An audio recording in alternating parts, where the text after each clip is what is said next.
give me a special here at NBC, and all I got to do is go out and explain who I am. Be American. Praise the Lord. Hallelujah. Lord, have mercy. Well, I hope so. Let me look at you. I remember when you was just a little bitty string bean. And look at you now. Oh, thank you. You don't know who I am, do you? No, ma'am, I don't. I'm your sister's aunt, cousin on your father's side. Sister Mabel Williams. Sister Mabel Williams. Right. Glad to see you. I knew you when you was a baby. Yes, ma'am. It's so good to see you having your own show. Thank you. All these years of praying for you finally paid off. Oh, glory, hallelujah. And hold on, honey. Hold on. I'm having one of my spiritual flashes. Heal. Heal. Heal. I'm okay now, darling. I hope so. And I'll be even better when you tell me that you're going to have His Holiness, the Reverend James L. White, on your show. His Holiness, the Reverend James L. White, on my show? I don't know anything about that. See, this religion's pretty... Watch it. What's the matter? I just said... Watch your heathen words and remember what the Bible says. Thou shalt not steal. Right? Thou shalt not lie. And thou shalt not deny James L. White a primetime guest shot. You dig it? Yes, ma'am. I think I understand. Well, you better. Because with him on your show, everyone will be touched by his divine message. Praise the Lord. Hallelujah. And hold on, son. Here comes another one of my flashes. Heal. Heal. Cast out the demons, Lord. Cast them out, Lord. Cast out the demons. Heal. Heal, Lord.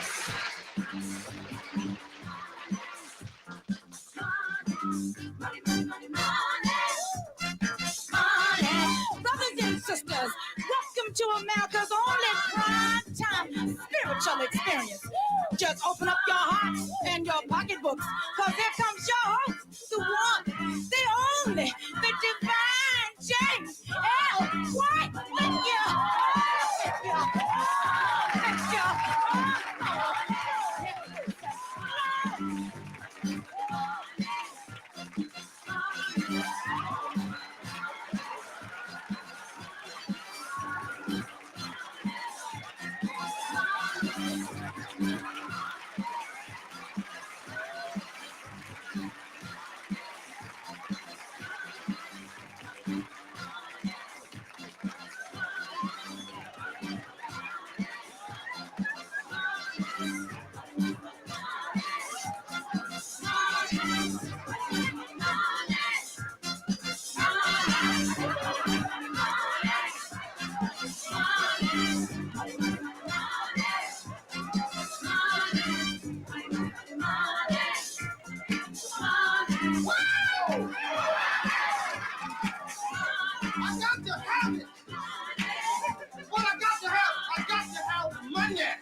The big bucks. I ain't talking about that little bitty money. We're talking about big money. And brothers and sisters, this evening, my service concerns none but money. I want you to dig down. I said I want you to dig down. I'm talking about way down. And then I want you to come up. Come up with the paper. Because I got the paper. You know, some of you out there, you say to yourself, you say, you got all that money. And you seem to be always begging. I ain't begging. I'm just trying to relieve you of some of that paper. Because I got to have it.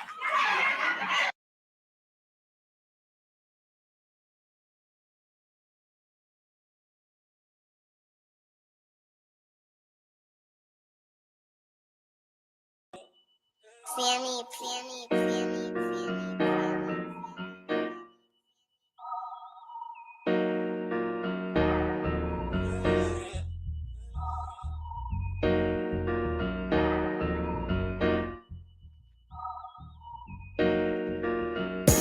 Dear God, please don't let me relapse and return to the evil that men do.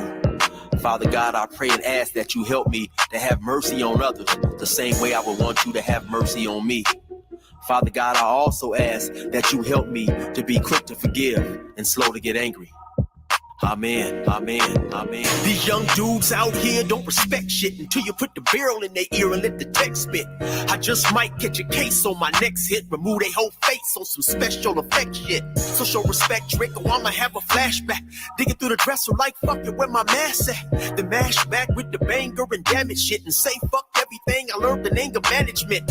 Hop back on some east side managed shit and push a nigga's top back when I let the cannon spit. Start planning shit, premeditation. I'm in love with the streets again, rededication. Casket or cremation when I shoot you down. I was built for the smoke like a hookah lounge. I keep big shit that sound like the bazooka sound, and I shoot quicker than ain't gotta be a hoop around. Dear God, please don't let me relapse and return to the G-Ride, 3 straps, a ski mask with the case, squeezing keys apps, spraying everything from a nigga's brain to his kneecaps. Dear God, please don't let me relapse and return to the G-Ride with the 3 straps, a ski mask with the case, squeezing keys apps, spraying everything from a nigga's brain to his kneecaps. Gun on me, it ain't never for show, homie. I'm far from a bully, but I'm never a hoe. Get out of line, my Beretta will blow. Real talk, we can take the beef wherever we go. I bring it to your front door like I'm Uber Eats. I guarantee you listen up when this Ruger speaks. Plus I maneuver through these streets like a ghost, and I'm handy with the heat. I cook a nigga like a roast. On me, homie, this is not a boast. I will still come through, boy, and stop a nigga's post. Play him close, man, Eric will ease it. Quickly off the waistband, man, and Eric will squeeze it. Leave you niggas laid out dead or paraplegic. Niggas playing in these streets while I'm very strategic. I come to your house dressed like the gas man. Shoot you 9 times, leave you stretched by the trash can.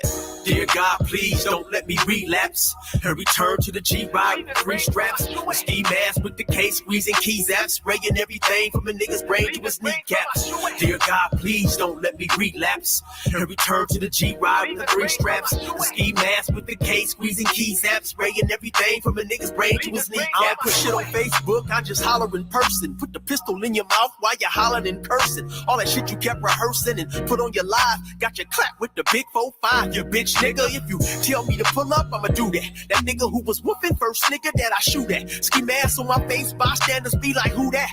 I ain't with the talking, bitch, boy, I thought you knew that. Leave his brains where my shoe at and bounce like I'm on a trampoline. Leave you laid out, nigga, like you camping on the scene. If you want something sweet, grab a peach or tangerine. Niggas won't smoke, well fuck it, I'ma let them handle steam. AR with the beam, you see the red dot? We tug on this trigger, nigga, it'll make your head pop. Blood pouring down to your shoes, call it Red Sox. Your brains hanging all over your shoulders like some dreadlocks. Expect the gang of dead ops if they ever cross the line. The Lord said in the Bible, oh, revenge is mine. So I'm just trying to find a righteous path between the two. Before I lose control and do the shit I used to do. This being humble shit is new. I'm trying to turn the other cheek, but I ain't never been a bitch, so watch your mouth when you speak. Your mercy's what I seek, so I pray on bended knees. Don't let me get the K with the extended clip and squeeze. Lord, please. Dear God, please don't let me relapse and return to the G-Ride, 3 straps, a ski mask with the case, squeezing keys apps, spraying everything from a nigga's brain to his kneecaps. Dear God, please don't let me relapse and return to the G-Ride with 3 straps, a ski mask with the case, squeezing keys apps, spraying everything from a nigga's brain to his kneecaps.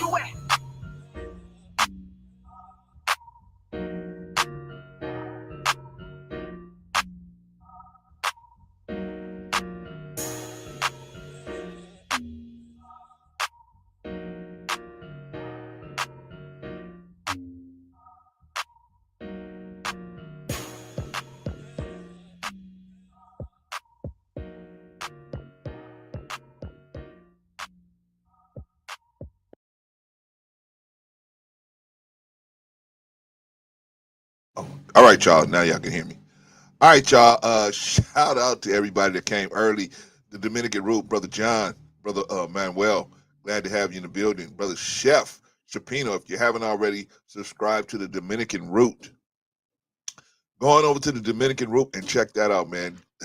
This brother has some funny stories about the Dominican Republic, man. I mean, a lot of good stories too, man, but a lot of funny stories, man. Just about the differences between American and the Dominican, man. But shout out, Brother John is a good brother. Go on over there and check him out. And also, if you haven't already subscribed to Chef Chapino, Go on over and subscribe to Chef Shapino, man. Good brother, man. A lot of different topics that he talks about, man. Good brother, man. And Sunday morning, if you catch him, if you're lucky, man, you can catch him while he's out there spinning those oldies, man. But shout out to Chef Shapino, man. Glad to have you in the building, man. Who else is in the building? Sister Jill Chocolate Boutique said, "Hey, brother Clarence, I'm in these Los Angeles streets, but I'm saving money for the kiddos. I'll be back late." Shout out, yeah, man. Shout out, Jill. What we doing is we doing cash outs for people who got the money today, and we doing pledges for people who had the money within 2 weeks. Okay, you had the money within 2 weeks. Hey, we take a pledge from you, right? But shout out, Chef said, "I can't lie, bro. See you definitely on the afternoon." I don't know about that, man. We'll see. We'll see. Well, let's get these kids get these backpacks, man. And let's do what we can, man. Let's work together in unity. Thank you, Sister Jill. Appreciate you. Anything you can drop on us, we'll take it, man. We'll take pledges, or we'll take the cash app today. So sorry, I got a little throat cold, but yeah, man, we gonna do it. But first of all, let me shout out Brother Eric. Brother Eric, 16 to Life, better known as 16 to Life, did actually 24 years. 24 years in the California penal system, man. Turned his life completely around 180 degrees. Said, man, started accepting responsibility for himself, for his actions, and he started working on his life, man. He's trying to put it together. And so, shout out to Brother Eric, man. If you go over there to his webpage, his YouTube page, 16 to Life, it's got a lot of funny stories. Excuse me, a lot of funny stories about prison. Some stories not so funny. A lot of stories about being out there and a narcotic entrepreneur, and some not so funny. But good dude, man, good dude. Letting us use this music for zero, man, because he believes in the project. He believes in what we're doing, man. So shout out to that brother, man. That's a good brother. If you and he's a very talented cat, man. Very talented. Got music, can do skits. Very funny dude. Very, very funny dude. Very funny dude. Shout out to Brother Eric, man. Peace to you, man. All right, y'all. What is our goal today? What is our goal today? Our goal today is to raise money. Our goal is $3,100. Clarence, where do you get that from? You just pull that out the sky? I'm going to show you right now where I got it from. I'm going to show you right now where I got it from.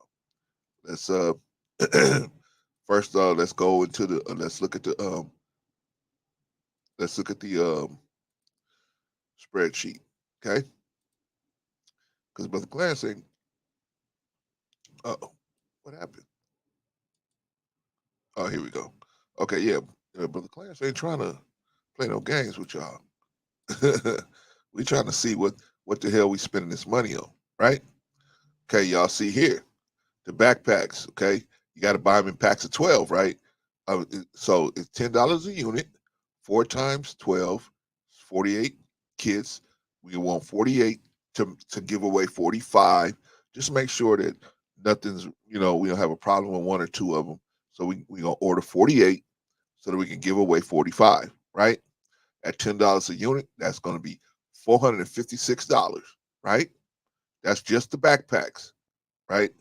But the backpacks don't have all the school supplies in there. So now we got to buy some more school supplies to actually put with the backpacks, right?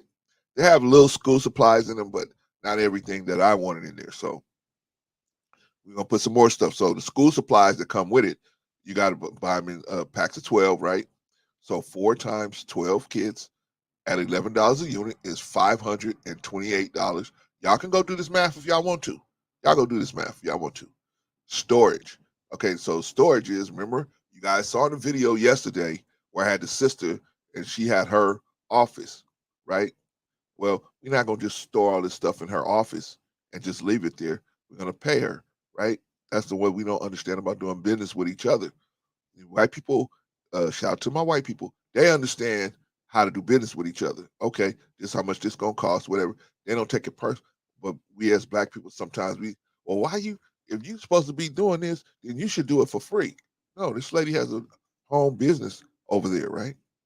She got her own business that she's running over there. Why should we take up all that space over there for free. No, brother, we're not gonna do that. Receiving. We need somebody here to receive and go through everything and make sure everything is we what we ordered has come through, right? We got to pay that person to do that work, right? Right? It might take an hour, but we're gonna pay them for at least two, right? So it's $50 an hour. We paying that. That's not a problem, right? Shouldn't be a problem. Organizing the bags. Okay, now we got to make sure. Now we got everything here, but we got to make sure we got everything and organize everything right. We want to make, one backpack with one set of school supplies, right? We got to make sure we get all that, organize all that together, and put it all together, and stack it together and everything like that. So $30 an hour times 3 hours, it's $90, right? Y'all can go do this math if y'all want to see what it comes up to. All right. So alerting the kids and the families, right? So the sister that I was in her office yesterday, she's going to be actually reaching out to the groups that's going to bring the kids in. And, of course, she said, oh, I'll do that for free. That's no problem. Right. I said, no, sister, you're not going to do it for free. You know what I mean? Because it takes a while. You got to put you in contact with a lot of different people. And no, we're not doing nothing for free. We're not going to make our people work for free. We already did that. We did that for 400 years. We're not making our people work for free no more. Right.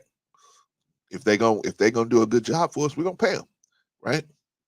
The staging area, right? So we got to rent, and of course the sister has the equipment to. What we're gonna do is they're gonna just drive up. We're not gonna pull them out of the car. We're gonna just drive. They're gonna just drive up, and we're just gonna hand them everything. And so we're gonna have a tent in a staging area where they will pull up, just like Dodger Stadium and that where they used to give everybody the shot, right? You pull up, you stay in your car, and we just hand you the backpack in the car, right? Right. So that's what we're gonna do. But she has the tent, she has all the chairs and tables and equipment, and so all of that we're gonna rent all that rent all that stuff from her, and she's gonna bring it here, set it up, bust it down, and take it. I'm gonna give her $375 for doing that, right? But Clarence, she said she'd do it for free. I know she'd do it for free, but like I said, brothers and sisters, that's not how you do business. Check it from somebody who I've been doing business for the Nation of Islam for a long time. You just don't do business like that, man. You don't do business. If you want people to, if you want your name to be good, you're gonna do business the right way, right? Um, Video work, okay? I got somebody that's gonna do some of the video. I might do some of it myself. If I can do some of it myself, then we can waive this cost. But if not, we're gonna definitely have this cost here. I want to have that money just in case I have to hire somebody to do the video work, right? It's only gonna probably be maybe a couple of hours, but still, I want them to be able to come up and everybody that's involved gonna get something out of it, right? Stage a day, right? $30 an hour times 8 hours is 240 hours, right?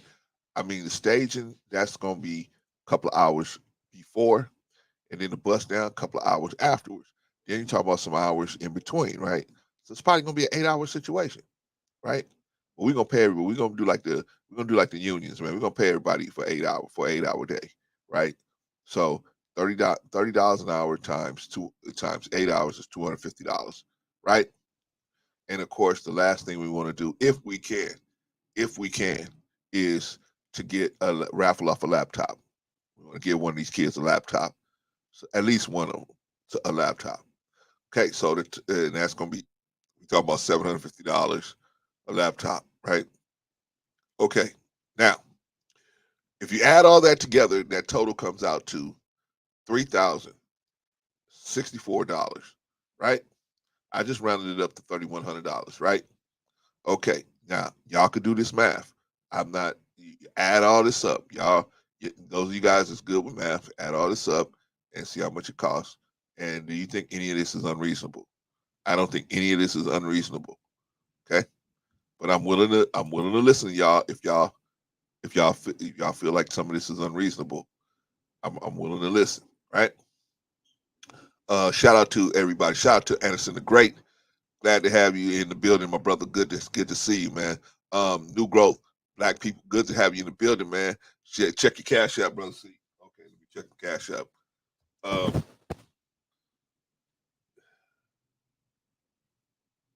Oh man, oh man, oh man. Very generous, brother.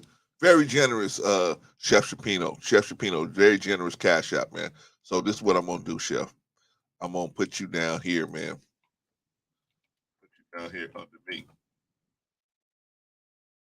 I don't know how to spell Shapino, man. I always mess that up, Chef. But we got our first donation. Shout out to Chef Shapino, man. Our first donation. Thank you, brother. I appreciate you, man. I appreciate you. We got the ball rolling, man. We got the ball rolling. Let's see. Let me Shapino. Okay. CHOU. Okay. Sometimes I mess that up, Chef. CHOU. Okay. All right. This brother did a cash out.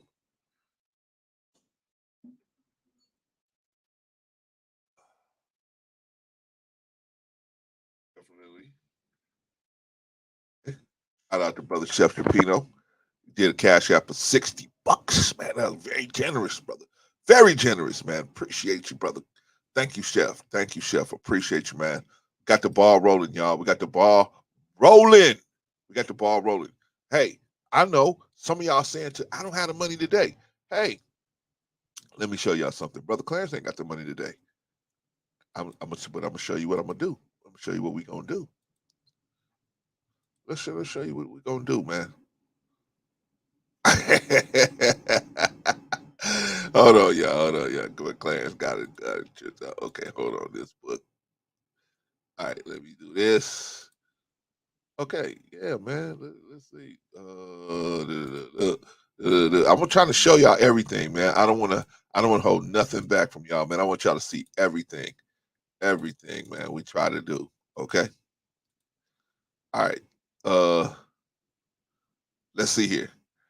Thank you, Chef Shapino, so much, man. Chef Shapino, so much. I appreciate all of y'all. And all of y'all, man, anybody that want to do, oh, man, I'm having a,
I don't know what happened, y'all. My screen got frozen with what I was trying to do. I don't know what the heck happened, man. Anyway, thank y'all. Thank y'all. Thank you, Chef, I think. Uh, Yeah, I was thanking Chef for that generous donation, brother. Appreciate you. Negro said, brother Clarence, do you have a Zelle? I don't have Cash App. No, I don't have Zelle, brother. I don't have Zelle, but just pledge New Growth, and then I'll get it. I'll work it out, and then you can Zelle later. But if you give me a pledge, man, I pledge myself $50, and then brother Chef, he pledged $60. So right now, grand total is at $110, right?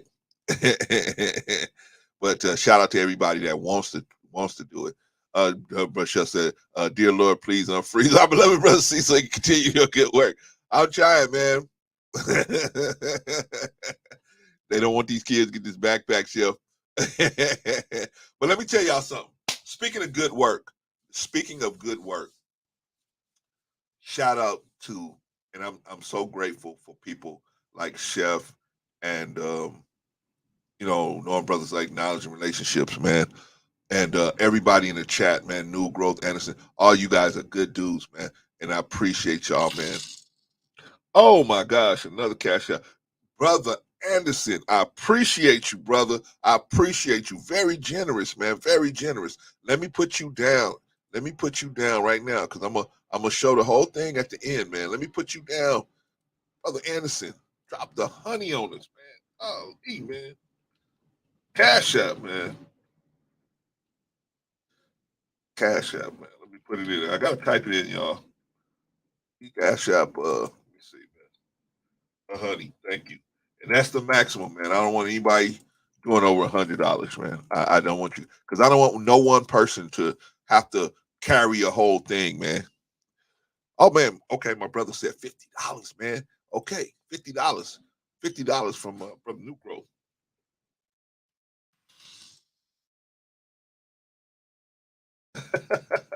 Oh man, oh man, another one. Shout out to Brother Sim. Appreciate you, Brother Sim. Appreciate you, Brother Sim. Okay, let's see. Let's see. Brother Sim. Okay, we got a pledge from New Growth. I think New Growth said $40. Shout out to you, man. Thank you, brother. Appreciate you, man. Appreciate you. I don't want no. See, this thing is $50. Okay, I ain't gonna let you get away. I'm gonna get my $10. New Growth. Don't trip. Don't think you're gonna get away. All right, man. All right, y'all. Okay, and brother Sim, cash after straight away. Let me see, man. What you do, brother Sim? $40, man. $40. Holy smokes. Y'all got some big money, man. I should have been asking y'all for some money. All right, y'all. Let me see what we got, man. Let me see what we got a grand total of right now. We got a grand total. Let's see what we got here. Let's see. Auto sum. Yeah, right there. That's what we want, man. We want the grand total. Okay. Okay, so let's do it. Let's get a grand total, y'all. I could actually do this in my head, but why not? Okay, let me see. Okay, let's go back. Let's go back. All right, so let's do it. Grand total $300, y'all. Grand total of $300 at this point, right? Hallelujah, man. Thank y'all, man. Appreciate y'all, brothers, man. Brothers and sisters, man. Appreciate y'all. Appreciate y'all, man. Everybody doing what they can. It is. We trying to do it, man. We trying to do it. I appreciate you, man. I appreciate all of y'all, man. All of y'all, man. Just imagine, man, if we all got together, man, like once a month or something like that, and we just had a food drive. We just fed some people. We can do it, man. But this is, thank you, Brother Anderson, so much, man. Appreciate you. Thank you, New Growth, so much for your pledge. Thank you, Brother Anderson, for your cash app. Thank you, Brother Sim. You out there and you put a cash app for us. Appreciate you, brother. Appreciate y'all. Appreciate y'all. All right, so I was talking about beautiful things, Chef. I was talking about, I saw something, man. Y'all, I don't know if y'all watch Knowledge and Relationships. You should.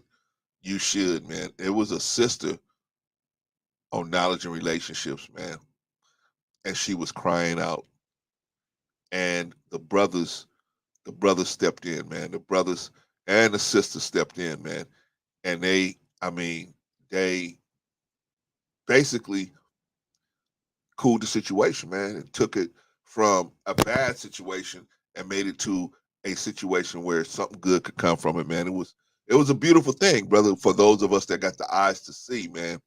Um, I don't, I haven't talked to them. I was gonna play that video, but I haven't talked to Knowledge and Relationships, so I'll talk to them first before I can play that later on.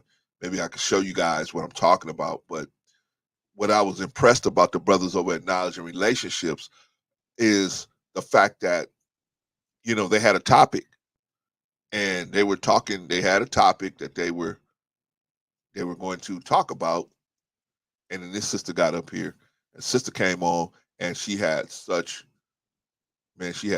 pressure on her, right? And all she needed was just somebody to listen. See, sometimes we think we got to do a whole bunch of stuff, man. All the sister needed was somebody to listen to her. And I tip my hat off to the brothers of Knowledge and Relationships, man, because what they did was Thank you, Chef. Appreciate you, brother. Appreciate you, man. I see. I already know the type of dude you are, man. I already knew. That's why. That's why I talked to you. Certain people I told. Certain people I didn't, man. But I knew the type of cat you was. So I let you know. I appreciate you, brother. Everything you're doing, man. And if you ever need me to do anything like that, you know I'm right there. Um, Greeting, Sister Enya. Glad to have you in the building. Trying to raise this money, Sister Enya. So if you want to pledge or cash app, or you just want to sit in the bushes, say, brother, see, I'm just not in a way where I can do it. I understand. I've been there. I've been there. I've been there. Just the fact that you showing up, give us some support. I appreciate y'all. Everybody, from the people that got it to the people that don't got it, but they just got to feel it in their heart to try to help. I appreciate all of y'all, man. These kids, man, they need this stuff, man. And we just trying to do both. We're trying to work together, show that these things can be worked together, right? We got a grand total of $300 right now. Cash apps and pledges. That is good, man. The first hour, y'all did, man. If we can get that every hour, we out of here in 10 hours, right? But shout out to everybody, man. Shout out to all of y'all, man, that gave, and even the ones that want to give from their heart, man. But you just ain't got it, you just ain't ready right now. I get it. I get it. I've been there. You know what I'm saying? But you just out of pocket right now. I get it. Anyway, let me finish about the sister on knowledge and relationships, man. So I'm watching knowledge and relationships, and I was like, man, I should go up there, right? Because they had shot me a link. I could have clicked up there, but I was watching, and so I said, But I thought about it, and I said, oh. But they was handling it so good, right? I was like, man, maybe I should go up there. But Mr. Intellectual Soapbox and M3, they was handling this situation so well. I said, man, dog, they really don't need me up there. They really don't need somebody like me. Then another sister came on. Shout out to the sister Princess K. Came on, man, and man, literally engulfed this sister in love, man. Engulfed her. Engulfed her. They put so much love on this sister, man. Man, the sister they put so much love on the sister that the sister couldn't stay in the same mental space anymore. Do you follow? Do you follow what I'm saying? The sister couldn't stay in the same mental space no more. Shout out to Brother Big Rick Slaps. Says salute to you, brother. See, I see you, Big Rick Slaps. Shout out to you, man. Shout out to the brothers in the Bay. Sister Ing said, yeah, I'm here and I wish I could do something financially, but I can't send a book list of positive things. Anything you can do, Sister Ing, anything you can do, we will take it. We will take it. We're going to take cash. We're going to take a pledge. We're going to take the books. We're going to take the list. We take just a wish, a well wish. Say, wait, brothers and sisters, I wish y'all well. And I'm gonna be right here, pushing, supporting y'all. That's all we need. That's all we need. I'm just, you know what I'm saying. I think we can do it. I think we can do it. You know what I'm saying. I think we can do it. But anyway, back to knowledge and relationships. So anyway, knowledge and relationships, man. They had the sister on there, man, and the sister, they literally engulfed the sister in love. Then who else comes on?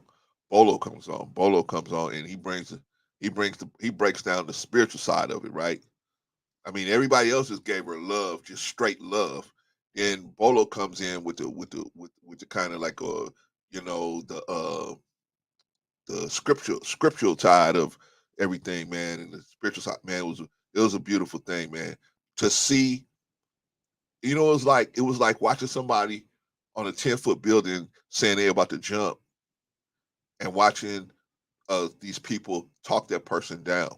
And by the time they get done talking, that person is like smiling, coming down off that building. You know what I mean? It was a beautiful thing, man. You know, I know y'all think miracles is like this. This is a miracle, right? A miracle is somebody, or something, a baby being born,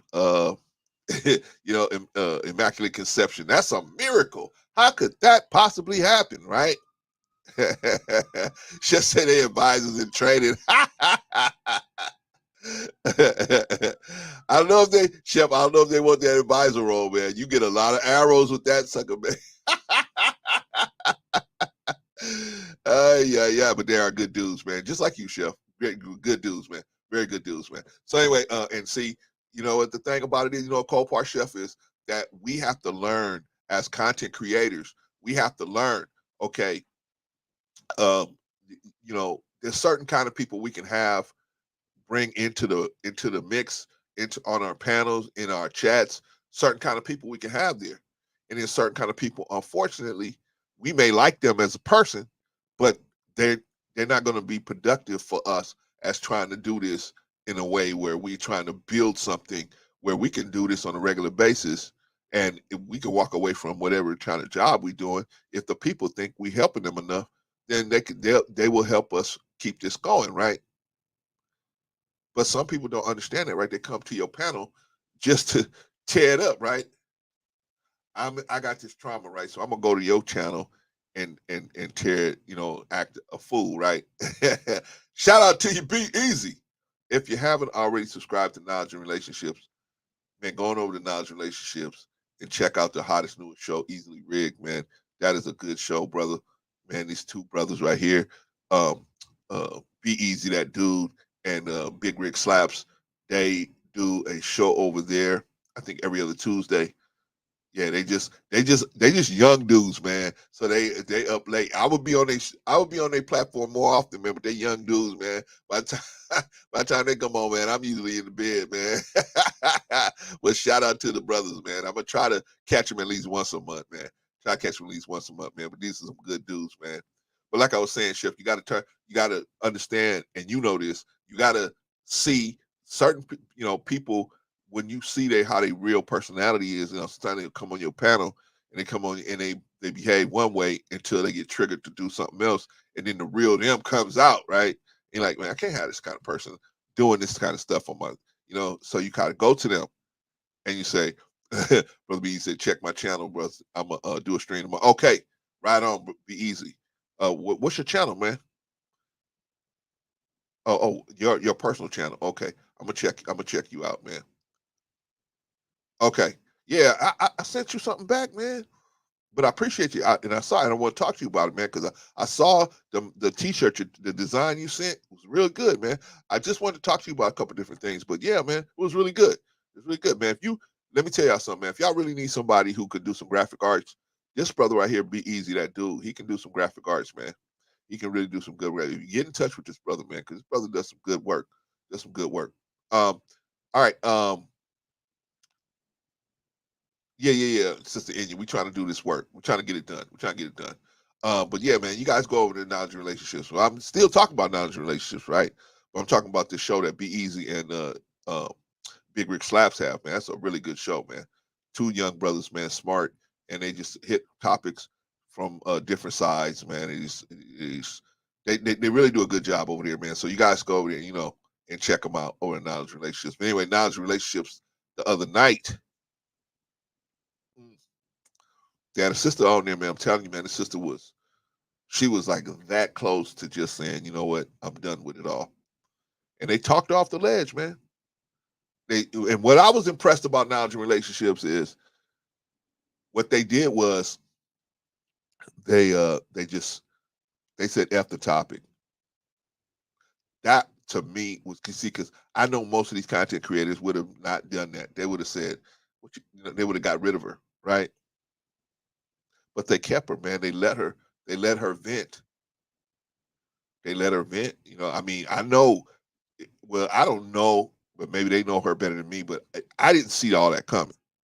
I don't think they saw all that coming. You know, and she just opened up, man. And instead of stepping on her, they just gave her the space. They gave her the space. The clients, why are you talking about this so much? Because that's what it's about. That's what it's about.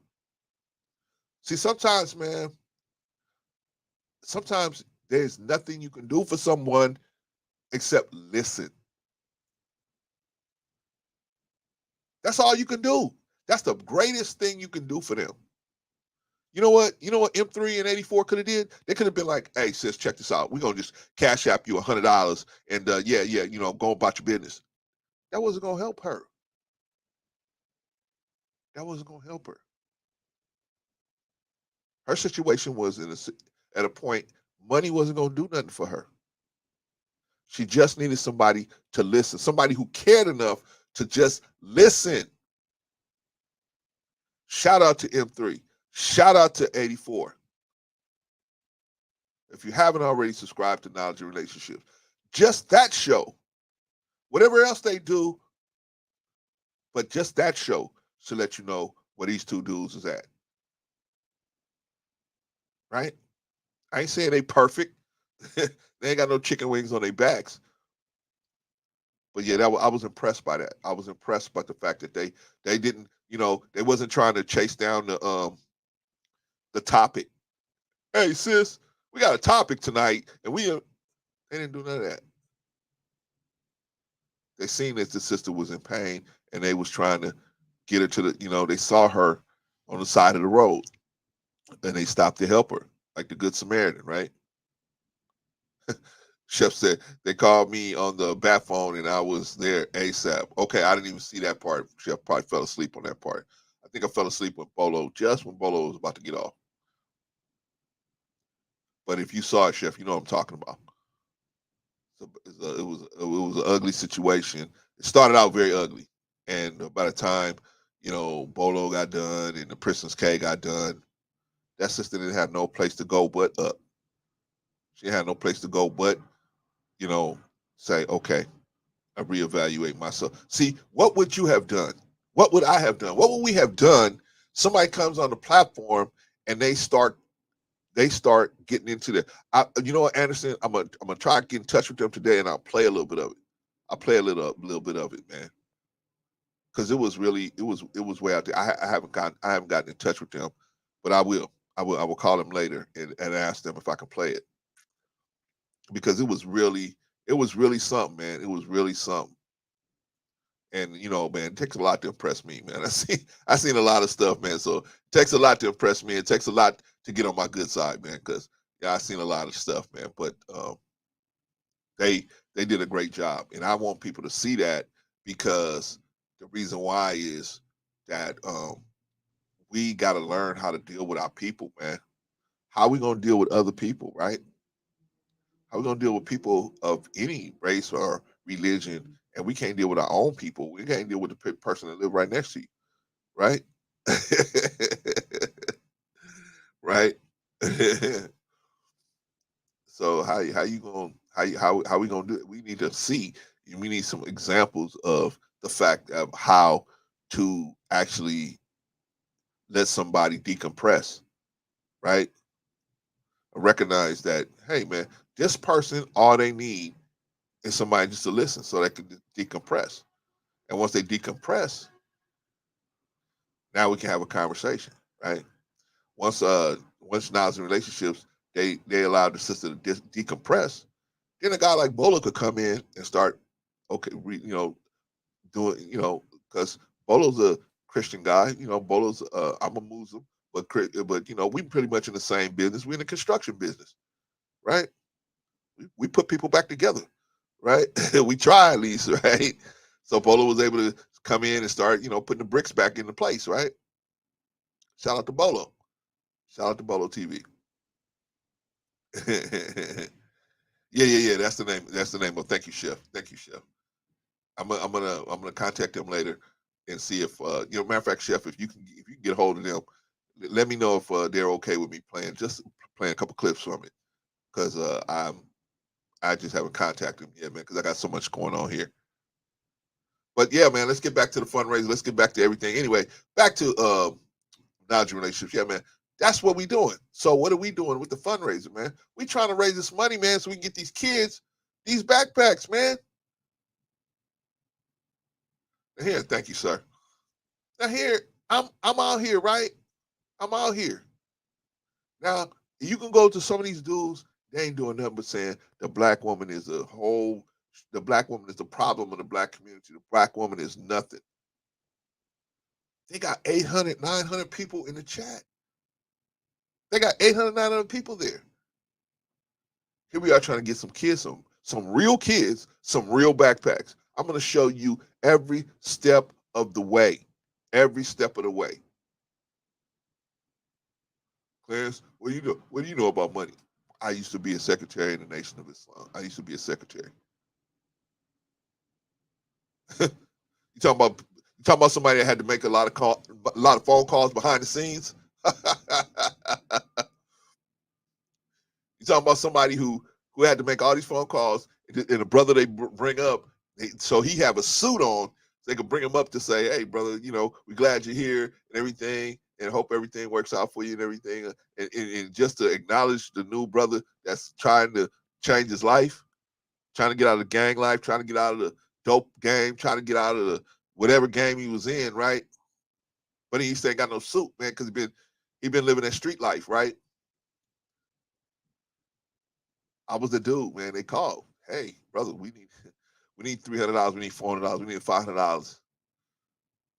So and so's in jail. So and so got this situation." So I was that guy, right? Till I got sick, I was that guy, right? Because some people you can call, and the stuff's gonna get out, and then some people you can call, and it's gonna stay on the sleeve. It's gonna stay right where it's at, right? So, you know what I mean? But the one thing I always did, y'all, the one thing I always did was I always kept a record of what was going on, because I knew the people would want to know where their money was going, right? So I always kept a record, and I always tried to tell people, "Hey, this is where this is going. This is where that's going, right? This is what this is. You gave us this much money. This is how much of it we spent. This is how much of it we got left. So this is what we're gonna do with it. What y'all think? Y'all want to give it the rest? Put the rest on pies. You put the rest on papers. What y'all want to do? Y'all want to put it on the rent of the building? What y'all want to do? Right? I know how to do this. That's why I don't understand why a cat like Brother Umar is having so many problems, because you got to get a people accounting, man. You can't ask people for money, and I don't have nothing against Dr. Umar at all, at all. I see one of the major problems that he has is there's no accounting of where the money that people are giving him is going. You can't ask the people for money and then not have an accounting for where that money's going to go and what it's going to do, and then come back and say, have a review and say, okay, this is what happened. This is where that money went. You can't do that. You're not going to be very successful. Well, I'm going to tell you, you might be successful as far as getting people to give you money if you're charismatic, but in spirit, man, I can't do it. I can't do it because I've been man. I remember Minister Farrakhan talking about he was doing the same thing. He had money, the people's money, and his house caught on fire. They firebombed his house. He got all his children and his wife out of the house. He had to go run back into the house to get the money, because that was the people's money. That's where I come from. That's where I come from, man. We don't play with the people. We don't play with nobody's money, man. We don't play with it. We give you a account. We tell you what we're gonna do, and then this is what it is. You know what I'm saying? But we never had anybody say, "Well, give me my money back." No, we never had no. They would just say, "Hey, put it on this, put it on that, put it on this, put it on that, whatever." Right? But I thank everybody. If you out there in the bushes, we trying to raise $3,100. We trying to raise $3,100 so that we can get these kids some backpacks, right? How many kids do you know that needs backpacks? They need a good backpack. Kids getting hand-me-down backpacks, right? Like my sons used to do. They used to hand down backpacks to each other, right? Till one of them just will rip it all apart, right? Right? Well, Clarence, I know you could do something bigger than that. Maybe we can, but let's do this first. Let's do this one first. Let's get this one off the ground, right? Let's get these kids some backpacks. If you out there, I just want you to know that we are not playing. We are not playing, man. Dr. Umar, donation. King Kong is in the house, right? Shout out to Dr. Umar, man. And I think this is where he's going wrong. I think this is where he's going wrong, Brother Anderson. I think he's going wrong because he doesn't see I'm giving y'all an accounting, right? I'm telling y'all, I'm showing y'all how much. I'm letting you do the math. You can do the math if you want to. You guys can add it up and see if I'm wrong. Right? You can say, hey, Clarence, you off by $5, you off by $10 or whatever, right? Right? You guys can see. But see what Brother Umar does is he gets the money, and that's the last time you heard about it, right? That's the last time. You can't do that, man. When you raising money from the public, man, when you asking people for money, you cannot do that. What you got to do is give them an accounting, man. You got to show them, hey, man, this is where the money is going.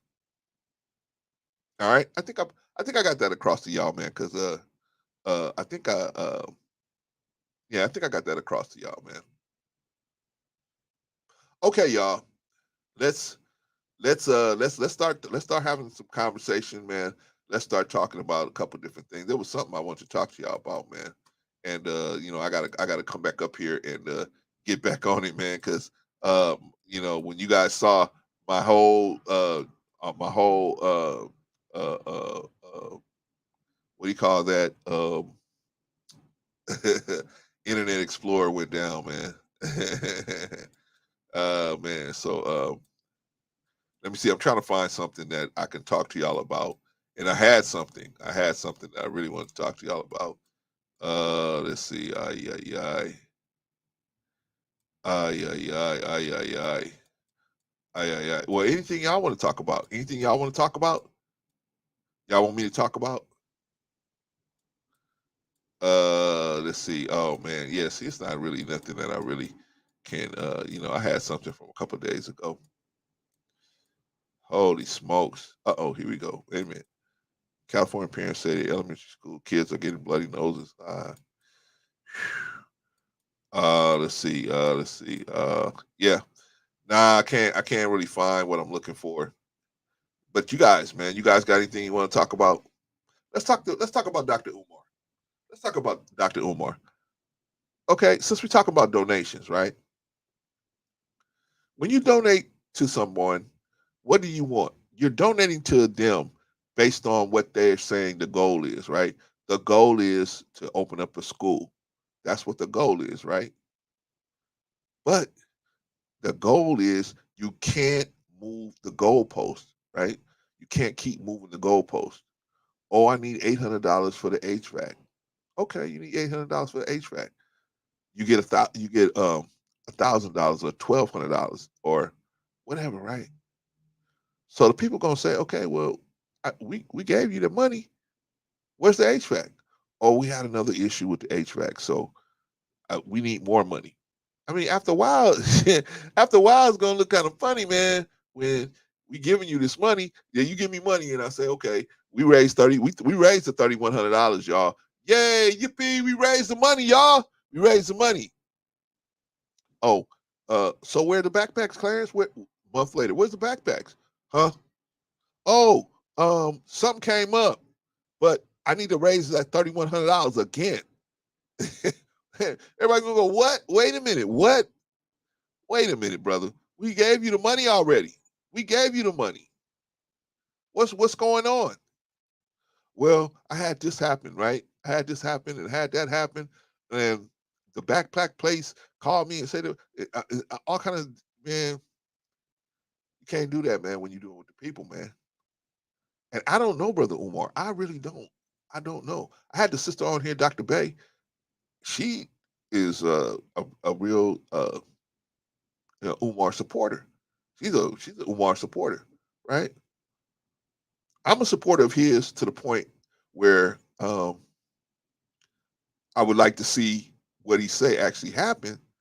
But at this point, it's hard to financially support the brother because he's had so many years to make it happen what he said it was going to happen. Or, Brother Anderson, you got to give people an accurate report of what's going on. Are you using this money to live off of? If you living off this money, then the people should know so that they can either support that or not support that, right?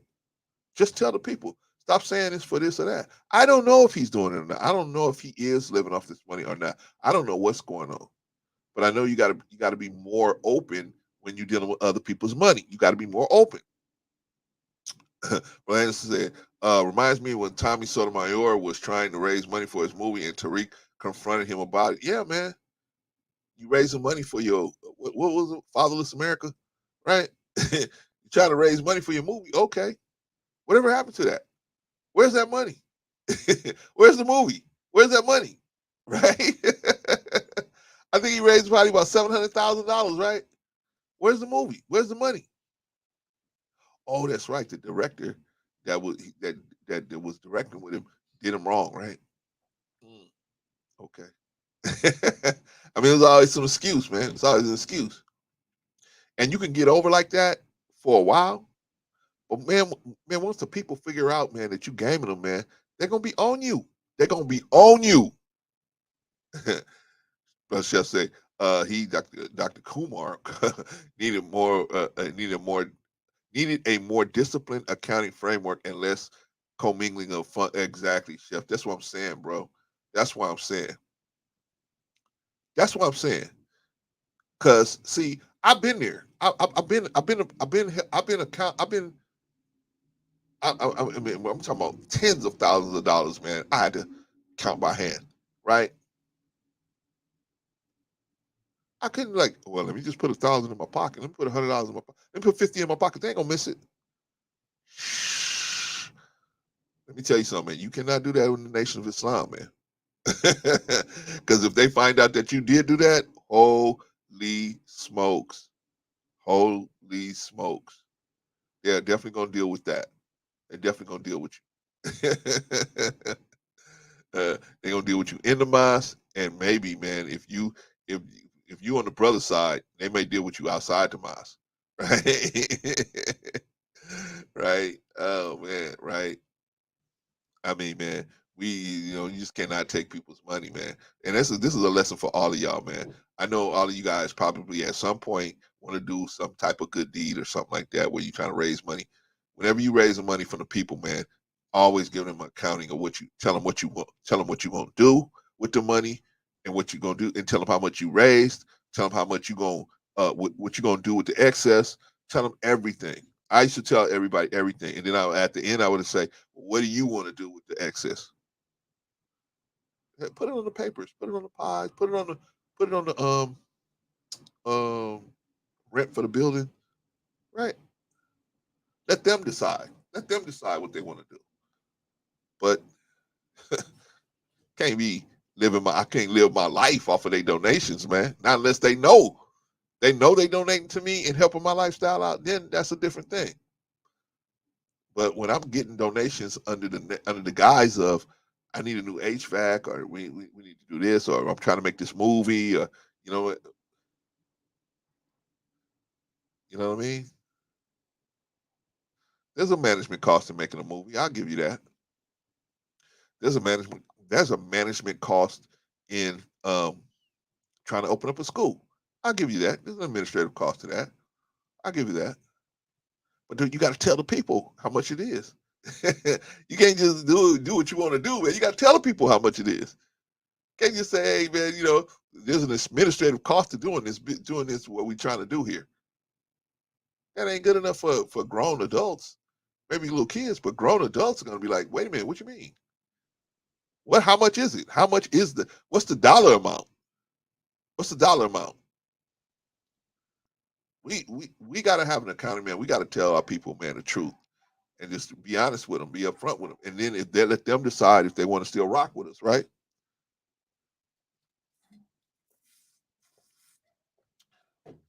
Let the people decide if they want to rock with us. So anyway, what do y'all think about Brother Umar? Here he is, nice enough guy, right? But we're like, what, almost 7 years out of not having a school and no financial records of any kind, no taxes, no nothing. No, nothing. What's going on?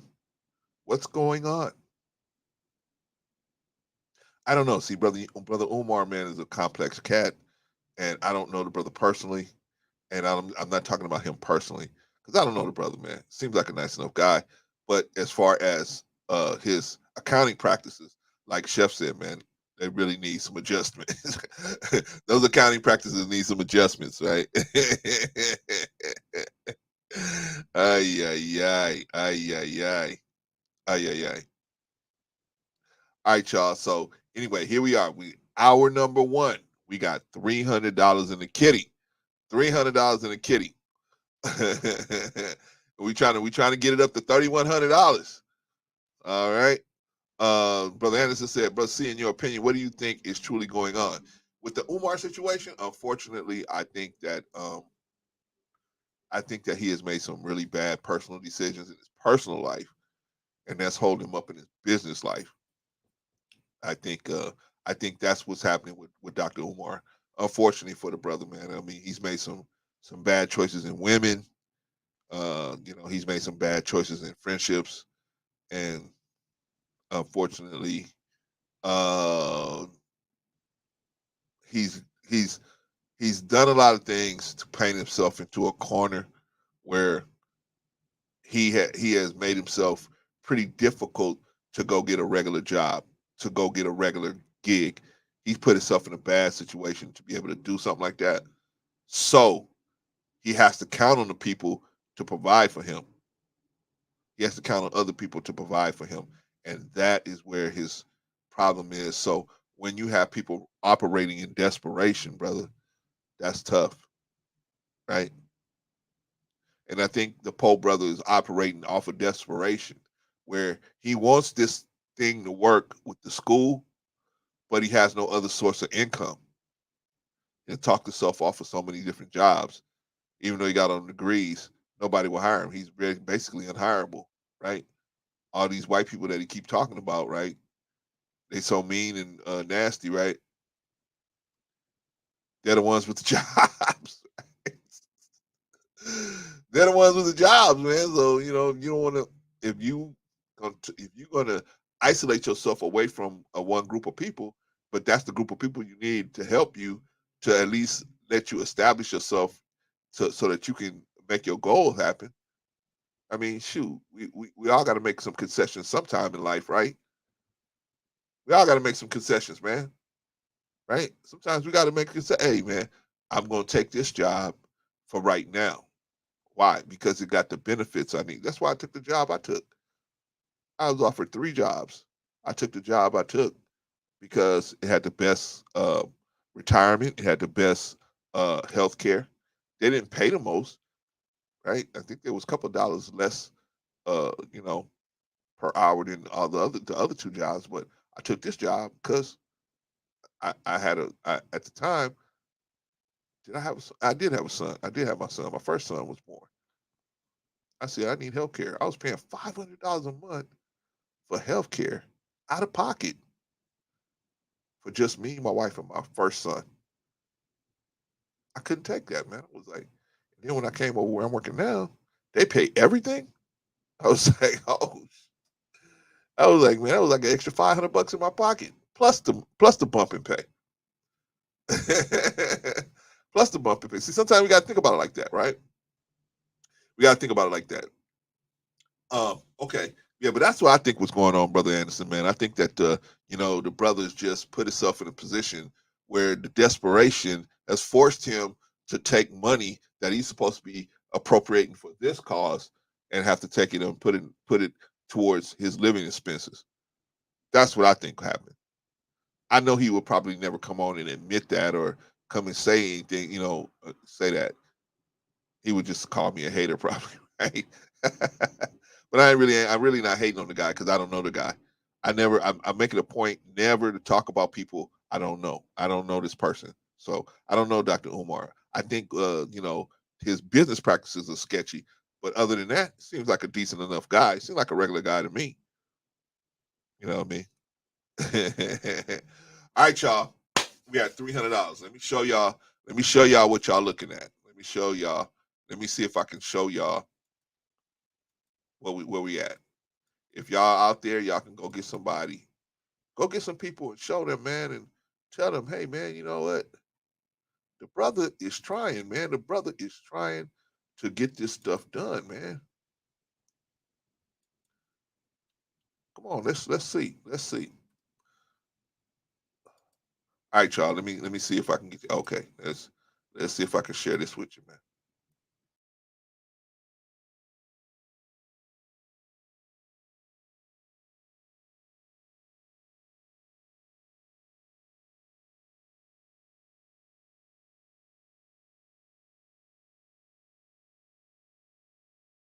Time.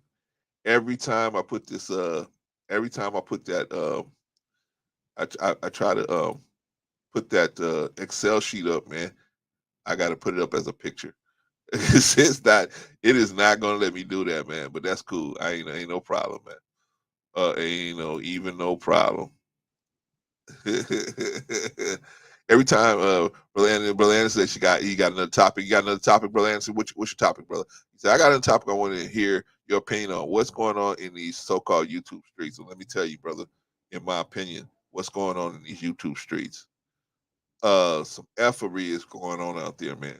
That's why I'm glad I'm trying to be a place, knowledge and relationships, Chef Shapino. We trying to be a place, we trying to have some places where you can go where ain't no effery, where you can just talk about stuff, but ain't no effery, man. You don't have to worry about, if you get on a panel, somebody gonna chase you down on the panel, or if you're in the chat, somebody gonna chase you down in the chat. I don't want my chat like that. I'm sure the rest of those guys don't want their chats like that. And so, unfortunately, there's a process to remove those kind of people from out of there. But now, here's the problem, Anderson, brother Anderson. Here's the problem. When you get that drama out of your chat, shout out to Brother Vaughn. Glad to have you in the building, brother. Hope you brought your wallet with you, brother. Shout out to have you. This brother right here, Brother Vaughn Bryant. Let me tell you something, man. That brother, he was one of the people that engulfed that sister with love, engulfed her. Man, I mean, man, he made it happen, man. Him and Bolo TV, man, they engulfed the sister with so much love. The sister didn't have no place else to go. Didn't have no place else to go, man. It was really a tough situation, man. And but brother Bond, man, he smoothed it out. Him and Bolo TV, they smoothed that sucker out. Princess K as well, and anybody else that came on after that, they set that they landed that plane, man. They landed that plane, man, very nicely, very nicely. Shout out to you, Von Bryant. All right, yeah, man, but these YouTube streets, now Anderson, that is something that should have had 10,000 people in the chat looking at that, right? Probably 3 or 4 people in there. 8 or 9 max tops, right? Why? Unfortunately, brother, our people, when I say our people, in particular black people, but this is most people, but in particular black American people, man, they want to see drama. And they feel better watching drama, right? They don't want to be in a space where they got so many issues in their life that they need to see other people doing even worse, right? So that's what they're looking for, is other people doing worse. And so they want to see everybody having these drama filled situations, man, where it's not no drama. It's no drama at all. We don't need no drama, right? In my opinion. But we got a lot of people. We got a lot of our people. We got a lot of our people that's what they want, man. That's what they want. And so unfortunately, you got places like the mothership, you know what I mean?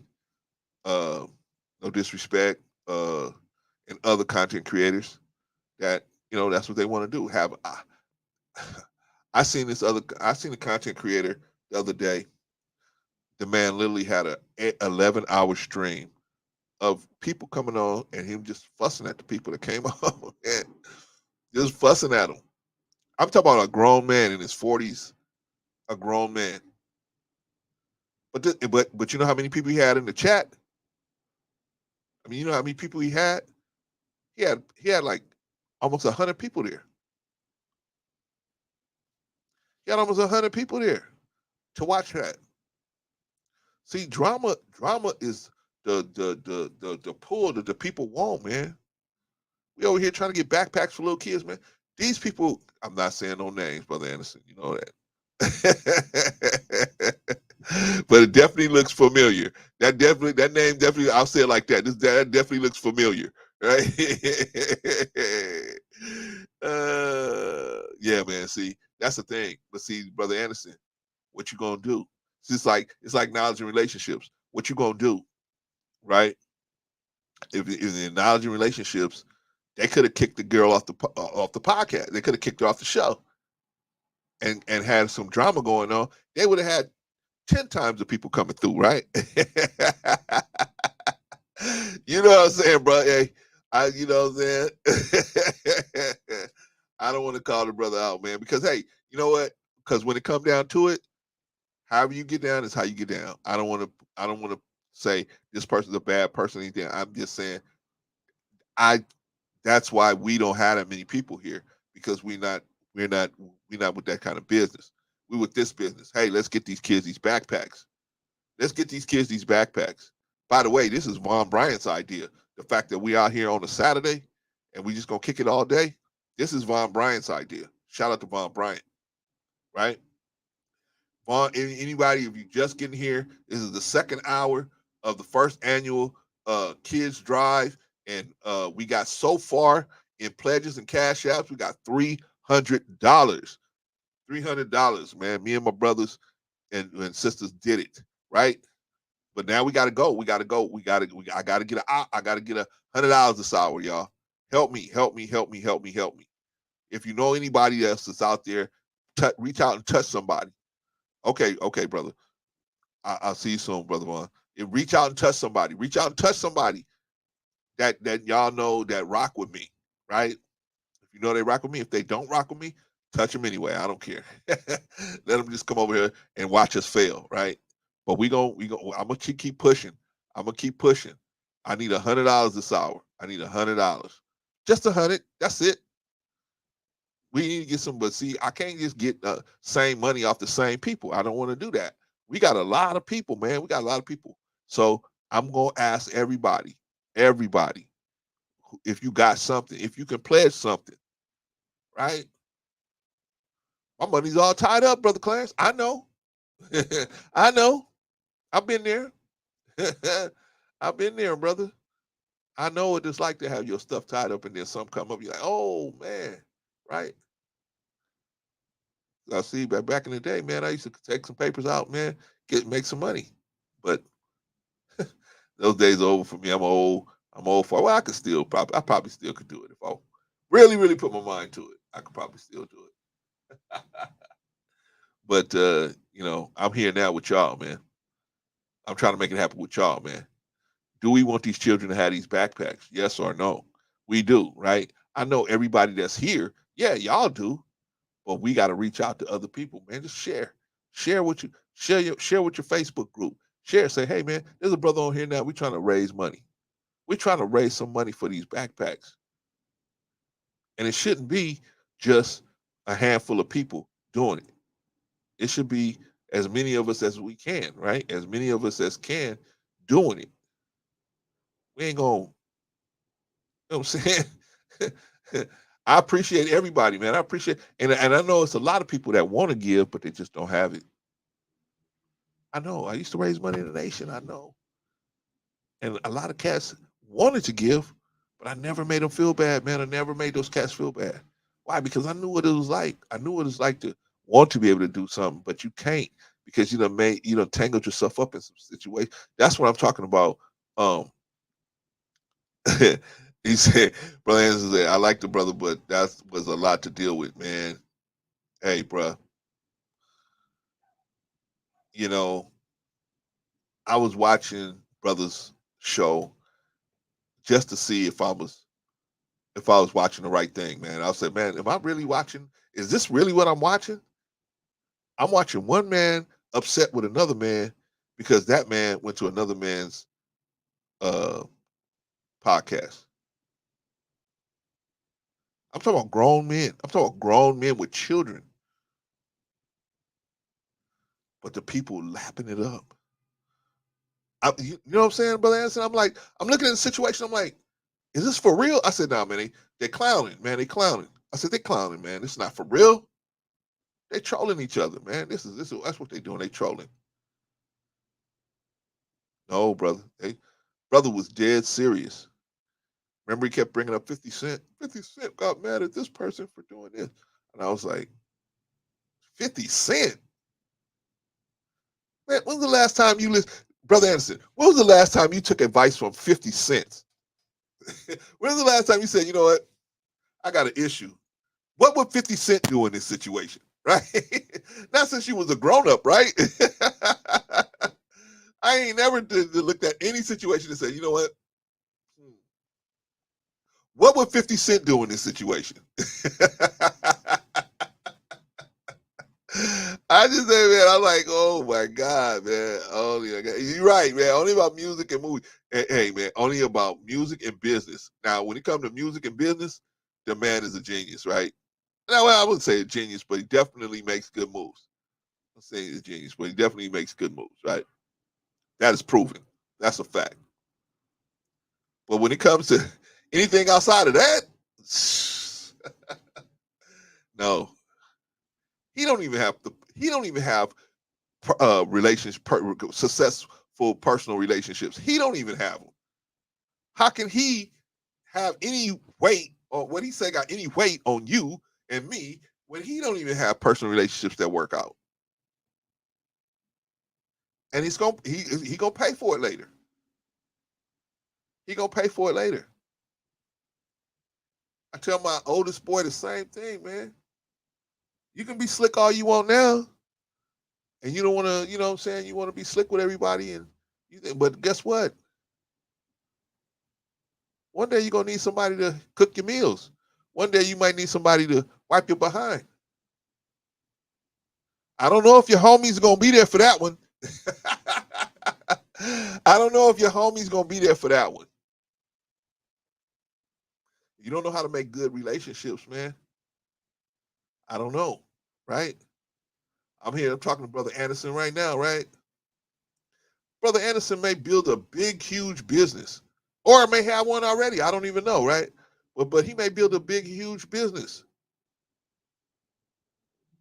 right? I may get in touch. I may have an opportunity, and we may both be able to win.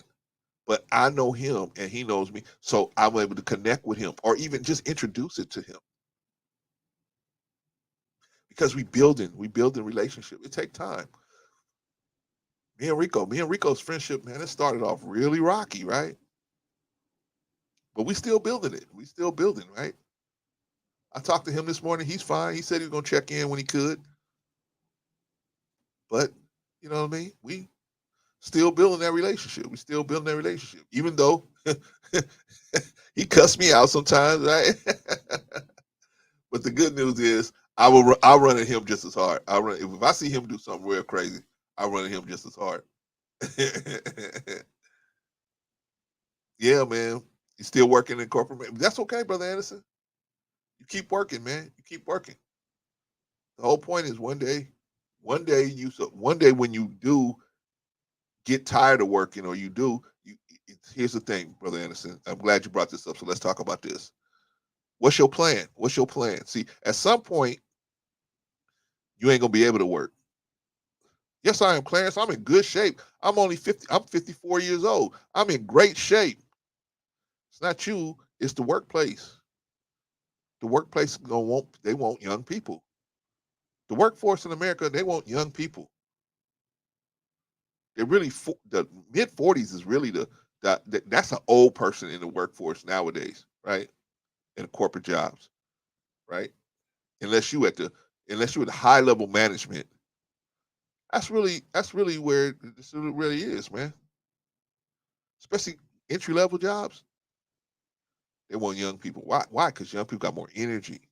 They're more you can mold them, right? They're more moldable, right? You can sell the company philosophy to them, and and they'll buy it at least for maybe the first 10 years. They'll buy it, right? They don't want nobody old like me, Brother Anderson. I'm a smell smoke as soon as you start talking crazy. I'm be like, wait a minute, hold on. I know what you mean by that. I've been out in the corporate world long enough. I know what that means. I speak corporate.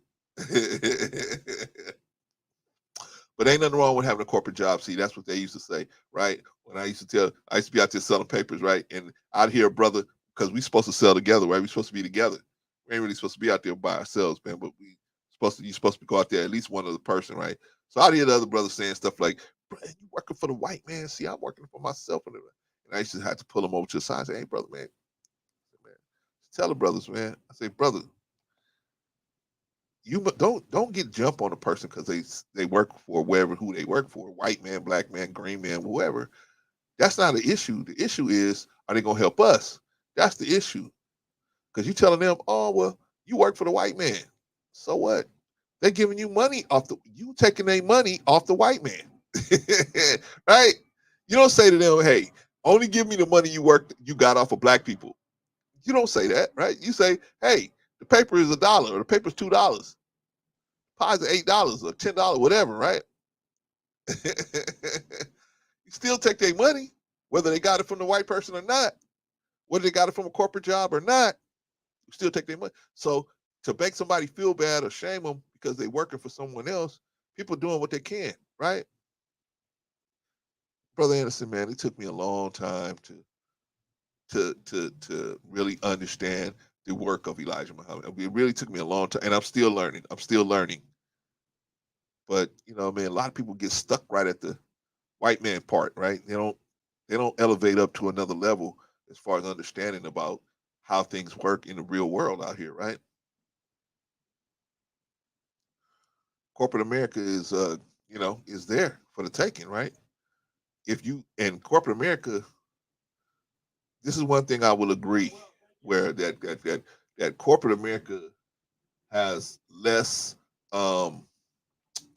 what's the word I want to use?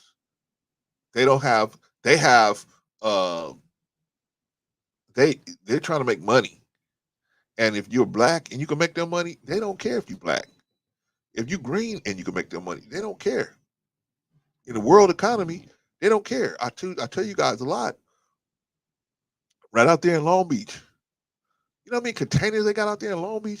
They got containers. They got so many containers out there. They got ships out there that they can't even bring into port because they got containers on the. They got too many containers in the berths. They got too many containers out there. They don't have the room to take the containers off the ships, so they got to let them sit out there, right? Do you think they don't care if the trucking industry is booming now? Man, listen, if you can take them containers off those ports, they don't care if you black, white, green, yellow, red, girl, boy, LBGTQY, LMNOP. They don't care what you are. Brother said $300. We had $300, brother. We had $300, brothers and sisters. We need more. We need $100 this hour. We need $100 this hour. I'm trying, brother. And thank you for reminding me. Brother Clarence, how much race work? $300. $300. We got $300. Brother Vaughn, you can pledge and have it ready for us in 2 weeks, or you can cash app it today, and we'll have it today.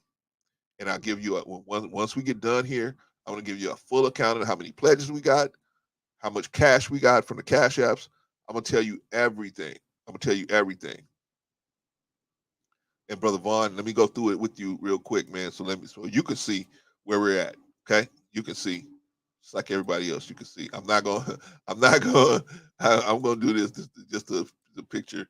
I'm not gonna do the Excel sheets, man. Because holy smokes. Okay, Vaughn. These are the backpacks, right?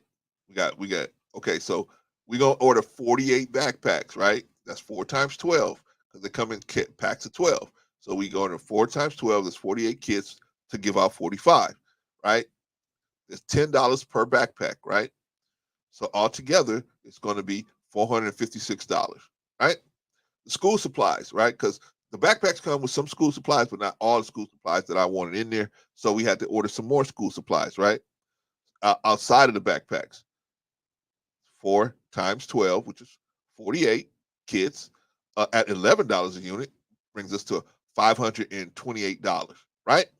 We got to store these backpacks, right? The lady across the hall, the lady that's working with me, she's going to store this stuff. But she said, oh, I'll do it for free. No, you're not going to do it for free, right? Enough already with the black people working for free. We did that already, right? No. If you do something for us, we're going to take care of you.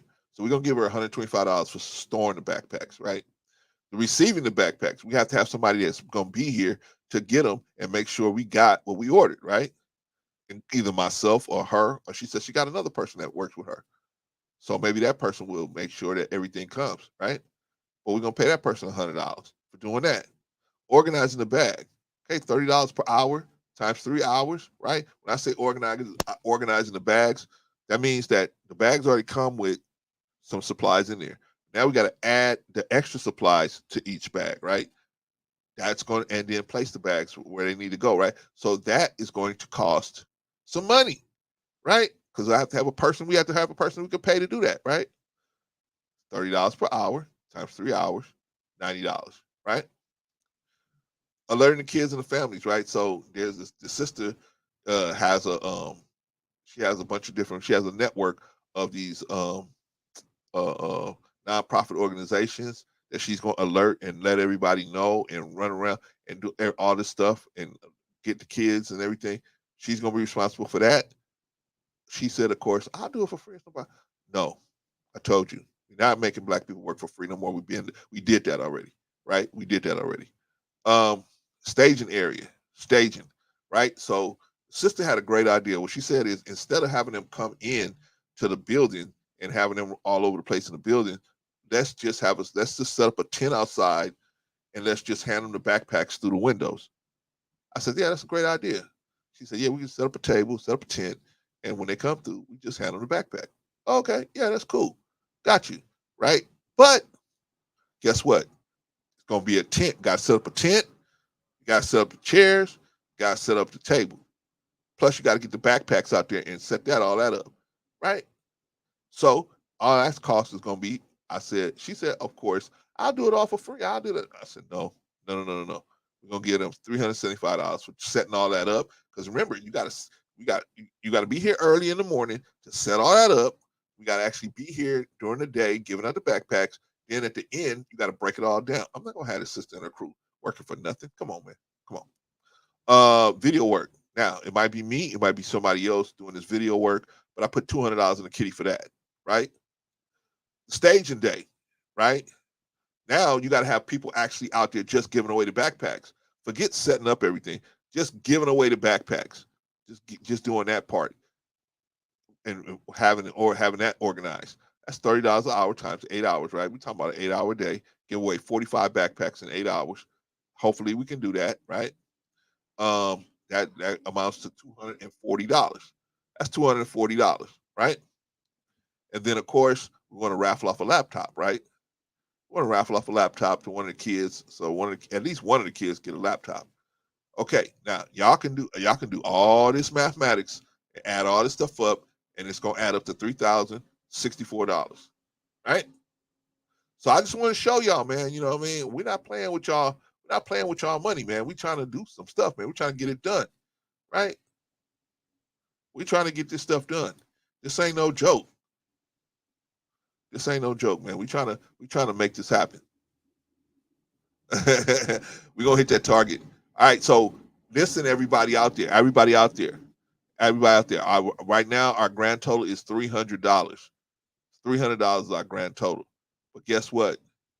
I need $100. I need $100 this hour. Now you can pledge. What's a pledge, Clarence? Pledge is that you can pledge. You can say, you know what? I ain't got it today, brother Clarence, but I will have it within 2 weeks. I have it to you within 2 weeks. Okay, then you pledge it to me.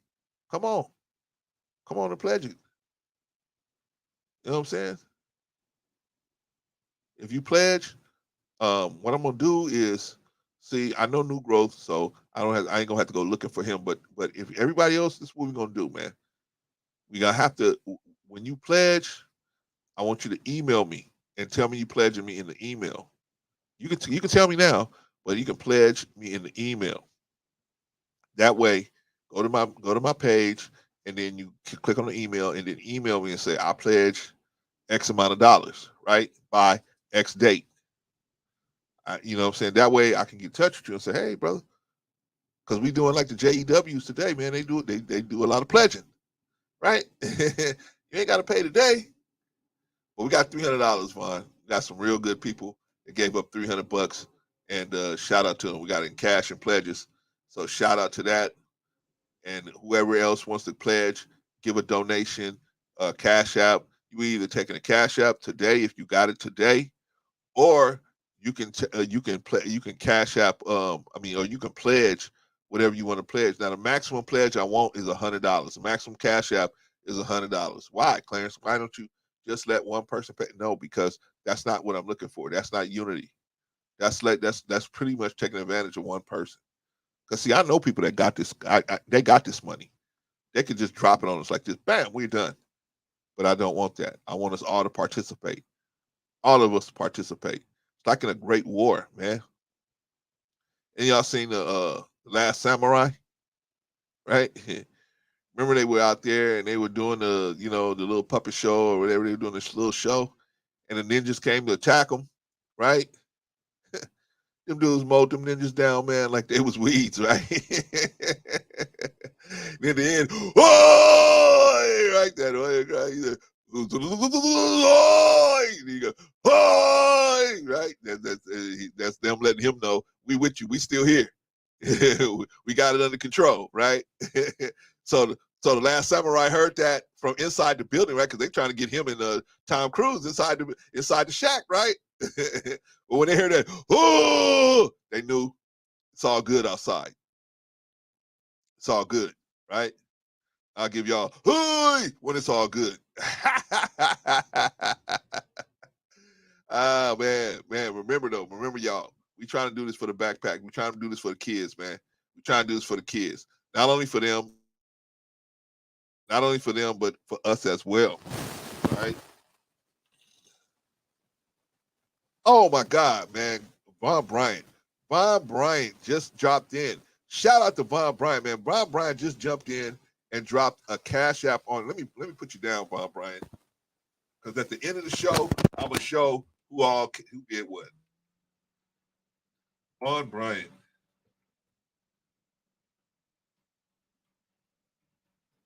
Cash App. Right. Oh my gosh, man. All right. All right. We got Ron Bryant took care of us for this hour, but don't think I'm gonna let y'all get away. Very generous, $100 Cash App, man. Very generous, very generous. We at $400, y'all, with pledges and Cash Apps. But I ain't gonna let everybody get away. I ain't gonna let nobody get away. That was just the generosity of the people. So far, it's myself, brother Clarence, Chef Shapino, brother Anderson, New Growth, Sim Simma, and of course Von Bryant, man. Von Bryant, the devil smasher, man. I mean, Von Bryant went through there, man, and knowledge relationships, man. Man, we got a saying in the mosque, man. Muhammad got the devil on the run, man. Von had the devil on the run. Von and Bolo had the devil on the run. They had the devil on the run, man. They ran that devil up out of that sister situation, man. Shout out to him, man. Shout out to the brotherhood. $400 from the brotherhood. Where the sisters at? Where the sisters at? I know y'all out there. Y'all gonna let the brothers just be the ones to get it? Don't let the brothers outdo y'all. Everybody knows if anybody can put money together, it's the sisterhood. The sisterhood can put that money together, man. They can get that money. Even pledging it. Come on, sisters. I know y'all out there. I know y'all saying to yourselves, man, I want to help, but I want to, I don't know. I want to overstep myself. You ain't got to worry about overstepping yourself. Brother, hey, the brothers. Any sister that donate money, man, and she feel like, hey, my husband might get mad. We'll keep your secret. We'll keep your secret. Not a problem. But trust me, your husband gonna love you when he see the smile on these little kids' faces, man. When we are showing you the backpacks we giving them and then we show them accepting them, man, it is what it is. It is what it is. We just, I mean, it is what it is, man. You know what I'm saying? Let me tell y'all something, man. What really is important, man. I told y'all about knowledge and relationships, man. I told y'all about that. I'm gonna keep harping on that, man. Until I see somebody do something even better than that, I'm gonna keep harping on that, man. These brothers, man, Bolo, M3, 84, Vaughn, the sister, Princess K, man, these people, man, they that is a miracle. A miracle is when you can take a situation that probably wouldn't go that way and you made it go the other way. That's a miracle. That's a miracle. Stop looking for Santa Claus. Santa Claus don't exist. There ain't no miracle. Miracle on 34th Street. No, there ain't no miracle. That ain't no miracle. Miracle is taking somebody who is lost, afflicted, and you pour oil in their wounds. See, that's what they did on the undulation. They pour oil in her wounds. And they put her on her back. They put her on their back. And they took her to the innkeeper. Who's the innkeeper? God is the innkeeper. They say, take care of her. Take care of this beloved one for us, Father. Take care of this beloved one for us. You know me well. You know my heart, Father. Take care of this beloved. And on my way back, I'll pay whatever costs. Whatever it costs, I'll pay.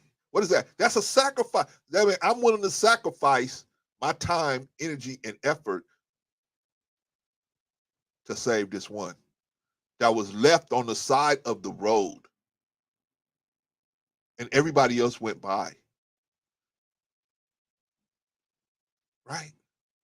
These real important people, they go by, they walk past you. Oh, you're in the Victim Olympics. You're in the Victim Olympics.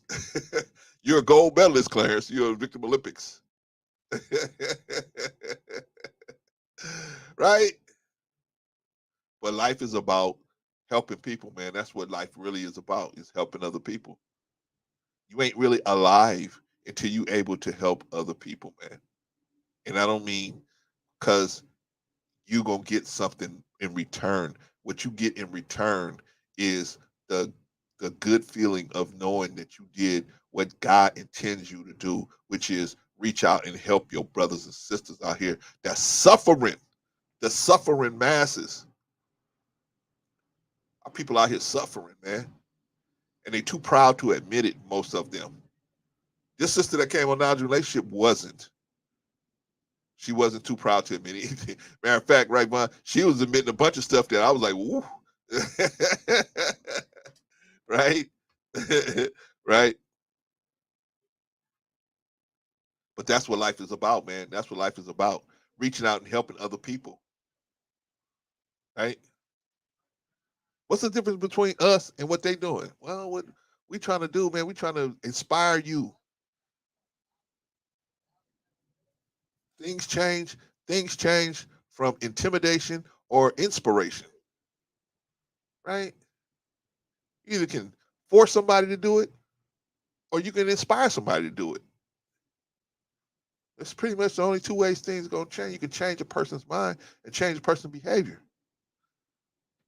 Right? That's what we try to do, inspire people to do better. If you get rich, you get rich.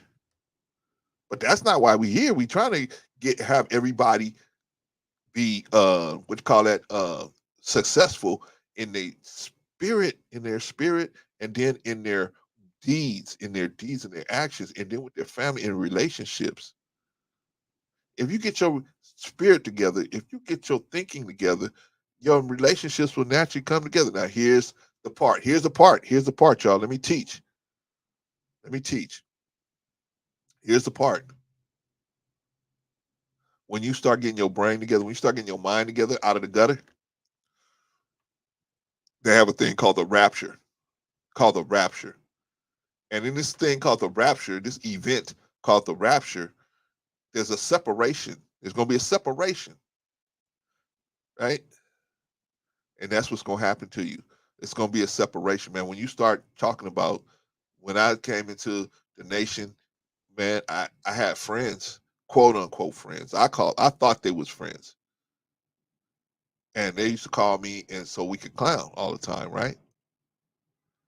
And once I wasn't with that no more, when they start calling me, and all I was talking about was Brother Malcolm or Brother Farrakhan or Brother the Elijah Muhammad or Malcolm or Martin Luther King or some other black leadership or some other situation,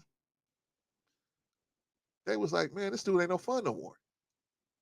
They just walked away from me, right? So there's gonna be a separation, man. There's gonna be a separation. That's why we separate. That's why we way over here on this side of YouTube, Black YouTube. We way over here. Why? Because the people want to see gore. Not Al Gore. I mean just gore. Just they want to see blood.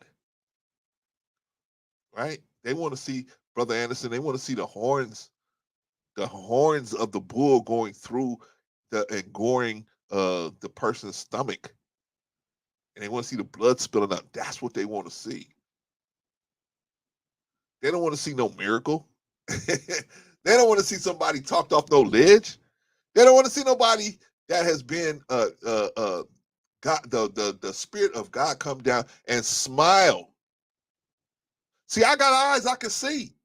I'm watching Knowledge and Relationships, and I saw God, Spirit of God come down and come work through Bolo, work through Vaughn, work through M3, work through 84, work through Princess K. I saw it. See, a regular person watching that podcast would just be like, oh, wow, that's cool. They're nice to her. I got my eyes open. I see. That's God working right there. That's God working right there. See, if you got your eyes open, you can see. You mean you got to be a Muslim class? I ain't saying you got to be a Muslim. No. I'm saying you got to be awake enough, spiritually awake enough to be able to have your eyes open where you can see what's going on. You can see God moving. Because if you don't see God's hand moving, well, brother, you're going to get used to somebody else's hand moving. And you're going to think that's God's hand moving. You're going to mistake that hand for God's hand. Huh? No, brother. We got to have our eyes open, man. There's a work. That's why it's not going to be a lot of us, man. Not going to be a lot of us, right? When you read Revelations, right? Read Revelations, man. Is it a whole bunch of people going in when the saints go marching in? Nah. It's not a lot of people, man. It's not.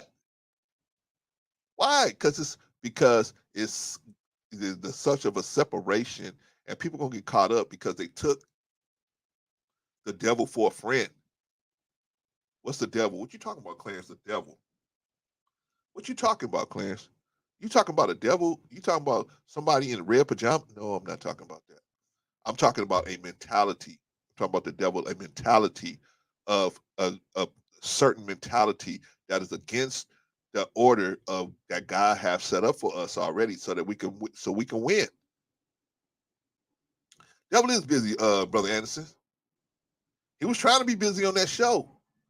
He was trying to be busy on that show, brother. And it was sad. It was sad to see, but at the same time, it was good to see that brother like Vaughn came out of nowhere. Brother like Bolo comes out of nowhere. Brother like M3 is saying here's the topic, right? Here's M3. Here's the topic, and I just want to tell y'all that this is the topic, and this is where we're going to stay on the topic. And here's 84. Yeah. I just want to tell y'all, man, this is the topic. This is how we gonna do it. This is why. Here comes the sister. Oh man, I have all these issues, y'all. Let me just tell y'all, explain that to y'all. I had mad respect for M3 and 84 because you know what they did? They shut up and let the sister open up, right? I said, wow.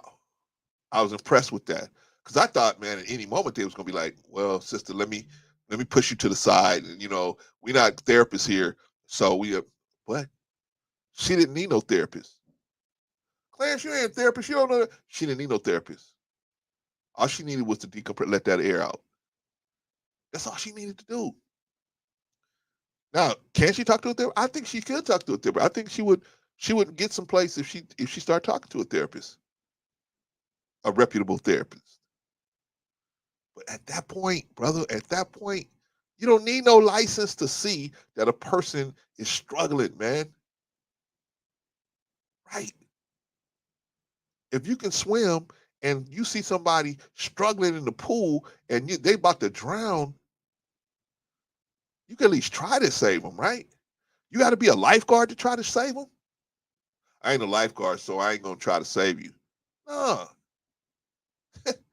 you can try to save them. At least try. That's the way I feel anyway, man. Now, when it gets into some real deep stuff, then yeah, you can be like, oh well, maybe what I mean. Maybe when you got them calmed down enough where they could actually sit down and talk to somebody, a professional. Yeah, okay, yeah. But you see them, all they need to do is just express what's going on with them.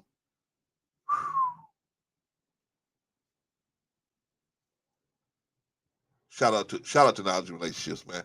Shout out to knowledge relationships, man. All right, y'all. Where was we at, man? Where was we? What was we talking about, Anderson? What was we talking about? Oh, we was talking about these backpacks and getting the money. Okay. All right, y'all. So we out here trying to get this money, right? We trying to get this money. I'm trying to get it so that our people, we can give away these backpacks and we can work together, y'all. Black people working together, man. How has that been working out for us? Sometimes good, sometimes not so good, man. Especially on the internet, right? We see all of these cats, man, and they come up here and they say, "Hey, they argue like we was talking about." And said, "We have $400. Thank you, sir. We have $400 now, y'all. $400 in pledges and cash apps. I thank all of y'all, man. Appreciate y'all, man. Thank all of y'all, man. Thank all of y'all. But we gonna push hard, brother Anderson. We gonna push hard. We gonna get y'all, man. I'm telling y'all, man. If y'all can, y'all go to y'all circle, man. Share. Say, hey, man. There's a crazy Muslim brother. He's over there asking for money for backpacks. I don't know him, but I gave him some money. Why don't y'all see if y'all give him some money, right? See what the brother gonna do with it. See if he for real for what he say. If he about it, or if he trying to take our money, we don't never see him again. I don't think he gonna do that. But let's see if we gonna do it. Let's see what he gonna do. Let's see what he gonna do. I guarantee you, I ain't going nowhere.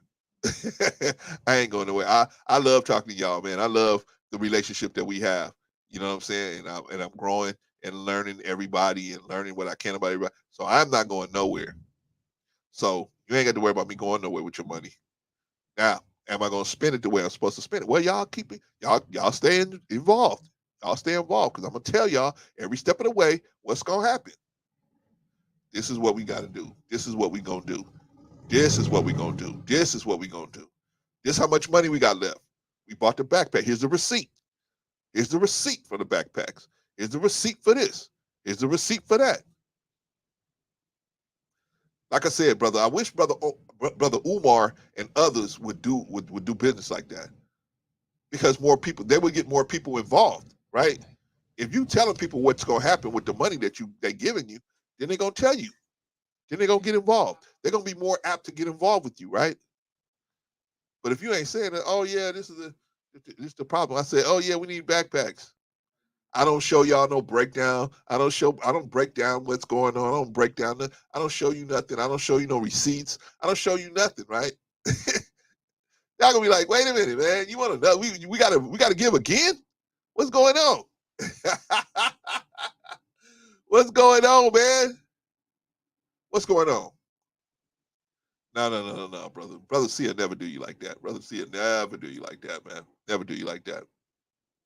We have $400, y'all. And I know it's some sisters out there. Sister Risa's out there, Quantum, All y'all, I know y'all out there. I know y'all out there. And maybe y'all saying to yourself, you know what? I just can't do it this week, brother C. Brother C, it's tight.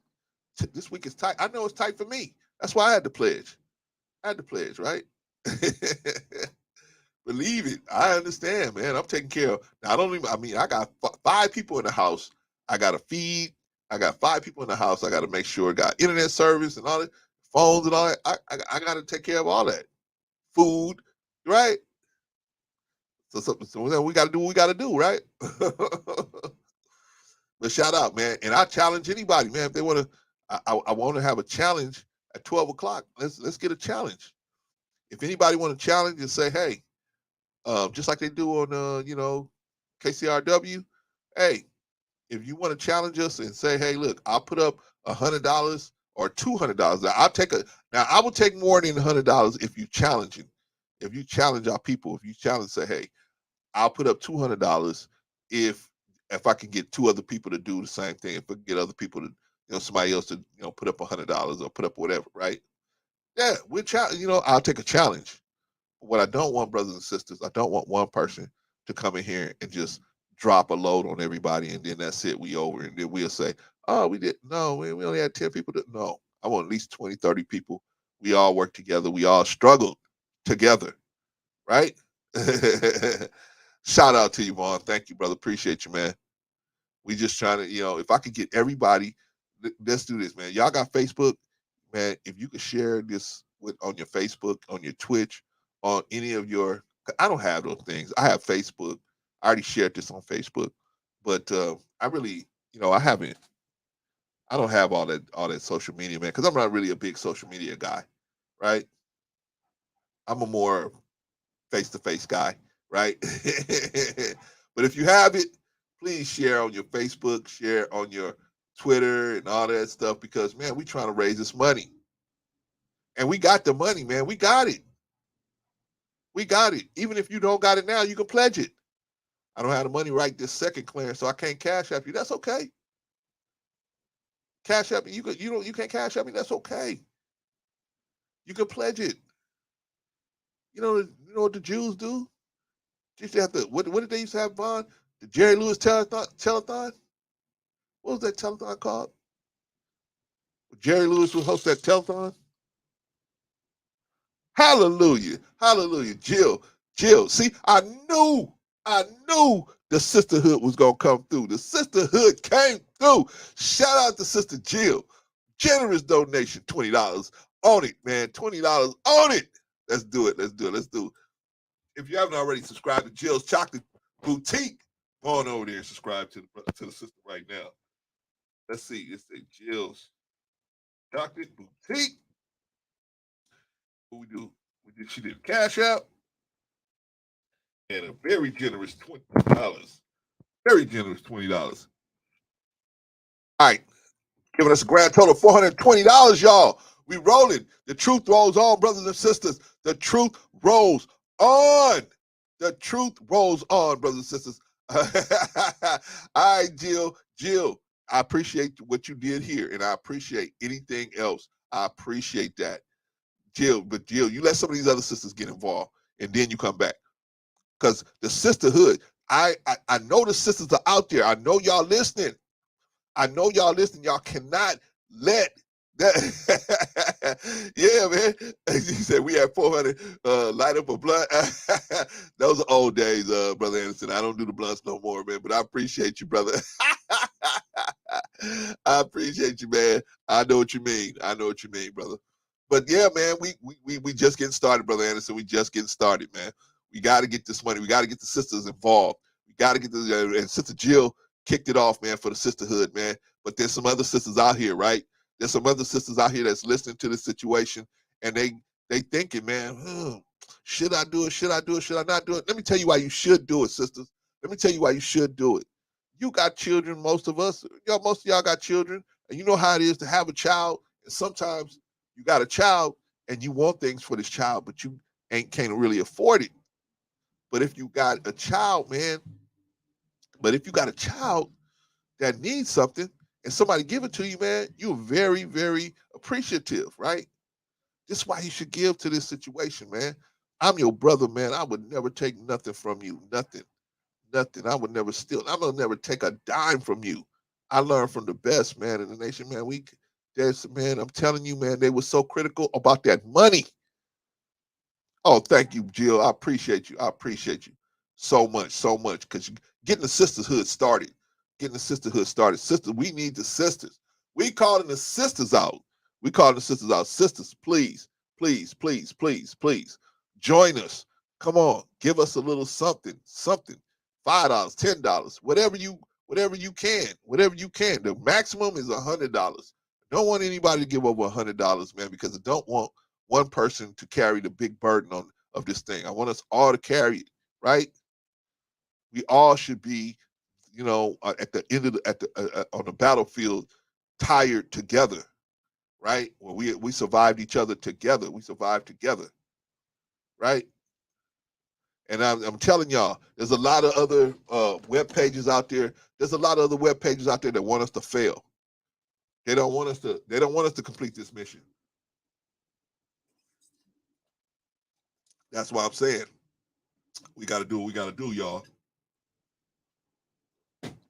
That's what I'm saying. We got to do what we got to do, y'all. We got to get this money. But Sister Jill said, "What's the deadline, bro? See, can we give throughout the month?" Yeah. I'm just trying to get it as soon as possible so I can order the stuff as soon as possible. Sister Jill, you can use a Cash App or you can pledge. You could, if let's say you gave the 20 and you want to pledge another 20 or whatever, right? You can pledge it. That means that if you pledging it, you telling me you're gonna have it within 2 weeks, right? Within 2 weeks, you're gonna have this money, right? Okay. Whatever you want to pledge, or you want to just Cash App it, however you want to do it. However you want to do it. I'm just trying to, get the money together as fast as possible to buy the backpacks as fast as possible. This is something really we should have did before school started, but now school's already started. But still, that's okay. We can still give the backpacks out. We can still, because there's children that need them. There's children who need them, right? They're walking around, they don't have backpacks, and they don't have nothing. They don't have none of this stuff, right? And some of them, if they just had this stuff, they would be able to be, who knows, y'all? We might be supplying backpack to the next president of the United States. We might be supplying a backpack to the mother of the next United States president of the United States, or the next great leader, or the mother of the next great leader, or the father of the next great leader. Who knows? Who knows? But charity is one of the pillars of Islam. Charity. That means that we're supposed to be charitable when we can. When we can. Now, I'm not saying, just like I used to tell the brothers when I used to get money, I said, we're not trying to take your rent money. We're not trying to take your gas bill money, your light bill money. That's not what we're trying to do. We're trying to take the money that you got to spend to do this. But that's going to be a sacrifice. Oh, man. Maybe I can't, I can't go to the casino this time. You Muslim, you ain't supposed to be going to the casino anyway, right? But but there's you got to sacrifice, right? You want to go to the casino? Okay, maybe you can't go to the casino this week or this month, right? But a sacrifice has gonna have to be made, man, to prove that there are people, right? There are people out here that can do stuff. That's why I keep going back to knowledge relationships, man. Money wasn't gonna help that sister, man. Money was not gonna help this sister. The sister was not. It was not. It was not money was gonna help her. You know what's gonna help her? The fact that the people was willing to air her out and listen. That's what. That's what. They're willing to listen to the sister. See, sometimes money ain't the issue. Money's not the problem. The problem is, does somebody care enough to listen to me? I believe these brothers saved that sister's life. She was talking about some self-deletion and all. Man, that's what it's about. See, it's something more. It's something more important than views and clicks. Our people, man, our people are way more important than views and clicks. These dudes performed a miracle on this lady, right? Maybe 4 or 5 people in there watching. But like me and Brother Anderson said, there's other brothers out here. There's other people who are doing these podcasts, man, these shows. There are 800, 900 people in there watching them fussing and fighting at somebody else. I don't get it. I don't get it. I do get it in the sense where I know why it's like that. I just don't know when it's going to change. See, everybody's going to change at some point. Everybody's going to get to the point where they're going, man, I'm tired of hearing people screaming and hollering at each other. But YouTube is a place where people like that can congregate, right? People that have real life issues can congregate on YouTube. They can congregate and get together and support each other in their trauma, what they call trauma bonding, right? We see that in different channels all the time, right? Got people out here that trauma bond, man. They can't do nothing if they ain't doing it. If they got to have a whole crew with them to go do something, right? They can't stand on their own. I mean, I just feel like this, man. We gotta show these people, show and prove that we are who we are and who we say we gonna do what we say we gonna do. I'm tired of having these people, man, and they looking at us like, oh well, y'all ain't nothing, y'all ain't nobody. You guys over there, let's talk to Better Black Life, man. You guys ain't doing nothing over there. Really? Really? We doing everything over here. I'm pointing you to knowledge and relationship. I saw somebody lifted out of. I saw somebody raised out of the grave. This sister was in the grave. Do you hear me? She was in the grave. M3, Intellectual Soapbox, Vaughn Bryant, Bolo TV, Princess K. They used God power to raise this sister up out the grave. When they got done with the sister didn't have no dirt on them no more. That is a miracle. That's a miracle. Some of y'all, hey, you go try to raise somebody out the grave. You go try to do it. Very difficult. If you don't have God with you, man, it's very difficult. Very difficult. That's why I know what I'm looking at. When I see stuff like that, I know what I'm looking at. I'm glad, man. I'm glad I'm able to be around people like that, man, that could see stuff like that. When I see it, I'm able to go, oh, yeah, I can call it out. I can call it out. Shout out to everybody that was on that panel. Shout out to them.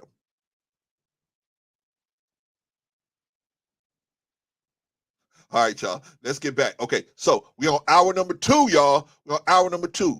Our grand total is $420 at this point. Now, this hour, I'm gonna ask for $200 from wherever. If I can get 100 people to just give $2 a piece, cool. But I'm looking for $200 this hour. I'm asking the YouTube guys, push Brother Clarence on the algorithm so that we can get this $200. We want $200 this hour. We can get it. We already got one sister involved. We got the sisterhood involved now. See, nobody can put money together and move money around like sisters, man. The sisters can move money. And we asking the sisters to move for a good cause. It's a good cause. Backpacks for the kids? We want to give away a computer? Which one of these Negroes you watching gonna give away a computer to some kids? Which one of these Negroes you watching gonna give away backpacks to these kids? Which one? No disrespect, but I'm just saying. They're asking you for money so they can pay their car notes. They're asking you for, and there's nothing wrong with that. Let me tell you something, man. I ain't. There's nothing wrong with that if you know up front that's what they're doing. I mean, you know what I'm saying? If this person saying, "Hey, you can cash at me. I'm going to use it for my living expenses." Cool. We support you, brother. We want you. We support you, sister. We want you to be able to not have to go work a regular job. Here, I'm a support. We're gonna support you. Cool. But when you say send me a cash app, why? Why should I just send you a cash app? Why? Right? I mean, if you ask for it, that's cool. But why are you asking for it? Hey, I need help with the channel. I need help with this. I need help with that. Oh, okay. Now I know it. Now I know what I'm sending it for. But if I'm just sending you money, to me as a 54-year-old man, that to me is suspect. At least tell me why I'm sending you the money, right? I need one other person to cash at me, or I'm gonna play this crazy music, right? Like our brother Kevin Samuels, rest in peace, right? I'm gonna play this crazy music until you guys cash at me. When you hit the cash at, or I get the amount of likes I want, then I won't play this music. Nah, brother. Brother Clarence will never hold you hostage. I mean, if y'all don't get the likes up, I'm gonna play this crazy video until y'all do that. But hey, man, you know, I can't get mad at nobody's get down. Everybody gonna get down how they gonna get down. We got to get this money, man. We got to get these backpacks for these kids, and that's what we want to do. Gonna cost us $3,100. We got $420 donated, pledged so far. But I need y'all help. We need y'all help. We need other people to come in, man. I can't keep asking the same people to give money. I just can't do it. That's not fair. That's not fair. They will do it. Some of them got it to give, and some of them will do it. That's the kind of spirit they got. But I don't want that. I got 600 subscribers. Really? How many people I really got with me? If I really had 600 subscribers that was really into what we trying to do over here, we would have got this money in the first hour, right? But see, I understand some of our people are asleep, some of our people are out in the street, some of our people are doing stuff, right? I get it. But the core amount of people, man, they probably still in the bed. Or they doing other stuff, right? And that's cool. But if you really with us, then come be with us. Come be with us. Yeah, you like that, Vanna, holding hostage for clicks. If you guys don't get the likes up, then I'm gonna just sit here quiet. I just don't see what you got to gain by doing that. But hey, man, like a lot of cats do that, but that's on them. Brother Clarence is a different kind of cat, man. I got a different kind of way of seeing things. So I'm just gonna, you know what I'm saying? I'm gonna hit things the way I hit them, way I see them, right? Shout out to you, Von. But okay, so like I said, man, we got the sisters. We need more sisters. We need the sisters. Sisters, if you out there, if you in the bushes, if you out there, we need your help. You can cash app me. My cash app is down there on the bottom, scrolling by you right now. You can hit the cash app. Oh, well, Clarence, I ain't got the money today. I want to give the money, but I'll have it within 2 weeks. Okay, then you can pledge the money. You can pledge it. Don't worry. Don't worry. We got all kind of ways of taking your money, right? Got all kind of ways of taking your money. Don't worry. I mean, man, I'm trying to tell you, bro, I used to do this for a living, taking money, going around asking for money. But shout out, y'all. We need $200 this month, this hour. We need $200 this hour. We got to get these backpacks. We got to move on, man. So everybody that's in the chat, everybody, you got to share. Got to share this, man. You know what I'm saying? If you got a channel, post it. Say, hey, brothers over there trying to raise some money. Post it. We trying to raise money. We trying to get people to come over here, not to see what we doing, but to help us. I appreciate you coming over and seeing what we doing and say, oh, that's nice. But you can help us. $5, $10, $20, whatever you can do. The max is $100. Now, the only thing I'm taking over $100 is challenges, right? I'm checking challenges from businesses. If you got your own business and you're going to challenge another business that you know already, you challenge another business for, let's say, $200 or something, then okay, I will take that. Say, hey, I'm putting up $200, and my $200, I want to challenge this other business to put up $200, or this other group, or this other. Where my alphas at? Where the alphas at? Oh, we only mess around with our stuff. Oh, okay. Where the Greeks at? Where the deltas? Oh, we only mess with our stuff. Oh, okay. Okay. Where the frats?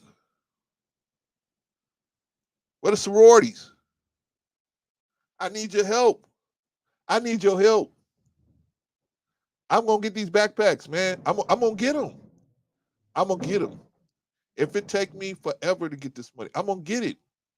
I'm gonna prove to you, man, that we are going to do this. We are going to do this. We are going to do this. I know we only got 4 people here, but we're gonna do this. We're gonna make this happen. We're gonna make this happen, man. I was watching Knowledge and Relationships. I was watching Knowledge and Relationships. Sister prayed. One sister prayed for the other sister. The sister that was in turmoil, the sister that prayed blew the lid right off the casket that she came rolling up in.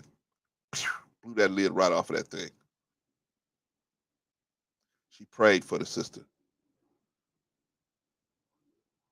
The sister, what could she do? See, when somebody do something good for you, what can you do? When God comes in the person of whoever comes to help you out. Thank you, Jill. Appreciate you. Yes, I know y'all are. I know y'all are. You know, but Jill, I just don't want to I just don't want to tax the people that's already doing. You know what I'm saying? I want everybody. I want all the people. And so I know a lot of people probably are not aware or up or ready to go. That's why we're gonna be on all day, and they gonna come out and help, right? But we gotta get $200 this hour. We got $200 this hour, y'all. 200. How we gonna do it? How we gonna do it? We just gotta keep letting other people know that Brother Clarence is out there. Brother Clarence is doing what he's doing. You hit your Facebook page, you hit whatever, right? If you can, you know what I'm saying? I understand some of y'all can't do it, right? Because you got business going through your Facebook and you don't want to commingle business and you know, other things. I get it. I get it. If y'all can, if you can. Or if you got your own YouTube page, you know, go to your community tab and let people know, hey, this brother's out here. And they trying to get these backpacks. Name me one other, Anderson, I know you're still probably here. Name me one other channel that's getting backpacks for kids. That's doing anything for kids. That's doing anything for grown-ups. It's only us, y'all. We by ourselves. We by ourselves. Every Sunday, we come up here and we tell people, hey, watch your children. Which one of them is doing that? Not to say nothing bad about them, but I'm just saying they out here to entertain. We out here to teach. We out here to entertain a little bit, but we out here to teach. We out here to see. My goal. Let me tell y'all my goal. My goal is when I close the stream, I gave y'all some information that y'all could use, or you could at least think about. Right? Maybe you don't agree with me, but you can at least think about it and say, yeah, well, you know, I don't agree with that, Brother C, but yeah, that's a good point. Or maybe that's not a good point. Well, I just don't see it that way, Brother C. But at least I get you thinking. At least I got you thinking. This ain't no echo chamber, a bird's nest, everybody singing the same song, right? This ain't no bird's nest. We out here for real. These people out here trying to get you a date. They're out here trying to get people dates. Our children are suffering in school. They suffering. They have absolutely, man, they're not doing as well as they could be doing because they don't have the materials or the drive or the motivation. Because a lot of them think that nobody cares. And you know what? You know what the cold part is? They're right. They're right.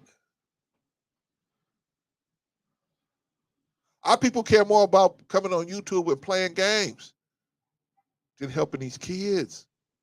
And I'm not trying to shame nobody. If you don't want to help us, don't. I understand. You could go do whatever you do on your own. But we trying to do something in unity. We trying to help these children. Every Sunday we come up here, man, we give you what? The news. Break that down for you. The hit parade. Break that down for you. Hey, man, watch out. These people is everywhere. They coaches, they principals, they everywhere. You got to watch out. Got to watch these children. Got to watch your children, man. What else we do? We do rescuing black boys. Black boys is the most hardest hit. Statistically, they are doing the worst out of any group of children, black boys. And it's a number of different reasons, man. We listen to Dr. Confuju, and he will come, he breaks down all that stuff. Who else is doing that? Who else? Ain't nobody else doing that. Excuse me, that I know of. Ain't nobody else breaking that down like that. Or having it on the channel. Nah. Then we give you what else? We give you the Black History Minute. The Black History Minute. We give you the Black History Minute. Tell you about stuff that you might not know or might know fully in depth about. Right? So we go into that. We're going to do it tomorrow. We're going to do it tomorrow. Right? We give y'all the Black History Minute. Then we give you the job of the week. I try to find jobs that you don't need nothing but a high school diploma to actually get involved. And they pay good money. What? And the rest of these Negroes ain't doing nothing like that. Nothing. That's every Sunday for the past 2 years. Every Sunday. Every Sunday. Not to say I'm better. I'm not better than any of them. I'm just doing something different.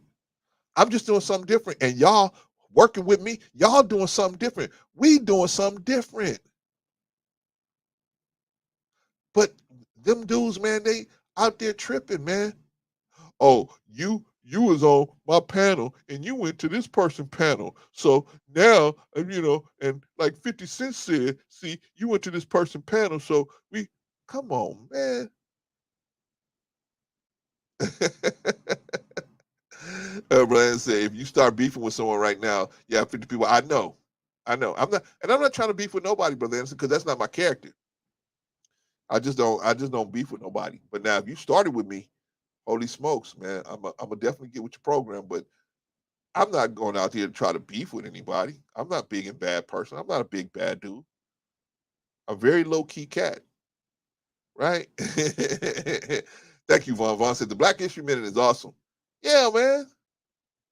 I ain't trying to shove it down your throat. I'm just trying to give you a little piece here, a little piece there, a little piece here, a little piece there. Something you can talk about, interesting conversation.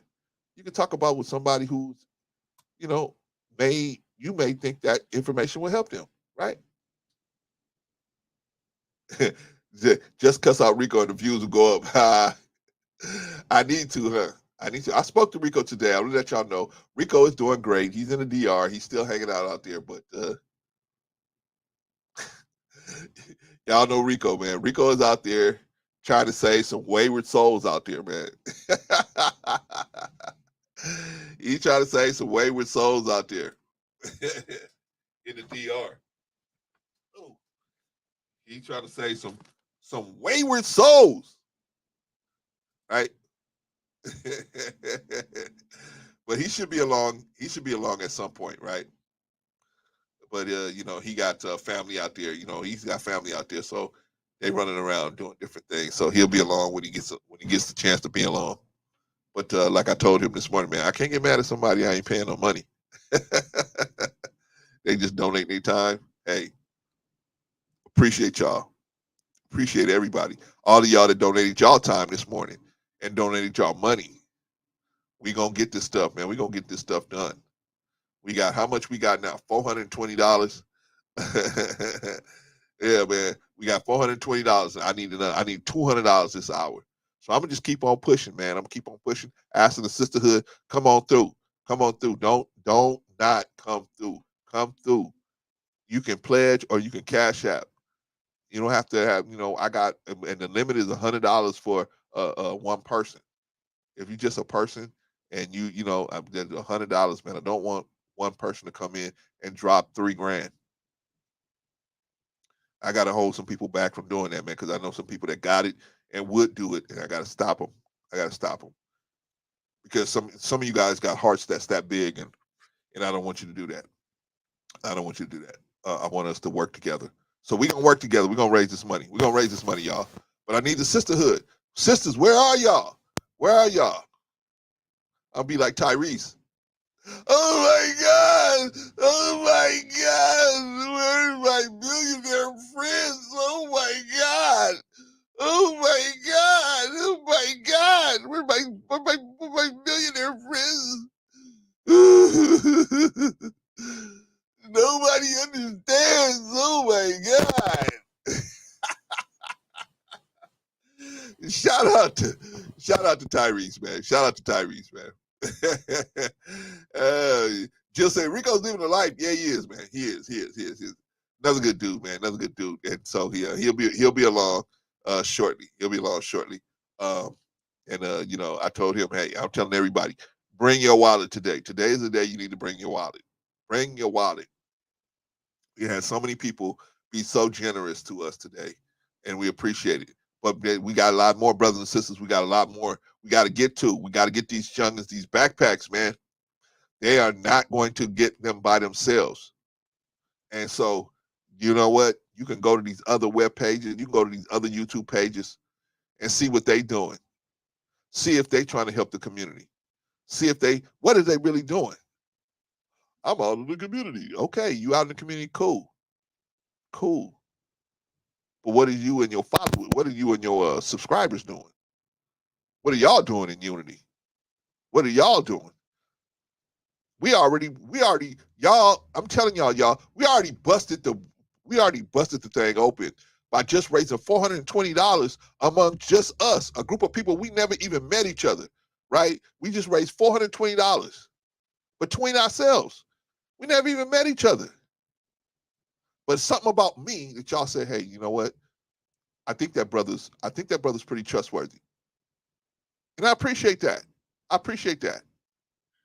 But see, I know how to do business. I did business a long time. I know how to do business. You do not ask people for money. That's why I have this accounting here. I have a spreadsheet with telling y'all exactly how much everything costs, and then with the total at the bottom.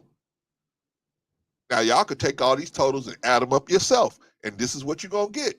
Or if you don't get this, then you let me know. Class you off by a couple of dollars, right?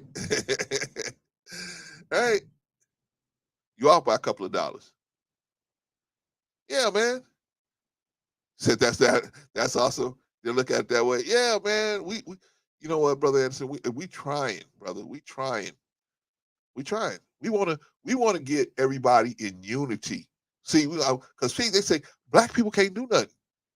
Or I even got white people listen. I got shout out to Sister Don.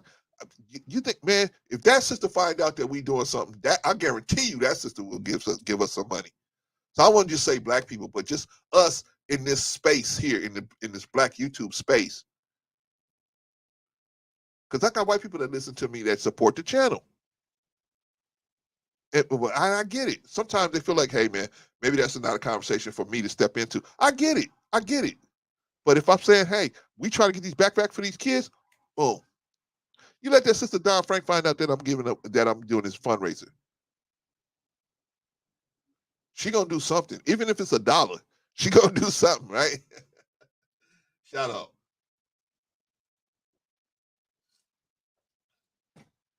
Ooh, I gotta get that. Ooh, I'm telling y'all, man. Let me tell y'all, Brother Anderson. Let me tell you something. You're a young dude, man. You 30 something years old. You and New Growth. Let me tell you something. If you start drinking water with apple chunks and lime, change your life, brother. Change your life. Woo! Change your life, man. Change your life, brother. All right, y'all. So where we at? Oh, we're 24 minutes into the hour, but we still got to get this $200. We want the sisterhood to jump in. We want anybody else. Yeah, man. If you start jerking it now, brother, when you get my age, 55, you won't have none of these illnesses. You won't have none of that stuff. Why? Because the citrus, man, the citrus will clean your blood. The water, I mean, the apple will clean your blood as well, and but give you the nutrition that you need. And then the water, of course, is life giving on its own, and it'll heal your body, brother.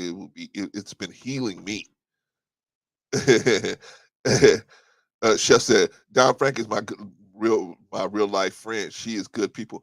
Bro, Chef, I'm telling you that Don is a good person. I'm telling you how she get down. I know how she get down. See, that's what I'm saying, man. I know the kind of people that's feeling this. I know. She is good people. Matter of fact, one time I don't know if I was talking about I think I was talking about something that happened, maybe that live that you was on, JP's live. I think I was talking about that. Don Frank came up and said, "Hey, oh wait, Chef is my dude. You know what I'm saying? I'm good with you, brother Clarence, but Chef is my dude." I said, "Oh, okay." I said, "Oh, okay, okay." But I don't think I was talking. I think I was just talking about the situation. But she just let me know up front, "Hey, bro, don't say nothing dumb, cause that's my dude. Got you, got you, sis." But yeah, man. See, so some people just ain't here, man. They just don't know what we doing right now. They'll fall in when they get here. But I'm still pushing the program. Brother Anderson said my grandmother drank water every day and lived to 91. Yeah, man. Yeah. See what happened, Brother Anderson? When we came from the South, we knew what we ate fresh food because we was growing it ourselves and eating it ourselves. So we knew what we ate fresh food. As we got migrated into city life, we start eating at restaurants, we start eating fast food, we started eating other stuff. And then they sent the destroyer into the black community. Do you know what the destroyer is? The destroyer that they sent into the black community? You're right, Chef. She is a writer. Definitely a writer. Definitely for sure. Don't say nothing bad about Chef. She coming to get you. She is definitely coming to get you if you say something bad about Chef. I may have almost went off the line and she was like, "Hey, bro, Clarence, let me tell you something, man. That's my dude. This is just to make it clear. That's my dude. So don't say nothing dumb." Oh, okay. Yes, ma'am. Right? Ay, ay, ay. Ay, ay, ay. Yeah, man. Yeah. But yeah, when we came from the South, we ate fresh food. We knew what fresh food tastes like. Man, now, man, we've been living up here in these cities so long, we don't even know what fresh food tastes like. Man, blah, blah, blah. Just the limons I got. And so one of my neighbors, shout out to him, he got a lime tree. He gave my son some lime. He said, I know your father drinks the limes. He uses these limes here. Give him these limes. My son brought them to me, fresh limes, right? Tastes way different than the ones I bought at the store. Way different. Way different. But we don't even know what fresh food tastes like today. Most of us, we don't know what fresh food tastes like. So you know what they sent the destroyer in? You know what the destroyer was? You know what sent when they and there is a correlation between these two events. The 2 liter soda and the spike in uh, type 2 diabetes. Those two are correlated. Uh-oh, Clarence, now we're gonna shut your live stream down. No, you can't shut me down. The 2-liter pop bottle and type 2 diabetes are correlated. When they introduced the 2-liter pop bottle, type 2 diabetes went through the roof. Went through the roof. And it's still going through the roof. When McDonald's introduced the extra supersized Super Coke, right? The kidney killers, right? The supersized Coke, kidney killer Coke, right? Type 2 diabetes went poof through the roof. That's why they had to take that stuff off the menu, man, because there's a movie called Super Size Me, right?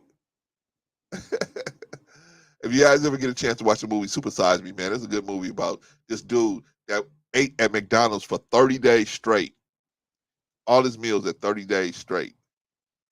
His health plummeted. His blood pressure skyrocketed. His health plummeted. His desire to do different things, intimately plummeted. Everything was bad. It was all bad. It was all bad. It was all bad. But like I said, he said he was gonna film himself eating at McDonald's for 30 days, and he did. Anyway, not to bash McDonald's, right?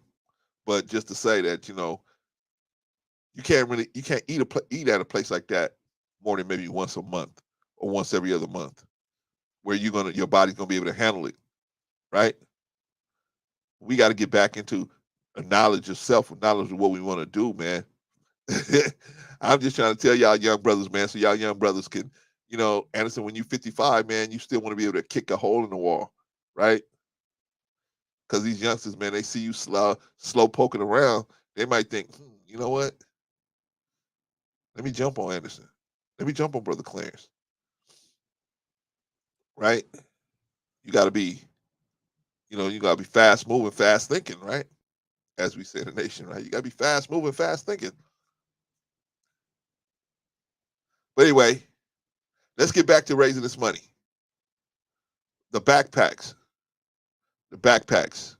Y'all know some kids that need some backpacks, right? I know some kids that need some backpacks. But this is an experiment we're going to do to raise money for these kids, and we're going to show you everything. I'm going to show you us getting the backpacks. I'm going to show you us putting them together. I'm going to show you us handing them out. I'm going to show you them setting up the what you call it? I'm going to the tents, the staging area. I'm gonna show y'all the people coming to get them if they allow us to film their children. Right now, that part I'm try to work. I'm gonna try to work that part out. But we definitely gonna film giving them out. I don't know if I can film them, their child's face, but I'll figure that part out. Clarence, you trying to say you ain't gonna film? No, I'm filming it. I'm gonna film it. Now, question is, am I gonna have to blur out their faces? That's all. But I'm filming it. I'm filming it, man. We are definitely gonna film us doing, because I want y'all to see what y'all doing.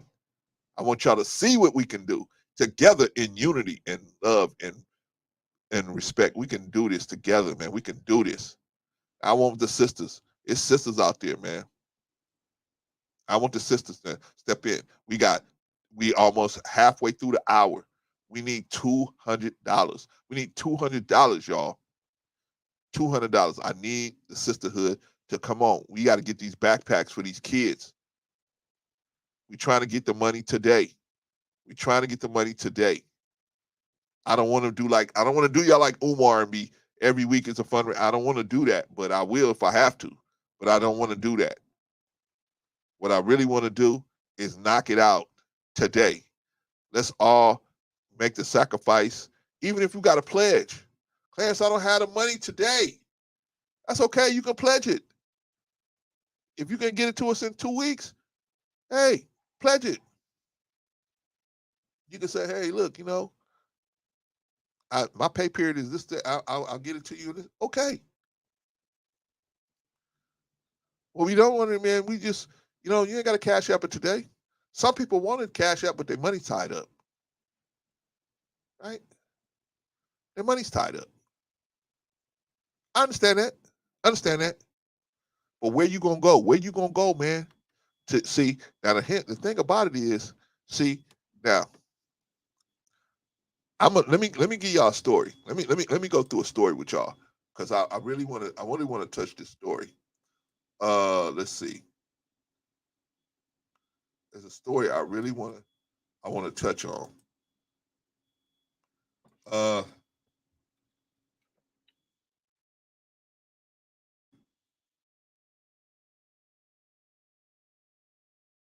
let me pull this story. Let me pull the story up.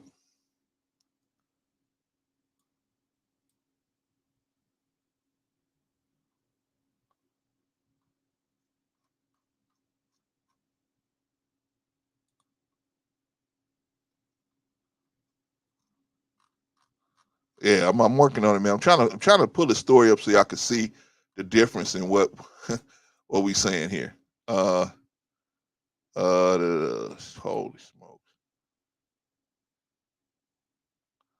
Uh,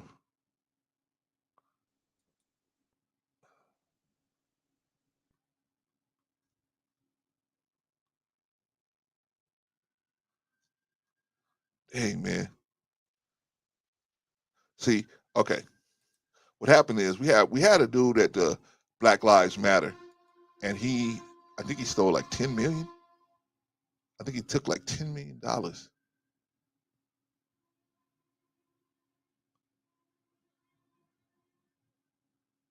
Yeah. I mean, I guess they got. You know what? This is why. This is why. Uh, here. Um, I cannot seem to find it. Anyway, there's a guy over at Black Lives Matter, right? One of the founders at Black Lives Matter. This cat stole 200 million. I mean, not 200. Excuse me, $10 million. He just siphoned off $10 million for himself. Now we already heard of the sister that bought like 6 or 7 houses out there in Malibu, right? I don't know if y'all know about Malibu, California, but Malibu, California is one of the most expensive places to live in pretty much in the U.S. Very expensive. You can spend easily $20 million on a Cracker Jack box over there, right? Easily, because most of the houses are right there on the ocean, so they're very expensive, right? This young cat took $10 million and siphoned it up. Now, I didn't get to read the article. The article got blown away. Man, you know what? Y'all are smart. See, y'all got me thinking now. Man, I can use my history and I can see. Okay, maybe I can pull it back up. Maybe I can pull this article back up.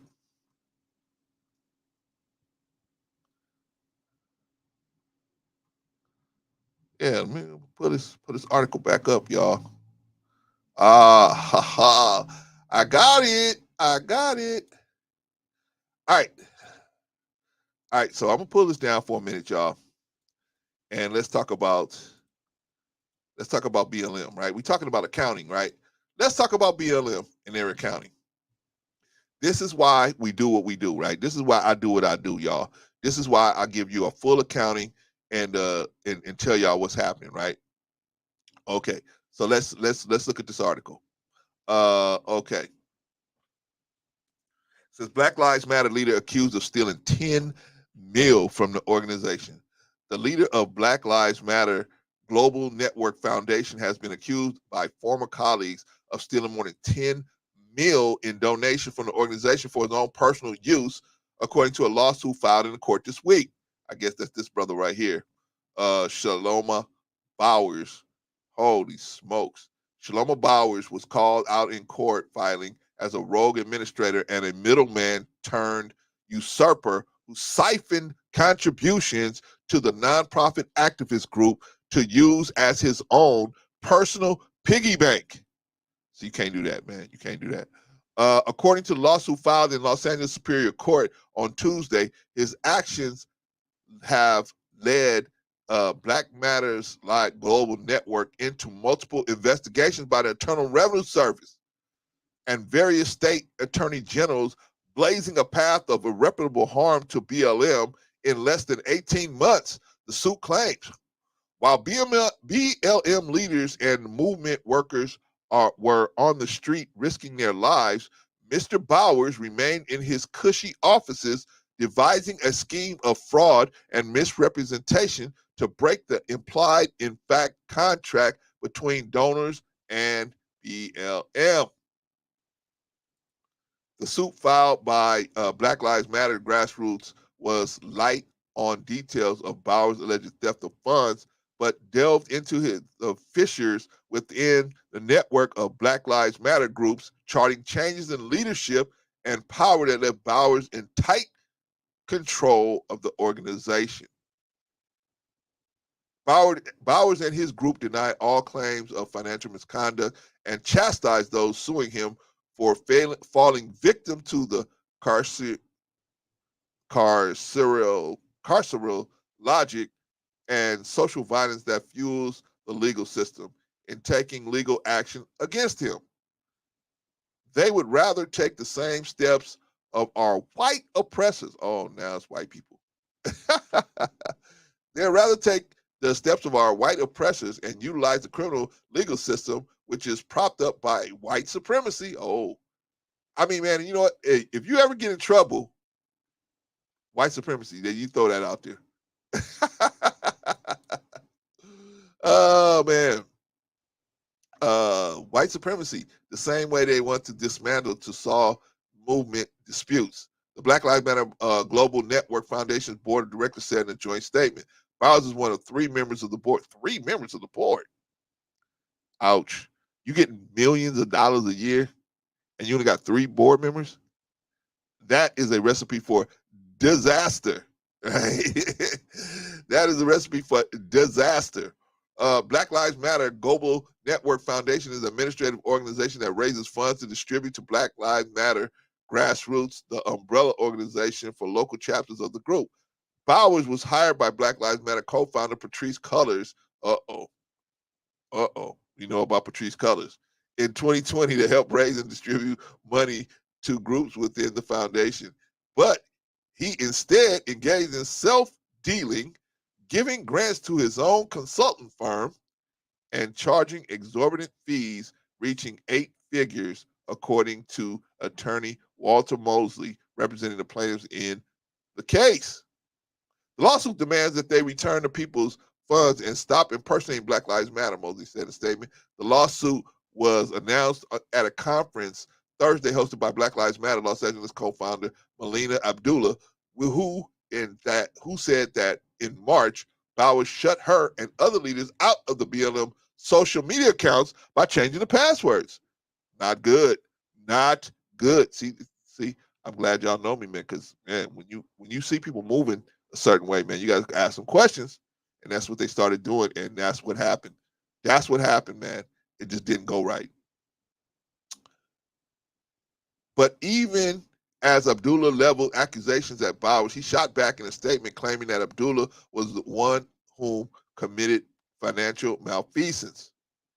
He also accused Abdullah of unprincipled decision-making and a leadership style rooted in retribution and intimidation.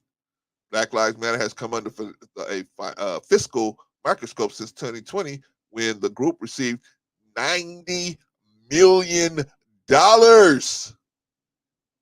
amid protests following the murder of George Floyd by police in Minnesota. The organization filed its first public IRS 990 tax form in 2022 and was criticized for buying a $6 billion Studio City compound. All right, y'all, that's Black Lives Matter. So what happened? So what happened? What happened? The brother got it. The brother got it wrong. The brother got it wrong. The brother started moving around with the money. See, when you are a a 50c3 organization, when you're a 50c3 organization, what you're supposed to do is you're supposed to keep records, but you don't necessarily have to report everything to the IRS. Well, now you do. Now you do. Now you do. Now you got to keep track of $90 million between three people, right? Sound like it should be easy job, right? But unfortunately,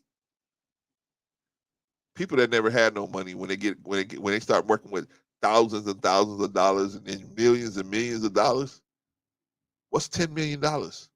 What's $20 million? What's a couple $1 million here and there, right? The people ain't gonna notice. No, the people are gonna notice. The people gonna notice because you told them you was gonna do this and this with this money. You got a budget you're supposed to be, and the people only donate money to you because you had an express purpose. Now you're not even gonna do what your express purpose was. No, not. See, that's what I'm saying. This is I'm trying to show a difference between what we doing. The backpack fundraiser. We doing backpacks today, y'all. Backpacks. You can cash app or you can pledge. You can cash app or pledge. If you want to pledge, please go and let me put my email in here. Let me put my email out here, man, so y'all can pledge, because I need the rest of y'all that's gonna do some pledges. I need you to use my email. I need y'all to use my email.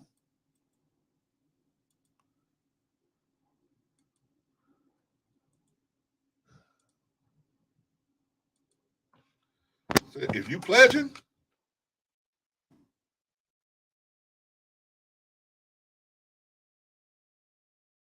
pledge.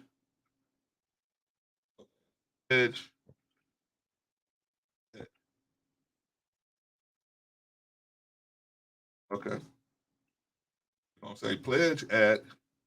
There we go. There we go.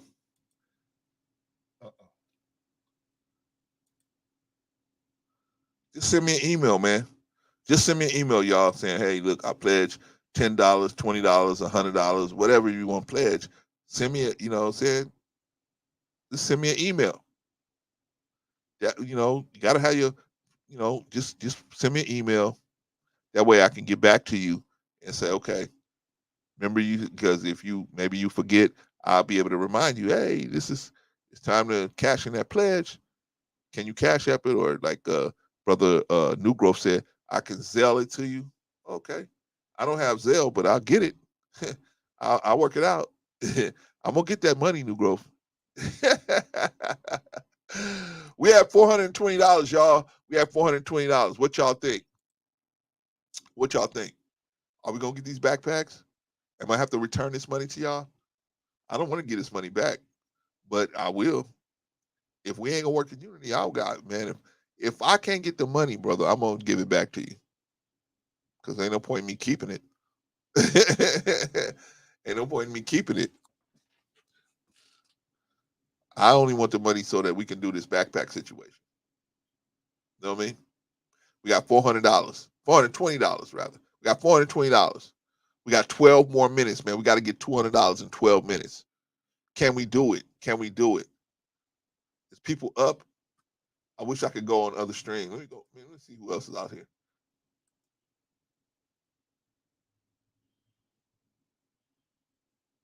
I don't want to go up on So Harold Speaks. So Harold Speaks is up.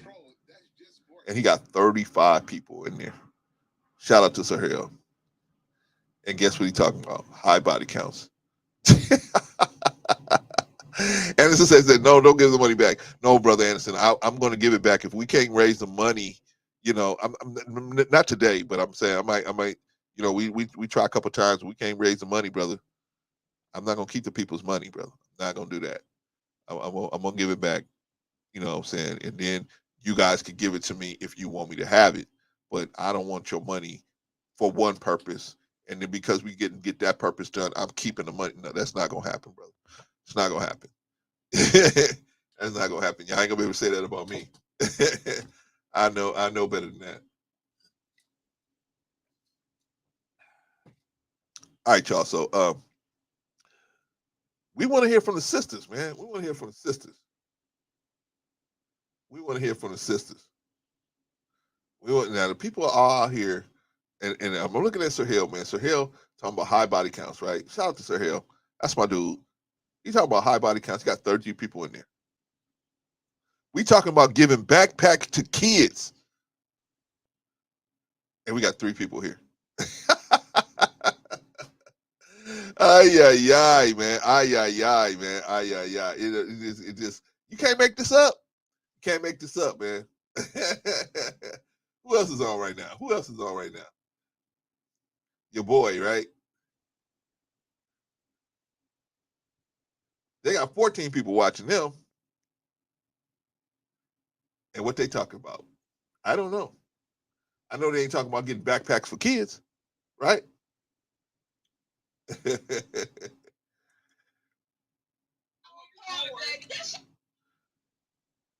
Oh man. And they got a sister that has a whole bunch of different people on her stuff. She got 260 people in there watching.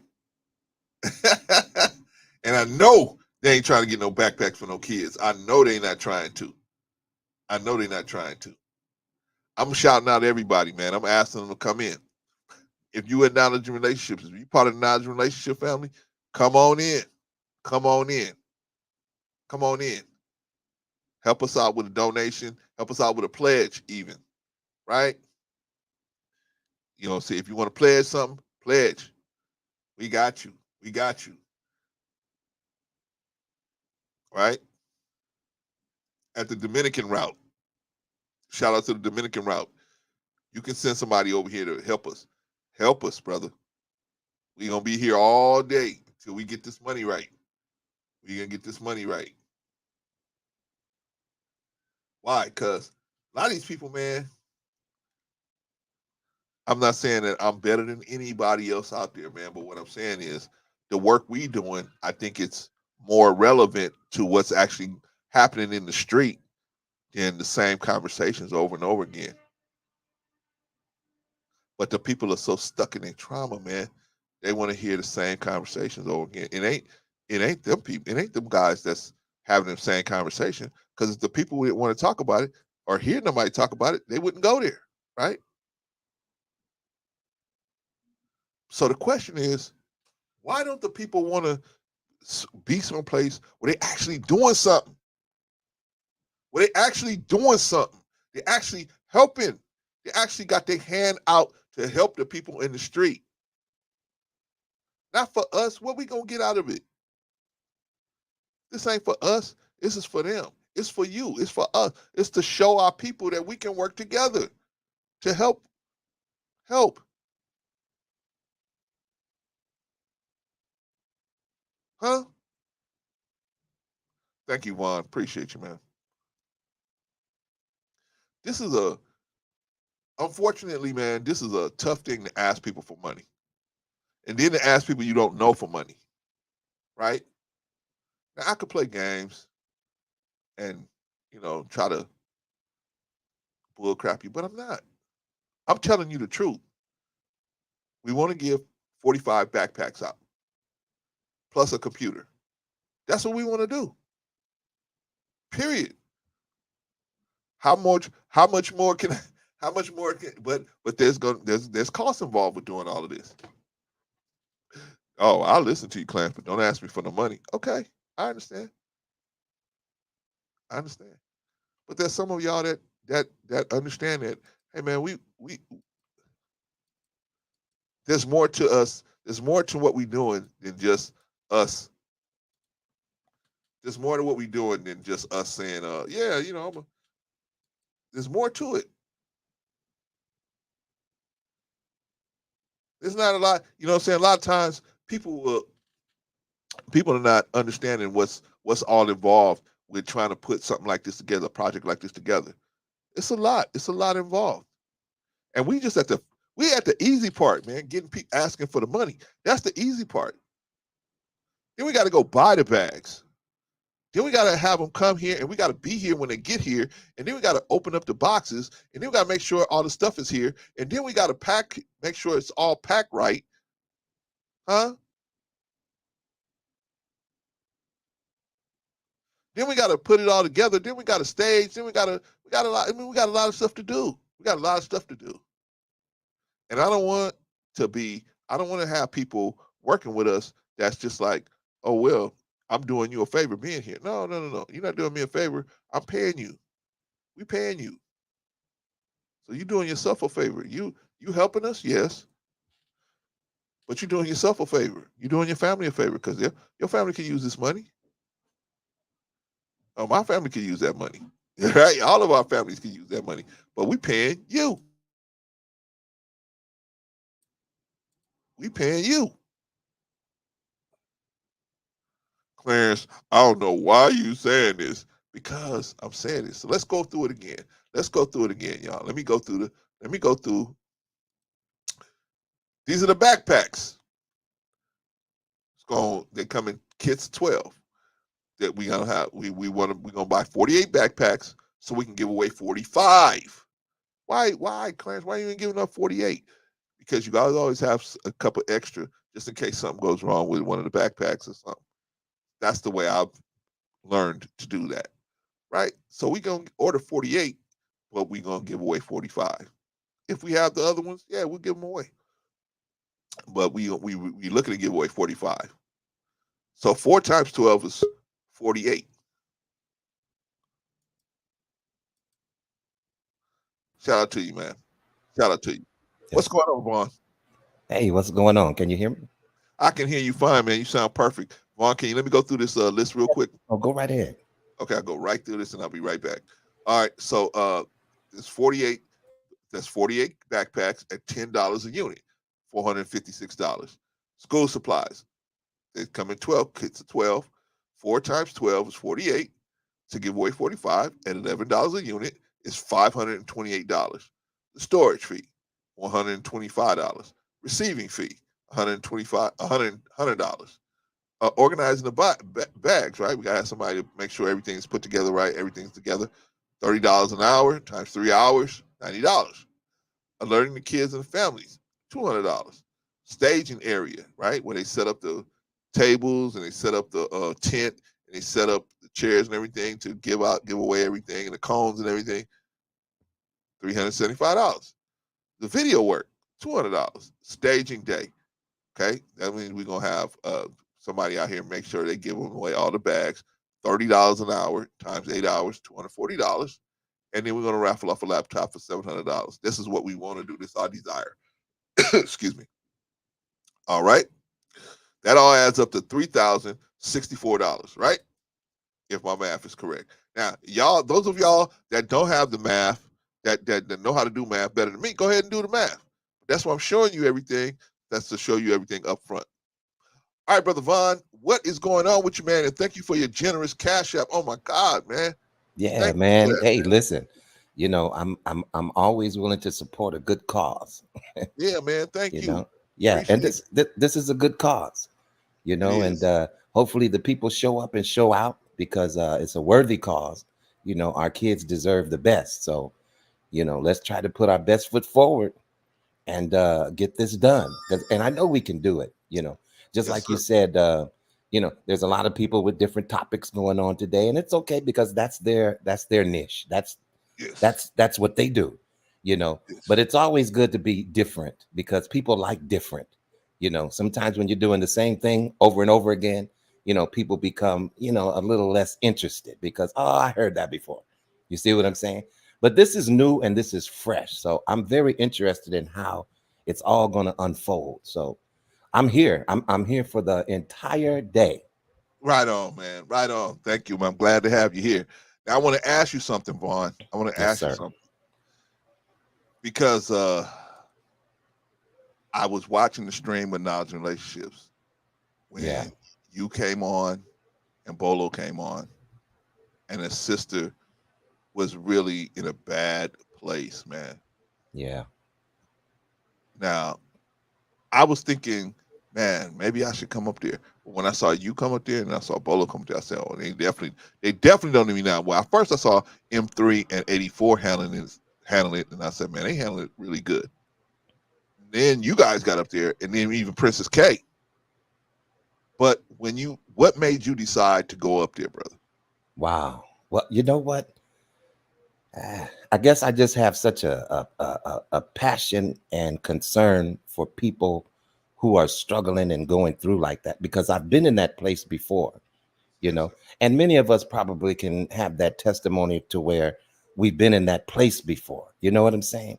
And so my heart goes out to individuals who are suffering in silence, or just getting to a place where they are opening up. You know, now at first, when I got wind of the conversation, excuse me, I was really tired. You know what I'm saying? Yeah. And excuse me, this air conditioner always messes with my voice, but I was kind of tired, you know, and I was like, I don't know if I could, you know, get up there and share, you know, because I don't want to be tired when I do it, you know, but I was compelled to do it anyway. Sometimes we have to operate outside of our feelings, you know, and it is a very hard thing to do, Brother Clarence, you know, because I don't know what to say. Yeah. I don't know where to begin. I don't know what the triggering words are, you know. So it's a real slippery slope when you step out by faith and trust God to give you the words to say. It's Yeah. really, it's like it's like you're walking on water, trusting God. You know what I'm saying? And Yeah. so, hey, I just got up there and opened up my mouth, and God filled it, you Yeah. know. And I'm Oh, yeah. just so glad that I was able to be a part of that, you know, and just to see this sister do a full 360 on the stream, Yes. you know, from being so very distraught and feelings of no hope to actually having hope, Yes. you know, looking forward to possibly seeing her next day. Yes. So yeah, man, it was very challenging, you know, because sometimes, you know, and I'm not a perfect person, so it's like you kind of feel in a way like, who am I to get up here? And you Yeah. know, I got my own problems, and Right. I got my own circumstances, you know. But a lot of times when you can encourage someone else, you know, it makes your situation much lighter. Yeah. You know what I'm saying? Just the fact that you were able to do that in the middle of whatever it is that you're going through. You know what I mean? Yeah. Yeah. When I saw that, man, I saw that. I said to myself, man, I said, now this is God working, man, because Yes, sir. here we got men, and I could tell. See, you describing what I saw. Like I saw you and Bolo was like you don't know where if what you might say something that's gonna trigger even worse, right? So you just kind of Exactly. gotta find your way through Yeah. trying to settle the sister down, and then get enough where you can advise her, right? Yeah. And then, you know, here's a mistake that we make a lot of times, you know, when we're in these situations like that, you know when to pull back. You see what I'm saying? Right, Because see, one person can plant the seed, let the other person come and water it. You see what I'm saying? And right, then God can come along and give the increase. yeah, So by the time that I felt like my little anointing or whatever you want to call it, I felt like, okay, I'm running out. You know, God, where do I go from here? And as soon as I got in that place in the conversation, boom, Bolo popped up. right. And I said, okay, Shout all out right, to Lord. Bolo. See, now I see what you're doing. I see what you're doing. Right, So right. yeah, man. Yeah, It that was was. a blessing, man. It was a blessing. I'm telling you, Vaughn. It was even Mhm. better to watch it. It was even better to watch it, man. I mean, it was even better to just see it, where you see a person literally get pulled out of the grave, and then get dusted off, and then somebody say, here you go, you can walk, right? Take up your bed and walk, right? I Yeah, mean, it was just like, yeah. wow. It was like, wow, y'all did a fantastic job. Let me just give this brother his flowers, man. Thank you, You, sir. Bolo, and the people at Non Relationships, man. The sister Princess K, great, outstanding job, man. Outstanding job, man. Yeah, everybody did an excellent job, man. You know, Nobody tried to overtalk anybody. Nobody tried to say I'm the man in charge. Everybody who when they were up, they did their job, and then when they sat down, they sat down. It was really good. oh yeah, man. You know, and man, I tell you, you know, it's a huge responsibility. And you know, we're not counselors, or we're not clinical physicians or anything like that. We're not Right. giving that type of advice, you know. just maybe some spiritual advice. You know what I mean? Yeah. But man, got to be careful though. Got to really be careful because like I said, these words, these triggers, you want to kind of approach it in a type of way where really you have to trust God because excuse me, we don't know what's going to trigger the individual. Yeah. And if we give bad advice, if we give the improper information, we could be the one that's responsible for pushing her into ongoing traffic. Yeah. Do you see what I'm saying? I do. Yes. So yeah, we have to really choose our words and really have a heart toward being helpful. You know what I'm saying? Yeah, man. But man, listen, I'm glad to be here. This fundraiser is an excellent idea. I'm glad that you're on top of it. Even if we don't make all of the money today, I'm sure we're going to come back at another time and pick up part 2 because we can do part 2, 3, 4, 5. We're gonna see what I'm saying. But we're gonna reach the goal. So that's one thing that we know for sure. Yes. That we're going to reach the goal. Now when we reach it, that's a different story. But we will. We will reach it. I would encourage everybody that's listening, to be a part of this. Be a part of this. When you give, it's a good thing. Yeah. And when you give, you get back. You reap what you sow. You know what I'm saying? And when we give, not grudgingly, don't give grudgingly, but give cheerfully. And if you're willing to make that sacrifice, now we're not telling you to, give your rent money, and we don't want your lights to be cut off because you're giving us your light bill money. No, don't do that. Give what you can. Yes. And then God will give the increase. Yes. 5 fishes and loaves of bread. He knows how to give the increase. Yes. Yeah. So let's get it done, man. Let's get it done. We're gonna do it, man. We're gonna stay out here until we do, man. We're gonna say, and thank you for your generous donation. Thank you guys, all of you guys, for your generous donation. Chef, man, Anderson, all of you guys, Jill, all of you guys, man, Sim, all of you guys for these generous donations, man. I appreciate everything, man. And I want us to really be able to show these other channels that we can do some stuff in unity. If we work together, man, we can do some stuff, man. We don't have to have people hungry in the street, man. We can do this stuff. But first, we got to get these backpacks, man. Oh, we're gonna get it. Listen, we're gonna get it for sure. So that's something that that's already set. That's etched in stone. We're gonna get it. Yes, we're definitely gonna get it. We just have to pull our resources together and be diligent and have a little longevity in the process because don't give up too quick now. Yes, definitely. That part. Definitely. We just got another Cash App from Chef Shapino. All right, another Cash App. Another Wonderful. Cash App. $30, man. Woo, okay. Let me write you down, brother. Let me write you down. again. Wow. Chef Shapino. Okay, so he first gave us 60. Now he's giving us another 30. That's $90 for Chef Shapino. Wow. Appreciate you, brother. Yeah, appreciate you so much. This is going to be so beneficial to all of the recipients of what we're putting together. You know what I'm saying? Because you'd be surprised. It may seem like a little thing to some people, but man, it's when you give people something when they don't have it, you'd be surprised how impactful that is. For that person, and it changes their whole mind frame. There are people in this world that are doing good. Everybody's not trying to rob you. Everybody's not trying to steal from you.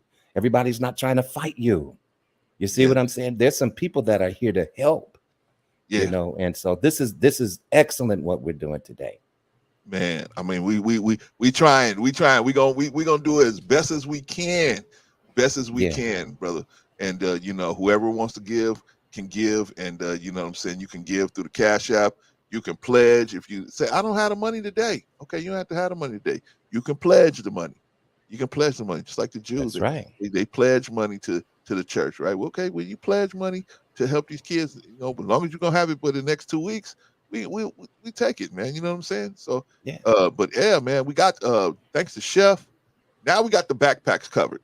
Thank you, brother Chef. We got the, yes, thank you, Chef Shapino. We got the, if you haven't already subscribed to Chef Shapino, by the way, go on over and subscribe to Chef Shapino. Check out Yes. his YouTube page, man. Good stuff. Very Good wise stuff. man. He's a very, very wise man. Hey, You man. know, and I love the way he uses the English language. You know, Yeah, well, I don't know if I could say linguist, but man. but the brother is very, very good when it comes to vocabulary and his understanding and definitions of words. Oh And man. a lot of times, you know, this is good because I love to listen to intelligent people. Oh man. Hold on. Vaughn. Yes, Vaughn. sir. I know Chef is intelligent most of the time, right? All of the time, right? But we got another Cash App. See, this is what I Wow. like. See, that Cash App that Chef did inspired Danique Anthony to send one. So shout out What? to Danique for sending this Cash App. Let me put it up here. Let me put it on here. Amen. Get it, Oh, we're gonna get it done. yeah, man. All right. Danique.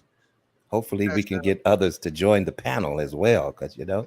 I think so, man. People just got to come up and they got to, Vaughn, they just got to wake up and then see.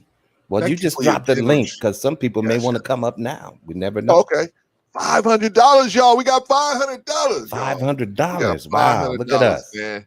The Hey, I'm people bringing of the God money in, need ain't I? No, I'm unity, just man. playing. I got Mom Bryant up here. That's what's making it happen, man. Mom Bryant. That pretty face, man. That's what's making it happen, Oh, man. well, I don't know about that, but yeah, let's get it done, though. Okay, I got the Man. link out here, man. If any one of y'all want to come up Look and at just Chef talking say about the y'all cunning piece. linguist. I need that brother to come up here, man. I really enjoy Yes, man, Chef, if you got a minute, him man. all the time. But you know what, man? Me and Chef, when I first ran into Chef, man, I knew he had a similar disposition. I knew, you know, we didn't agree on everything because you don't agree on everything with anyone, but I knew we had a similar disposition, and so we always kind of had a good rapport and respect for each other. Now he was on one side of the fence and I became on the other side of the fence, right? And so we were just in different camps. But I always knew Chef had a good disposition, even though we was on different sides of the camp. Just like E Black, I always knew that, you know, deep down into all of this stuff, there was a good person down there. You know what I mean? I just and you know, we would hit each other back and forth behind the scenes. But even when it was hot, even when it was hot, man. But Yeah, I shout out. remember those days. I remember those You remember days. those You days? know, you know, I was in the back, like you say, Oh, brother okay. Clarence. I was in the Okay. bushes, Okay. All right. but you know, I was checking it out. I was seeing what the goings on was. Well, You know, my point, Vaughn, is I recognize that this was a good young man, man. You know, he was a yeah, good brother, man. And so, you know, I said, okay, let me just let things die down, and we'll be able to, you know, kind of come together and kind of talk later. And that's exactly what happened, you know, because I knew he had kind of had the same disposition. Like he never really had nothing against me. I really had nothing against him. So we were just in different camps that they had stuff going on, right?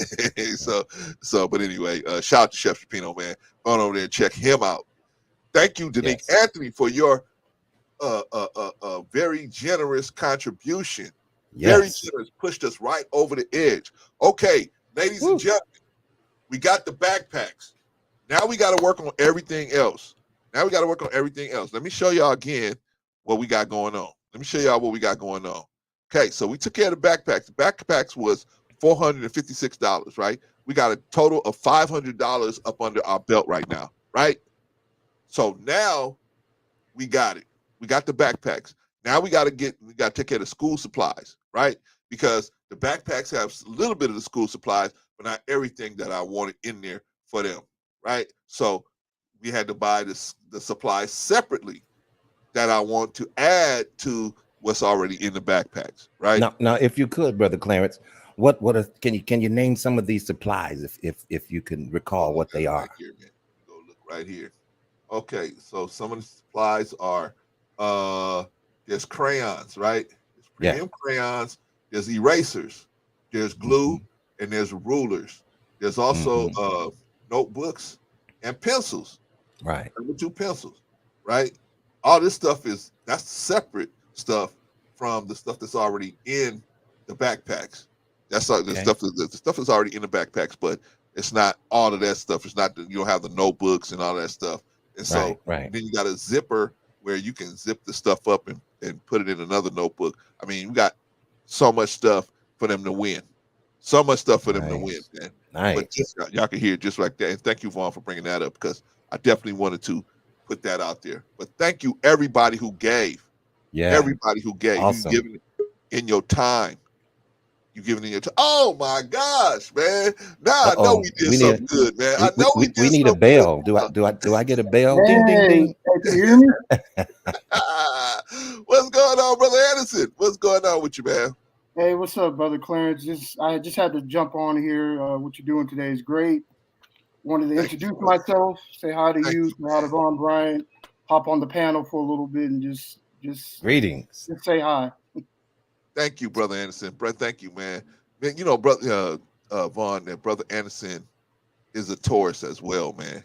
Yeah. So you got to give us some space, man. Because see, the thing about us Tauruses, man, when you get us mad, man, we go, we after your behind. You're like a bull in the china shop, huh? Yeah, we're the nicest people, docile, but yeah, you get us mad.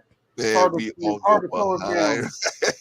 I saw that out of you when you went on that Sarah Hell channel. That's what I said. I know you're Taurus. Oh boy! You came on the live and just was going off. Everybody had to calm you down. They had to comment. They had to talk him down. Had to talk him off the roof. Maybe I'll play a little bit of that later on today. Maybe I'll play that soon. Yeah, listen, we need a segment called Brother Clarence's classics. It's very good to meet you, Brother Anderson. Very good to meet you, man. Yes, it is. And, we really appreciate all of the stuff that you've done, man. All of the support you gave us over the time, man. And now the financial support, man. I appreciate you, man. This ain't the first time, brother. This brother is cash out me. He cashed out me before, so I appreciate you, brother. I appreciate everything you're doing. You know what I'm saying? I'm glad I was able to help, and just able to hop on the stream.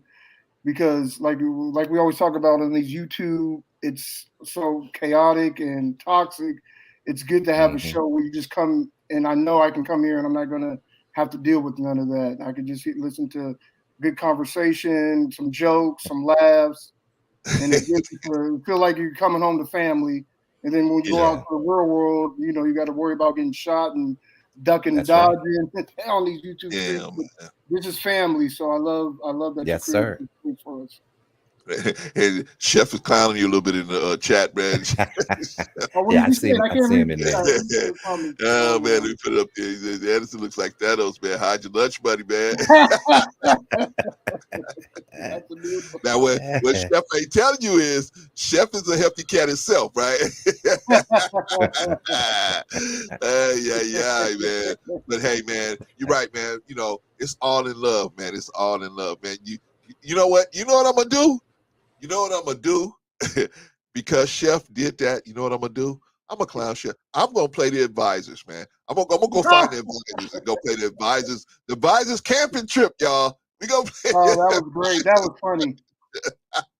But Brother Anderson, I do want you to tell people what made you decide to donate to this worthy cause, man. You know, and I want you to do the same. I want you to answer that question too, but I want Anderson, since he's up here, because he never comes up here. He's always supporting in the chat. So we got him here. We got him on TV. Let's get him to answer that question. I think. Well, I just love the fact that that you're trying to help out kids. I think that's great, and I could just provide, with little money I could just support that. I think you're a good brother. I could kind of tell. Like, I'm not saying I can read people. I'm pretty sure you got issues just like we all do. So I'm not saying, you know what I mean? But I could just tell. I got the good feeling about you that you're a good brother. And hey, if you blow the money on some bullshit, you blow the money on some bullshit. Whatever. Sorry for cussing, but you know what I mean, man. I got you, brother. Yeah, I just want to just support this. Think it's needed, and then, like you said, show everybody. Hey, we've only had 5-6 people watching, and we raised $500. Imagine what we can do with more. Wow, yeah, man. Yeah, man, and you know, I appreciate you, and I felt the same way. Just I'll do no copyright strikes. I feel the same way, brother. You know what I'm saying? I feel like everybody that I got here now, man. I got a good core of people, man, and I feel like if we was all separated at this point, we gave each other enough good stuff to where we would be okay.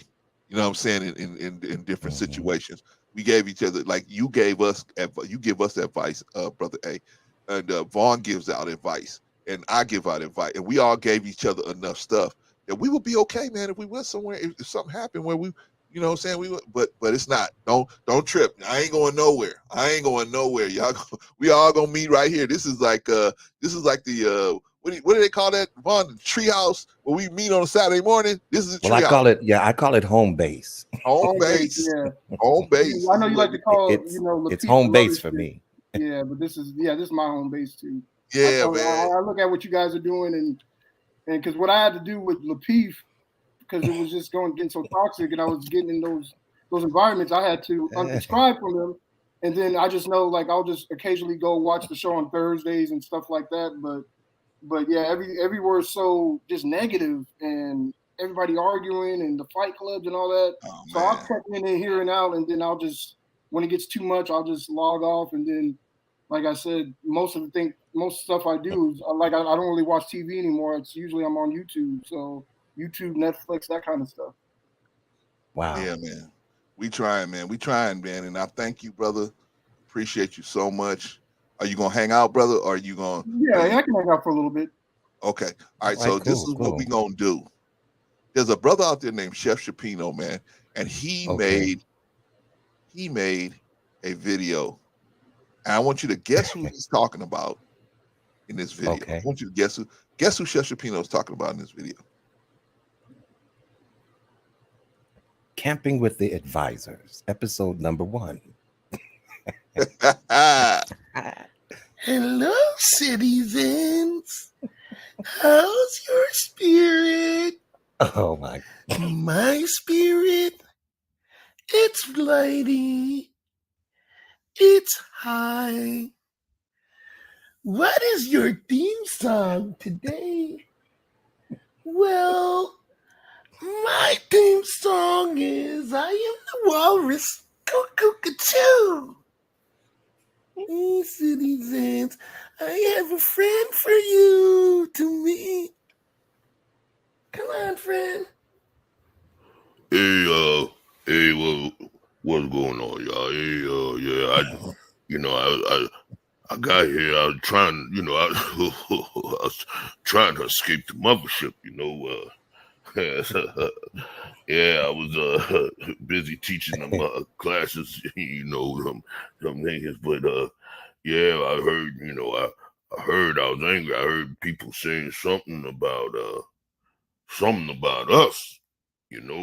I don't know. So hold on. If they say something about me, then they got to be talking about somebody else too instantly. Cause hold on, let me pull them out of my pocket. Hold on. Fuck these niggas. Fuck these bitch-made, bitch-ass motherfuckers. Fuck them niggas. I know who them niggas is. They ain't nothing.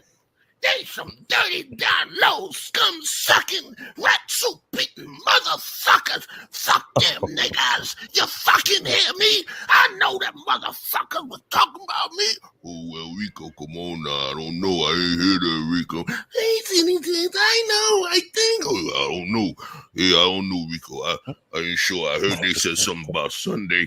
That's right. Them motherfuckers talking about me. They said Sunday. Them motherfuckers know I got a son and I was born on the day. Fuck them motherfuckers. Bitch made, bitch ass, bitch monkey, motherfucking rat soup eating, cock turd swelling, ball sacking, motherfucking tea bag, crack smoking some of my bitches.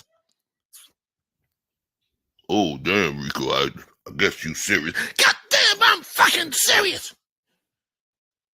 Hey, bitch, give me another drink, motherfucker. Oh, man. Wow. Camping with the Advisors. Man, oh man. That's Oh too man. funny. Oh wow. I Oh, knew man. every funny. character too. Man. I knew who every character Yeah, was. he got Yeah, Rico yeah. down. Huh? What you say, Anderson? I said he got you, JP, and Rico down. That He was got us good. down, didn't he? That one was Hey, good. Wow. You know, one I liked.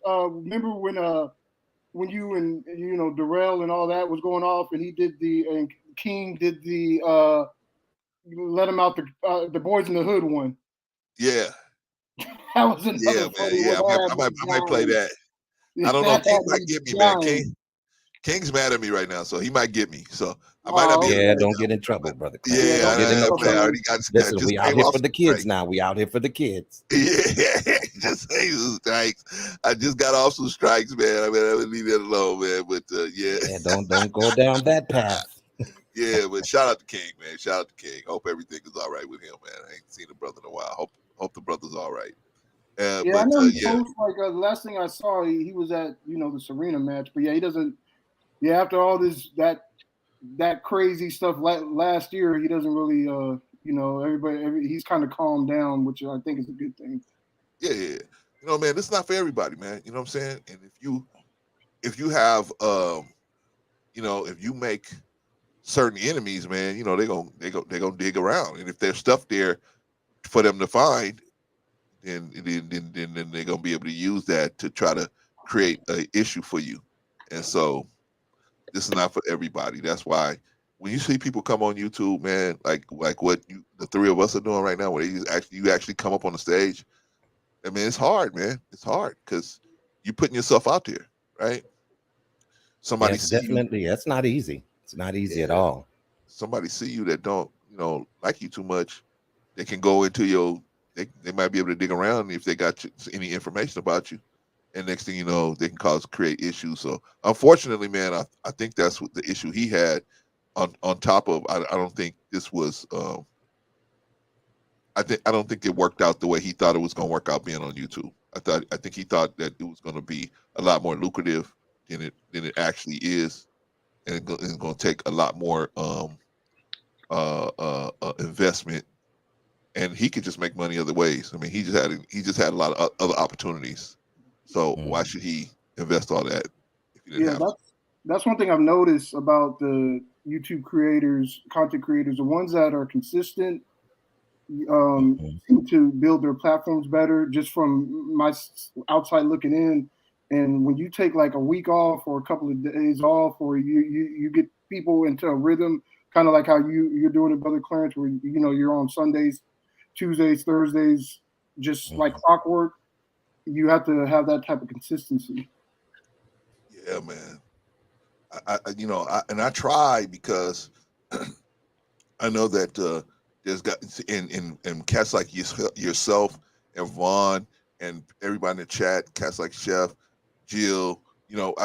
I know that you guys are after a week of the bull the bull crap.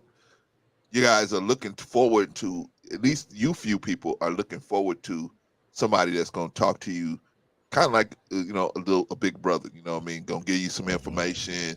Some of it, okay, you might not can use all of that information, but some of it you can, right? So Exactly. that's why Something to help you through the week, exactly, man. So you could think about, man, whenever you got something in your head that you could switch to when you're dealing with how would 50 Cent handle this situation, right? You dealing with all that craziness, right?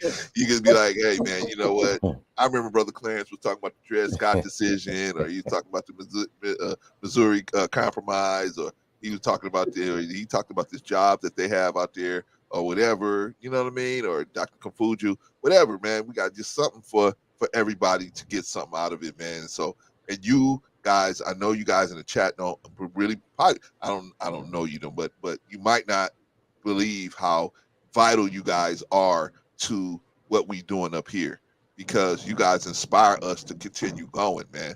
Inspire us. We inspired at the fact that there's a even if it's small, it's a small group of people that that are cool with what we're doing, and they understand that, right? That we that motivates us. That motivates us. You know what I'm saying? I mean, Yeah. Oh, M3 said I can go ahead and show it. Okay, thank you, Chef. Appreciate you, man. Mike, let me I could look that up, man, because that was that was high. That was high energy right there, man. And you know, the post sister, man, when she got on the stage, man, I felt so bad. Here is another brother. There he Hey, is. there's my M3. brother. Let me bring him in real quick.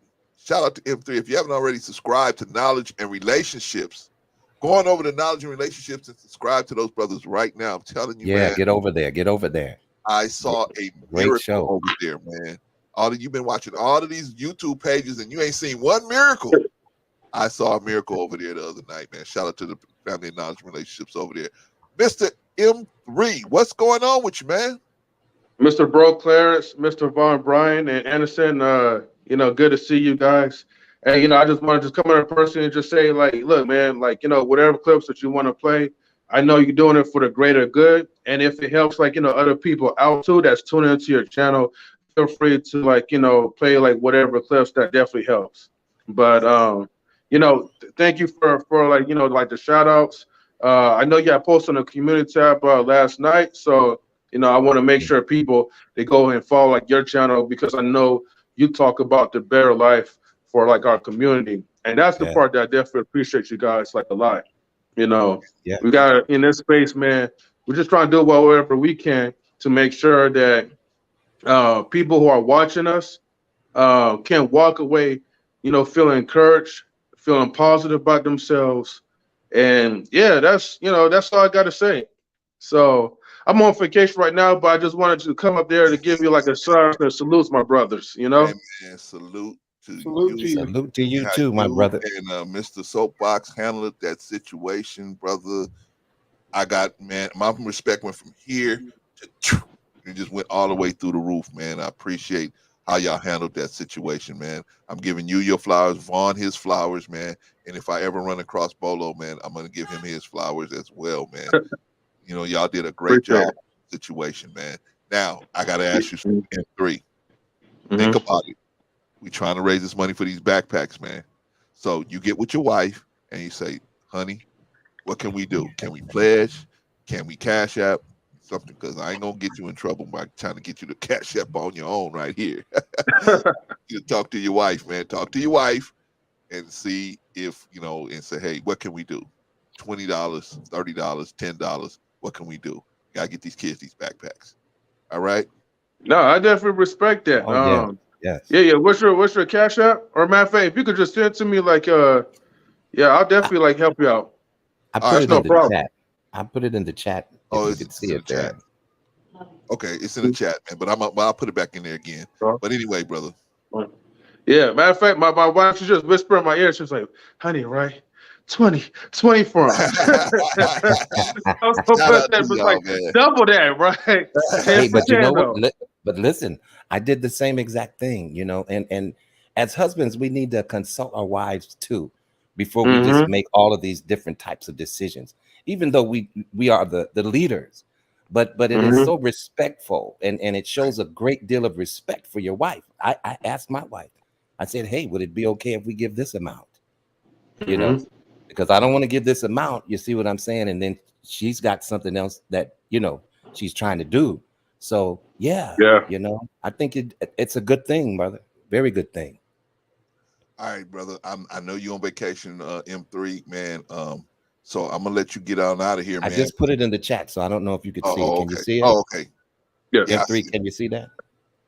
Not yet. I'm gonna click on and I think I'm going in and out. You Oh, guys hear okay. me? Okay. Yeah, Yes. we can hear you. Yeah. But I'll say this though, right? Vaughn, you are right. If you guys can hear me, it's good to include your wives so that they could feel included, Yes. Yes, sir. Yes, Yes. Yeah. sir. I must Yeah. go ahead and back out because my Wi-Fi, like in this hotel, is not the greatest. So, Yeah, man. but salute again. I'm Enjoy gonna go your ahead and vacation, man. donate right now. Okay, I appreciate you, brother. Thank you. All right, Thank that's you. All right, much love. much love. Much Good That's love. seeing you. M3. What you say, Anderson? I just said good to see him. Yeah, man. Anderson, you see how many good people are. See, you know what? See, it's you and us, man. We have to be a certain kind of person, man. And Right. then what ends up happening is you start attracting good people. right? You start attracting good people, and then good people come around. Now, I'm not saying you ain't gonna attract no bad people, but you gotta put the people that don't want to do right. You gotta let them know that, hey man, they're not welcome in this space. And once you do that, then all you left with is the good people. That's all we left with. I'm left with Brother Anderson, Vaughn, M3, Chill. I mean, Yeah, man, I'm a chef. I'm left with all kind of Sim, Danique. I'm left with all these people, man. That's just good folks. They yeah. just good folks. I mean, man. And it's I, no telling, what we could accomplish, together oh as a network of people, man, oh man. because I don't believe that this is the last situation of a fundraiser or a project. You know what I'm saying? I believe this is the beginning of something, I don't think so and either. yeah, I definitely want to be a part of it. I Don't don't count think me so out. either. All right, y'all. Let me look. Let me take a look at our total right now. Our total right now is $500. $500. Man, We got look at five Pretty hundred God, good. dollars. man. That's pretty Hey good. man, thank you And everybody. that's Everybody. within what, Uh, 3 hours? How long have you been on? yeah, we've been on 3 hours 35 minutes, man. Wow, So we look at got five that, hundred man. dollars. Look at that. Oh my gosh, Look man. at that. M3 just dropped $20 on us, man. Oh my There we gosh. Oh my go. gosh. Let me There put we that on go. there. Let me put that on there, man. Holy smokes. Holy smokes. See, you got just good people, man. Got good people. Holy smokes. Wow. Oh, so you This cash is this that. is such a great opportunity that we, have been allotted to have, uh, to be able to be in this space doing what we're doing today, you Yeah, know, man. and it just makes your life a little more meaningful. You know what I'm saying? When you can, sacrifice and help someone else. A lot of times we become very selfish. It's about me, my four, and no more. You Yeah, know, but when we reach out beyond that, man, just yeah, man. great things are happening, man. I'm excited. I don't know about y'all, but I'm excited. Hey, let me tell y'all something out there. This was Von Bryant's idea. I said, man, that makes sense. That's a great idea. This was Von Bryant's idea. Von Bryant said, hey man, why don't you guys you trying to raise some money? Why don't you do an all day thing on Saturday? I said, you know what, that makes sense. Yeah, man. So y'all got Von Bryant to thank for listening to my mouth all day today, right? Yeah. Happy day, money, Well, I couldn't listen. I couldn't. I would be remiss if I let you stand up here alone. Trying to promote this fundraiser. So yeah, that's why I'm up here, and I'm going to stay up here. I Yeah. appreciate you, man. I appreciate you. Yeah, All of I've you. been looking for this all week. When you first put it up, I even told him in the chat. I set my alarm for this because usually Saturday I'm off, so I'm not up at 9. But I Uh, was like, yeah, I said I'm gonna get up early. Get up. Well, it's not early, but you know what I mean. For me, it's early. Get up right, right, and help right. support this. Yeah, man. We trying, man. We trying to get it to where, you know, I mean, we don't want to have it like it's no, but like you said, man, we just want to have fun. But when some Yeah, business have come up, fun with it. yeah, when some Yeah, business comes up, we take care of some business. We take Yeah. care of yeah, the business. yeah. All right, Because How we you can doing, still, Bob? yeah, we go can ahead. I'm still sorry. talk about topics throughout the process. Make Yes, the programming interesting. You know, but brother Clarence, I would definitely say, you're a very trustworthy person. I From appreciate what Yeah. that, from man. what I I agree. from what I've seen and what I've noticed about your character. You know what I'm saying? So I don't believe you're the type of person that would take the church's money and go buy a Movado watch. You know what I'm saying? Like the brother on that video that we saw last week or whenever that was. You know, cursing the church out because they didn't buy him a watch. I'm like, what are we doing? Oh man, I'm the type, man. If we ain't gonna, if I can't get the kind of support that I want, and I just got just a couple of people doing it, I would give the money back. I was not gonna even keep the money. I would just give it back because I wouldn't want to, have to ask the same people over and over again to keep giving to make this work. I would rather have a group of people, a united front of us. Plus, Mhm. man, where I come from, you play with the people's money, that's your rear end, Yeah, right? yeah, Right. because see, God will get you for that. Oh man, God and the brotherhood, man. The brotherhood Yeah, will be you looking know. for you, man. And so, Yeah, but you it's know not. what? As long as you're determined to reach the goal, don't give it such a deadline. Uh, You know, if like I said, if it has to be a part 1 and a part 2 and a part 3, Oh yeah, let's continue until we reach that goal. definitely. I just Yeah, and I we're mean, gonna reach it. You'll see. You're gonna reach it. okay, I believe you. I believe you, brother. I believe that the people really, once everybody find out what we doing and find out what the, hey, you know what? There's a place over there. Okay, they talking and this and that, but there's a place over there. They're actually trying to put backpacks in kids' hands. They will come over here and do it. Look at Danique, man. I mean, came out of nowhere. Yeah. That came out of nowhere. I didn't even see him in the chat. Nothing. Right? So I mean, I'm just saying, when you doing good work, like you said, Vaughn, you doing good work. You working to, get do a good thing. People will recognize that. You know what I mean? And I appreciate what you were saying, Vaughn. That means a lot to me. Hear you say stuff like that. But I appreciate that. It's a community service that we're doing. Yeah. This is giving back to the community. Now, we always talk about this on these panels. Well, what are you doing for the community? Right. Oh, well, guess what? We're showing you what we're doing for the community. You see what I'm saying? And yeah, it's a good example. So, and I always tell people, hey, you should lead by example too. Yeah. Don't just talk the talk, but walk the walk. Yes. So this is us walking the walk instead of just talking the talk. All right, man. All right, before you go, now you have no excuse. Get YouTube Premium.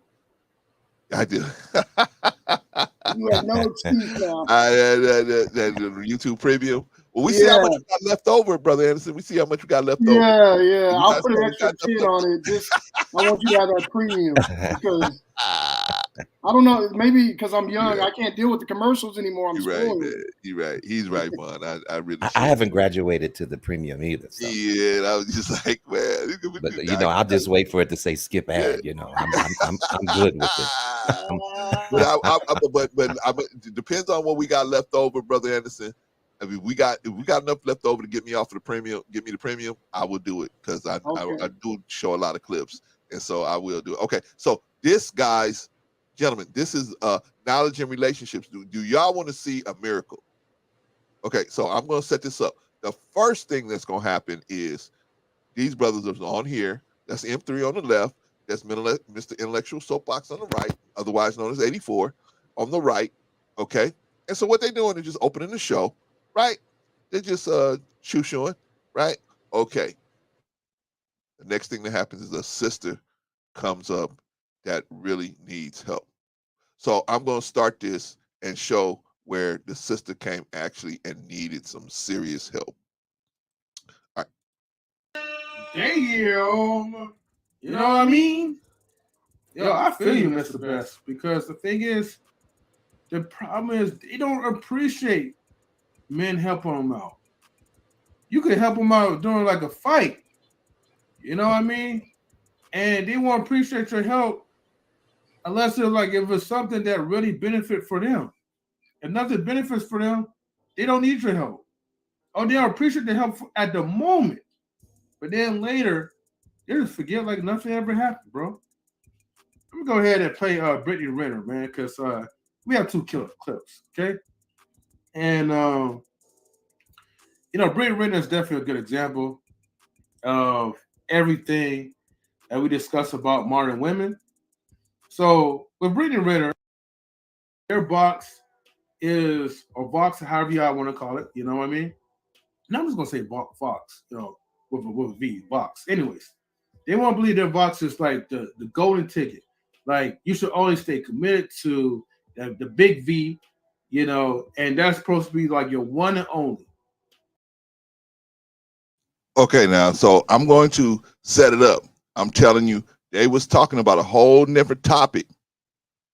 This is why I got a lot of respect for the brothers, because they were talking about they was on a whole nother page when this sister's gonna come in. All right. Meanwhile, while you having all these girls that's throwing their boxes at you, throwing themselves at you as a baller, and you expect for them not to do what they're doing. I hate to say this, man, but look, I don't even really talk about Kevin Samuels. God rest his soul, still. great man. But he Word. said that you are faithful as your options for men. And he was not really lying about that. To be honest with you, I really hate to admit that. You know, as men, I really feel that, you know, when it comes to the abundance, we was in the situation that women were in, we would be acting just like them. I'm sorry. You know, that's just what it is. So, you know, and she know, like, you know, the industry is like, you know, definitely like, you know, shady. They know that these entertainers are gonna do what they're gonna do. You know what I mean? So M3, I know you're cooking. Mhm. We just want to shout some people out real quick if we can. Yeah, You know what I for mean? sure. I'll pause on this real quick. No, it's all good. Shout out to the homie Wally. Wally, what up, baby? You know what I What's mean? up, Rough Talk Wally? Production. What up, Wally? Man, Wally always be showing me love, man. You know what I'm saying? Mhm. Definitely, man. Much love to you. Also, got to give a shout out to Lady Sophia, What's aka up? Mr. Splash. What's going on, Lady Sophia? Good to see you. And also, we have, you know what I'm saying, one of our great business associates here on YouTube, man. She's doing her thing. Man, unfortunately, she had a little incident earlier, but man, she's gonna rebound. You know what I mean? Because you know she's definitely tough. She definitely can handle it. You know what I mean? And definitely, y'all make sure y'all like and subscribe to the channel, Modern Southern Belle Sphere. Okay. Hey, check her out. You know what I mean? And definitely watch her content. She has some great content, and she's very funny and very interesting in what she does and what she shares. Man, she's just phenomenal. And also, we got Princess K in the building. Princess K, what's up, family? What's going on? She says, "Oh boy, yeah, we getting into it tonight." Mm-hmm. Should have heard me earlier. Whoo, man, I went in. Yeah, and I got to bring up Lady Sophia. She's in the building. Hey, Lady Sophia. Hello, Hey. how are y'all? Hey, M3. Hey, Hey, how you 84. doing, Lady Sophia? Hey, what's Good to going see on? you. I'm trying to do better. It's really a struggle for me.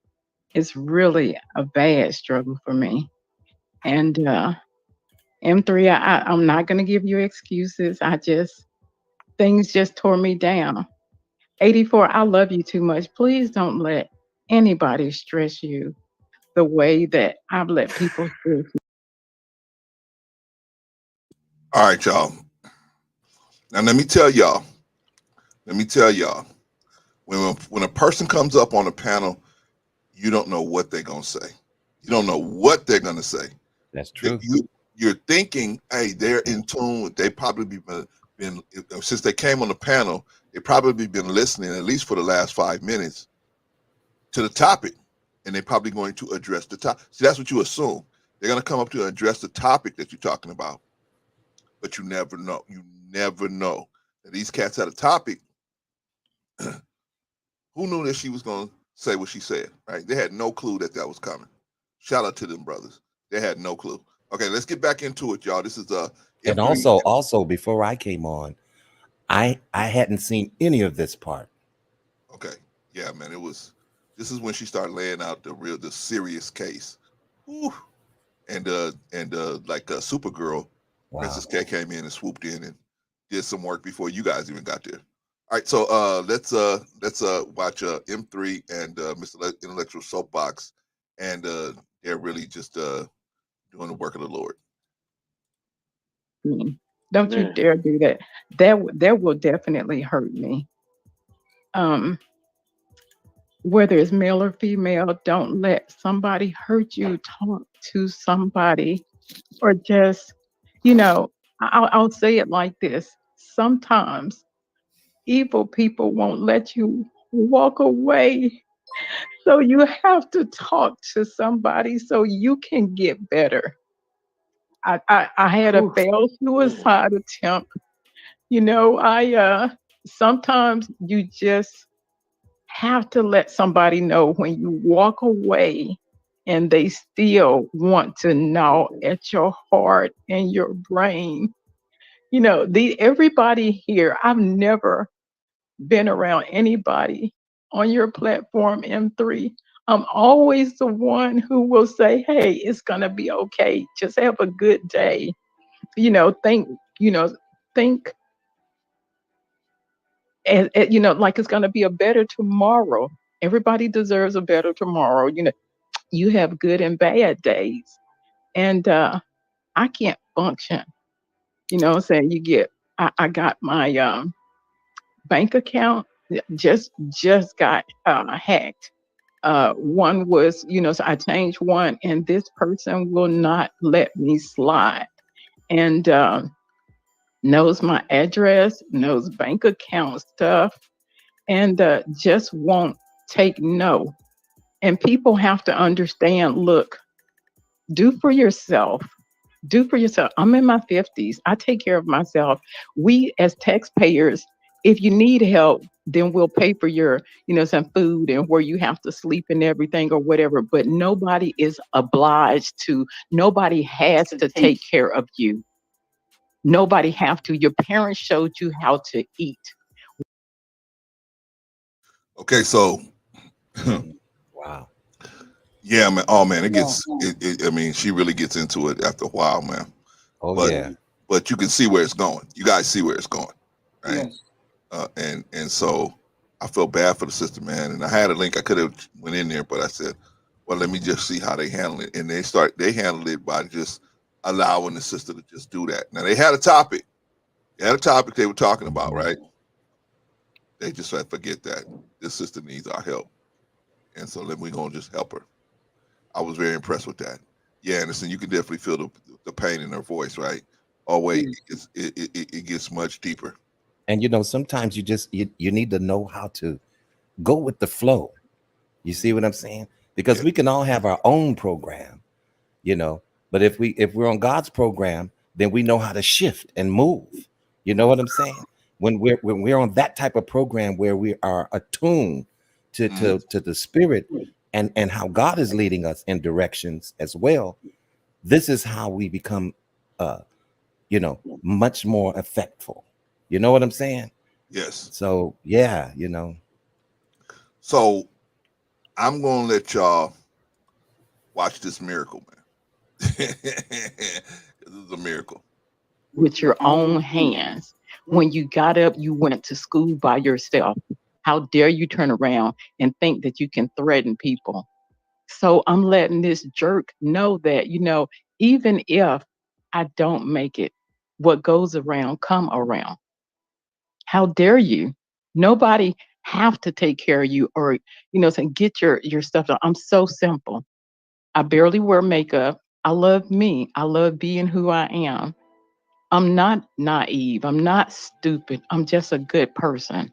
I went through a lot to leave being a Muslim to becoming a Christian. So I do as the Bible say. I don't say that you or you or you have to do it. That's me. I'm taking care of me. But do not let somebody stress you. I was diagnosed as severely depressed in May. I couldn't tell everybody. I'm like, I'm not depressed. I'm not depressed. People will help me up. People will do this and that. And for the most part, people have. There's just a demon who just don't want me to be at peace. But for the most part, people are decent. They have their opinions. They're entitled to opinions. But I fell down. I just have to find a way up. I fell down and I kept falling down because this person, if it was front, back, side to side, right and left. And I went out. I cried. I talked to certain people because I was like, I can't do it. And when I say that y'all are my friends, y'all are all I have when I left a certain lifestyle. That lifestyle, so I don't deal with relatives. I deal with y'all. If for the people who lie and say, "Oh, you're my friend," that's them. I deal with y'all because y'all are all that I have. Y'all are all that I have. And how dare somebody to turn around and use a person's name to glide on? That bullshit is wrong. And I don't cuss. That's wrong. That's wrong. I'm not going to tell you. I can't tell you that it's going to come back on you because that's God's job. But when you hurt somebody, don't think that somebody won't hurt you too. You want to take somebody money, you want to point in their All right, so the sister went in, man. Sister went in. Shout out to Jill. The sister went in, man. I mean, oh yeah, we had five. I think we had 550, Jill. We had 550. We're Oh, we had 550. 520. We had 520. We had 520. Wow. Shout out to M3. He gave $20. That put us at 520. Right. So we had 520. Thank you everybody for giving everything that you gave. Everything. We appreciate everything. We got to get this money, man, and get these backpacks. But We're going to do it. Who said that? I said we're going to do it. We going to do it. We gonna do it, Vaughn. Okay, Vaughn said we're gonna do it. So we ain't no turning back now. We're going to do this. Okay, Vaughn and Anderson said we burning the boats, y'all. We burning the boats. We ain't no going back. Yeah, we in the water now, so we might as well swim. Right? Yeah. What did they tell them when they had to fight the Mayans? Hey, conquer or die. Right? That's it. Come on, right. Let's get it. All right, so we're gonna get this money, but I wanted to show y'all because I've been talking about this knowledge and relationship situation for all morning, right? But I want you guys to see. Now the sister kind of slow walked it in there, but she's gonna really get deep in a minute. She's gonna get really get deep, and that's what she really, yeah, Jill, that's what it is about, helping other people. All right, so but we're gonna get into it.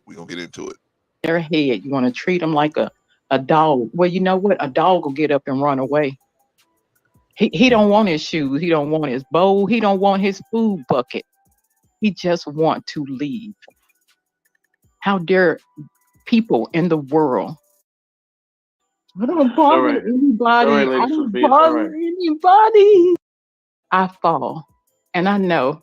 You know what? I'm not gonna lie. I told Miss Jones, I was like, if I fall down, if it's a self-deletion thing, make sure 84 laugh. And I say, I know sin is not a good thing, but maybe in hell I'll still hear that man laugh. Y'all don't know how evil some of y'all don't know how evil some of y'all are. I hope it comes back on you. I really do. I really do. I don't want to die. I'm gonna say the word. I don't want to.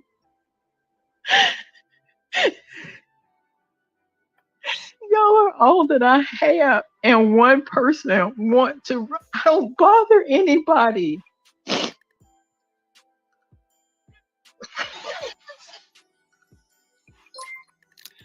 I don't bother anybody. I don't bother anybody. 84. I wish you could make it go away. I wish you could make it go away. I don't understand why. I worked 2 jobs to take care of my daughters. They never were hungry. They never had to hear me say, I can't get shoes for you because you didn't get your child support. I never even mentioned their dad in a negative way. Why? Because they look just like their dad. I don't understand what I did wrong. You didn't do anything wrong. You didn't do anything wrong. I'm tired. I'm tired. All right, y'all. Hey, thank you, Jill. Appreciate you. Appreciate you. I appreciate you, too. I appreciate you, Jill. Okay, now, this is what I want to tell y'all. Okay, sometimes you run in the panel, right? You run in the panel, you got a good topic, you got everything going, and somebody just break like that, right? They just break. You're like, okay, what do we do, right? That's why I appreciate. Now, I'm sitting back. Okay, I'm sitting back. What is God gonna do in this situation? Man, I mean, there's so many people around this lady that threw so much love around her, man. And it was just a situation. Patrice in the building. Shout out to my sister OG Patrice in the building. Hope you bought your wallet, Patrice. But remember, the limit's only $100. Limit's only $100. No, $20. We'll take $20, $30, $10, whatever you want to give. Give what you can. Give what you can. You know what I'm saying? But no, you got to tell Patrice that, because Patrice is the type of person that'll try to get a whole 3,000. No, Yeah, see, we don't want your gas bill money. Yeah, we don't want your light bill money. Please don't give us any of your rent money. But give what you can. Give what you can. So get what you can. We already got $520. Shout out to the people. Shout out to the people, man. We got $520. Where's our little horn at? Clarence, we don't have a pew pew and all that. I was trying to look for one this morning, man. I couldn't find one that I like, man. I couldn't find one that I like, but I'll work it out. I'll work it out. By the end of the day, I'll have something, man. You're right. You're right. Definitely should have that. But shout out to everybody, man. Appreciate y'all. We work together. We already got the backpacks covered. Now we trying to cover all the other expenses, y'all. All right. So, okay. So, like I said, where do you donate, Patrice? Either you can do a Cash App, you can Cash App me, or you can pledge, right? You can pledge someone. So you just let me know what you want to do. You can Cash App me. My Cash App is down here. It's scrolling down here. Or you can you know what I'm saying, you can pledge, and then we'll have it within 2 weeks, right? Because we're trying to kind of get this done in this month here in September. I'd like to get it done in September. We actually give away everything in September. But if not, like Vaughn said, we'll do it. If we have to wait till October, we'll do it. We're gonna do it till we get the money. We're gonna do it. We're gonna do it. We're gonna do it until we get it. Maybe, or whatever. But I just put the Cash App in the chat area. So OG Patrice, you can go there and you can see it if you want to donate something now. And just like Brother Clarence said, or you can pledge it, right? And we'll put the email address into where if you want to pledge. So I'll try to work on that while we're talking. Okay, thank you, sir. Hey, Brother Clarence, on this video, did something like trigger her before? Was there some type of argument, or she just hit them up out the blue? No, brother, it was just her life. Her life was talking about her life. Yeah, she was just having a real rough experience with different things going on in her life, and it was all coming to a head at one point. You know what I'm saying? It was all coming to, have you ever had that happen where so many things happened to you at one point? It kind of broke her a little bit, right? Yeah, you get overwhelmed. Yeah, and so holy smokes. OG Patrice, you didn't send me no cash. Listen, I'm starting to like these holy smokes now. I'm getting excited every time you say holy smokes. Hey, OG Patrice, I just ordered me some Jordans, but you didn't send me no cash. No, OG Patrice just sent us $100. Don't do it. Y'all. Don't do it. Shout out to OG Patrice. Just sent us $100. Let me put what's on that make us at now? Wow. What is that? 620? Yeah, 620, my brother. $620. Wow. Man. What a blessing. Listen, I hope she has time to join the panel, even if it's just for a little while. But I'd love to hear from her. But man, how generous. Yes, very, very, very generous. Very, very generous. We had $620, y'all. $620 now. With pledges and cash apps. And we haven't even is it 12 o'clock? It was 1 o'clock. It's 1 o'clock. We just got to 1 o'clock. Okay, so we're gonna just keep on pushing, y'all. We just gonna keep on pushing, right? Very generous donation from Sister OG Patrice. Very generous donation. Thank you, sis. And she also says that she will be up in a few. So let's look forward to hearing from her. I look forward to hearing from everybody, man. You know what? It's already been a great day already, but that would be even greater that Patrice come up here. But Anderson came up here, bro. The great. Wow. We must have been doing something right, Vaughn, because Anderson said, man, I'm gonna get and up it's good to talk to my brother too, because we're always going back and forth in the chat. So I said I never gave this much money without meeting somebody or knowing this. So you see, that's it. You can see my face, so you know if you do something with that. Yeah. I'm in Phoenix. LA ain't that far. I said, hey, Vaughn, if I don't buy the backpacks, man, I got brother Anderson coming to get me. At least I know what he looked like, right? That's all right. Don't worry. Hey, listen, don't worry, y'all. I'm out here in LA too, so. Vaughn to come and get me too, man. I'll hunt him down. No. I better watch it. Shout out to everybody that gave the money. Shout out, man. So what we're gonna do is I'm gonna break it Yeah, down. but So no, Patrice but just gave Brother that Clarence, money. So wait a minute, y'all, wait a hold minute. on. We're gonna take a break from knowledge and relationships. I'm gonna give Okay. Patrice the Yeah, because breakdown. I was starting to tear up there, man. Oh Listen, man, I was oh gonna man, say you gotta. it pulls at my heartstrings, it when gets I heavy, hear man. It gets heavy. someone in such dire straits like It that gets with heavy. Okay. spiritual. So let me do this for Patrice. Okay, the backpacks, Patrice, the backpacks, they come in kits of 12, right? So we order in 48. So 4 times 12 is 48. We're going to give away 45 because I'm figuring it's going to be we might have a problem with a backpack or two. So we're going to give away 45. We ordered 48 to give away 45. At $10 a unit, that comes up to $456, which we already paid for. Let's Talk to Better Black Life family already paid for that. Appreciate y'all for that. Now we're working on the school supplies. School supplies.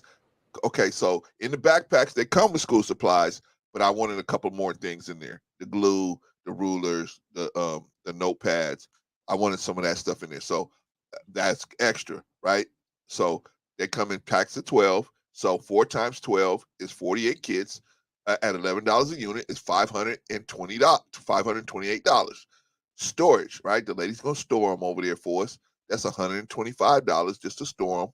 Receiving, somebody has to be here to receive them, make sure we got the proper amount of backpacks and everything. We're gonna have somebody there to do that. That's $100, right?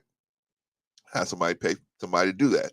Okay, organizing the bags. Okay, so when I say organizing the bags, that means each bag is going to come by itself. Then each school supply going to come. And so we have to put them together so that they're all together in one backpack, right?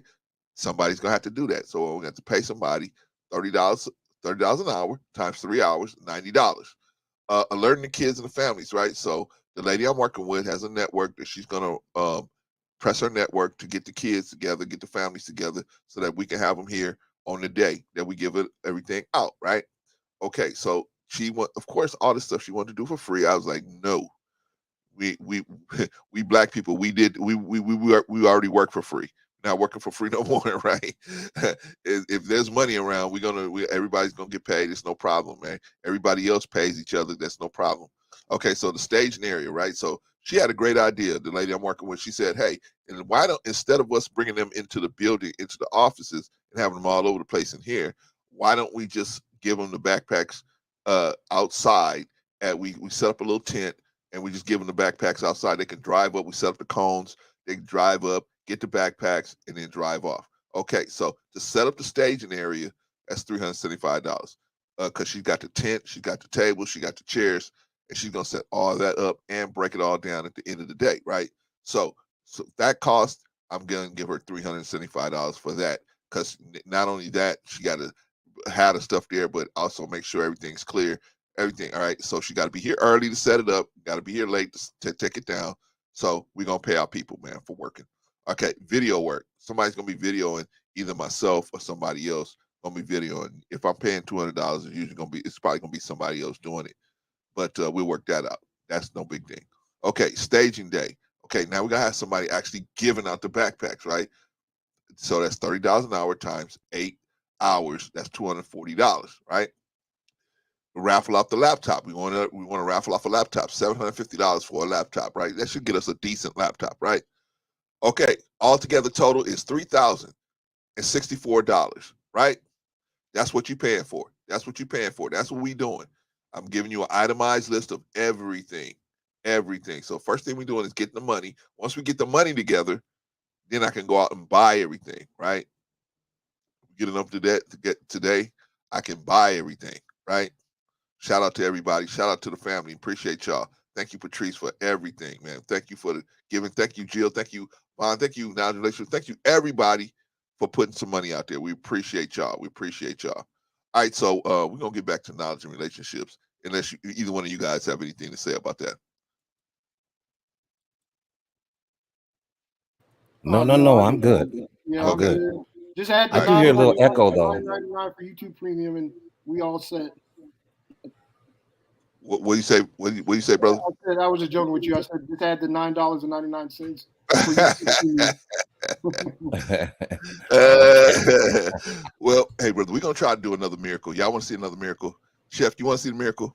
Let's watch this miracle. Jill, you want to watch a miracle? Let's watch a miracle. Let's watch this miracle. They're gonna this sister is going to break, right? Like, oh, I was explaining to y'all. So sometimes you're on a panel, right? And this can happen. Somebody you on a panel, it comes out of nowhere. Somebody would just break like this, right? And so you Yeah. don't know what's going on, right? And like Vaughn said, you want to help, but you don't know if you're gonna say something that's gonna push them farther along, right? So you don't you got to kind of feel it out, right? And kind of let the God in you guide you to what you should say, right? Or you know that the supreme being that you believe in guide you into what you should say to try to help the sister, because the sister gonna get real deep. She gonna get real deep. Wish Abraham Allen Turney, please leave me alone. Quit following me. These content creators don't want to see your porn. Half of the shit is make believe anyway. I couldn't be a woman to you. I couldn't be nice.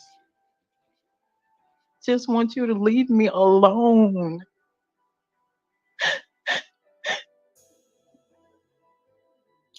I wish y'all could just make evil people go away. I'm sick and tired of it. If you don't like Kevin Samuel, since my credit is going downhill, I'll buy you a phone. Go plug into somewhere else. You can order Spotify. If you don't like me, click off right now. But don't do this. Don't do this. Do not do this. All Black women are not evil, but there are some demons out there. I have a sister who has a baby by Coco Daddy. So my daughter has a brother and a cousin. Stupid ass. Yeah, some of these, excuse me, some of these girls are just buffoons. I don't know if I heard that. You guys tell me if I heard something wrong. What I heard her say is her daughter's father not only impregnated her, but her sister as well. Did I hear that right? Wow. You know, it happened so quickly. Yeah, I didn't hear that. You might have to rewind that Yeah, because rewind that. I missed I wasn't that. even sure how to take that in. And again, please understand that I hadn't heard any of this part before I got on. Oh yeah, man. She went on for about But I 45 but I minutes, knew that maybe even an hour. there was something definitely wrong. So Yes, but yes. wow, yeah, no, that situation sounds crazy too. So man. But I'm gonna play it That- again. Go plug into somewhere else. You can order Spotify. If you don't like me, click off right now. But don't do this. Don't do this. Do not do this. All Black women are not evil, but there are some demons out there. I have a sister who has a baby by Coco Daddy. So my daughter has a brother and a cousin. Stupid ass.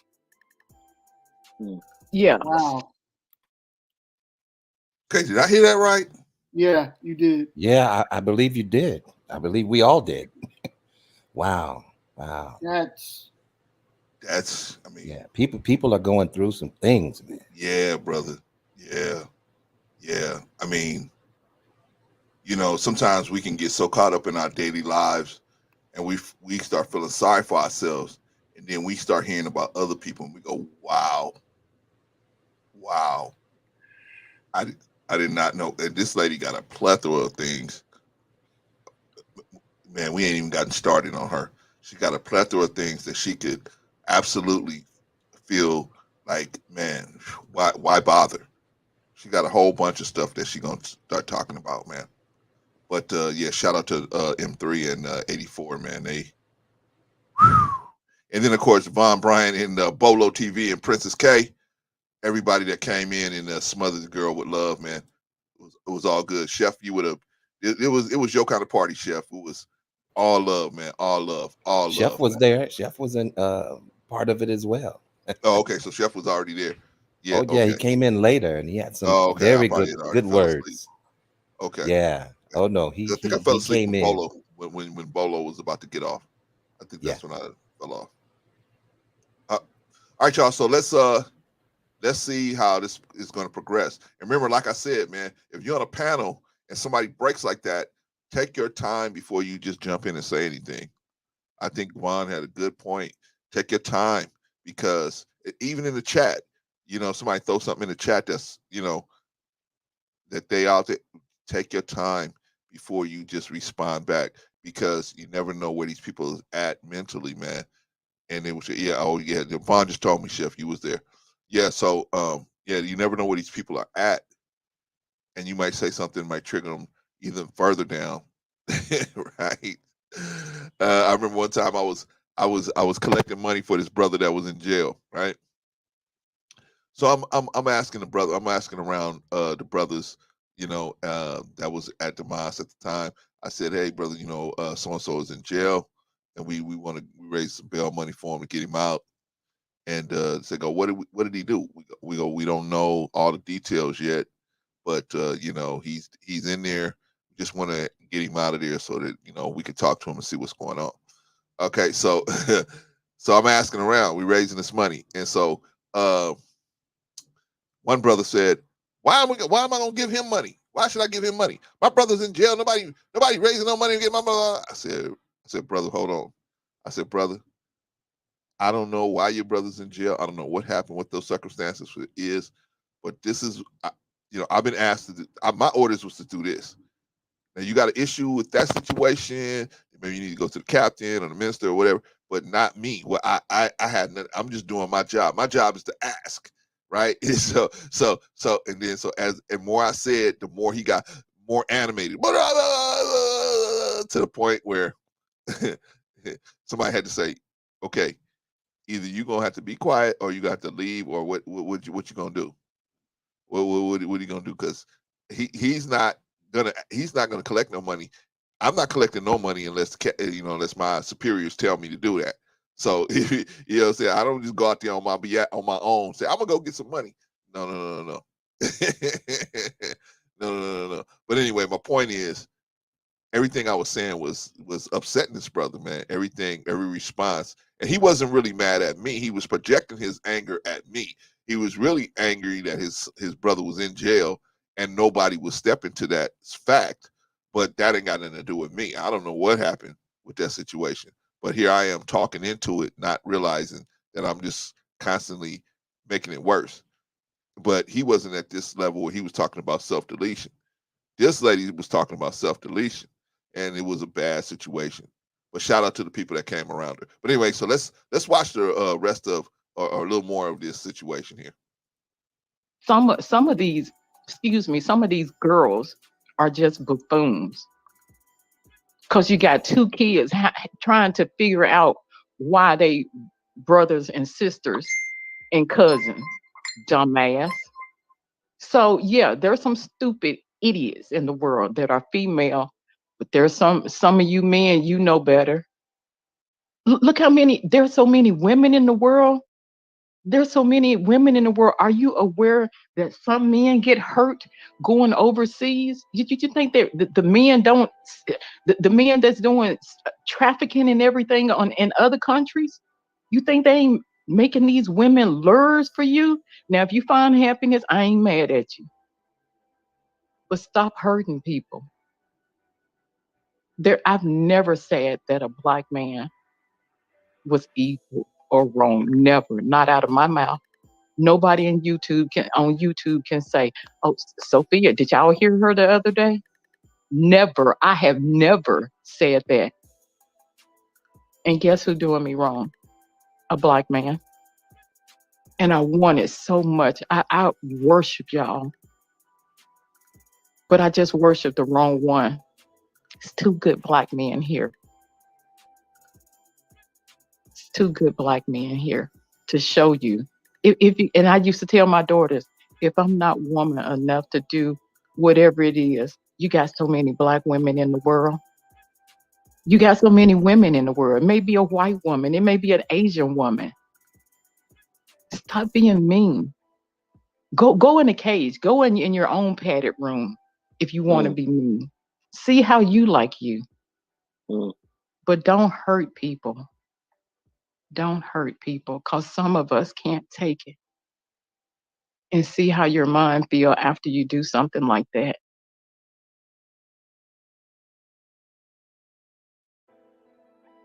I'm sorry, M3. I'm so No, no, no, sorry. I'm no. You so don't have to sorry. apologize. I'm so You don't have to sorry. apologize. You don't have to apologize. It's fine.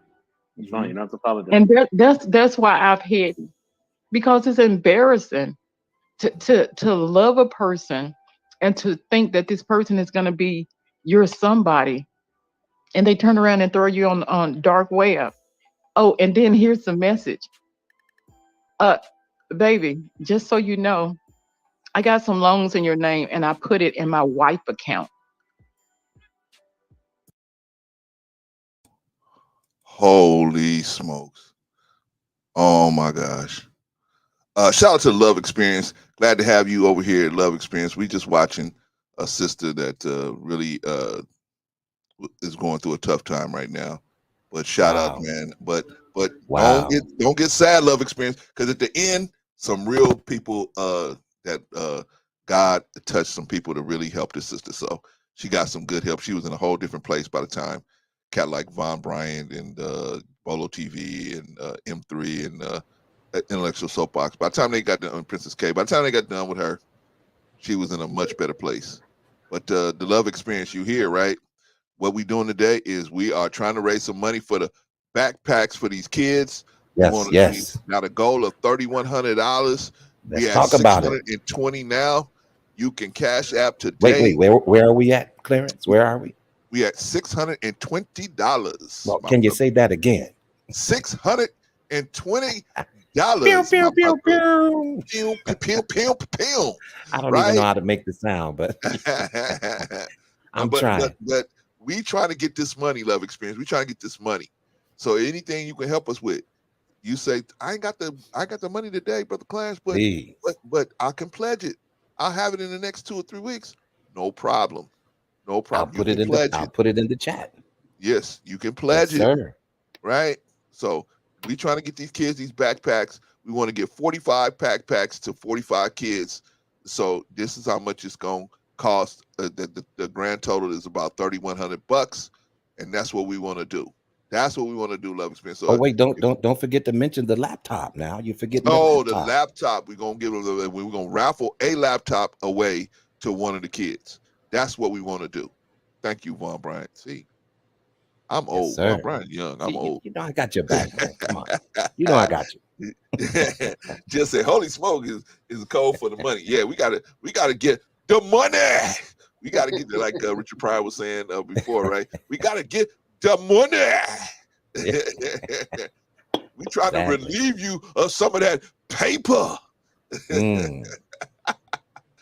But we're gonna put it to good use. Man, we're gonna put it to good use, y'all. We're gonna put it to good use. And I want y'all to see these children's faces when we give them these backpacks. Yeah. And I want y'all to see. And you know what? I'm glad you mentioned that, Brother Clarence, because I heard you earlier talking about, if the parents would allow you to video their children. I don't see that being a problem as long as you put it out, and it's just only about the way it's just about the way you put it out, because you could let them know that this process will be live streamed for future benefits that we possibly may have in the future. Hold on, Vaughn. Yeah. Vaughn, hold on. Yes, I hear you, man. But I just got a cash app. I think it's the Love Experience gave us a cash app. The Love Experience gave us a cash app. I think I can do the ding ding better. Let's go. Shout out. $20 from the Love Experience. Thank you, sister. Appreciate you. Wonderful. Thank you. Try to get a hand clap sound. Damn, man, I need to get something, right? I'm sorry, Love Experience. You on a ghetto broadcast. Maybe I'll just clap myself. Yeah. You gotta do that. Right?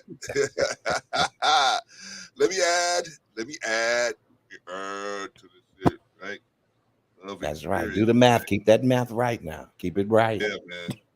I thought I was gonna go, man. I thought I was gonna go to the Maserati dealership. Vaughn, I thought I was going to the Maserati dealership. Can't go with all this one. All right, so that's $20, a very generous $20 from the Love Experience. Yes, And thank so you. now, Thank you. giving us a grand total, everybody, of $640. Shout out 640. to everybody, Brother man. Quinn, Appreciate y'all. but do you see what you built? Every What person happened? no, I was just saying, every person that's in the chat that's been on that's coming up to the show has donated. Man, wow, man, you're right, Anderson. I appreciate that, man. That's what you Yeah. built. You should be proud of yourself. Man, hey, man, I'm proud of us, brother. Because Yes. I can't build nothing without good materials, brother. You know what I'm saying? Yeah. Gotta have good materials. And this is what I was talking about, man. See, that's why some people be like, man, how come I ain't got 90 people in the chat? I'd rather have 7 hardcore soldiers There you go. than 90 knuckleheads. That's it. We were 300. Yeah, man. I'd rather go into war with y'all than, you know what I'm saying? Yeah. Than, be out here with 90. I got 100, and some of you got 800 people in the chat. They That's can't even right. raise $200, and they got 800 people in the chat. And I'm saying, but they don't. Now see, I'm gonna give myself this credit, right? And because the Love Experience sent that, so I'm gonna show her real quick what we doing. Cause see, everybody that gives up that money comes up off that paper, man. I gotta show them what we doing, man. I can't have them out here thinking, okay, well, I just gave him money, so I guess he'll just do whatever he wants to do. No. No. Let's see. What happened to my screen? Okay. Let's do this. Okay. We still got that? Okay. I still got that up there. All Yeah, right. don't delete it, brother. Don't delete it. Oh man, I'm trying to put it up, man. Okay. Click on the right Here we go. thing, man. Here we go, Vaughn. Here we All go. right. All I right. ain't All so right. old. I'm not so old, Vaughn. I can do some stuff, right? All right, All so right. All right. this I hear is you. this is Love Experience. This is the backpacks. We're gonna order the backpacks, right? We got 400. So we got the backpacks covered, y'all. Shout out to everybody. We got the backpacks covered. That's $456. School supplies at $528. Storage, $125. Receiving. So we got to receive the backpacks, right? We got to store them when we get them, and we got to receive them first.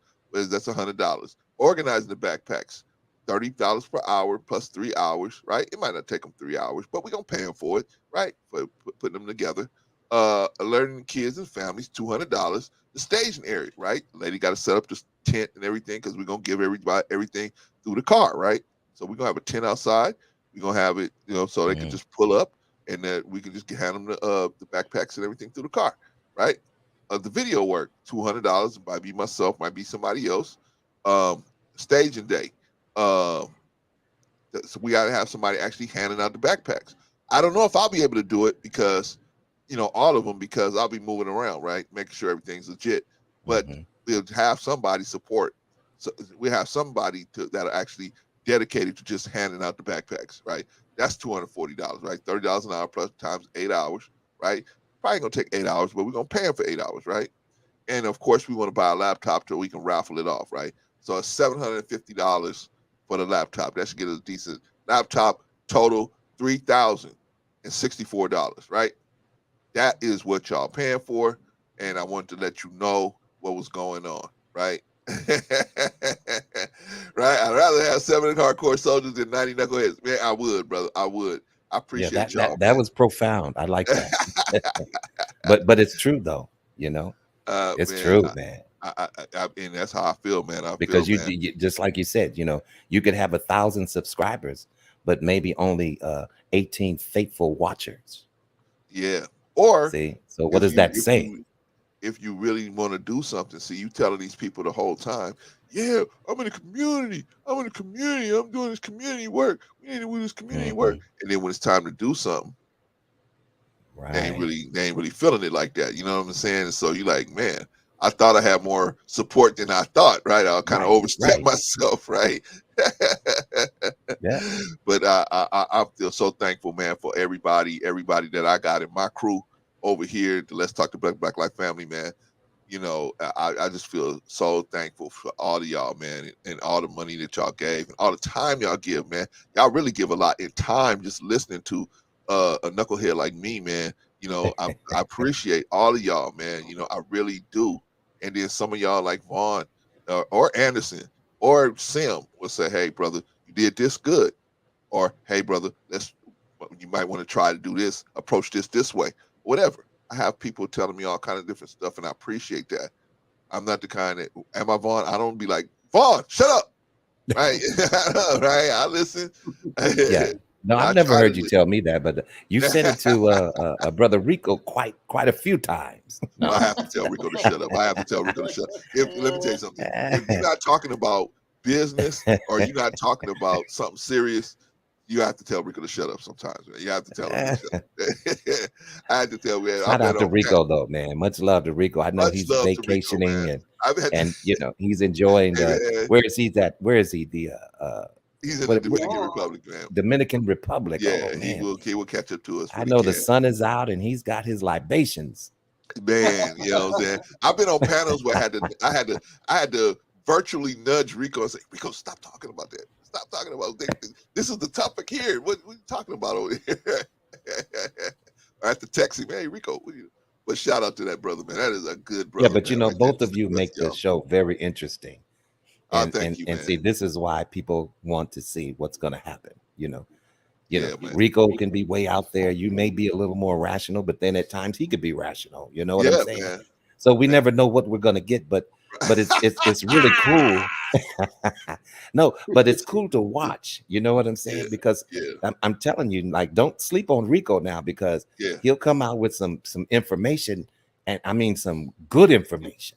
Yes. You know, and he's not an ignorant man at all, by no means. You know, this man is a wealth of knowledge. All day is work with lawyers and contracts. That's what he do all day. You know, he likes to have his fun, and I get it. You know, he likes to have his fun. But he's a very funny OG. Hey, family. Man, How y'all doing? Very generous donation from OG Patrice. OG Patrice, what's going on with you, sister? Oh, fam, I'm wonderful. How's everybody doing? I'm just chilling. There's an echo. Do you have something on? No, hold on. It might be. Hold on. Yeah, Patrice, you might be at the casino or something. What are you doing? No, listen, I'm not yet, but that was the TV. I am in Las Vegas visiting my sister. So she's close. Okay. I am. I'm close to the casinos, y'all. I might be on my way. Well, hey, I appreciate you. Before you gave the casinos all your money, I appreciate you. We're glad you dropped out that 100. Yeah, man. I know, right? Listen, I know, right? But I appreciate it, and I was honored. Look, if you need it back, Patrice, just let us know now. You know, nah.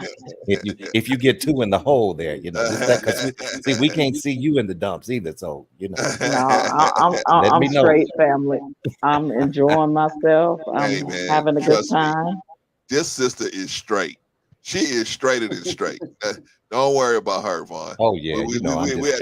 I'm joking with Patrice. She had to give me. No, I'm just kidding. But she had to give me some money to get to Pasadena, give you some money to come to LA, and we still miss each other. She'll still be straight, brother. She'll still be straight. Oh yeah, Patrice, any words of encouragement? Anything you want to drop on us? What's your take on all of this? You know, I really don't know what's going on, and I was in the chat, and I said, you know, because I know that's my beautiful sister Sophia. Sophia is one of the sweetest people on YouTube. So yes, I was like, what happened? What's going on? Now there's still an echo, and I don't know why, because I done turned the TV all the way down, so I don't know why there's still an echo. Yeah, because I'm on. What about now? Yeah, it's still an echo because I went mute just to hear you speak, and so there's still an echo coming from somewhere. That's all right. We got time. Listen, we're gonna be here all day. So yeah. So we just got to deal with it, man. We just got to deal with it.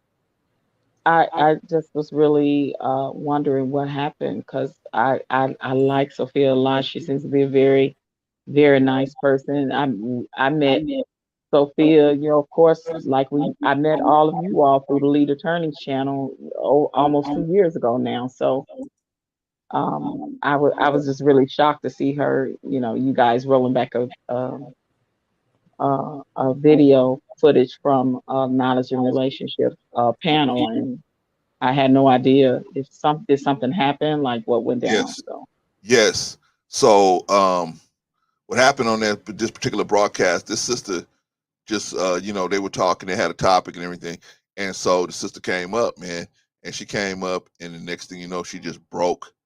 She's crying. She's complaining about the situation in her life. She's talking about self-deletion. I mean, she's just talking about all these different bad things that unfortunately happened to her, right? And she just hit M3 and intellectual soapbox just on the blind side. Just they was like, what? They had no clue of that she was gonna come like that, right? So what I thought they were gonna do, and I'm glad they didn't do it. I thought they were gonna say to her, "Oh well, sister, I didn't think they were gonna be disrespectful because they're not disrespectful guys. So I never thought they were gonna be like, get off the stage. But I thought they were gonna be like, well, let's go on the back chat, sis. We'll get back to you. And I thought they were just gonna get off the stage, but they didn't. They let her vent. So then at the next point, after she vented all of this stuff, man, she was just broken down, talking about self deletion. A sister named Princess K came in and just engulfed the sister with love, right? So now the sister is in such a position where, you know, she is difficult for her to stay in the mindset she was in when she first got on, right? Then after that, here comes Vaughn. Vaughn put another blanket of love around her, right? So now she having more trouble going back, right? She had to. They pretty much got her in a position where she had to stay, right? Then Bolo TV came on, and Bolo TV came on and put another blanket around her. So now everybody, I mean, it was just beautiful to see how they dealt with the sister, and they just didn't throw it. They didn't just throw her away. You know what I mean? Like well, a lot of that's these cats. wonderful, and it's good to know that there are still good people in the world, and that they are actually still some good people on YouTube because Sophia is a beautiful spirit. Yes, she is. And I'm so glad that you guys were there for her. I wish I could have been there for her to say some encouraging words. But Sophia, if you listen, sis, please know that your YouTube family love you. You means the world to us. You are important. Your life is important. And Hmm. whatever it is you going through, I'm praying for you. I'm praying for your healing, whether it be mentally, spiritually, emotionally. I'm praying for you, sis, that whatever it is that God see it through for you. And that just know that anytime you need to vent on any of the panels I'm ever on, that I'm here to listen, and I'm here if you just need only to listen or if you need anything else, just know that. Because Sophia since day one has not changed. She's been the same beautiful person, same beautiful spirit she's Yes, she always has. been. Yep. And for me to hear this, it really, really breaks my heart because I know that in real life people are going through things. And when we get up on these panels and there are people that be insensitive to people, dismissive of people, you're right. Them brothers didn't do that. So shout out to Knowledge and Relationship over Man, there at that channel. That's man, why I Yes. rock with them. They my family, and I Yeah. consider you guys my family as well. So Vaughn, thank Yes. you, same here. thank them, thank Princess K, anybody, Bolo, anybody that came up there and helped that Hmm. sister through that time. I am telling you, it is so important in life. You never know what somebody is going through and what you words of encouragement that you can say that can literally stop something from happening. Yeah, yeah. Like a person wanting to delete themselves. Like you never know. So I'm so glad that I hope she's better, and I'm so glad that you guys were able to be there for her. And yeah, I'm just happy about that. Yeah. Okay, so what we gonna do, y'all? Oh, Vaughn, did you have something? No, I totally agree with what Patrice just said, and it's a blessing, to have people that will surround you like that in that type of time of need, and we've all been there. Some of us pretend like we've never been there before. I could imagine we have all been there. Some of us cope and deal with it in different ways, but the love that was shown, and the way that we could lift the individual up and how we rallied around her, this is what we need to see in these spaces. These spaces can be used for better things than what we see that they're being used for. You know what I'm saying? So, man, shout out to OG Patrice, the quintessential OG Patrice. Much love right back you, to you, my you, homeboy, my talented, I love gifted you. homeboy. I love you Oh too. my God, and then the way you stepped up today with the donation, and Oh man. it's man. it's so appreciated because, and you see what's going on, and it's a blessing, to have people like you be a part of what we're doing. Absolutely. You know what I'm saying? Because I know you're giving from your heart. You're not Yes. just giving to be seen and heard, and how some people do. You're literally giving from your heart because you have a love and a passion for these children. Yeah. And so I encourage anybody that's listening, come on, get on the bandwagon. Yeah. Our goal is 3,100. We when I got on here, we were at 300, I believe. Right. And that was a couple of hours ago. We're at $620 now. Yes. So we can get this done. You know what I'm Yes. saying? And we have all day. Absolutely. We have all day.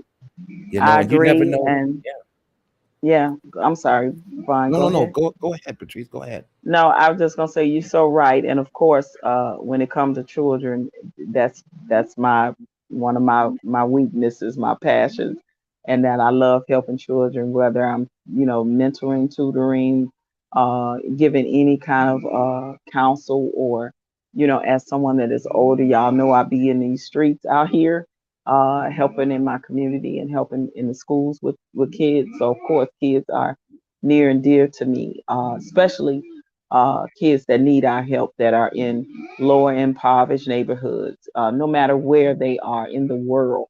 If we can touch and help kids, and y'all ain't seen nothing yet, because OG Patrice about to do some bigger things for to help women and children. So, Right. All right. Well, I want to be a part of that as well. Right. Let us So, know. reach yeah, out to me. That's yes, right. yes. So you guys know that we will have a meeting later I'll tell you about some things that I'm doing.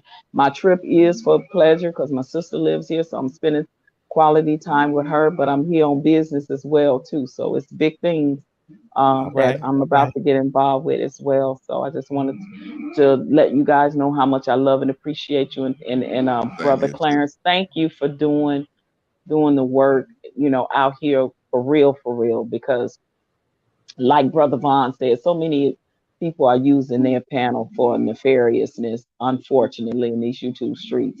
And it's just good to see some goodness for a change come out of it. And it's something that we can give back to someone that is less fortunate than us, because we are blessed. And I know that I'm blessed. So, and I know that I have always in my heart been a giver. And that's why I have always been blessed, because you have to be a giver in order to be a receiver. And Right. if everybody have that type of mindset, and honestly give from their hearts and meaningful, you'll get yours back 100-fold. So Right on, sis. I appreciate you. All right. All right. So what we're gonna do is, y'all, I'm gonna watch a little bit more because Patrice, basically what gonna see here is a miracle. Now I'm not gonna play the whole thing all the way through because it's like what a couple of hours. It's like hours and hours and hours. So I'm not gonna play the whole entire video, but I'm gonna stop it at different points to show. Now what I'm doing now is setting up the situation mentally where she was at before people like Princess K and Vaughn and Bolo came in. I'm gonna set that up and show okay, you and all what's right, going on. And all I'm right, gonna listen. I'm gonna step away for about 2 minutes, but I'll be right back. Okay, brother. Thank you. Mhm. all right. So, And I can't put that on a black man. The trashiest part of a trash barrel.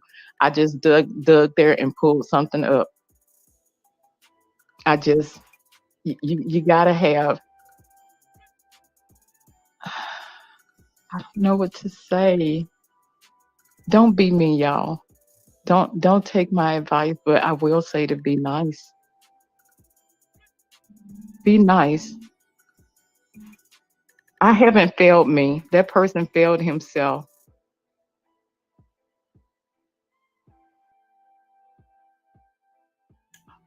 I'm done. I know I'll probably cry later on tonight, but I think I'm through. That's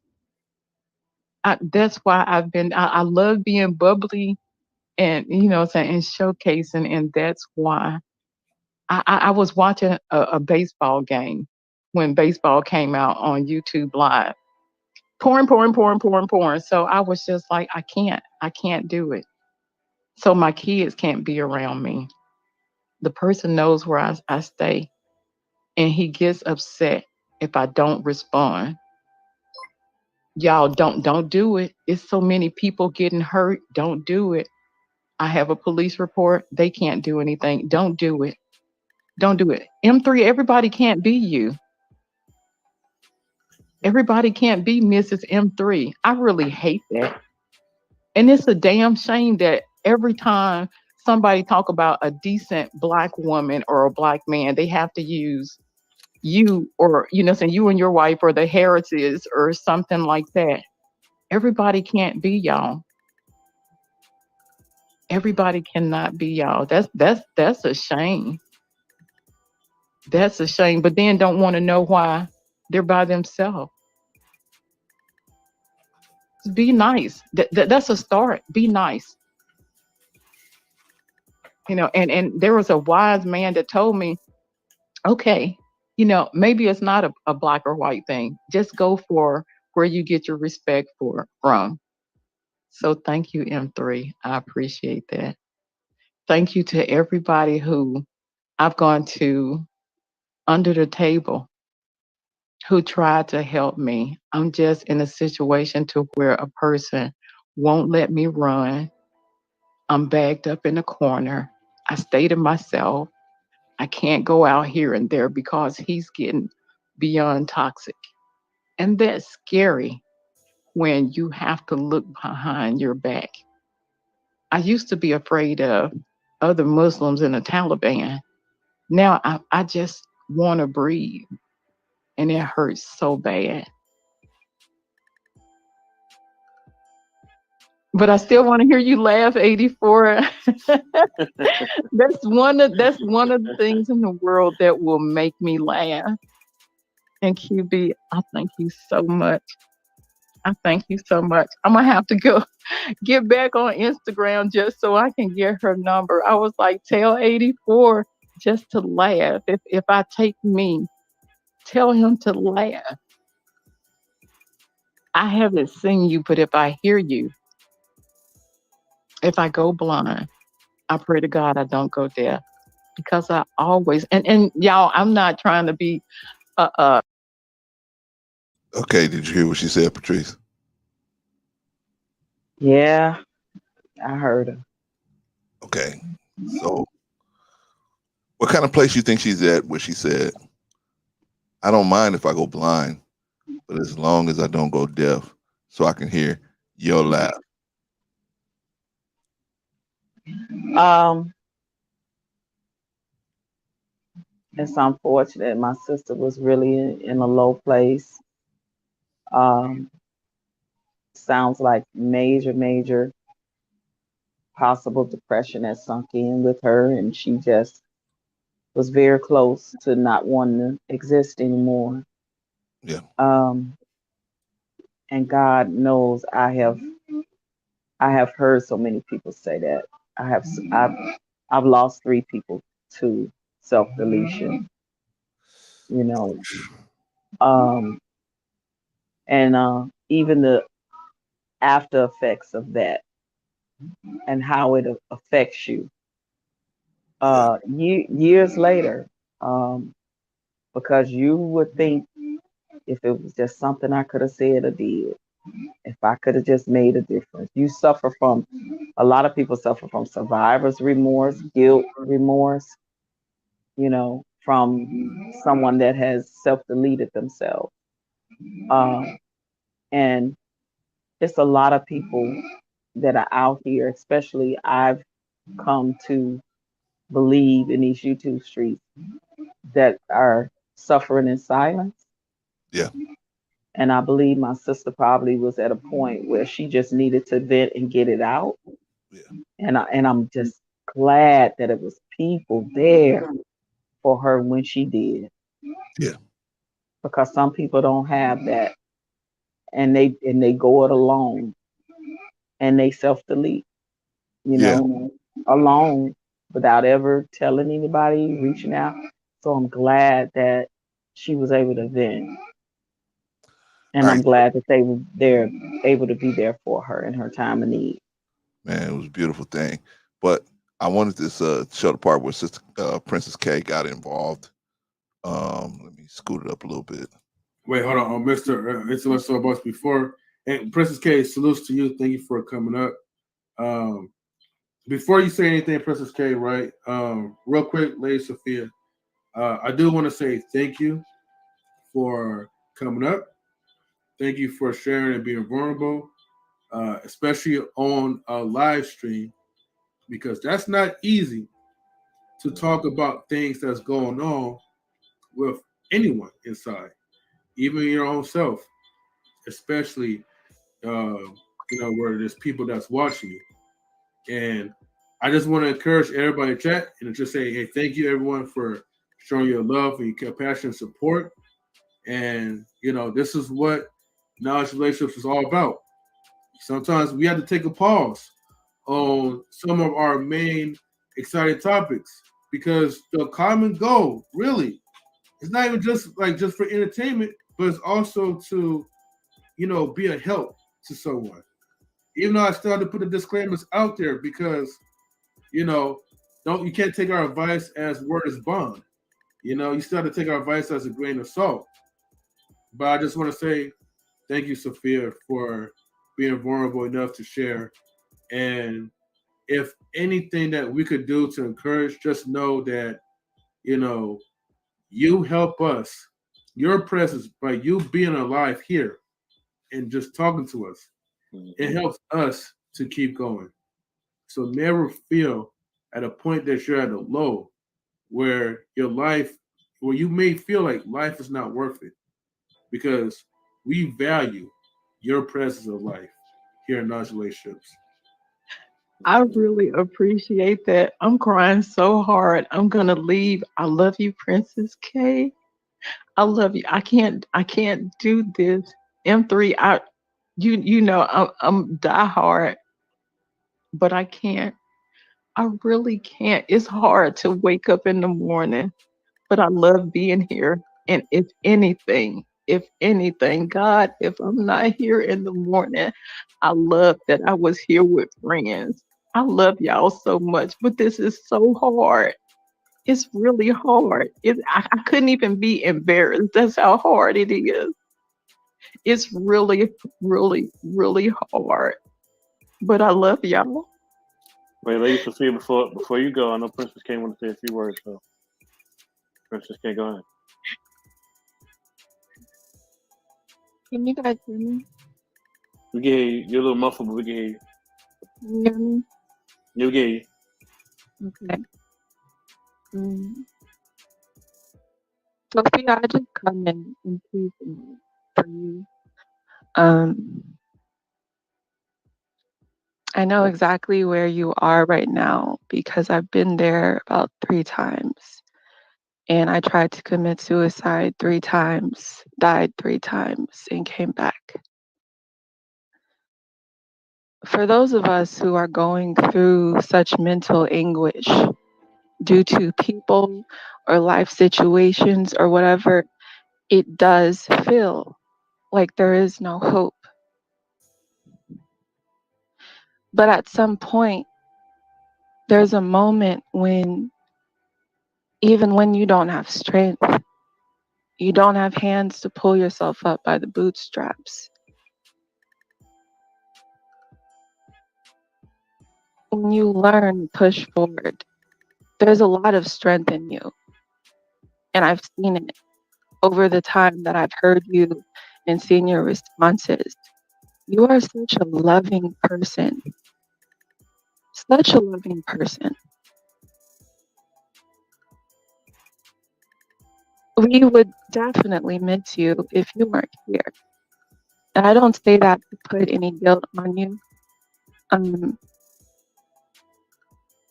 But I just want to say I love you sincerely. My heart hurts hearing the pain in your voice. And I'm going to put my number in the private chat. I'm not here to save anyone. I'm not here to give advice because I can't. I know exactly what you're going through. Again, at this point, not a lot of things are going to get through your brain, but love can. And so you call me. I don't care if it's 2:00 in the morning, if it's 3:00 in the morning, and all you're going to do is just cry on the phone. Just call me. All right, Patrice. That's what Wow. we were talking. So that's number Wow. one. That was the first person that came up was Princess K. She came up and she just engulfed her sister in love, right? You know, she had a little more freedom, and then Vaughn came. Vaughn came, and then he did a little, and then Bolo came. So working together, they was able to walk her down off the stage. So that's what I was very impressed with that. I was very impressed with that. You know, I mean, Yeah, thank God. I mean, thank God for them was there at the right moment, at the right time, at the right Yep. place. Timing is everything, and Mm. that at that time, that sister needed you guys, and you guys showed up. So Wow.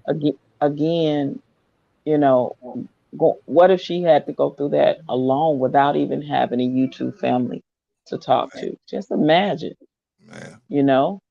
Um, yeah, we are living in times now where people are going through a lot,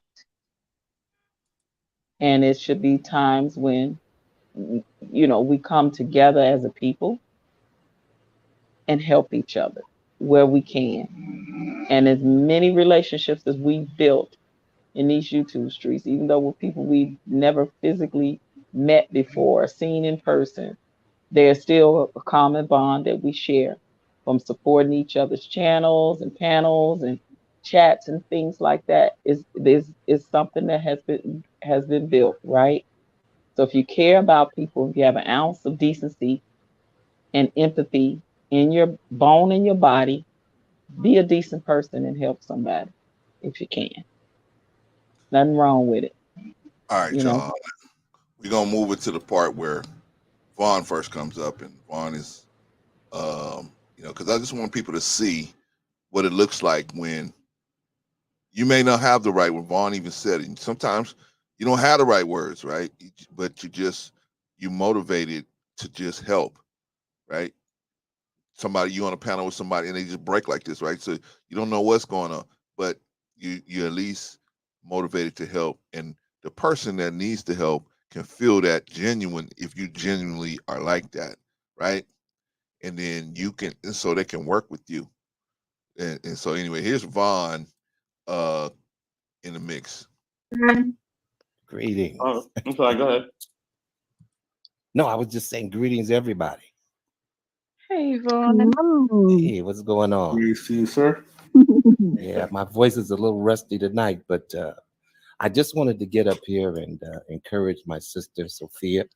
You know, we have a relationship here in these YouTube streets. You know that, right? And I've heard your testimony and different things that you've shared in times past. And I just wanted to get up here to encourage you to know that, you are loved, and even when you get to that rock and that hard place, just look toward the hills. If you could just do that, because that's where your help is going to come from. And not just from the hills, looking toward the hills, but down here where we're at in the valley, some of us are in the valley together. You see what I'm saying? And we can help each other figure our way out. You see what I'm saying? So you definitely have people here to support you and that care about you and love you, you know. And I appreciate what Princess K was saying, you know. Everything she said, you know, it just echoes. So, you know, but I want you to be encouraged. And even if you need my information, you can get it from 84.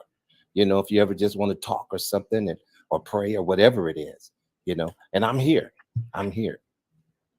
So I just wanted to come up and just say that to show some support, because I understand what it is, but it's like when you you know, are going through heavy trials, you know, and heaviness, you know, and that's what the enemy comes to do to us a lot of times. He comes to weigh us down. You know what I'm saying? Whatever he can pile on top of us, you know. But so that's why, you know, the scripture talks about how we need to lay aside these weights. Yeah, you know, we need to lay aside these weights and things that will easily beset us. So, and sometimes these things that we need to lay aside are people. You know, some of our weights have to do with individuals. You know, I don't know who I'm talking to about that, but that can be also true. You know, so you know, but I just wanted to encourage you tonight to hold on. You know what I'm saying? Hold on, because you know, you shall reap if you faint not. You see, be not weary in well doing. You know, but in God's time and due season, you shall reap if you faint not. So, and it's hard sometimes not to faint. Sometimes we feel like falling over and just passing out. You know what I'm saying? But we really, at this point, and this is a point in our lives where when we become so weak to the point to where we don't even really want to exist anymore, you know, because I've been in that place, you know. But the scripture said that his strength, the strength of God, is made perfect in your weakness. His strength is made perfect in our weakness. That's a crazy statement. But at our weakest moments, that's where God comes in and he can strengthen us. But we have to look toward him for that strength. I really appreciate that, because there's some moments to where I know that I need more than just me and talking to somebody. I was at an all-time low to where if I walk out my doors, I had panic attacks, and I would sleep and wake up and not do anything, and then still be tired within like an hour and a half. So I know that, and I promise you, before this show is over or sometime during the night, I'm just going to bust out and start crying. So I know that it took a lot for my doctor to turn around and to convince me to get help. But you know, I'm still trying, and I'm not Yeah. taking baby steps. I'm trying to get where the baby is. You know, I had a surgeon looked, you know, saying, he was like, you know, saying, we're going to help you, but don't do this again. And, you know, so it's, you know, so a surgeon, you know, so looking at certain things, and he was like, you know, I didn't really think, and it's something, because this is a medical professional. He was like, I didn't think that, you know, so I'm looking at you. I'm trying to see, why would you do this to yourself? And I just sit there with a smile on my face and everything. You know, so I cut all of my hair off, and I didn't have a problem with my hair showing my age. I cut my hair off. I've worried to where I'm just salt and pepper now. And I was like, yeesh, I bet you I look 50 now. So And it's nothing wrong with that now. Look, you see, we have to look the way we are. And it's okay. It's okay. I'm not growing old gracefully. So, you know. Well, you know, a lot of people. That was that's Vaughn. Really, now he did a lot too. Vaughn did a lot. Princess K did a lot, and I want a little bit of I Bolo. mean, Little bit of Yeah, both. Brother Vaughn, you definitely know how to bring the spiritual side of a conversation to uplift someone. So Wow. you did an It's my awesome job. 24th. Yeah. I'm just grateful, listening back to it. Sometimes it's hard to hear yourself speak, but listening back to it, it's still I still feel like I'm walking on water. Like, am I gonna sink at any moment? Because I don't want to say the wrong thing. You know what I'm saying? I'm so grateful that God helped me get through that. So Yeah. grateful. Okay, y'all. This is at the part where Bolo jumps in, and so I wanted to give just a little bit of him being in there Oh because I yeah, wanted he's to give excellent. y'all the whole environment of this, who is around to help this sister and how it panned out. Okay, so this is a little bit of Bolo. I actually do what God say. I don't hate people. I don't hurt people. I don't use people. I don't take advantage of people. I do not. But right now, at this moment, I cannot rise up and I cannot rise on because it's not for me to right now. I'm trying. That's why I told Vaughn I'm trying to get where the baby is. I'm Right. trying. I'm trying. I'm trying. I'm listening to you all and I'm trying. But right now, Satan is the one who got his foot on my neck. And so we come against that spirit. One can chase 1,000 and two could put 10,000 to flight. So when there's two or three gathered in Vaughn, I his can't name. do it. I No, can't no, no, do no. I'm not it. talking about you, sister. I'm not talking about you. I'm not talking about you at all. No, I want you to listen, listen, listen. I'm not talking about you. I'm talking about the two or three people that are up here that are gathered in God's name to help you come to a place of deliverance. See, we can help because we can put our I don't prayers and our want to thoughts be together. here. I don't want to be here. Okay, well, I'm still praying for you, and I want to let Bolo, because he just jumped up here. I want him to see what he could add to the conversation. But we're all here for you, sister. Right now, we're all here for you. Hey, what's going on, everybody? Thank you for allowing me to come up. Yes, sir. I hope Salute, I'm brother.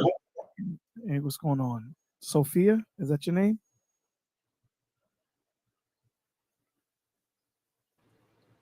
She. Yeah, she is. She is. She's just listening. Yeah, well, I really want to have a conversation with her. All right, y'all. Even though we listening to this miracle, we watching this miracle. This is a miracle. I got to tell y'all that we got another donation. Another donation. Wow. Shout Pew, out. pew, pew, pew, pew, Okay, let's pew. make it happen. Yo, Danique sent us another one. Danique Anthony sent us another one. Nick. $50. Oh, wait a minute. Hold on. Wait a minute. Whoa. In the name of Sophia Sharif. In the name of Sophia Sharif. Oh, Wow. that's so beautiful, Denise. Thank you, It is Denise. some good people Praise on this God. internet, man. It is some good Man. people on here, man. Y'all are proving it today. Man, golly, man. I am so blessed to be able to be the train stop where all these good people are coming to, man. Man, golly, man. Wow. $50 in the name of Sophia Sharif, man. Thank you, brother. Appreciate you. Appreciate you. And man, hopefully we can get his computer in her name, man. If we get this money together, we get his computer in her name. We can give it up. At least, somebody can she didn't have to go through that pain and just have to eat it on her own, man. At least, Wow. all of us seeing that put us to get together to make us motivate us to get this money together so we can give that computer in her name. But shout out to you, Danique, for giving that money. Appreciate you. That's $50. So let me go to the grand total here. Let me see. Danique. Grand total. Cash out. Grand total. Thank you, brother, so much. Grand Grand total. total. $690. Pew, pew, pew, pew, pew. $690. Pew, pew, pew, pew, Kill, Look at what's kill. happening here. Look at what's going on, people. Amen. Come on. Man, I thank you all. Generous donation, brother. Generous donation in the name of the system, man. I appreciate you, brother. Man, you just don't know, man, how makes our hearts melt that you are that we got people that actually gonna give, and you seeing the situation and you seeing what we looking at and you saying, man, that's cool. I know I watch this other stuff, but this is cool here, man. I can get down with that. Appreciate you, man. Appreciate you. Everybody that gave today, appreciate all of y'all. Very generous donations, man. Very generous donations, man. We gonna get there. We gonna get there, y'all. Oh yeah, we're gonna get there. We're definitely gonna get there. You all right, Patrice? I'm all right, brothers. I just that part right there It's when just hard. Yeah. It's yeah, very hard to yeah, listen that's to. Even for me right wow. now, it's Yeah, like I got the paper and towel I had sitting no over here. And idea. yeah, I had no idea that this went down. So yeah. Yeah, I was right there watching it, and it was hard to watch. Well, you What know made it what? better to watch? I Yeah, was so when glad. it's somebody as sweet as Sophia have been Yeah, from day one, she's a sweetheart. Yeah. she really is. I just pray and wish and hope that God deliver her from what she's going through, and that she gets healing, she gets the help she needs, and just know that her YouTube family is here for her. I really Yeah. hope if you listening, Sophia, please know that. And this is just the beginning because, we were able to lift her, but guess what though? We have to continue to follow up. Sometimes you feel like, okay, well, Absolutely. we said something and that's it. No, that's not it. We have to continue to lift this sister up. So every time we see her, we need to encourage her. We need to check on her. You see what I'm saying? And that's what love does. Always, always. And but I want people to see what it looks like when people care. And even though you care, you gotta move slowly because you don't know what's actually going on. You know, actually going on. And here's a man that was actually there himself. Shout out to the intellectual soapbox. What's up, good brother? Oh man, he probably didn't have a good connection. But yeah, man, when you see and people, so I'm gonna play a little bit of Bolo, and I want to show how Bolo came in and got involved in the situation himself, and kind of like Vaughn said, man, you really don't know what you're gonna say that's gonna uh trigger the person, right? You may push the person past where you wanted them to go, right? So you gotta go slow. You gotta think about what you're saying and think about their position, right? All right, so you're thinking 1,000 miles a second, right? So you got to think real quick, right? All right, I'm gonna bring up Mr. Intellectual Soapbox. What's going on, sir? Hey, can you hear me? I'm in the Matrix. Man, yeah, man, you sound like you in a laundromat or something, man. You washing clothes or something? Hold on, I gotta come back. All right, y'all. So let's hear a little bit of Bolo. Because this what she's going through right now is it's something that it's not something that you could just talk, tell her, right? This is something that we need to converse and have a conversation concerning it. I heard you guys bring up David and bring up Job, and she's in a place right now where she can't see in front of her. She just can't. And what you guys are doing, which is so awesome, is just rallying around her. But I didn't hear the whole story. I just popped up and I heard her crying. So that's when I, decided to come up. What was she talking about? Okay, and she disappeared. Well, I came into the conversation a little bit late as well, but I knew that there was a dilemma. And so I'm praying to God to give me some type of words of encouragement. You know what I'm saying? So I believe that that the words that were shared were encouraging, but at the No, same time, this what sister's in a happened? place from what I could hear. What was she She's saying? she's in a very low place right now. You know Right. what I'm saying? And It's she needs help. She needs some type of Absolutely. definitely help. that's why I had to stop talking because I've been there and no amount of Bible stories, now that I think about it, no amount of Bible stories or encouraging words or church folk could actually bring me out of that. Right. That was That something that I spent years working through actually. And it was on my decision because I wanted to live. Nobody at the bottom actually wants to die. absolutely. They don't You, s- want to die. you know, the example that I give a lot of the times is um the World Trade Center, right? You had men and women jumping out windows because they didn't want to feel that fire in their back. They had a decision that they had to make: burn or jump. And they know jumping would end their life. Now, take the World Trade Center out of that and just keep that thought process. You know, people that suffer with depression and people that are suffering with trauma, they don't want to die. They just want the pain to end.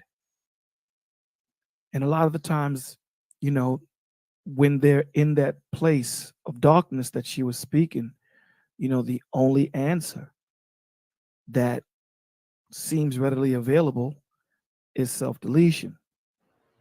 You know, and this is why, you know, a lot of the times in situations like that, it's not about giving her a breakdown, right? It's not about, you know, telling her what she needs to do.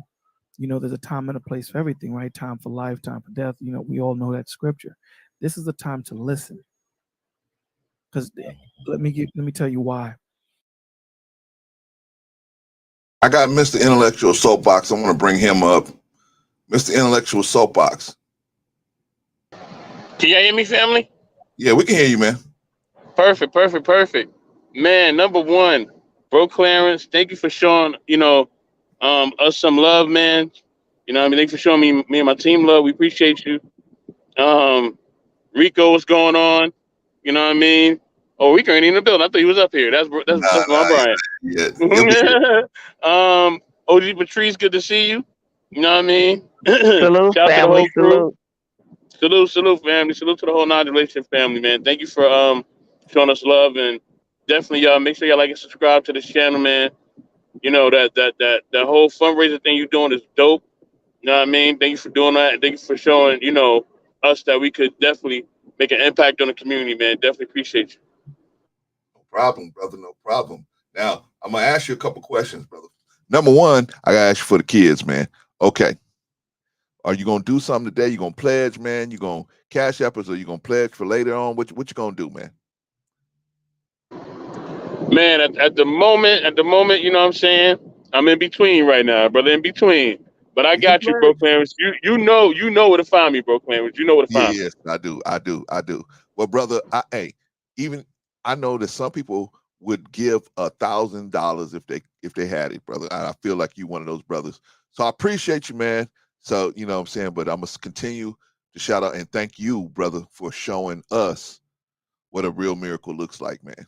And all this talking, bumping gums that we watching out here, and we get to see somebody actually get pulled out of their own misery for just a few minutes, man. And if you can do that, that is a miracle. That's a miracle, brother. So I appreciate you guys showing us that on your platform, man, because I really thought you guys were gonna pull it down. Not that you guys were gonna be disrespectful, because like I said, you guys are never disrespectful. But I thought you were gonna say, hey, you know what? One of us will stay up here and one of us will talk to you behind the scenes. That's what I thought you guys were gonna do. But you guys let her express herself, and she got it. She was able to get it out, and she was able to get the help from Vaughn, Princess K, and Bolo, and anybody else who came on after that. So shout out to y'all for that, man. Sister's Can I probably just still say, here. can I say something really quickly? Of course. You know, and this brother 84 is on. I'm sorry I had to step away for a minute, but I'm back. I didn't really get to hear what he said, you know, but I did want to extend to him a great thanks, you know, for thinking enough of me to invite me to that panel. to be a part of that, and it wasn't a very easy thing to do, but at the same time, what you guys are doing over there on your channel is man, it's epic, and this is what we need to see in these spaces. People are crying out for spaces like this You're right, where they brother can Vaughn. they're crying out for spaces where they can come and talk and release and not be browbeaten or bashed or Judge. shamed. You know what Yeah. I'm saying? And so what you guys are doing over there, man, I'm so glad to be a part of it. And so I just wanted to say that I didn't get a chance to hear what 84 said because I had to step away. My son is doing his thing and I wanted him to close his door. So but yeah, man, 84, I'm telling you, man, you guys are it's like you're setting a trend, Yeah. of something that people are in a great desperate need of in these spaces. Got a good thing going They're over there, bro. tired of the same conversations over and over and over again. They're tired of the arguments and people going back and forth with each other. You know what I'm saying? And so what you guys are doing, and believe me, it's like you're a spark that's going to light a fire. Yeah. Believe me. Definitely. Yeah, good job, man. Good job.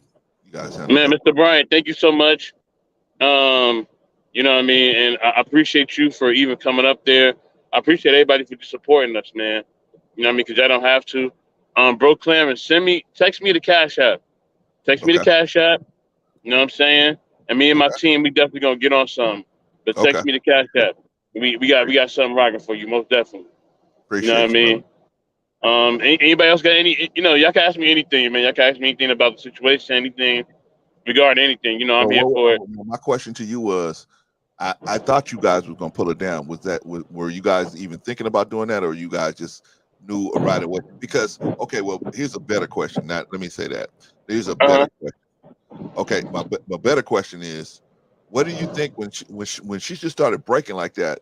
What was going through you? What was going through your head when she just broke, like started crying and all that, and talking about self deletion and everything? What was going through you guys' heads or your head when you heard her saying that?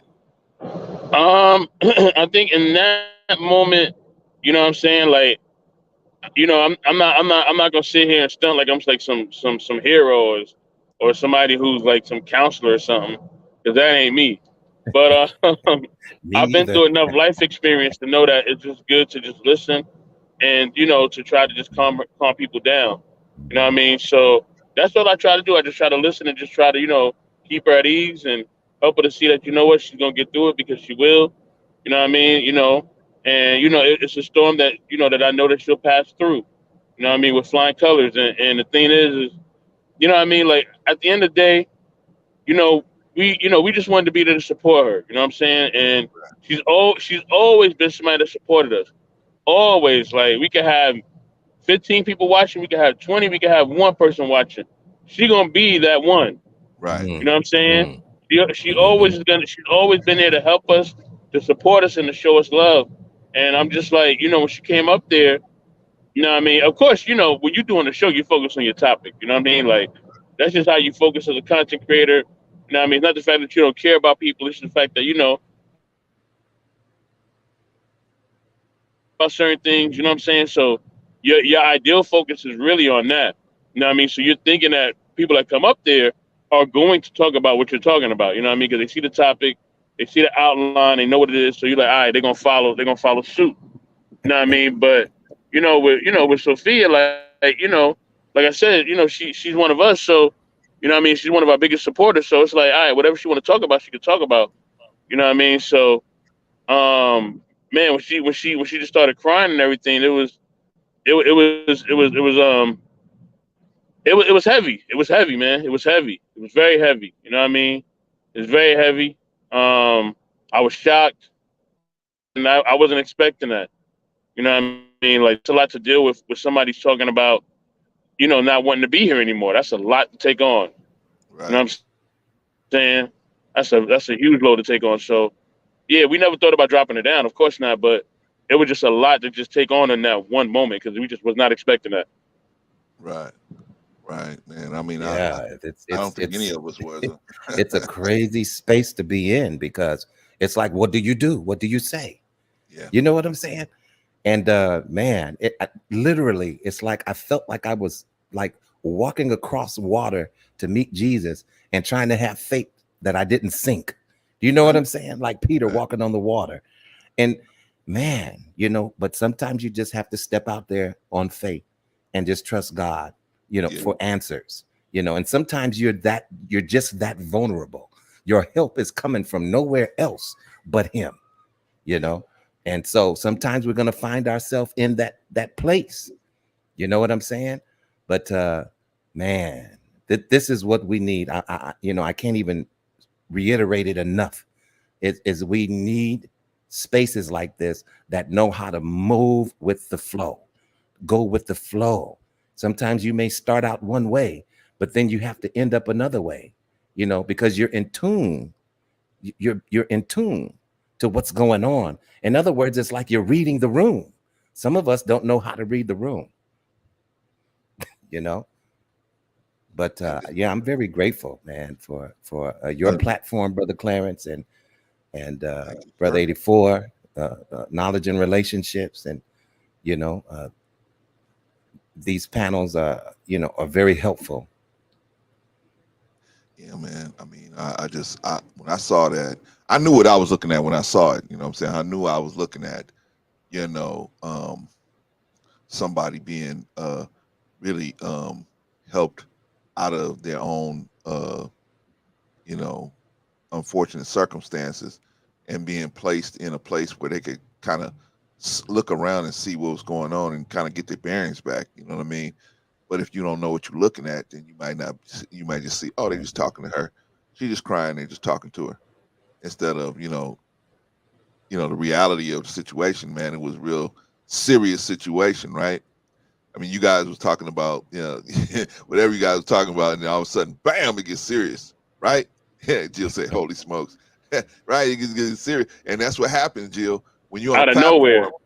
it'll come out of nowhere. You on a platform where you tell them 84. You can be on a platform with somebody, and well, the rest of these guys know, Patrice and Vaughn know. You can be on a platform with somebody, and another person come on a platform, and you didn't have no clue that these two people got it for each other, right? Yeah. They start going in on each Yep. other, right? You're like, what? And some of the people you didn't know that they had it in for you. Right. You know, I've been on Brother That Clarence. part. That Yeah, part. I've been on Brother Clarence panel, and the brother hopped up on there with me, and apparently he had it in for me. You Right. know, See, and so I had to that's deal with why I that choose. situation Yeah, accordingly. You know, I choose to bounce. When I know I don't rock with somebody, I don't want to share a panel with them. I don't want to be on a panel with them. I don't want to be up there with them. I don't want them up there with me. And I respect the person's wishes on their channel, who they bring up, because that's their decision. I will just fall back. I will fall back. but see, here's the beauty in this By the way, situation. Patrice, we got chaotic coming next week. Okay. Oh, wait a minute. So anyway, here's the beauty in this situation, though. You, you know, I You heard that, got Brother jokes. Clarence. You Yeah, got he got jokes. You jokes. got jokes. He got jokes. And Nathan. But listen, here's the beauty in this situation right here. Listen, guys, listen. You know, you have two content creators here who have excellent content that they're producing. Thank you. And you know, that their hearts are in it, what they're doing, and they take it very seriously. But they're not at war with each other. You see what I'm saying? Actually, it's like they're networking with each other. And see, this is how we get much further than where we're at now. You see what I'm saying? Because when we work together, we're better united than we are separated from each other, you know. And it's not about, oh, my show's bigger than yours, or I got more fans than you do. No, it's not about that. It's about you bringing good content to the table. He's bringing good content to the table. Now, how can we network together and build some type of force to show these people in these spaces that this can be done? It can be done. You know, look what we're accomplished today. We're at $690. Ladies and gentlemen, we are at $690. When I got on here a few hours ago, we were only at $300. You know, and people are not just giving for the sake of just giving. They're giving from their hearts. Yeah. you know, because these children are our future. They're important to us. And we want to give back. We want to show the community that we're giving back. Not only that, but we want to be an example to the people in these spaces that this is what giving back to the community looks like. It's not just a bunch of talk for 11 hours. Yeah. It's a bunch of doing for 11 hours. Yeah. You know? And so, yeah, I'm just glad to be a part of this. Very glad. Me too, man. But you know, oh my gosh, another cash app, another cash app. Whoop, whoop, whoop, whoop, whoop, whoop. Pew, pew, pew, pew. I don't know what sound I can make of it.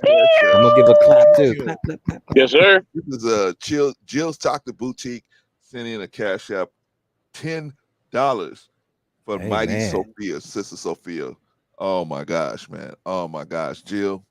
Wow. You too much. You too much. You too much. But that's cool. I appreciate you being too Awesome.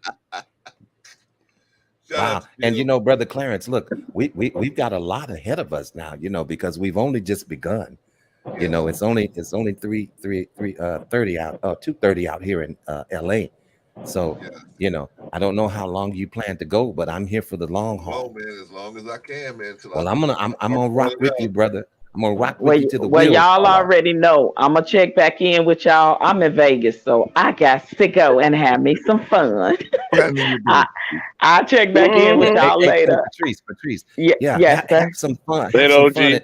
And when you hit it big, you know, send us a cash app over here I so got we can you. help I you got these you. kids with the No, backpacks.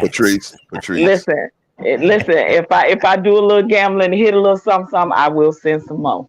There That's you the go. only All way. right That's the now. only way, Patrice. The only way. You know why? You already Cause gave too much. OG Patrice love the kids. I know. You already gave so much. Shout out to Trick, right? Shout out to Trick Daddy. OG Patrice love the kids. Yeah, man. Patrice is the kind of person, man, and she'll do the whole thing. No, Patrice, only if you hit it. Only if you hit it. All right. That I is love y'all. all right. See Peace you later. out. Thank you, Salute. OG. All right. Like sister. All right. Yeah, man. We got it, man. That sister, we gotta stop that sister, man. That sister will do everything on her own, man. So we gotta stop. Mm. All right. So you know, when you We're see doing what pretty kind of heart good though. she got, you know what I'm saying. So I know the kind of heart that sister got. So she Yeah. is, she will do it all. All right.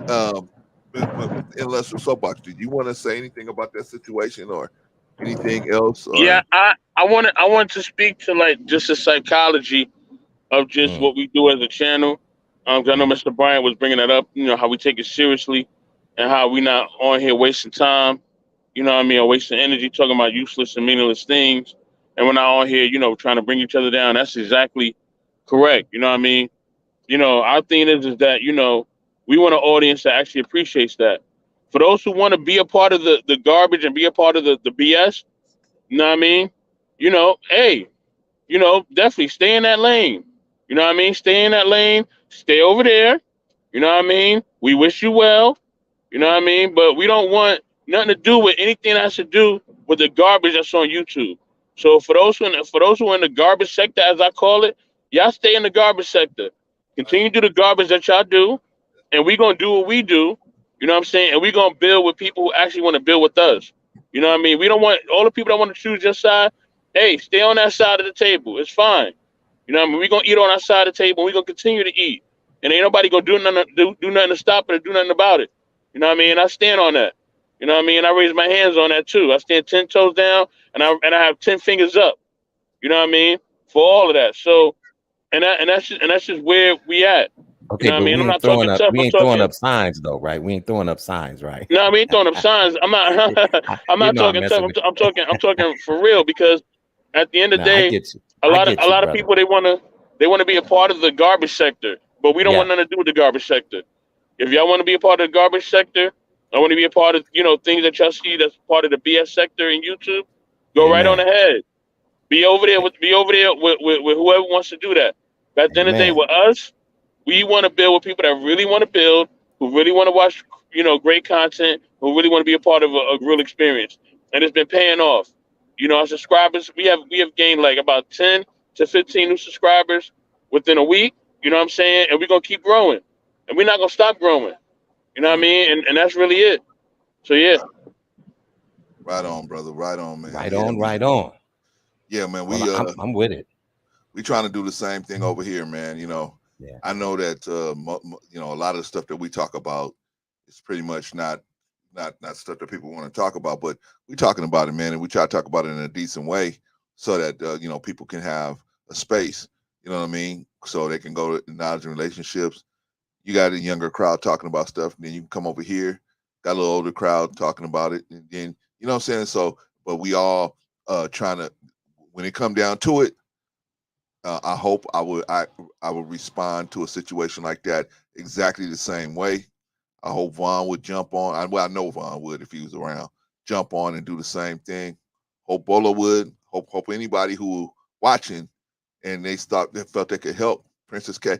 Any of them watching could jump on and do the same thing, man, and help somebody out, because that's what it's all about. All of this is just game playing until our people need help, and then when they need help, are we here to help them?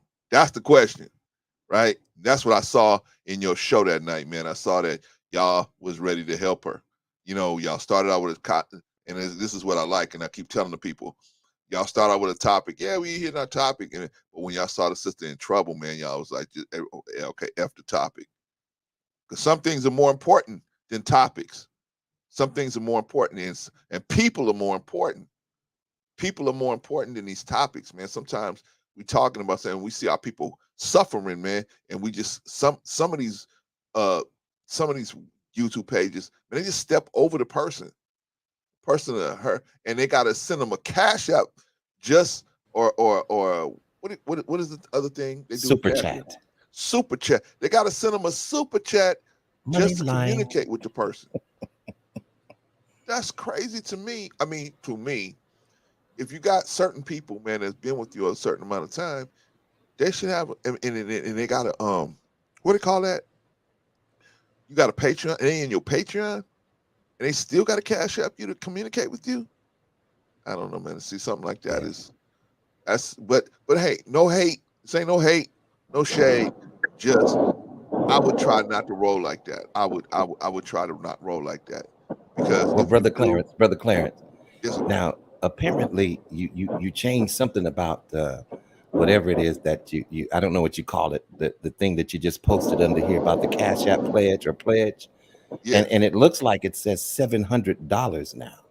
Yes. So are we serious Yes. about that? It's $700 now. 700, as my father used to say. 700. 700. Wow. Okay, so $700. man, look at that. $700, man. In Man. unity. In unity. Wait a minute, Vaughn. You think I put that out my wallet by myself? No. All of us. All of us. Everybody in the chat, everybody that came on the stage, everybody came up. And then there's people out there. They want to give, right?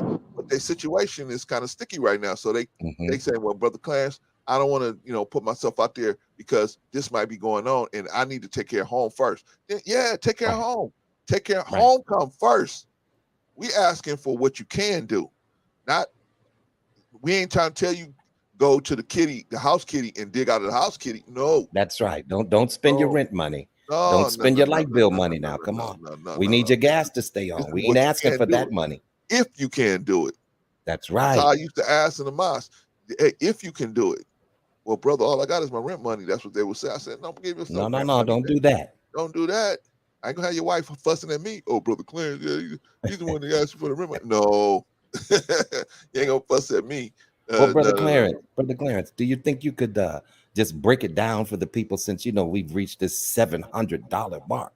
I love the way that sounds, $700. Oh man, so 700. Can you just pull that up on your screen and just break that down again so the people know where the money's gonna go? Oh, okay. Let's see where the money's gonna going. get there. What we gonna do? What we doing? So me and Vaughn, all the money y'all gave us, the $700. Me and Vaughn are gonna go to the Maserati dealership. No, I'm just playing. Oh no, you ain't right, man. You weren't supposed to tell them that. Now wait a minute, hold on. All right, let me tell you let me show you where your money's you mess going. it up now, bro, Clarence. Let me show you where your money's going. Okay, the backpacks, right? backpacks are 12 kits, right? But we're gonna order 48 kits, right? We're going to 48 backpacks to give away 45, right? So that's 4 times 12, and at $10 a unit, that's $456, right? We already got that covered, right? We already got that covered, y'all. Okay, so school supplies, right? So some of the backpacks, well, not some, all of the backpacks come with school supplies, but they don't come with the notebooks and some of the other stuff that I wanted also in there, right? So what we're gonna do is we got to order those kits separate. Okay, same thing. They come in kits of 12, packs of 12, right? So we ordered 4 times 12 kits at $11 a unit, $528, right? Storage fee, right? All right, do the math. Do the The math. Go lady ahead. across the street, y'all just add this up, and if I'm wrong, y'all tell me.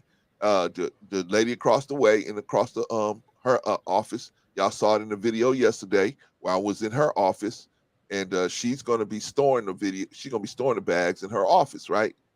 Okay. She said, "I'll do all that for free." I said, "Come on, sis. We ain't gonna. I'm definitely not gonna make black people work for free. No. We're gonna pay her to store those bags, right? Until at the point where we need them, right?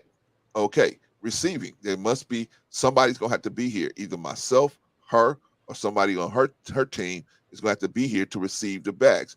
Open them up, make sure that we got all 48 bags, everything is good, or whatever, and handle whatever we need to handle with the UPS or whatever, right? Organizing the bags. We gotta have 30, we're gonna pay somebody $30 an hour, because remember, we got the bags, and then we got separate so school supply kits. We gotta add them to the bags, right? We're gonna pay somebody $30 an hour to do that. We saying it's 3 hours. It probably won't take 3 hours to do that, but you never know. But we're gonna pay them $90 to do it, man. Okay, alerting the kids and families. This sister that I'm working with, she's connected. She has her own nonprofit. She's connected with a bunch of other nonprofits, and so she's going to send out blasts to them.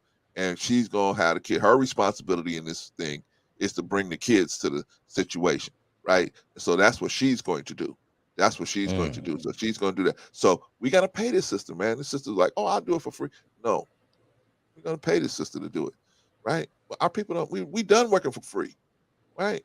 White people can be friends. All right. White people can be friends and everything. Shout out to the white people. They can be friends and everything. But when that business comes, they'll be like, "Hey, Jim, my company, we're gonna charge you $400 to do that." "Oh, okay, Jim." Yeah, and this ain't they don't feel disrespected or slighted or nothing. They Yeah, know the and you know business. what? A laborer is worthy of their hire. So come Hey on, man, business let's is make it business. happen. And so we gotta stop mixing business and pleasure. Oh man, you my homeboy, so you shouldn't charge me that. Come on, man. We ain't doing that, man. We did that already for 400 years. Remember? All right. So staging area, right? So what we're gonna do is set up a tent, just like they did the C-19 when they would give you the shot, right? We're setting up a tent.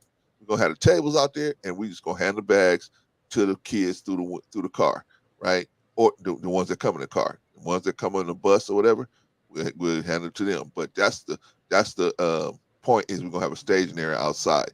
Now the table and the big old tent that she's talking about, all that stuff. Okay, somebody got to set that stuff up, right?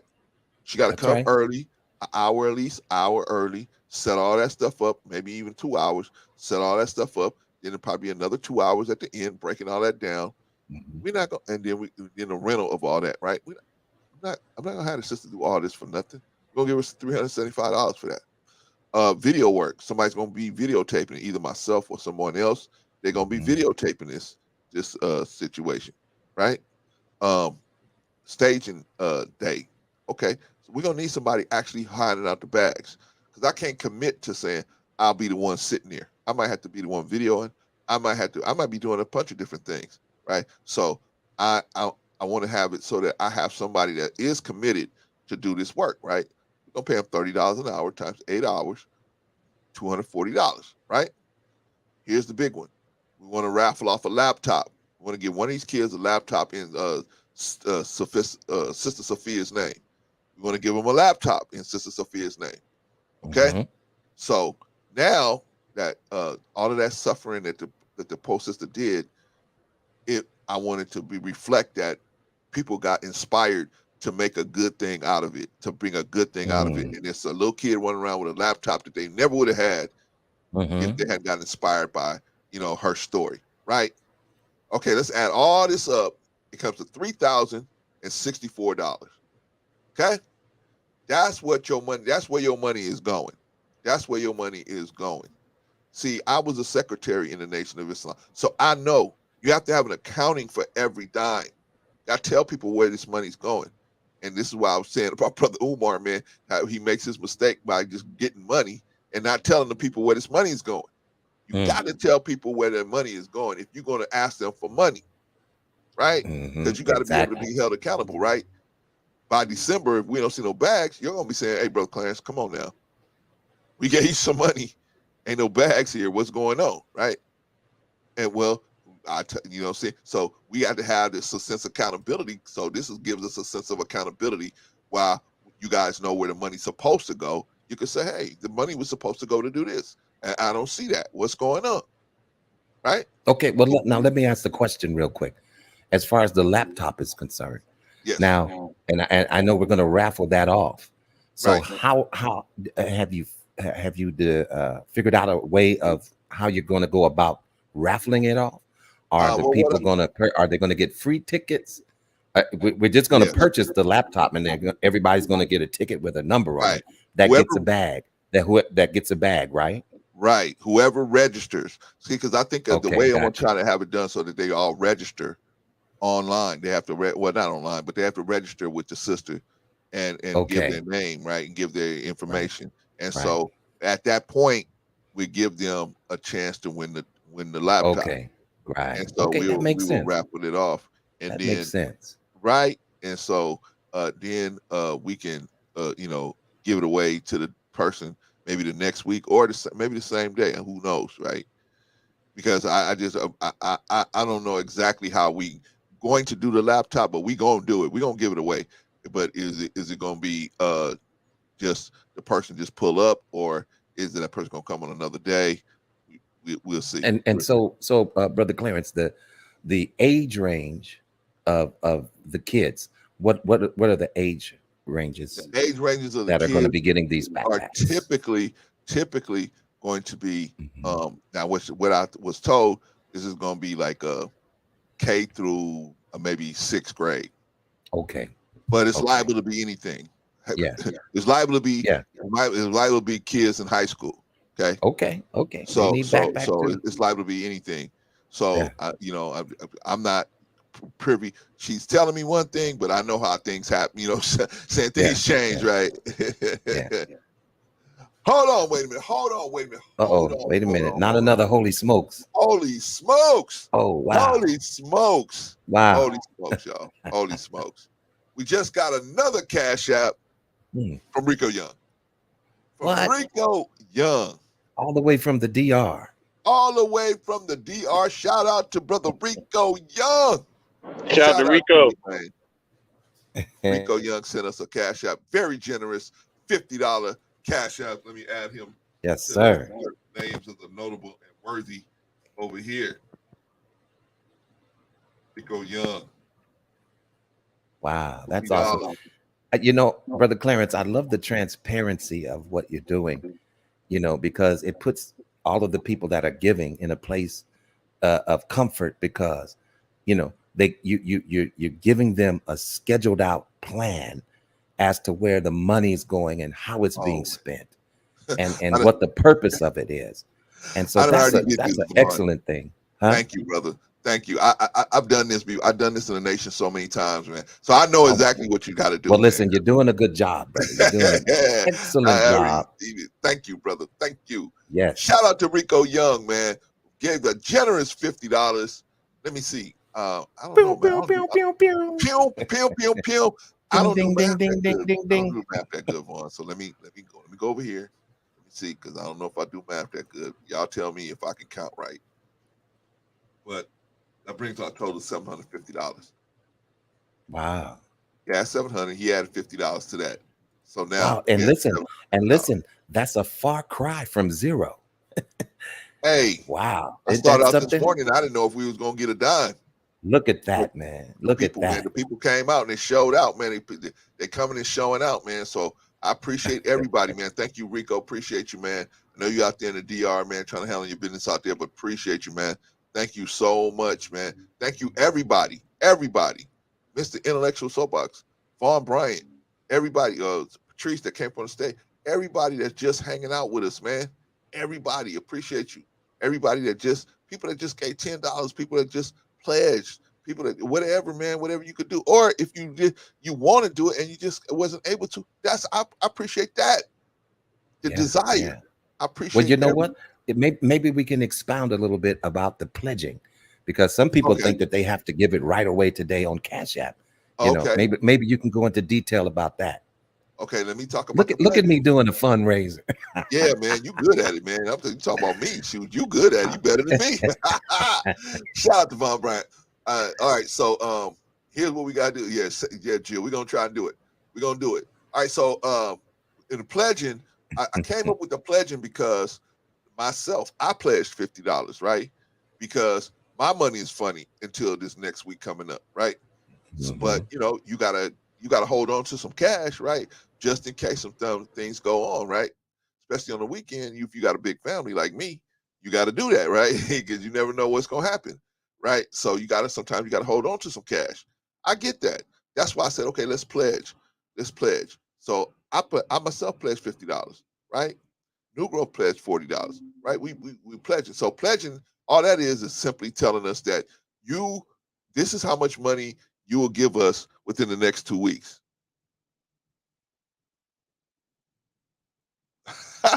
Oh man, see Rico, you didn't hear but I'm gonna take your money, Rico. But you did not hear the you did not hear the what do you call it, the limit. The limit is $100 per person, man. I don't want I don't want one person just sending a whole bunch of money.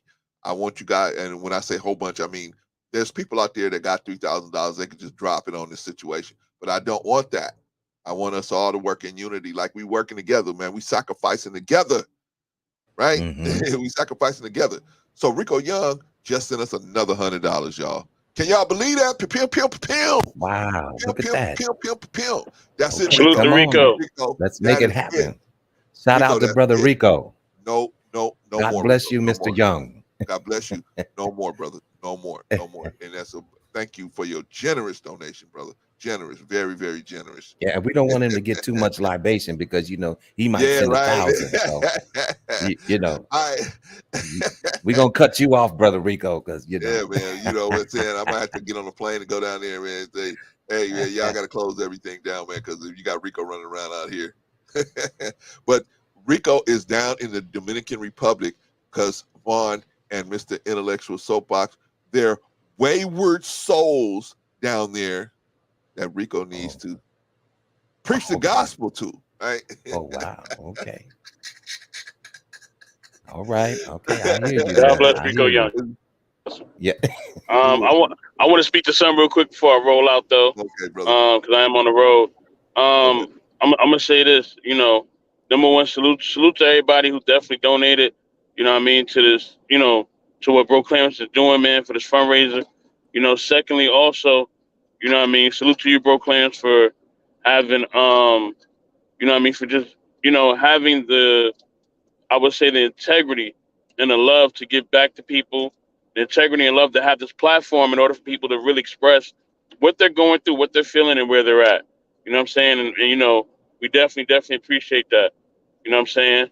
What I mean, and I will also say that I know you Uncho touched on people having to send cash apps in order to express themselves, and all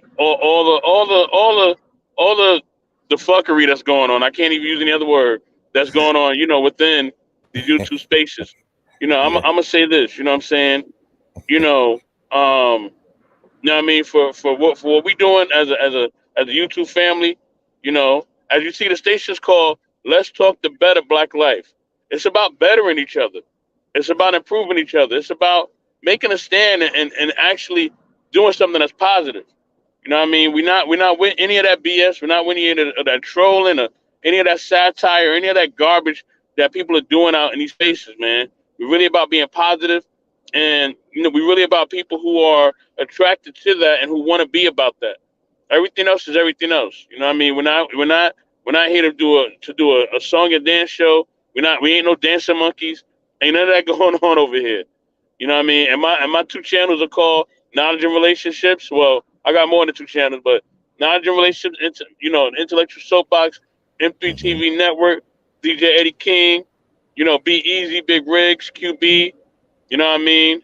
Shout out to Lady Sophia as well, Queen, Damo, you know what I mean? Lola, you know what I'm Lola. saying? M3, of course, Eddie, First Lady Tammy, you know what I'm saying? Everybody's a part of the team. Stan, that's the shooter. I call him Hitman.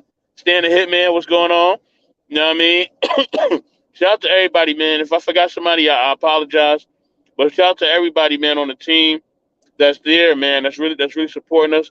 And shout out to you, bro, Clarence. You know what I mean, for being there on the team. Shout out to Mr. Bryant, OG Patrice, Rico, everybody that's a part of the team, man. We definitely Yes, appreciate and love sir. all y'all, man. You know what I'm saying? And we're gonna be about making positive content that moves us forward, not backwards, but forward. There's enough things moving us backwards or trying to move us backwards. You know what I Right. mean? So what we gonna do? We gonna make content that moves us forward. You know what I mean? So you know what I mean? That means we in destroy and rebuild mode. That means all the fake people get out, all the real people stay and come in. You know what I mean? That's where we at with it. Right on, man. Right on. That's Amen. the intellectual Amen. soapbox. When's the next time you guys go up, man? Very well said. Man, we on again on Monday. We'll be on again Monday. You know what I mean? 7:30 p.m. Pacific Standard Time. You know what I'm saying? Check us out on Knowledge and Relationships. You know what I mean? Definitely like and subscribe to this channel, okay? Like, subscribe to the Let's Talk the Better Black Life if you haven't done so. And definitely donate. Definitely make a pledge when you can. All right? You know what I mean? Definitely support, OG in the space, man. One of our great OGs, Brother Clarence, man. With that, much love to all y'all. You know what I mean? Like, subscribe to all the channels. Y'all know where to find all of us, man. You know what I mean? Much love to y'all. I'm out. Same here, man. Shout out to you, brother. All right, man. That's Mr. Intellectual Soapbox. He's over there at Knowledge and Relationships. If you haven't already subscribed Peace, my to Knowledge brother. and Relationships, go on over to Knowledge and Relationships and subscribe over there. If you haven't already subscribed to Mr. Intellectual Soapbox, Vaughn just put it in the channel, man. Vaughn is like, man, remember there used to be a show Look, I'm called trying. I'm trying, brother. I'm trying. there used to be a show called MASH. Remember they had a character named Radar on there? Oh yeah, yeah. And every time they would say, Radar, can you find me this file? And he would have the file already, right? He's have it all. He already You're be showing doing your what age, sir. Look, you're showing your age now. Shout out to MASH, man. Shout out to MASH. All right, me and But Vaughn, wait a man, minute we've been before you running go the show. forward, brother Clarence. Yes, wow, a whopping number that we have achieved. $850, y'all. Wow, $850. man. Can you That's talk from the about giving it? hearts of people, right? That's from Wow, the giving hearts of people, right? wow. They the, the people just digging in their pockets and they giving, man, and they giving. And so, like I said, see, like Vaughn, I always try to say, I have done this so many times. That probably prepared me for this moment where I That's have good. had to raise money, That's and I good had because to I have no explain. experience at all. I had to explain, brother. Hey, this is what we using this money for, because I noticed that when you don't tell the people what the money is for, the people will think, hey, and it's a normal, it's a logical conclusion. Hey, if I'm just giving you money, then I'm just giving you money. Yeah. No, you're not And just you know giving. what? And that's so true what you're saying, but the fact that this whole fundraiser is, shows transparency, Yes. that puts a lot of people at ease as well. You know what I'm saying? So we're not Yes. just asking you for money, but we're giving you a visual, and we're also going to give you some footage, and you're going to actually see, Yes. where the funds are going and how they are being distributed. Yes. Man, Yes. that's When awesome. I buy the backpacks and then they give me a receipt, I'm gonna show you. I'm gonna do I'll probably do something pre-recorded, but I'll have the receipt for you guys, and I'll show you the receipt where they're at, and you guys could call. You have the number that you can call. Is this a real order? Right? Did Brother Clarence make this up? Is this a real order? Wow. But you guys will be able to see for yourself, right? Wow. You guys will be able to call them and call the place and see, hey, is this a real order, or email them or whatever. I mean, but you guys will be able to contact them yourself and see, hey, did he did he this for real, right? And it won't be my sister, right? It'll be an actual company. It'll be an actual company that's going to fulfill the orders, right? So I'm gonna show you when we order them. I'm gonna show you if I'm here when they come. I'll show you when they come and how they got broken down, right? But if I'm not here when they actually get here, Whew. I will Oh show wow. you when they get broken down. Then I will show you where they're being stored. Then I will show Mhm. you what else we doing, Vaughn? What else we doing with this? Then I will show you Video. them being organized and so then after that, once we got all the kids and everything, they've been contacted and registered and everybody, and because we're gonna tell them you got to register so that you can win the laptop. So I'm sure they'll Mhm. do it. A free laptop for a free laptop. You're already getting a free backpack, but Yeah. now So I you might get a mean, free laptop. yeah. In Sister Sophia's name, yeah, man, do it. So And you know what? That's a great thing that you're doing too. Putting her name on it. I could imagine when she gets wind of that how encouraging that's going to be, and yes, what a beautiful, gesture that she's yes, going to find that to be, and how encouraging that could be even to her. You know what yes, I'm saying? Because that's these kids, a lot of these kids are struggling as well, Brother Clarence. yes, A lot of these kids are in homes that don't have much, and parents are struggling.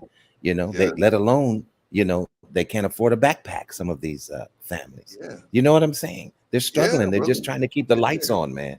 They're trying to I've keep been the there. lights on and the gas on and a roof over their head. They don't have much money, a budget for anything else. I've been there, So brother. when you I've been there yeah, when it telling me, "Hey, this backpack got a hole in it." Well, you're gonna have to keep it for another couple of weeks till I get paid. right. Right? I've been there. And I've that's been there. right. And it's nothing like going to school with the backpack that you've had for a few years, Yeah, man. versus a nice fresh new one, Yes, makes with you more fresh new motivated to supplies. Yeah, with the right supplies, and that you don't part, feel like, right. man, I don't have everything I need. You got everything you need. So But man, I'm so excited, Brother Clarence. I mean, $850, man. wow, well, I Look, remember we look, look, started out, what look, I had look what's nothing. going on. Yeah, Who would have thought that we could even accomplish that today? yeah, man, yeah. I see it Wow. coming, man. I see it coming. I just didn't know when. I felt like, man, when enough people get wind of what we doing, those are them that's serious. They're gonna come in. They're gonna click in, right?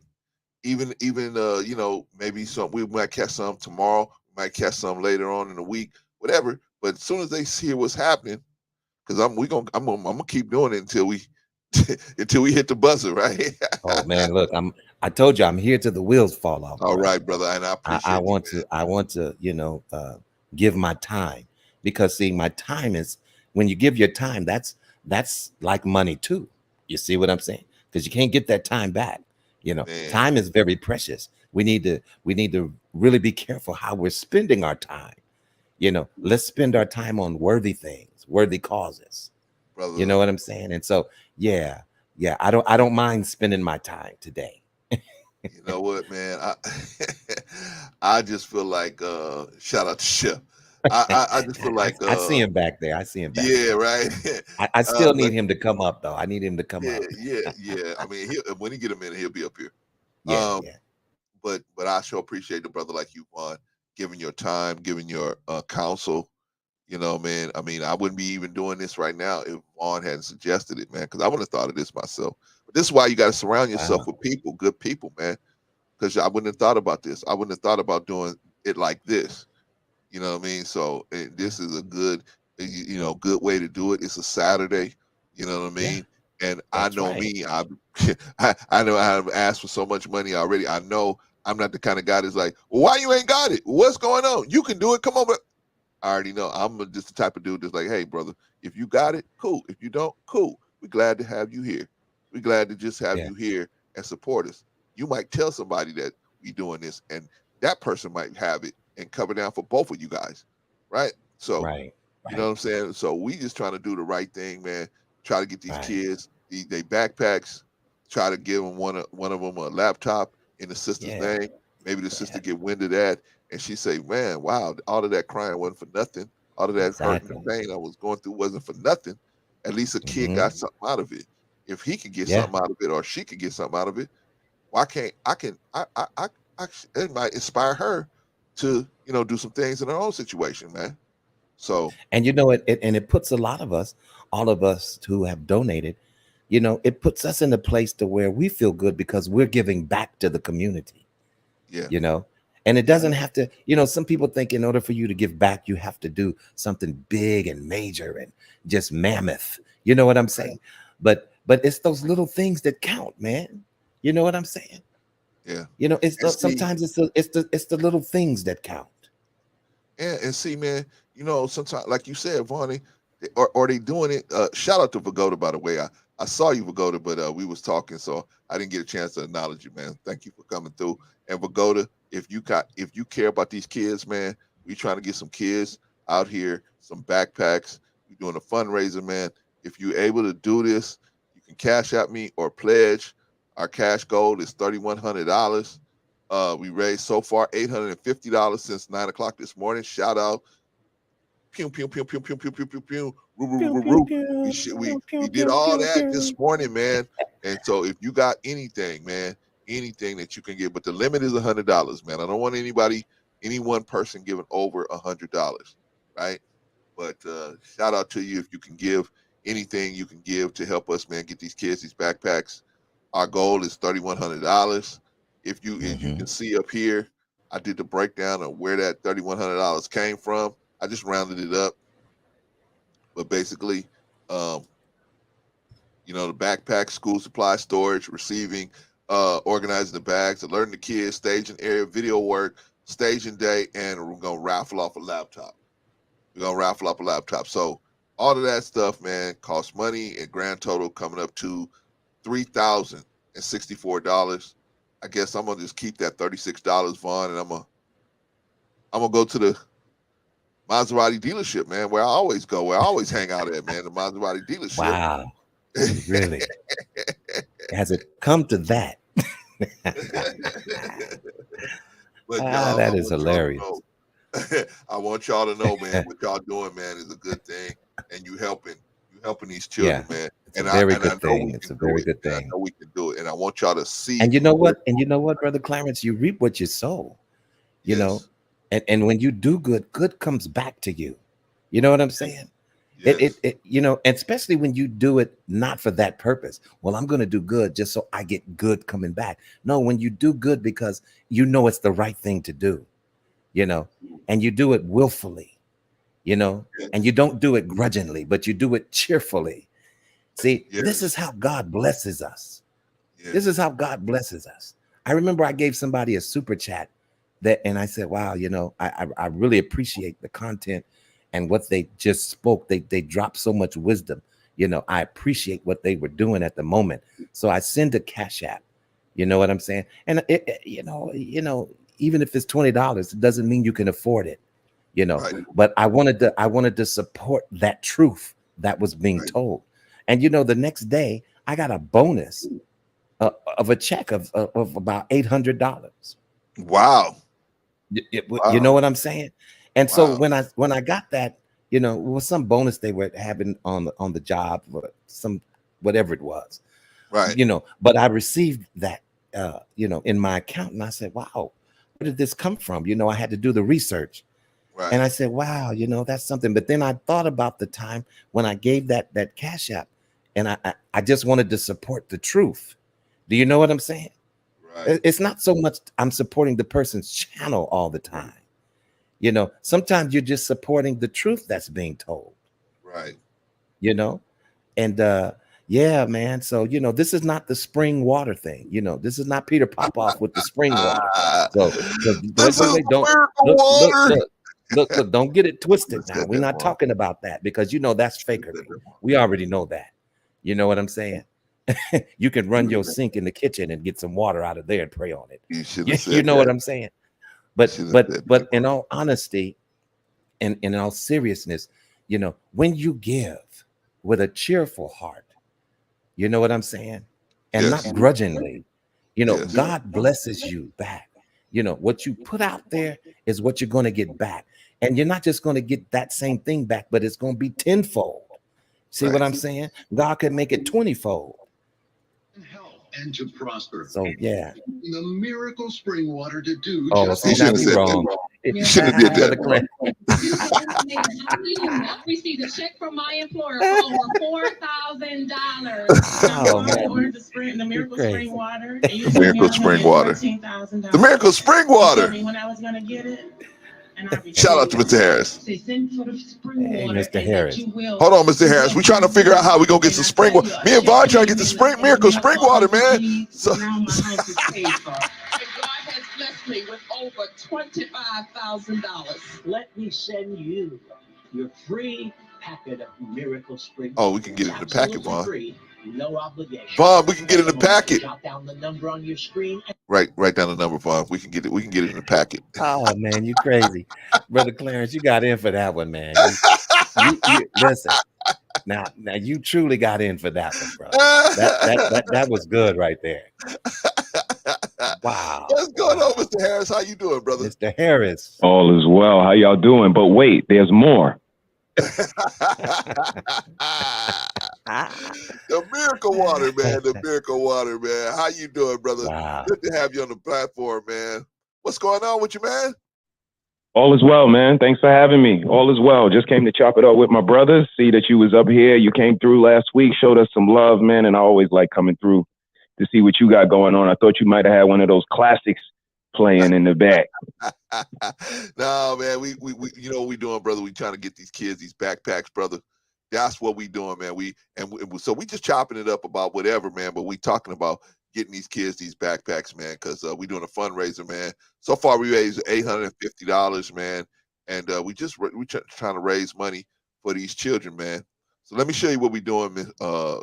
Harris, so you can see what we are doing, brother. Because I'm all about the transparency when it comes to people's money, man. I want you to see. Oh, doggone it! I gotta do. Okay, now I've done that. Okay, now I can do this. Talk like an old man, don't it? Okay, now I can do this. Now I can do that. All right, so, all right, brother. So before we get started, just want to let you know this is what we doing, right? Okay, so we buying the backpacks, right? Backpacks, they come in kits of 12, but we buying 48 kits to give away 45, right? 4 times 12 is 48. At $10 a unit is $456. School supplies, right? Some of the not all of the backpacks don't have all of the school supplies I wanted inside of them. So we're gonna buy school supplies separately. That's 4 times 12 is 48. At $11 a unit, $528. We gotta store this stuff when it comes, right? $125. Receive it when it comes, right? We gotta have somebody that actually receive that stuff and break it down for us. Make sure we got the right amount in there. $100 for that. Organizing the bags, right? So we got to put the school supplies with the backpacks, right? $30 per hour for 3 hours for somebody to do that. That's $90. Alerting the kids and family. I know the lady told us she would do it for free, but no, we're not letting our people work for free no more. We're going to pay her $200 to do that. Staging area. We're going to pay her $375 for setting up. We're going to give away everything outside, right? So we're going to have a table and a tent where they can pull up, and we're going to just hand them the backpacks through the window, right? They can stay in the car and everything, right? But to set up the tent, the big old tent she talking about, she got set up and the chairs and everything and the tables and everything. We're going to set that all up and break it all down. We're just going to give it $375. The video work, it might be myself or somebody else, $200. Staging day, $30 an hour times 8 hours is $240. What is staging day? That means we have to have somebody that's going to be dedicated to their only job is to be giving out the backpacks, right? We paying them for 8 hours, but it might only take 2 or 3, right? But we're going to pay them for 8 hours, right? Raffle the laptop. Now we're going to buy a laptop and going to raffle that off, right? $750 should get us a decent laptop, right? To one of the kids in the name of a beautiful sister, Sophia. We're gonna raffle that off, right? Total comes up to $3,064 rather. So we rounded that up to $3,100, and that's what we doing, brother. That's what we doing today. So before we get started, brother, is there anything you can help us out with on that, man, with a pledge? Now we doing cash apps or pledges, right? What's a cash app? You know what a cash app is, Mr. Harris. You got the money. Absolutely. Now. You can do it now, but the pledge. Absolutely. I will cash app. I can cash app $15 to the cause. $15 from the heard that from the Harris family, Harris tribe family. Shout out to him. Shout out to him. Absolutely. Absolutely. Man, wow, that's awesome, man. That's awesome.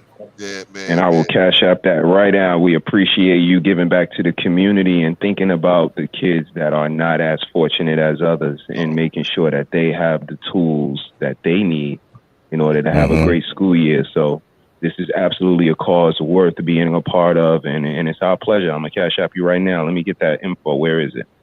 That's awesome. It's in the chat, but I can put it back in there again. Nope, I'll go to the chat and grab it. I got you. Yeah, give me 1 second. I'll be right back. Let me handle my business. I'll be right back. I appreciate you, Mr. Harris. Thank you so much, brother.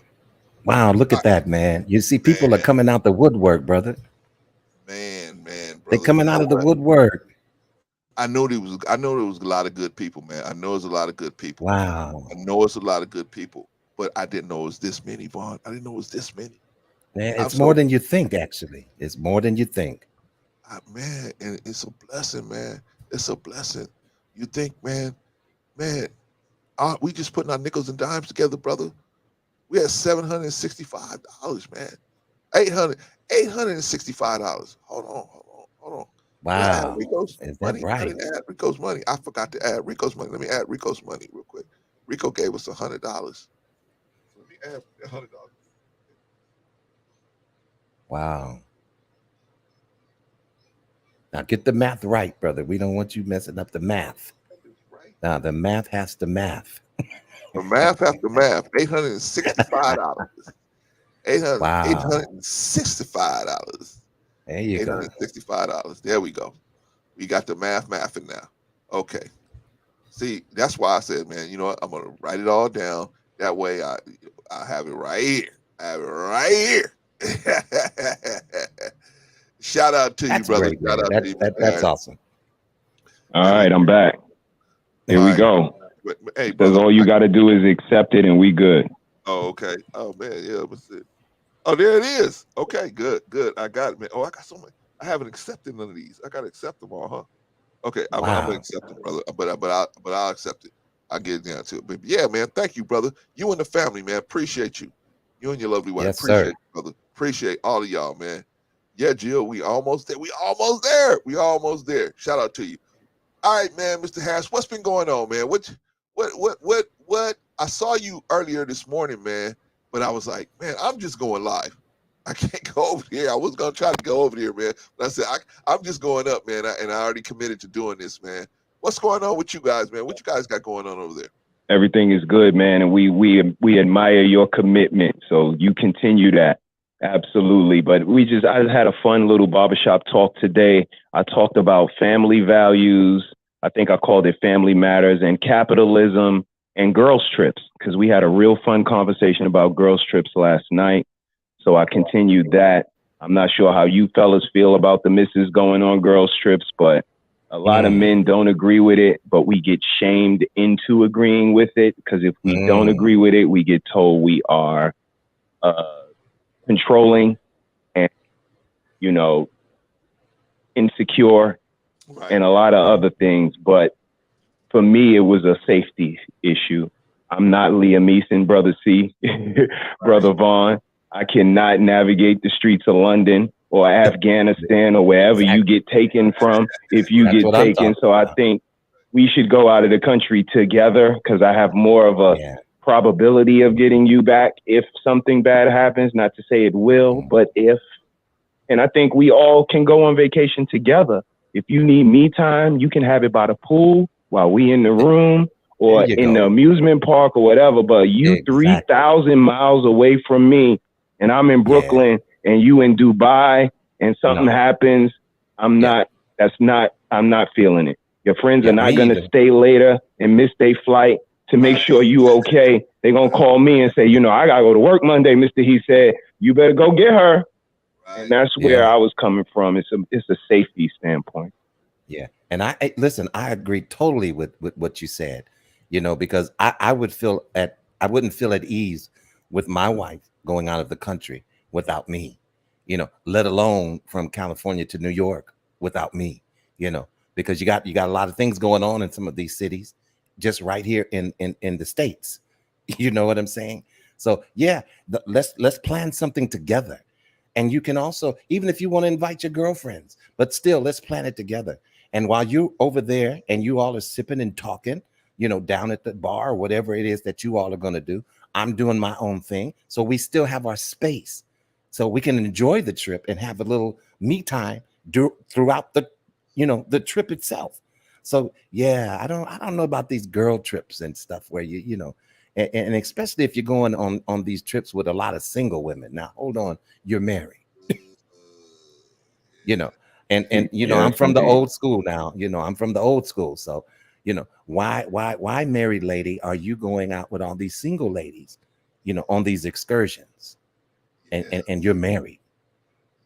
I may get a lot of flack about that, but hey, I'm from the old school, and I don't think that that's appropriate. So I completely agree. How about you, brother C? What you think? Well, first of all, I want to thank you and your family for that generous cash app, brother. Appreciate you, man. No Yes, problem. sir. Appreciate Our you pleasure. so much, man. Our pleasure. And but as far as the girls trip, I'm in agreement with you, man, because I think it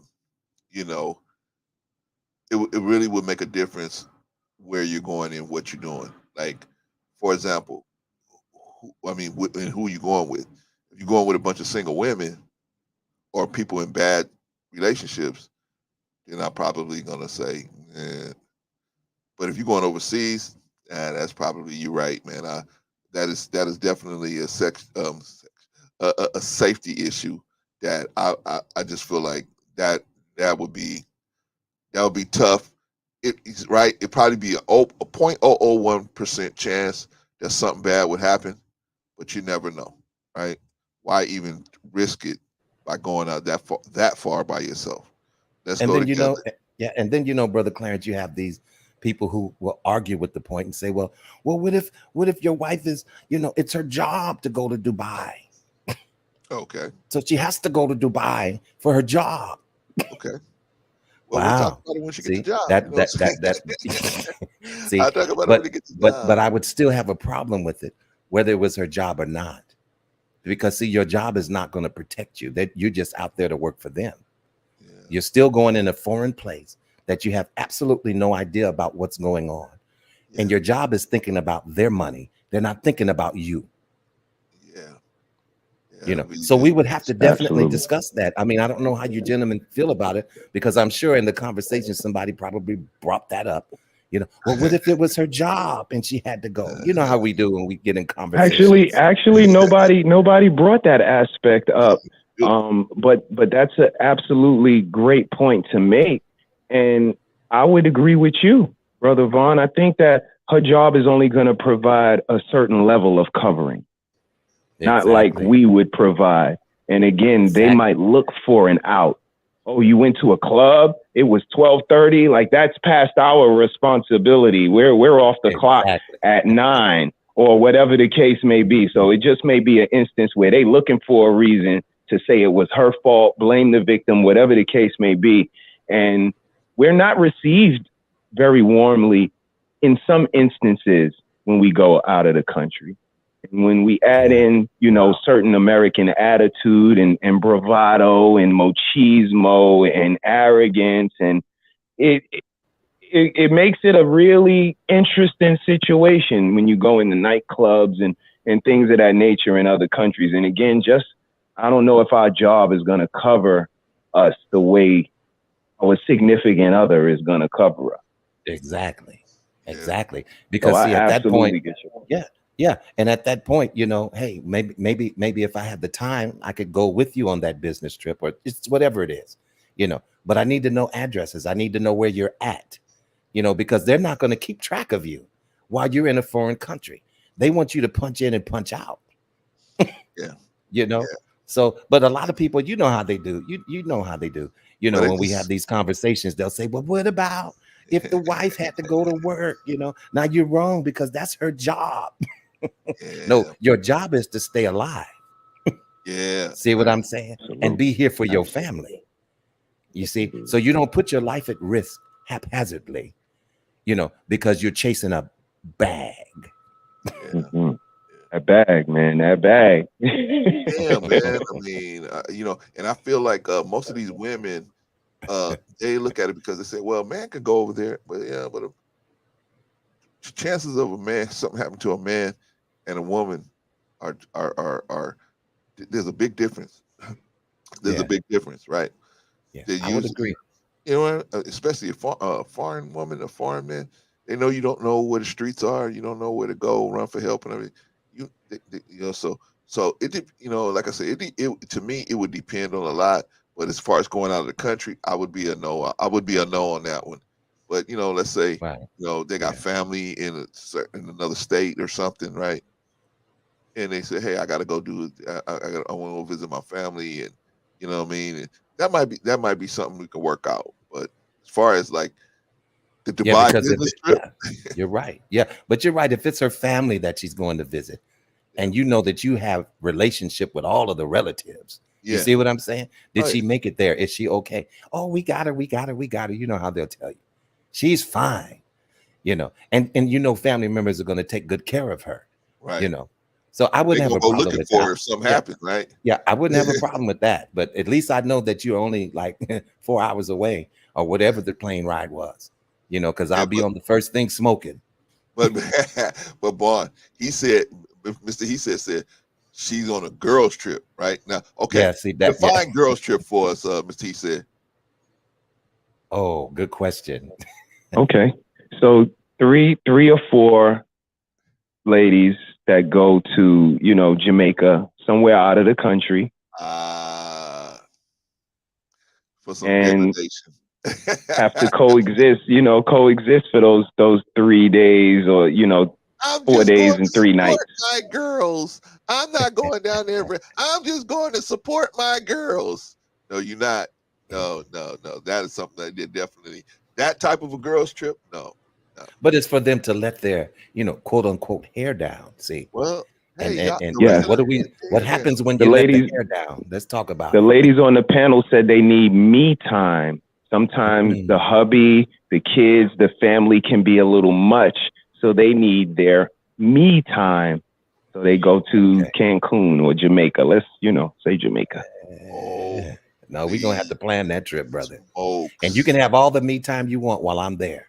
Oh, Actually, and please. if you would prefer, watch this, which I wouldn't do it, but I'm just gonna make a joke. We could have separate rooms, you Man, see. But I'm not no, gonna. it's I'm not privy to that type of lifestyle. No, we're gonna be in the same hey, room. hey, man. When you get up, And I'm you gonna get be up. honest with y'all. What would surprise you guys is how many gentlemen were in agreement with the ladies saying, what kind of wives do you guys have that you think that soon as she leaves the country that she's doing yada yada yada? And the ladies were like, what kind of a husband are you that when your wife leaves the country, she's going to yada yada yada? So you guys are a little Wow. insecure and you need to examine yourselves, and it's not about Oh, that. And some women are just virtuous and they're just going out of town to read books and they're just going to drink wine. And we were like, yeah, no, the devil is a lie. bullshit. The devil is a lie. Holy smokes, I'm man. sorry. Holy I just smokes. had to say it that way. No, no, no, no. Because see, there's so many devices that the adversary has for us. And when we put ourselves in vulnerable positions, vulnerable positions, even as men, we have to admit, don't put yourself in that position, brother, because, your flesh is weak. Your spirit is willing, but your flesh, there's no good thing that dwells in that flesh of yours. Right. So why are you putting yourself at the titty bar? Why are we doing that Hey, if we're hey, hey, married? If we're say, married? hey, Vaughn, say that again. I didn't Say that say too again. much. Say I that said too again, much. Vaughn. Say it I again. said too much. Say it again. I Wait a minute. said Wait too a minute. much. Let me see if I I remember. digress. I Talking digress. about why are you at the titty bar? Oh, what's up, Rico? Okay. There are souls to be saved in the titty bar. Oh Yes, my souls God. Rico, what's up, Rico? I Not take them this in the one. corner. Right. I And was we doing kneel. fine now. See, I take them in the corner. They kneel, and I let them pray. There are souls to be saved in the titty bar. I brought my oh staff. my I God. brought my That got. staff. Hey, Rico, I like the way that sound. We do that over here too. But what do you mean by pray? You I know, a think you little mean humming, a motorboating. little That's what he praying. means. Like that motorboat. What they call that when you So I was listening to you guys because waiting on John to go up with him real quick. But this is my last day on the island, so I got to go out with a bang. I got a couple of young boys, some friends of my sons that, believe it or not, my son who was here with me till Sunday passed, he left. And when he left to go back, a kid that I coached like 30 years ago, that's now, it's weird, this kid, 20 years ago, he had to be, I coached Ray when he was like, when he was like 7 or 8, he's fucking 30 now. Wow. And he's here at the resort with him and his man. And then my son told him, say, oh, my pop's still over there. He got a house. So I've been running around chaperoning and, they've been getting litty and I've been getting litty with them. And, because I'm driving and I'm showing them where all the spots are and this and that. And so you lit and you're the driving. kid's birthday was the other day. So it was like, okay, we got to take. So I've been like doing this bachelor party shit for the last 4 or 5 days. Rico. Yes, sir. You're not supposed to drive intoxicated, Rico. That's all they do is over here. You're not supposed to get in the car without a beer here. Seriously. I love it. I love it there. Where's there? Where's there, Rico? Where you at? I'm in the DR. Oh man. Oh, dime. Wow, que lo que. Yeah. So I got a house over here, so I come over every chance I get. But so we love it. Been hot as hell, so I'm ready to get out of some of this heat. But I wanted to ask you guys a question because I was listening to you guys. And I hear what y'all saying on the overseas thing. I don't know if I agree with it, but I hear what you're saying.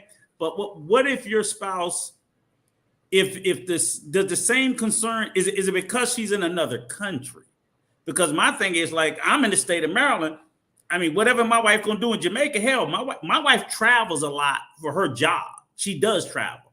She's with the but she's always out there in California. Hell, as far as I know, she might be doing something with Clarence.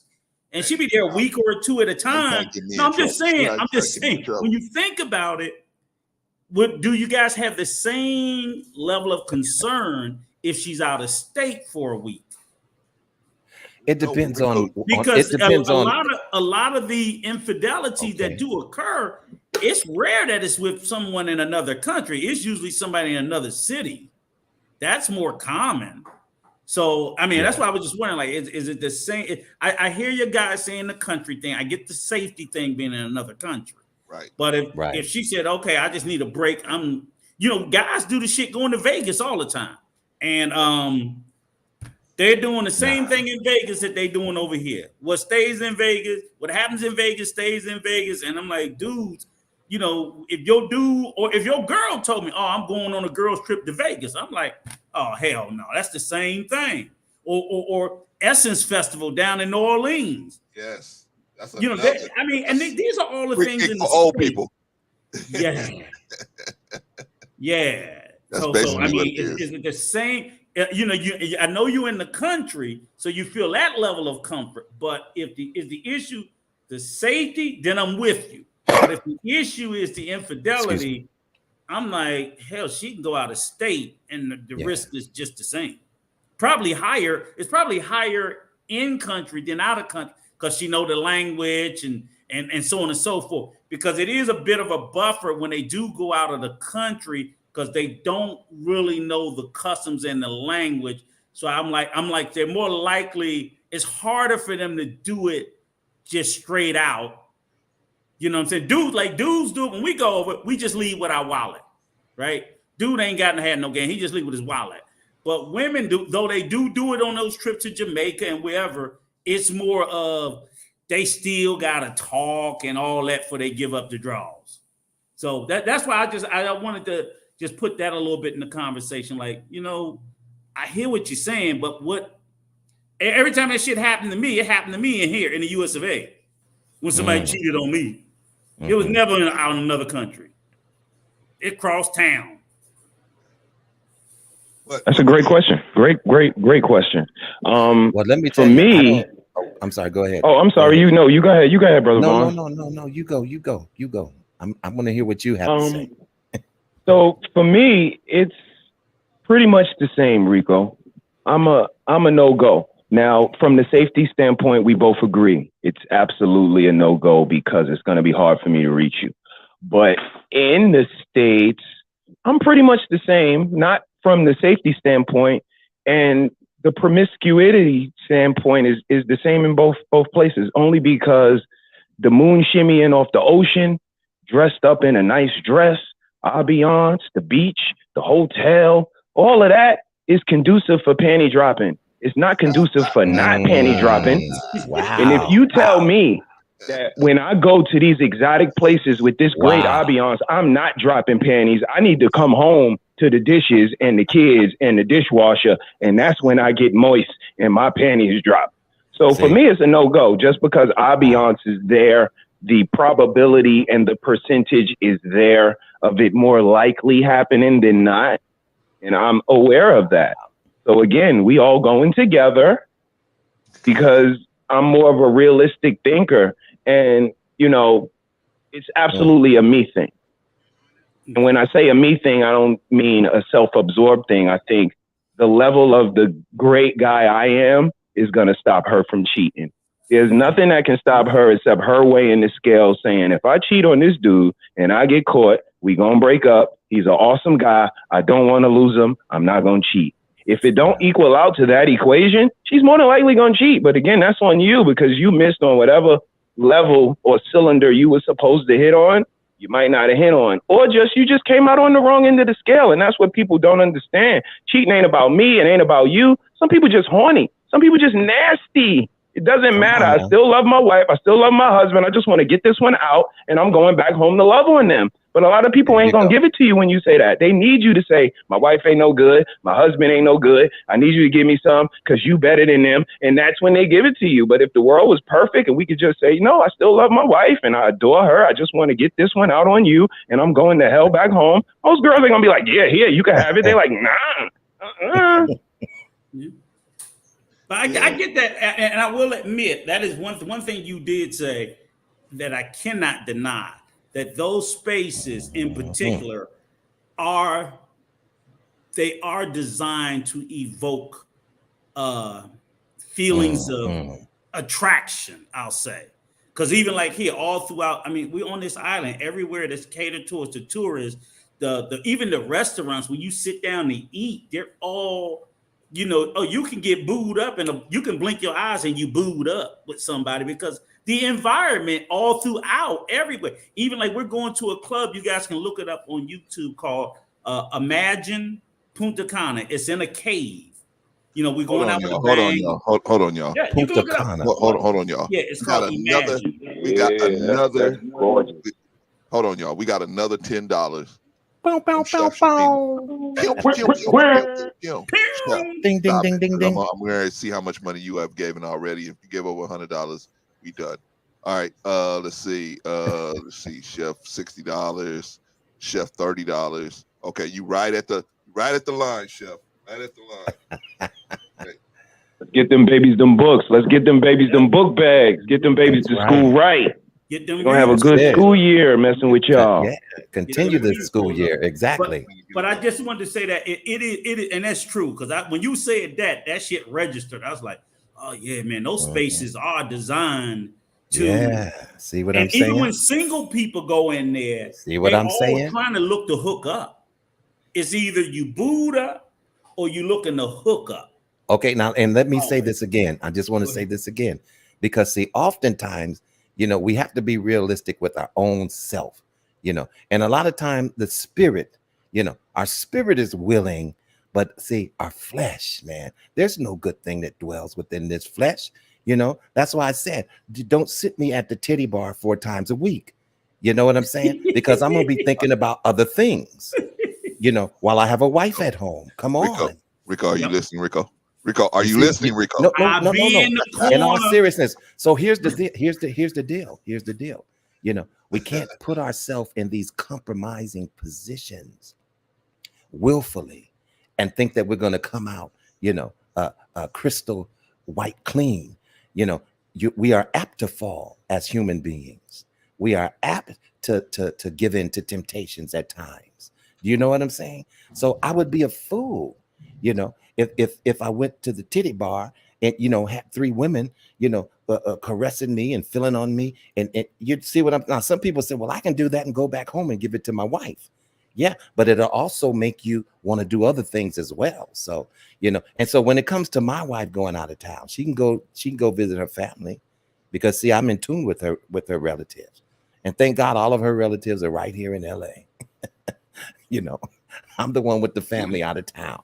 But I would say, like, for me, like I said, my wife does have to travel for her job. She doesn't travel to a lot of exotic places. It's primarily, but she's done Vegas, because that's just where they decided they was going to do their big union conference. So she's done Vegas. I went one year and I only like Vegas. I just don't like it. I'm not a gambler, so I don't want to go. But if she got to go for work, I can't stop her from going. And it's a place I don't want to go. They've been to Atlantic City. I certainly don't want to go to that rundown ass joint. You know, I don't like Atlantic City. So well, realistically, I mean, if it was her job and, you know, and she, you know, she's working or whatever, I can understand her going out of town, out of the country. I would definitely be uncomfortable with. But at the same time, even if your job sent you, and I'm in LA, if they sent you to Florida for a week or Miami or wherever, now I would not still feel comfortable with that. Now, what if it's some because you're way out of my space, but let me ask you this, I'm not even there to do anything. What if you fall ill? What if you trip and bust your head? I'm not there. Let me put a twist on it for both of y'all, you and Mr. Harris. Okay. She got to go to Fargo, North Dakota for a week. One of the whitest, most fucked up places there is. I mean, because there's some places, you know, there's some places. Did you hear me? I said, in America, it's like they ain't even got black people there. So, I mean, you know, I'm just trying to throw some twisters out there. Like, does that somewhat change your perspective a little bit? Or I don't want to go. Definitely no. If she definitely need covering in damn Fargo. Thank you. Come on, brother. Come on. But those are places where, like, you got to get another job if they keep sending you places like this. It's going to be a whole get out situation. No, we don't want that. But there's spaces. There are certain places where it's like, I don't want to go under no circumstances. But if she's compelled to go, that's what I'm trying to put in your head. Because there's a lot of places compelled in to America, go with you, like, I don't want to fucking go. I don't care. You couldn't pay me to go there. Right, but that's when we take one for the team, brother Rico, and that's why we tell her sometime when she in the kitchen and we pat her on the booty and say, hey, come over here and do something special for me. Because sometimes you got to take one for the team. You don't want to do it. We don't want to get up at 5 o'clock in the morning every morning and go to work, and we ain't going to suppress them. We ain't going to oppress them. We going to pay the damn bills in their house, and they still laying in their sleep. So sometimes we all do some things that we don't want to do, and we may have to go to Fargo to cover the misses on this little business trip. And I'm going to stay in the hotel. You go and you meet Jim Bob in his pick 'em up truck. And I'm going to chill right in the hotel. But if something happened, I'm a car ride away, Rico. I'm right down the road, and I'm going to try my damn best to do my best Liam Neeson impersonation. But again, when you in Costa Rica and I'm in Brooklyn, damn, Rico. Because I lost my girl, Rico. I believe, you know, that the one to get away, they can do that here in the States. There's plenty of places, if they wanted to take a girls trip, they don't have to leave the country. I'm like, you can stay in the country, take a girls trip. I mean, those places are not so special that you can't get that in, which hell, take a girls trip to South Beach. You know what I'm saying? Which is a decadent place, but it's still in the country. Well, let me ask y'all something. You can get there by a car drive or a flight or whatever the case, if you had to. But again, like you said, when you cross that water, I can't drive on fucking water. Well, okay, let me ask y'all a question. Is it that it's a girls trip, or is it that she's just not around you? Because to me, The girls trip has more of a sinister motivation. Well, the whole girls trip, yeah. That if you're gonna phrase it as girls trip, yeah, Right. I'm already Okay. you know, looking up in the air trying to figure out. So what's going on? Right. What are we Like, doing on the okay. girls trip? You know, Okay. I didn't watch Love and Hip Hop and all these other things. I see what they're doing. You know, they I get see. away from the husbands and they, you know, girl, blah blah blah. Ooh, go, you can have another drink. See, knowing that my wife don't drink. See what I'm saying? Now she gets sloppy drunk, and now she's apt to be vulnerable to some of these suggestions. To Watch Winston. it now. Watch it out. Watch Winston out. with the fire hose. You see what I'm Winston. saying? Now, Wait, let me just say this real quick. Even when it comes to the point of me working, listen, I tried to make sure that I got a job and I sought a job that was not far away from my family. Do you see what I'm saying? Yeah. When my child is in school and my wife is on her job, which is in the vicinity, or his school is in the area, you know, if I have to leave my job to get to my son, see what I'm saying? I don't have to drive 2 and 3 hours to get there, you know. And so you plan different things out there. Now that's how I plan stuff out. You know, I didn't want a job way across town. You see what I'm saying? And God helped me. He worked it out to where, you know, I'm in retirement mode now, but at the same time, he helped me do those things. You see what I'm saying? I was diligent about doing it that way because I don't want that type of separation from my family. I have a problem with it. I get a little paranoid. I'm worried about what's going to go on. What's going to happen, you know? Okay, let me ask you a question. Now, can we just, for the record, say that what we're not saying is that any woman or any man that goes out of the country or out of town, whether it's a guy trip, girl trip, whatever, that they 100% will do something nefarious. We're saying that the opportunity's there and the temptation's there, but I just don't want to be like, oh, if 1,000 women go, 1,000 gonna cheat. No. Yeah, no. Will, some won't. Yeah, that's what I'm saying. Same thing with the dudes, because they might not find nothing that they want. And it still don't mean that they wouldn't have, but they just didn't find nothing they want. Wasn't their cup of tea. Because I know some brothers, right, be in a space and some white girls come around, they will become a eunuch before they be with a white girl because they so pro damn black. Now me, I'm like, bruh, if ain't nothing else around after a period of time, I don't see color no more. When you know what I'm saying? When my carnal needs take over, I give a damn about the color. If that's all if that's in the only thing that's in my prevalent space, I'm not that pro-black. Are you out of your fucking mind? Right. But I know. But you're speaking from the standpoint of somebody who is single, right? Yes. Exactly. Oh, okay. Because if you're speaking from the standpoint of somebody who is married with children, we ain't talking about the sitcom. We're talking about reality. Right. You know, our movements, our steps are a little bit different than they would be if we were single, or at least they should be. Would you agree with that? Yes, I agree 100%. But what I'm saying is, even with married people, I'm not saying that this is not that they should go on the trip. It's just the fact that I've known some married women that have went on trips outside of, like, I'll tell you a perfect example. When I coach youth sports, right? So I was on the board, football cheerleaders. So it was funny, like when we did the football games, they were always local. But then when we would do these cheerleader competitions that would be big, oftentimes because the girls, nobody goes to a cheer game, they would be out of state. So we might have to go out of state. I'm a board member, so we'd have to go and we all stay in hotel. And there would be wives because they were women coaches and their husband didn't want to go. Nobody was doing anything. I know. So I'm saying I've known of cases where even married women with children can go out of town, separated from their husband, and nothing happens. You know what I'm saying? If that's making any sense. Does that make any sense? No, it makes sense. Oh, okay. Because you know what I'm saying? So I just don't want it to sound like we saying every married woman or every woman that leaves to go out of town, they up to no good. Now, I know plenty of them do. So I understand the reason to be concerned. Absolutely, yeah, because I believe see, that. listen, as you know, as well as I trust my wife, and God knows I do, you know, because I believe, you know, that, and she's been faithful to me, you know, for these past 21 years. You see what I'm saying? And not to say that she's not going to continue to be faithful. So I definitely build up a rapport of trust with her. But let me tell you this, whereas I trust her, I don't trust these other niggas. There you See go. what I'm saying? There you go. Now that makes sense. That's my point right there. That I used to Can I always say the lean N by. word? I'm sorry. It's a No, that's fundraiser. fine. I'm That's sorry. that. No doubt. I said the N I word. get that.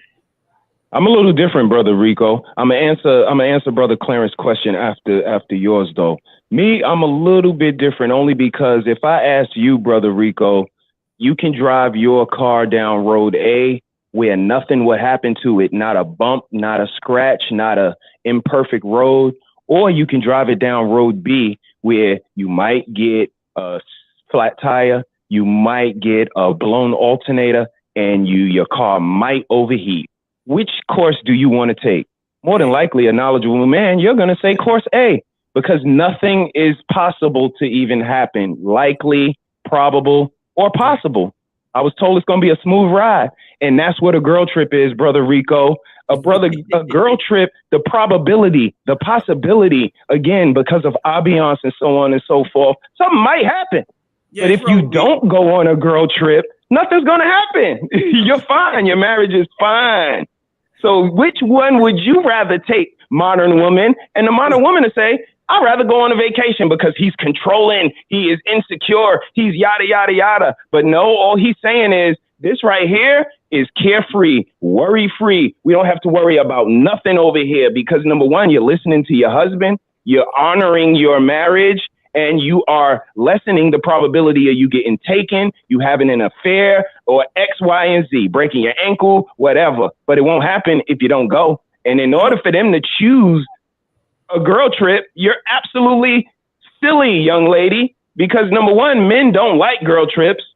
And most of the men that say they do like girl trips are lying because they don't want to be manipulated by their woman. Let me say this. Wait, Rico. Mr. Harris. Can I say good day to your wife, man? Can I say good day to your wife? Yeah, she's in the baby. She's in the chat, sir. In the chat. In the chat. There she goes. That's right. Look, she greetings to your wife incognito. Shout out we to didn't need a personal. We didn't need a personal in the chat. I meant in the chat. I was going to acknowledge her in the chat. But yeah, and to answer your question, brother, see, it's because it's a girls' trip. And it's so many things that go on in these girls' trips. Let me just paint this one quick picture, and I'm gonna leave y'all alone. A lot of girls go on trips friends and come back as not friends. Why is that, we may ask? Some may say finances.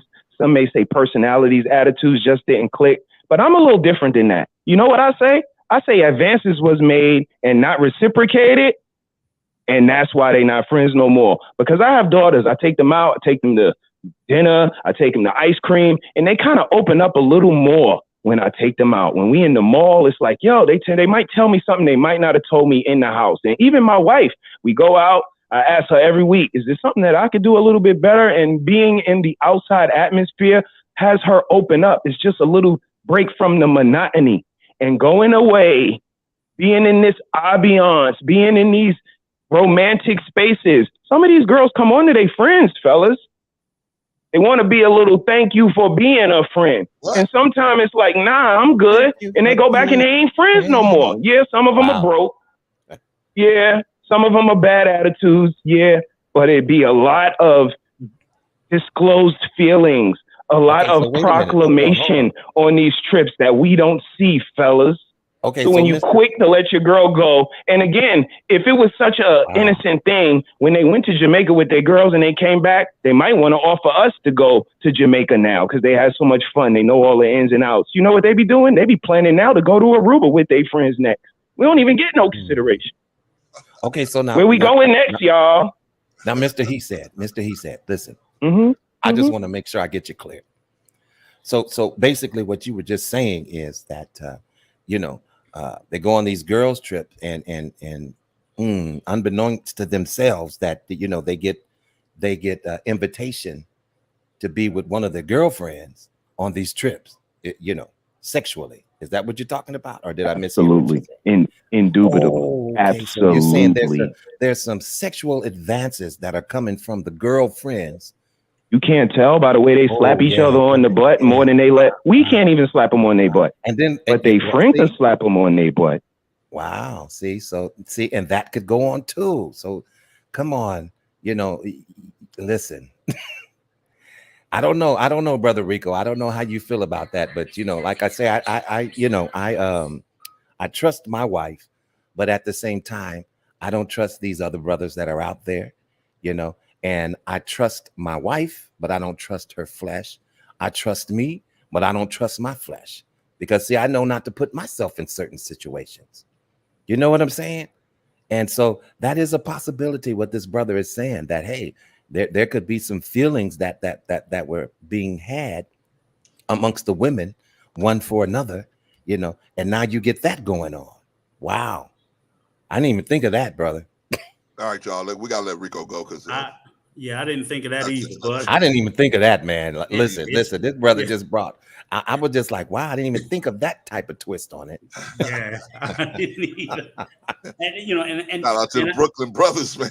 I think there's a lot of truth to that too, because they all, well, at least it's been said to me. I'm not a woman, that they say that all women, or most, if not all women, will have had a gay liaison at least once in their life. You know what I'm saying? That all women will, a woman can love a woman, and that's a more natural and normal thing than, men loving other men. But see, it's still sexual activity outside of your marriage. That's the problem I'm having. Right. But with that being said, what Mr. Harris just said, I was like, oh, wow, shit, I never thought about that. So you so busy worried about another man taking your woman. Exactly. You so busy worried about another man taking your woman. It's going to be another woman that took your woman. And you wonder why your white friend is always hating on you. Why your white friend is always in the comment. Yo, Jilly is so cool. Jilly is Jilly. I'm going to Jamaica with Jilly. Yeah. And your antennas do not even go up. Yeah, I didn't think. And Jilly is sucking all types of soul out of your wife. Wow. Look, gentlemen, you know what? My wife is the type of person who. My wife is the type of person who does not hang around females hardly at all.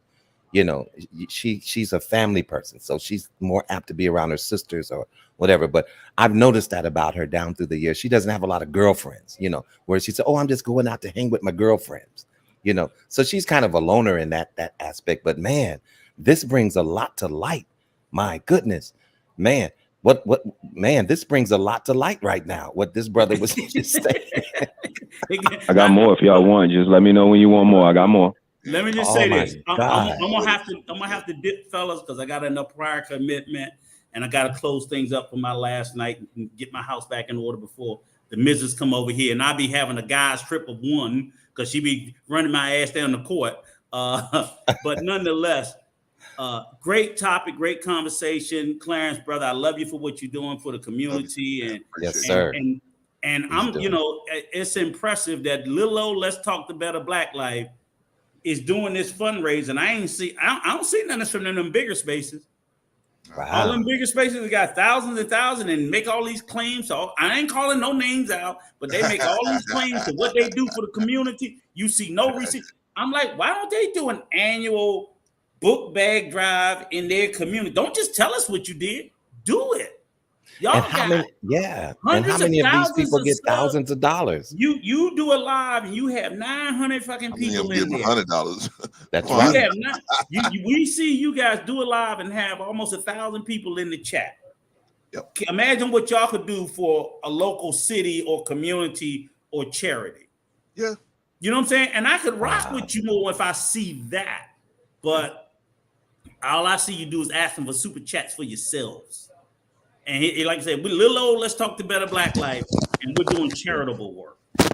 Rico is because we tell the people exactly where their money going. We ain't out here. No, but it's even beyond that. it's real charitable work, and I'm pretty sure the video when it's completed will go up showing where your money went. Right. And I'm just saying, all these huge spaces. Yeah. Somebody name one of them that you know of anywhere that's done a fundraiser, something charitable for anybody other than themselves. Just That's one. A tough one. That's a tough one, Rico. Just one. And you know what, Rico? So I'm blown away by this. It's crazy because you have people who have panels who, you know, have thousands of subscribers. Yeah. And believe me, within the course of just a 5-hour stream, they've already made like $4,000 or, you know what I'm saying? $3,800. You know what I'm saying? And and I've never heard any of them say today, every super chat, everything goes, you know, towards sister so-and-so because she can't pay her rent.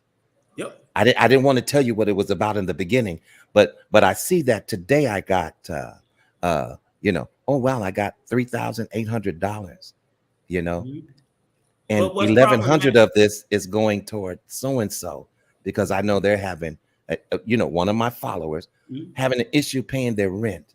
Yeah. And I want to give back that way as well. So many different ways you can give back. Or Vaughn, one of your Patreon members who's paying a membership fee. Thank you. You know what I'm saying? But what gets me is, and this is the part that really gets me, some of these same large spaces will talk unbelievably disparaging about the Black community and about Black children, but won't raise a finger to do a fucking thing for them.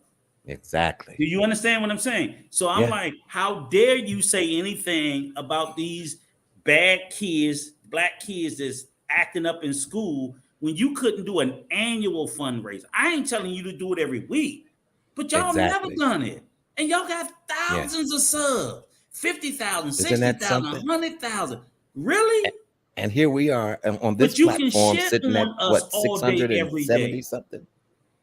That's to me that's we got to look at ourselves. Why do we participate in the very same people who would degrade us and do nothing to help us? So I could listen to you browbeat me if I knew you could come over here and hit me over the head all night, every night, if I knew you was turning around, taking those resources and reinvesting it back into the community. What could you then say? You could do it. I'd have to listen to it. Right. It comes from a place of authority, or at least from a place of caring. But these motherfuckers don't care. They don't care. They don't care because, like I said, here we're at almost at $1,000 legitimate. I don't care if we reach our goal or not, but whatever we raise. Oh, we're going to reach the goal. But what I'm saying is, we're definitely going to reach it. We will. I have faith on. But anything and everything that we raise will be put back into the Black community to help some Black children. That part, and we don't have to beat them up to do it. Correct. So for all of you who opine about how we're so terrible, get up off your high horses, get up off your asses, and I challenge any of y'all, don't do anything, don't do nothing over here. Don't come over here and say, do your own. Yeah. Do your own. Yeah, because I'll make a donation to your shit. I would too. Do your own. Too. If you're just doing something like that, I would too. But it's an unbelievable level of hypocrisy that you can point the finger of blame and shame, but do nothing to offer any sort of help. Nothing. You don't care. Don't call us garbage or trash or anything else. Just say you don't give a shit. Just say you don't care. That's better. And on that, gentlemen, I'm going to have to go. I'll see you on the next one. All right, Brother Rico. All right. Nice chopping it up with you guys. All right, yes, bro. sir. Pleasure, Brother Rico. Have a good one. Safe travels. Thank you, sir. Man. Thank you for your generous donations, brother. All right, just give me a moment. I'll be right back in about 2 minutes. Okay, let me go through this. Let me greet brother Von Eric. Glad to have you in the building. Glad to have you, brother Von Eric. So, brother Von Eric, this is what we're doing, man. We're doing the kids backpack fundraiser.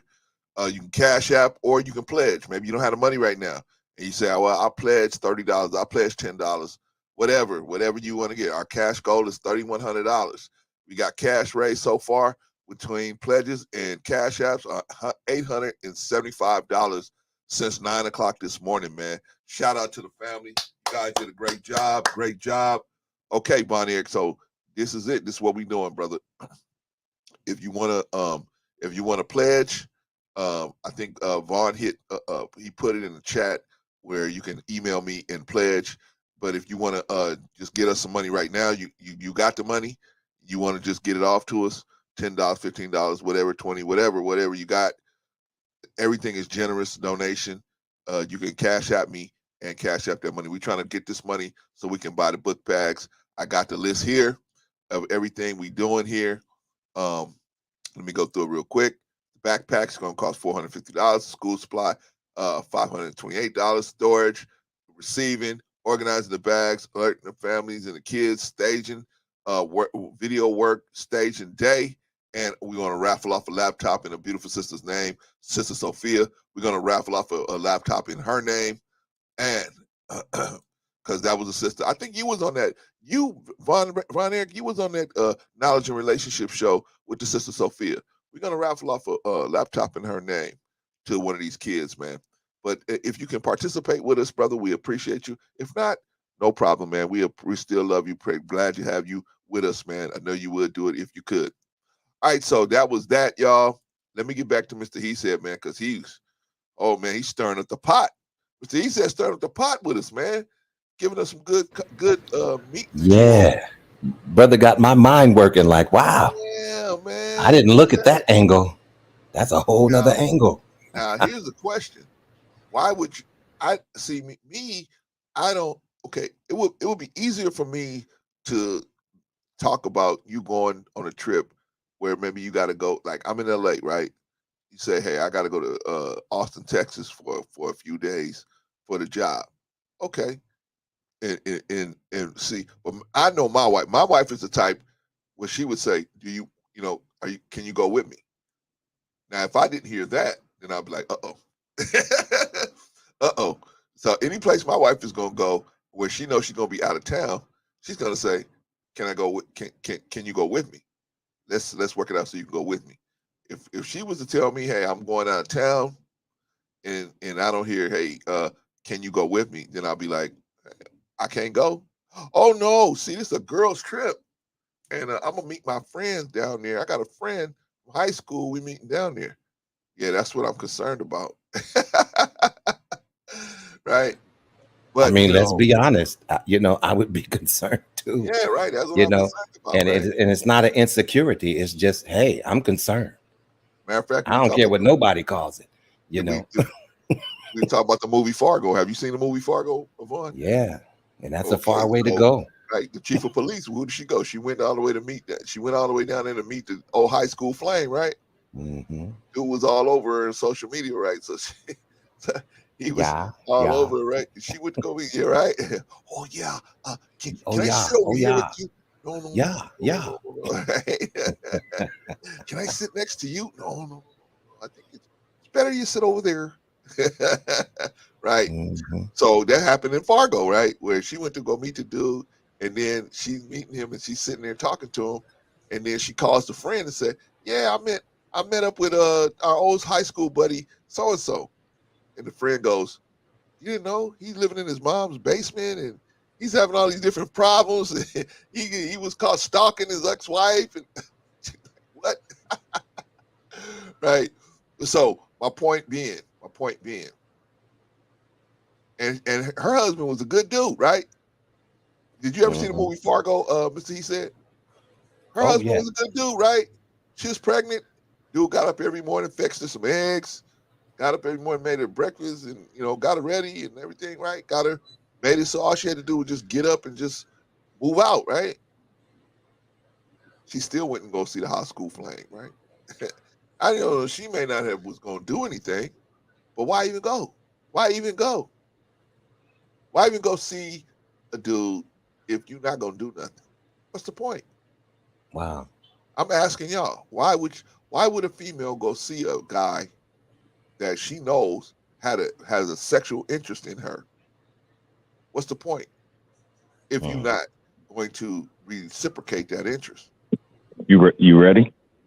Come on with it, brother. Here we go. Enlighten us, man. Here we go. So it is a eggplant in a glass jar. Just break in case of emergency. And you always want to make sure that it's always going to be that available in case of emergency. Yeah. So you acquiesce, you keep the lunches, you keep everything above board, because when you sit down in court and you raise your right hand, you can say, it was all above board. We didn't sleep together. It wasn't like that. And you're absolutely right. It wasn't like that. But what you were doing is you were maintaining the possibility that if ever an emergency comes up, if I'm ever a damsel in distress, if I ever need my eggplant in a glass case, I just break and you are right there. And this is, we as men know that women, it's like having 5 cars.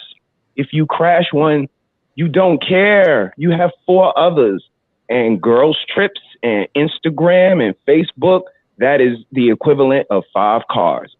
Men's attention, men's willing to do what they need is at the tip of their fingers. And they know if I mess up the one I got right here, I got more.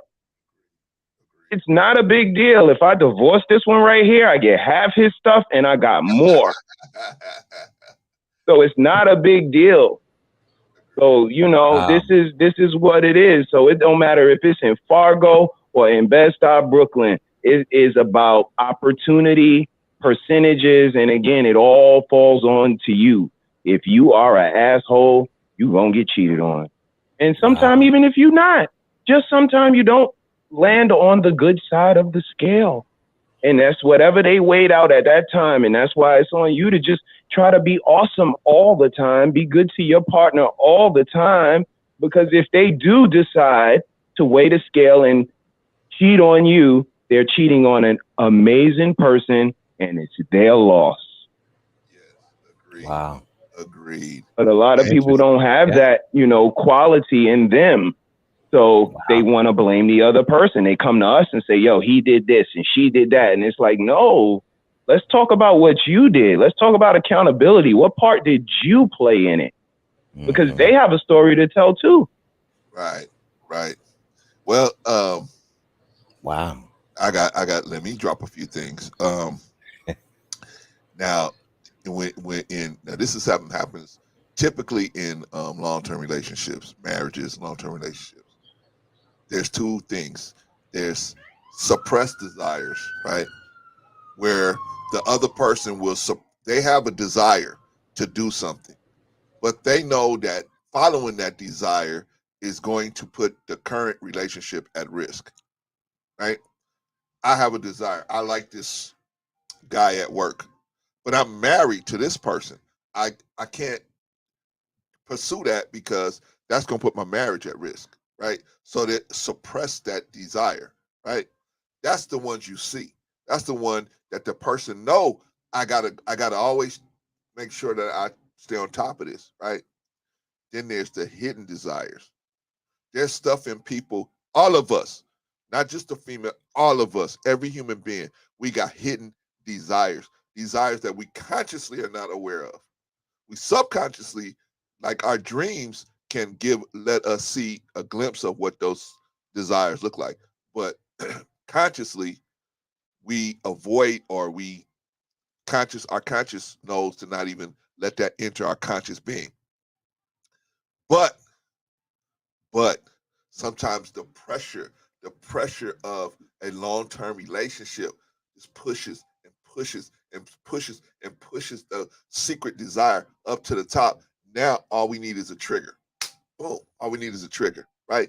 And it might be something as simple as, not you in particular, Mr. H said, but maybe me or maybe Vaughn or any other person, any man that's married, and your wife has a decent job, going to work every day, been on the job, a decent amount of years. But one day, she's so used to hearing your voice but this thing has come up to the surface. Now she hears another man's voice. Boom.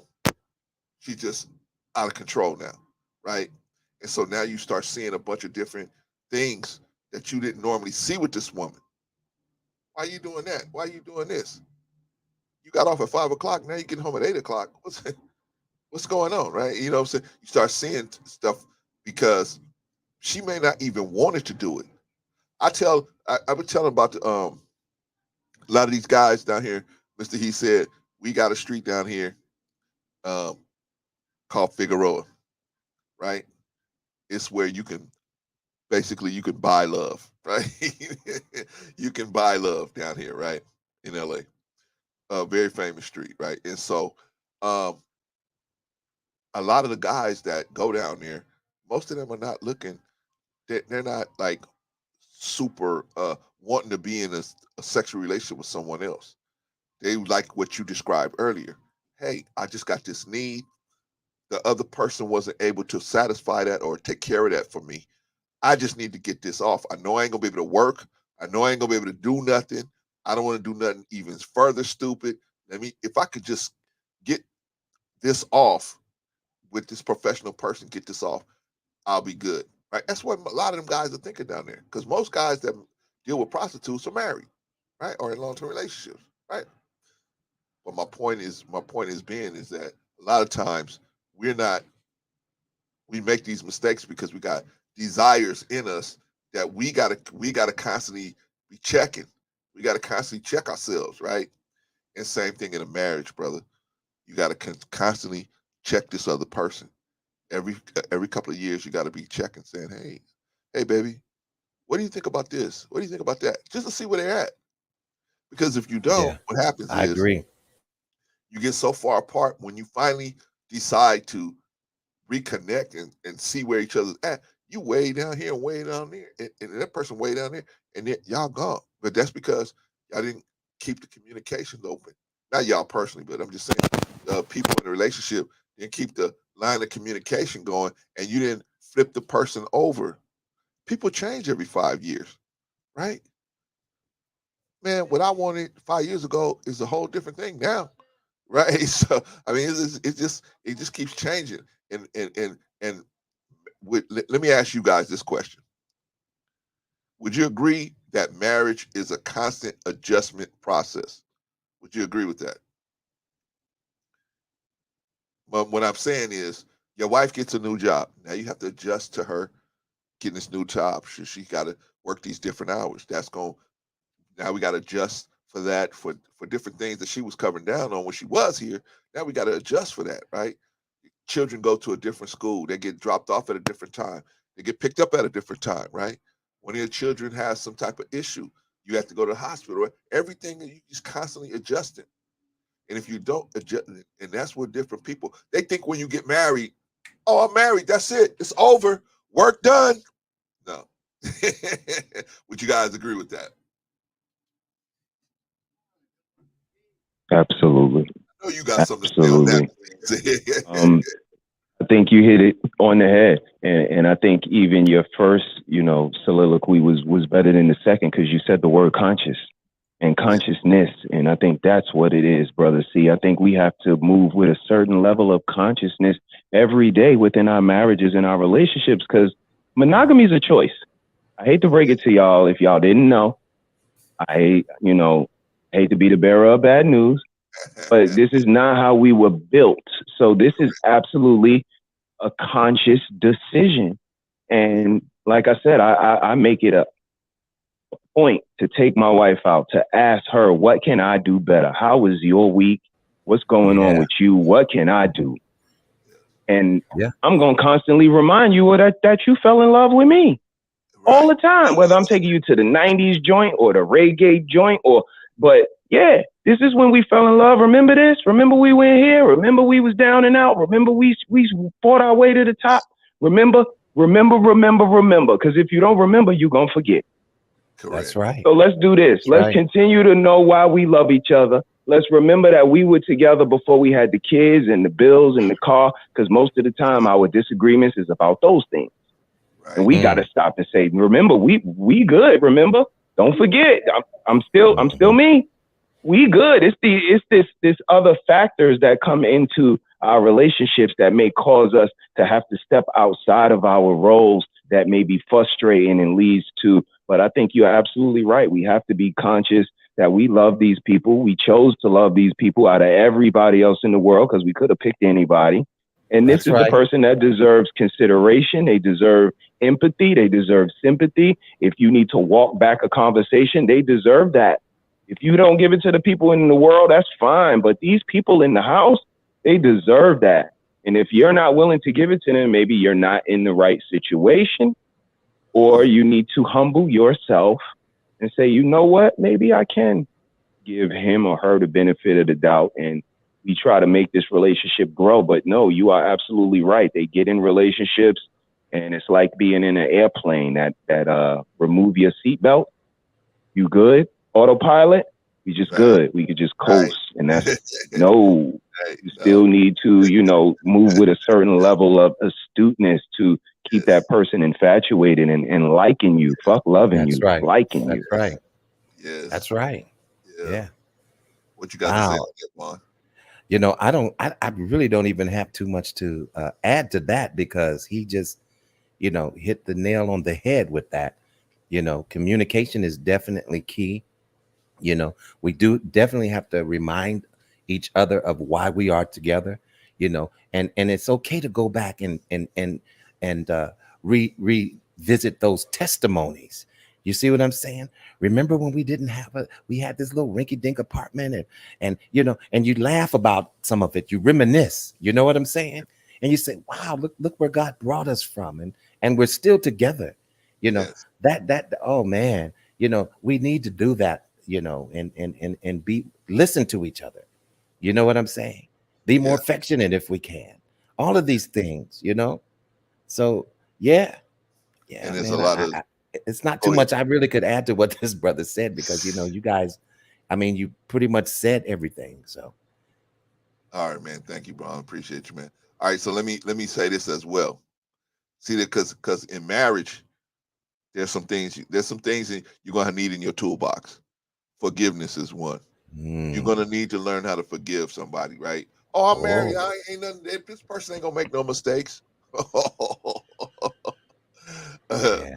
Man, I mean, from one time, man, I had saved something, man.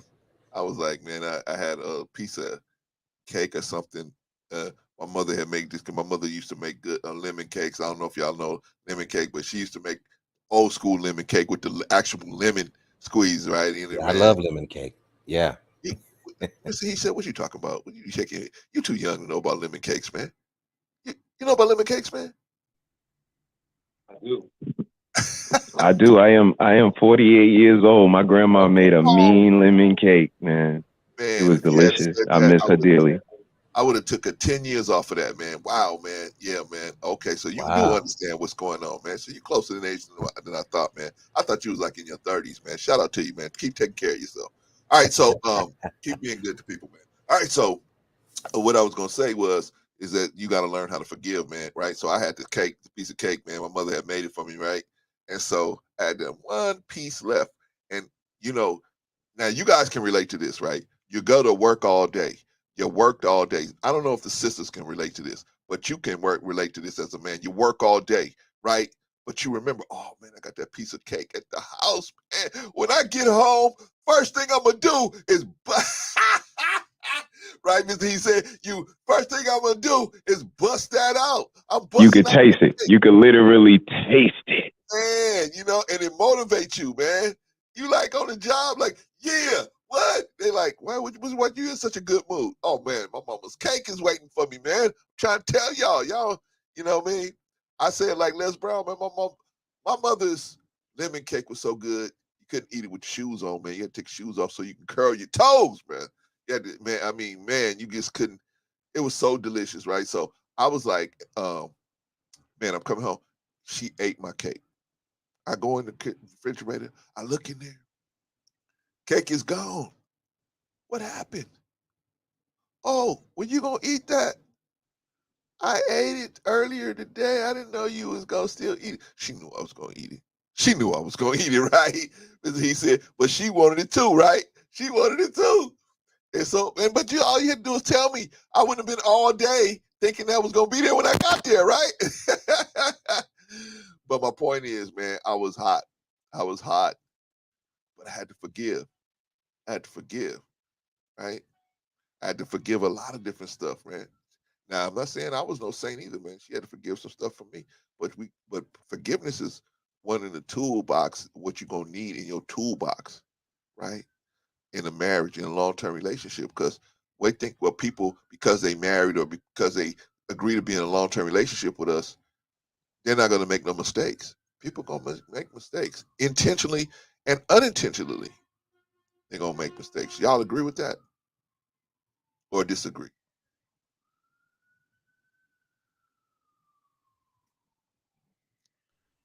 Brother Vaughn, I'll let you go first. I've been monopolizing the conversation. I apologize. I think I'm sorry, brothers. Hold on. I had to step away for just a second. Okay, go ahead, brother. Oh, okay. I'm a little shy, but I'll step in. I'm a little shy, but I'll. No. Yeah. So your question was again, brother C. What was it? My question was, do you guys agree that forgiveness is something that you're going to have to, that, and not only that forgiveness, but that even though you're married, even though you married a good person, even though you married a nice person, even though they say they love you and they do, they're going to make mistakes every now and then. People are going to just intentionally and unintentionally. Would you agree with that? Absolutely. I think forgiveness is absolutely a key, and in the mind of a goldfish, absolutely, to especially to your partner.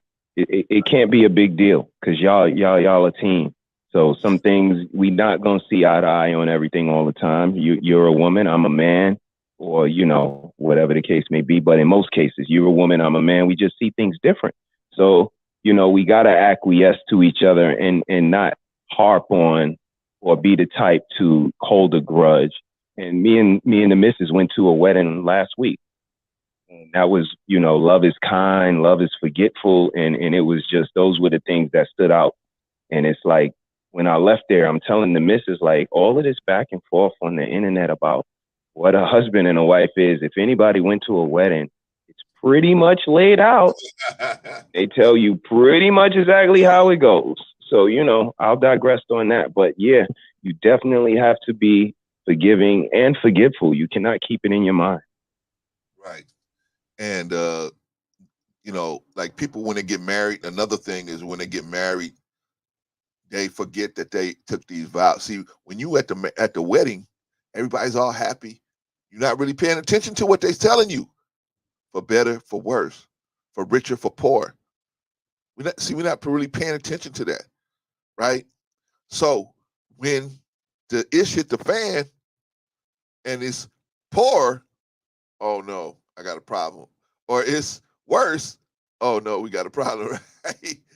Instead of learning how to work together. See, the main thing about, in my opinion, in long-term relationships is you got to learn how to work together. You got to learn how to communicate. Like you said, I ain't gonna see it like you see it because I'm a man. You're a woman, but I have to respect you as my woman. I have to respect that, and you may see it a different way. Like my wife see things a different way, so she may tell me something, but I respect her. That second pair of eyes, I appreciate that. You know what I mean? Right. So that, because she'll look over and say, "Hey, by the way, I know you were supposed to do X, Y, Z, but did you do A, B, C, and 2? What A, B, and C? Well, if you look on the paperwork, it say you got to do A, B, C as well. Oh no, I didn't see that. Yeah, my wife did. My wife saved me so much, saved us so much time. My son, one of my sons, I had to go take him to get an ID, and well, he had an appointment and he didn't have an ID.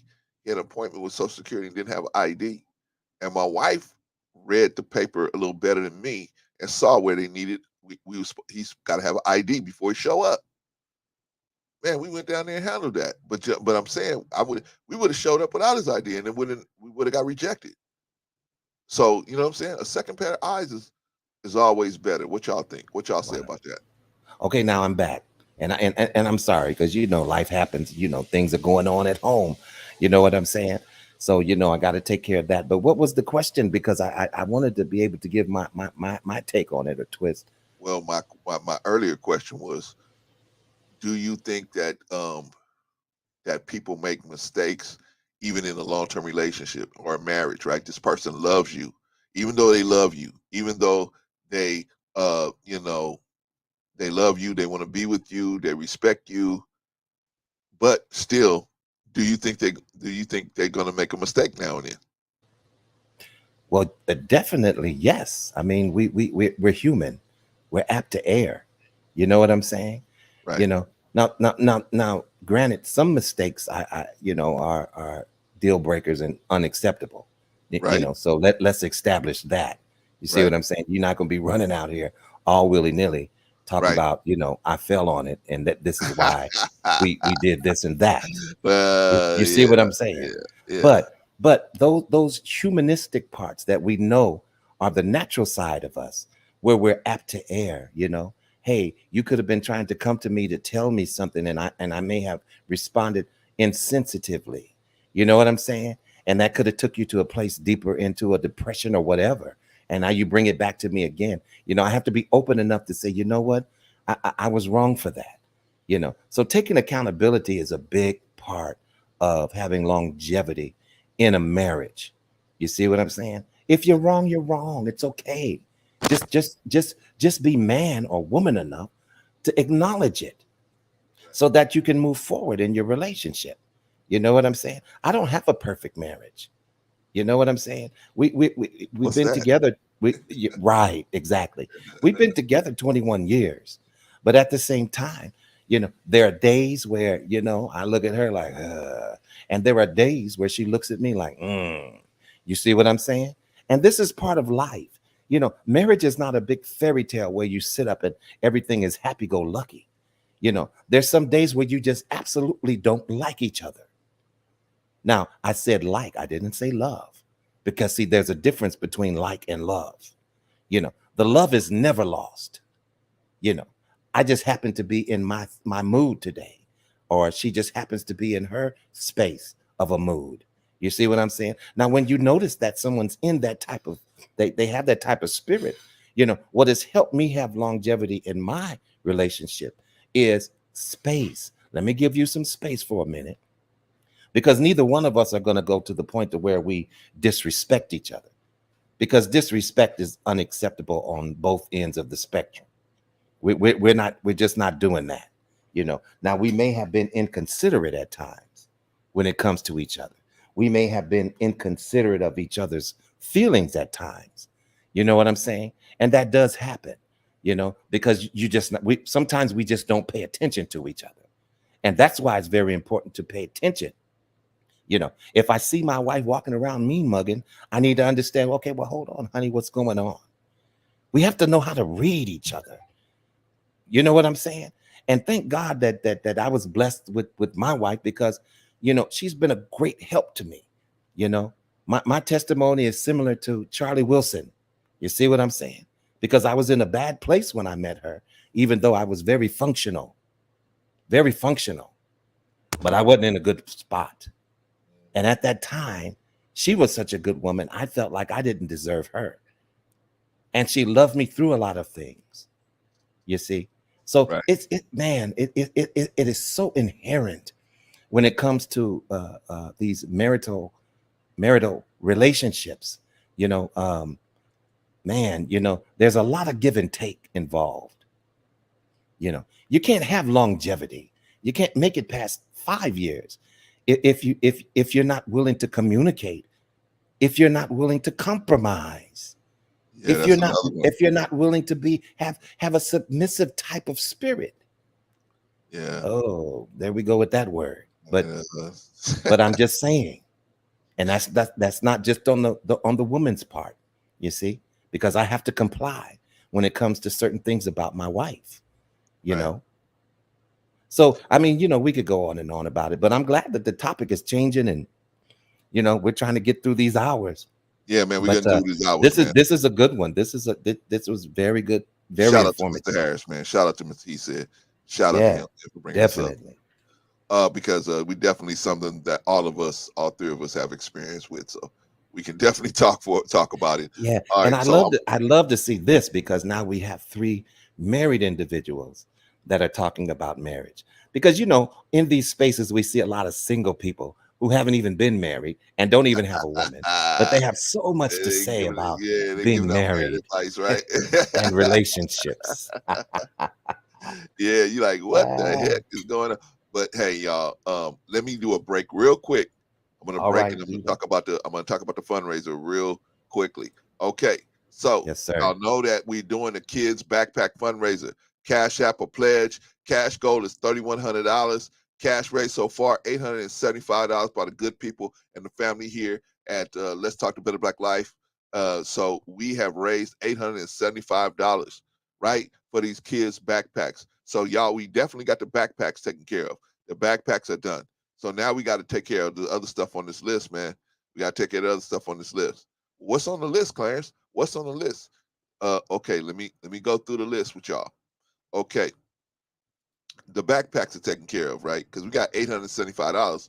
So all we needed was $456 for the backpacks. But now we need another $528 for the school supplies, right?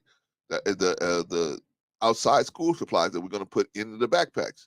Because the backpacks come with school supplies. So I don't want y'all to think they don't come with the school supply. They come with some school supplies, but I wanted to get the other school supplies to put in there with them. So they have no excuse why they can't do a good job. The storage fee, $125. Receiving, $100. Organizing the bag, $90. Alerting the kids, that's going to cost $200. Staging, that's going to cost $375. Videoing, that's going to cost $200. Staging that day, to have one person working there for 8 hours. Probably won't take 8 hours, but that's, we're just going to pay them for 8 hours, right? $240. And of course, we want to raffle off the laptop for our dear sister Sophia, right? In the name of Sophia, we want to give a laptop to one of these kids, man. That's going to be $700, $750, excuse me. Total, grand total, $3,064, right? Rounded it up to $3,100, right?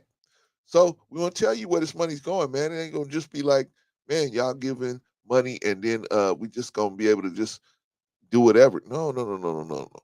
I'm responsible for this. I'm responsible. So I'm going to tell you where every dime is gonna go. I'm gonna tell you everything. I'm gonna tell you if we have an excess, I'm gonna tell you where the excess is gonna go. I'm gonna tell you everything. I'm gonna tell you guys everything, right? See, one thing I know about getting money for the people, when you get the people's money, you got to tell them where this money is going. Can't just be saying, "Oh, cash at me." Well, some people do, right? We got some channels that they tell you, "Hey," they just say, "Cash at me," and what Miss Shisa said, "I'm very grateful that I saw a good man." Mr. He said, "Asserted myself to tell him I liked him, and he learned to love me." Right on, man. Right on. Right on. Right on. You know what I mean? Sometimes we as men, man, we don't know how to love somebody. We got to learn how. We got to learn how, but we got to be open to the idea that we don't know what we're doing, right? We got to be open to that idea, and we got to take the time to look. And sometimes it's hard, right? Miss She said, sometimes it's hard watching somebody fall on their face all the time, learning how to do that, right? But when they learn how to do it and they get it, they got it, right? I'm sure Mr. Harris got it. You know what I'm saying? You have to tell him too much of anything. You already know. He see you, like Vaughn said. He just let me tell you how marriage works. Let me tell you how marriage works. It gets to the point where you can hear that other person breathing. You can hear the way they breathing, and you know, there's a problem here somewhere, right? You can just listen to the way they breathing. Or if they're not sleeping right, you can say, "Oh, what's bothering you?" Right? They're not sleeping right, or whatever, right? And you there and you watching them and they going to the bathroom too much. You go, wait, you going to the bathroom too much? First thing I tell my wife, what did you eat? What you been eating? Right? I'm eating some brand. I was like, oh, okay. Man, you gotta stay away from the fast food. You gotta stay away from that fast food. Right? Shout out to Chef Pino. Miss She said, man, she said, two things about him. He is very consistent. That's what we're gonna talk about that right now, Miss. She said, he's very consistent and considerate, man, to me. Shout out to you, Miss. She said, okay, so let's talk about that. Let's talk about that. Okay, brothers. In a wife, I'm gonna bring it back to the men. In a wife, would you say consistency is something that you would be looking for? Definitely. I mean, you have to be consistent. You know, you can't love me today and then next week you don't, and then you love me for 2 weeks, and then a week after that you're falling out of love. Come on, we have to have some type of consistency. Level of attentiveness, so you know how to, you know, adhere yourself to a certain level, and not only adhere, stay consistent. You talking to us, Mr. Harris? Mr. He said, you talking to us? I don't know if he's. I don't think he was talking to us. I think he was talking to his wife. Okay. So you guys think that consistency is a good thing to have in a wife? What about a husband? Yeah, on both ends. I mean, where's Mr. He said? You know, we I don't know. He's doing something there, but yeah, on both ends has to be consistency. Come on, you know, you have to be consistent. You know, right? Because definitely without consistency, I don't know. You know the what type of a weight that you would have to your marriage. You have to have consistency in there. That's where I'm going. You know, am I here today, but then I'm gone for 3 or 4 days, but then I'm back for 4 days, and then now I'm missing 3 days, and I mean, come on, that's not consistent. So you know, got to be some consistency there. Okay, definitely, I would agree. Yeah, got to have that. Mr. He said. Yeah, I'm back. Can y'all hear me? Yeah, we can hear you fine, brother. Okay, so your wife talked about consistency, how consistent you are. Why should you be consistent? Because I'm a sports player. If you're not consistent? Because I'm a sports player, Mr. C, Brother C. I key. Because you know, shows again discipline. It shows a level of attentiveness. It shows you know what you're capable of. You know what you're not capable of. You know how to play to your strong suits. And, you know, being a sports person, if you average 25, you average 25. You know, coach didn't get nervous if I only had 15 at the half or 10 at the half. He know he gonna put in his 25. It's what he do every night, and that's why it's an average. And we need somebody that we can measure up to. Our spouse is nothing but our mirror. They are a reflection of us. And if you are, you know, they're going to reflect you out in the street as such. So I absolutely love consistency because it just shows that I can put my buckets in every night under pressure, when the lights is on, when the bleachers is filled, when it ain't nobody in the gym, on a Sunday, on Christmas Day, on my birthday, I'm getting my 25. And again, hopefully I pick a partner that if I am off, which rarely would happen, they on. Just like in basketball. When I came up, I needed a backcourt partner that you can hold it down. If I'm having an off day, you got to be on. And that is exactly what Mrs. She Said is to Mr. He Said. If I'm off, she's on 100% clicking. She can go for 60. And that's what I was looking for. And that's, I think, what everybody should be looking for, not what you bring to the table. Can you manage the table if I go down? We both can bring a table. We both can fill the table full of food. That ain't nothing. But if I am taken away from here, if I'm in a car accident, if I only got one arm, if I get endometriosis, if I get cervical cancer, if the kids pass away, if one go to jail, let's talk about some real stuff. Wow. That's real. That's real. Yeah. And that's what we talked about. That's what we built on. That's what she talking about. Because when I met her, I'm asking her, we got to see eye to eye about family before we could become a family. Correct. What you do in there? What you know about this? What you do about that? You got traditions? Do your family have legacy? Do your family, what do you do? What do you read? What do you study? It's not all about what car we drove and who paying for the first date. And I think once we get past that, we start to look deeper into people, deeper into connection, deeper into the intangibles. We get to a better place. What you think, Brother Vaughn? Yeah, I would definitely agree with that.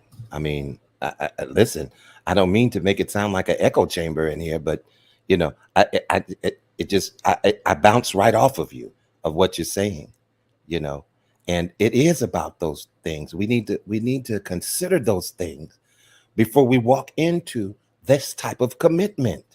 You know, people are walking into this type of commitment as if they have blinders on. They gave it no thought on their way in, and then they wonder why they're not as successful as they could have been. Why it doesn't last. You know what I'm saying? So, man, let me tell you, man, this marriage is no joke, you know, and you know, it's not just it transcends this boyfriend and girlfriend type of mentality. You see what I'm saying?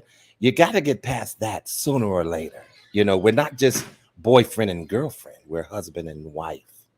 You know what I mean? So, man, it's just a lot to it. I could talk about this stuff for hours, gentlemen, you know, because I believe that we have a lot to share, that a lot of these young people who are contemplating relationships and marriages and things like that, this information would be very good information for them to wean off of, to listen to, you know, to absorb, you know, because if you think for a minute that you can just get in a relationship and everything is going to be happy-go-lucky without you putting some work to it. See, faith without works is dead. Yeah. You can pray about it all you want, but at some point you have to get up off of your knees, right, and put some action to the prayer. Right. You know, so yeah, man. You know, and I'm blessed. Let me just share this. I'm blessed. God blessed me with a good wife. You see what I'm saying? And we've had longevity in our relationship, our marriage. But let me tell you something. Believe me, there was work involved. Right. We just didn't sit around and this just came to be. You see what I'm saying? We didn't like each other every day, but I would say the majority of the days we liked each other. We love each other, you know, and we help each other. You know, we're helpers one to another. Everybody's talking about, well, the woman is just to help the man. Well, the man is to help the woman. We're here to help each other. Right. Even God saw it that way. You know, it's not good he saw the man being by himself going about his business. Nah, this is not a good plan for the man, for him to be alone. You know, let me create something to help him along the way, to be an encouragement to him. When he's down, she knows how to lift him up. When he's down, he knows how to lift her. See, that's one thing about a relationship. Come on. You can't have two people down at the same time. You know, and I've learned that in a relationship. Hey, there's sometimes I felt down and my wife felt down at the same time, but guess what? I had to be up so that I could lift her up, even though I was down. You see what I'm saying? And God gave me the strength to do that. Sometimes I was at a place where my wife had just said, well, honey, no, no, no. You see what I'm saying? God gave her a word, you know, and listening to each other. You know, we have to listen to each other as husbands and wives. As men, we don't always have the answer. You know, you have to understand God is not going to always give the answer through you. He's going to give the answer through your wife at times. No, no, no, I'm the leader. I'm not. No, what I say goes. You know what? But you're not listening. You're being bullheaded. Sometimes God is going to place a word in your wife's mouth. And it's going to be, don't go to the left or to the right, but you better turn all the way around and go this way. Now, if you're bullheaded, you won't be sensitive to the spirit. See what I'm saying? And God was using her at the time. So if we keep our wives in the place of she's not important, and what she says is irrelevant, and you know I'm the head and I make all the decisions. You know, no, I don't have to trust in her words. You see what I'm saying? But you have to listen. We have to listen to each other. You know, and I've been married, like I said, 21 years. And my wife I've learned a great deal from my wife in the 21 years that I've been with her. Has she learned anything from me? Of course. Of course. It's because all of the information didn't just come from me. All of the information didn't just come from her. You see what I'm saying? We listen to each other, you know, and she respects my lead. Thank God for that. Shout out to you, man. Shout out to you. Absolutely. Absolutely. Shout out to the wife. Yes, sir. Yeah, I agree with the brother wholeheartedly. For me, the missus is absolutely my inspiration, and you know, just as being a better person, like I was saying earlier, just a reflection, and being a reflection of her, I try to hold myself to a certain decorum and a certain esteem, because I would not want to embarrass her and her name and her honor in which she has. But most importantly, what I would say is she's my lawyer, Brother C. We all know about the system. You got the judge against you, and you got the DA against you, and the jury box against you, and even the bailiff. And it's not a lot of people on your side. And the first thing they tell you is bail out of there, get you a paid lawyer, and fight it. You don't want no legal aid. And I think Mrs. She said is absolutely my lawyer. She has my best interests at heart. She's going to ask the tough questions. She's going to ask the doctor about the do not resuscitate. Like, is there any other options? What are we doing? And it better make sense. You can't just give her any old answer because she graduated cum laude. And I think that's the reason. And that's why we pick who we pick, because you need an advocate. And your advocate can't be no damn D student, because they're going to accept anything from the doctor, from the estate, from the bank, from, like, we think about the nuances. We talk about Tuesday. We ain't talk about anniversary. We don't talk about all that. We talk about Wednesday, Brother C. A regular old day when you lose your arm. You ain't think you was going to lose your arm when you woke up that morning. Right. Wow. And it's that. And that woman, is amazing, because she makes me want to be a better me. She makes me want to be a better husband and a better father. And, I made a promise to her dad when he was passing away that I'm going to be here for your daughter. If it's one thing you ain't got to worry about, my brother, it's her. He's good. Amen. And that's that. Yeah. Wow. Now I gotta talk after that, Vaughn. Damn. Yeah, okay. Listen. I digress. I'm going to give you the space, brother. Go ahead. Do your thing, man. Do your thing. No. I like that, and I have that. That's beautiful, though. I must say that man, that's so excellent, man. And see, if we could see that that's how we should be for our wives, that's how we should be, and we should be able to tell their fathers, it's not a transfer in quality, it's just a transfer of I'm just taking over the watching the temple. That's it. It's just a transfer in security. That's all. It's not a transfer in the quality. She's still gonna get the same quality of love. She's still gonna get the same quality of suggestions. Still gonna get the same quality of a lifestyle and love. You know what I'm saying? But it's just a transfer. And you're not going to be the point person. I'm going to be the point person, and I'm doing my best to do as good a job as you have done up to this point, and even take it further if I can, right? And once a man can see that, for a daughter that he loves, that man loves his daughter, he's gonna be like, that's a good dude. He ain't perfect. I ain't saying he's perfect, but he's a good dude.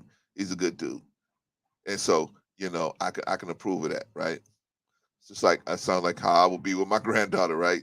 Some dude walk in and I could see he, shuffling. And I'm like, wait a minute. I tell my granddaughter, hold on, leave this dude alone. But the dude came in and said, hey, look, I'm willing to, work with her. I'm willing to, do it. I'm willing to. This is what I'm willing to do to make her life better.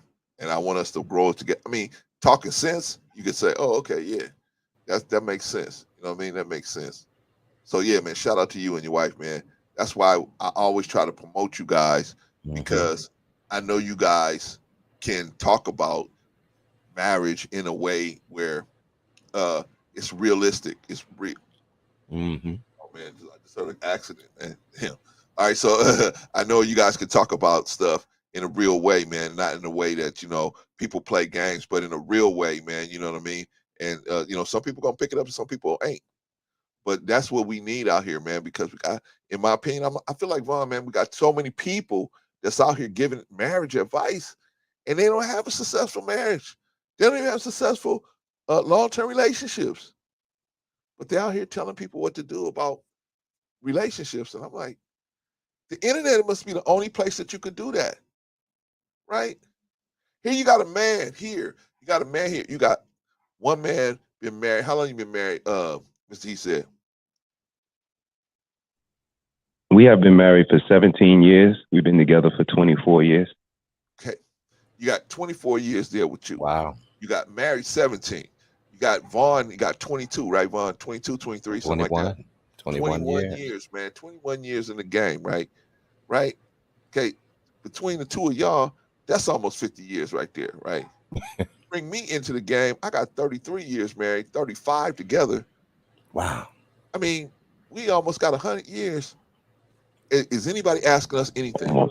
And see, that's Who the can point. who can keep 100? We could keep it 100. We need to put a whole show together called "Keeping It 100." You know what? That's what we need to do, because we need people like this on these panels that can discuss this topic, you know, and actually live it, not just talk about it. You know, people have their ideas of what they think it is or what it could be or how they think they should go about it. But when you're in the thick of it, oh no, come on.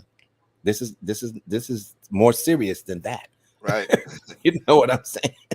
I ain't gonna go to Mr. He said. I'm gonna go over here to this channel where they got 500 people in the chat and nobody can give you no good advice, right? I'm like, what's going on? And you know, the sad part is that the young people are you know, they desire a relationship. They want to be in a relationship. They want to be with somebody that loves them. You know what I'm saying? They desire, they want it, you know, but they have all these obstacles and different opinions and topics and talking points to where it becomes so confusing to them. They absolutely get in a quandary of, well, which way is right? What's the right way to go about doing it? You know, and you got a lot of misinformation, like you said. You know what I'm saying? But when you speak to someone who has actually been through it, that has been going through it, and has had longevity in the process, you would think that you would get more information from them than you would somebody that's just haphazardly talking about it. You know what I'm saying? I mean, man.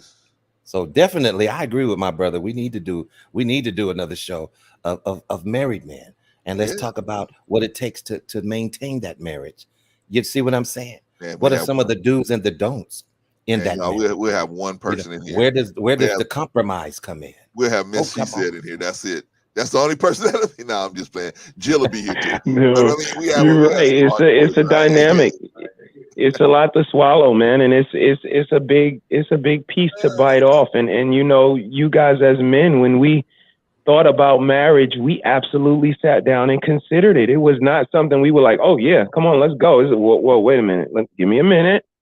Let's think about this, because I have some things that I have to absolutely acknowledge that I'm going to be transitioning into. A provider, a protector, a priest, all of these things that come, and especially if you want a fruitful marriage, then you want to be honorable, you want to be, you know, dedicated and monogamous, and all of these things. We think these things over because we make logical decisions. And you know, once we get down to it and we say, this is what we're going to do, then I think we absolutely deserve a little bit of consideration and acknowledgement that we're in the relationship too. And we understand that you ladies watch Disney. You have a way that you think it's supposed to go, but we're in it too. And we just want to have a little bit of say-so of the radio, of the navigation, GPS, or something inside of the roller coaster while we ride, because we can't get off. Y'all ever know anybody get off a roller coaster? And that's what this is. We go up, we go down, we go up, we go down. That's right. But we don't get off. So just give us a little grace, ladies. We just want a little say-so, a little love, a little bit of consideration, and touch on us from time to time, and we good. That's it. See, it's not complicated. Mr. He And, said, you keep know, it and see, here's the thing: we make it so complicated, but it's not as complicated as we're making it in these spaces. You know what I'm saying? All the woman this, all the man that, all the. Come on, ladies and gentlemen. You know, you're creating a mountain and a molehill. What are we doing? It's not that complicated. You know, you just have to have a made up mind. Once your mind is made up, and two individuals have a made up mind, two individuals that are on one accord, how can two walk together except they be in agreement? Right. Yeah, man. Come on. I got a question for y'all, and I'm gonna get this one. This one's Grand Canyon deep. Uh-oh. Yeah, this one. I need y'all opinion on this.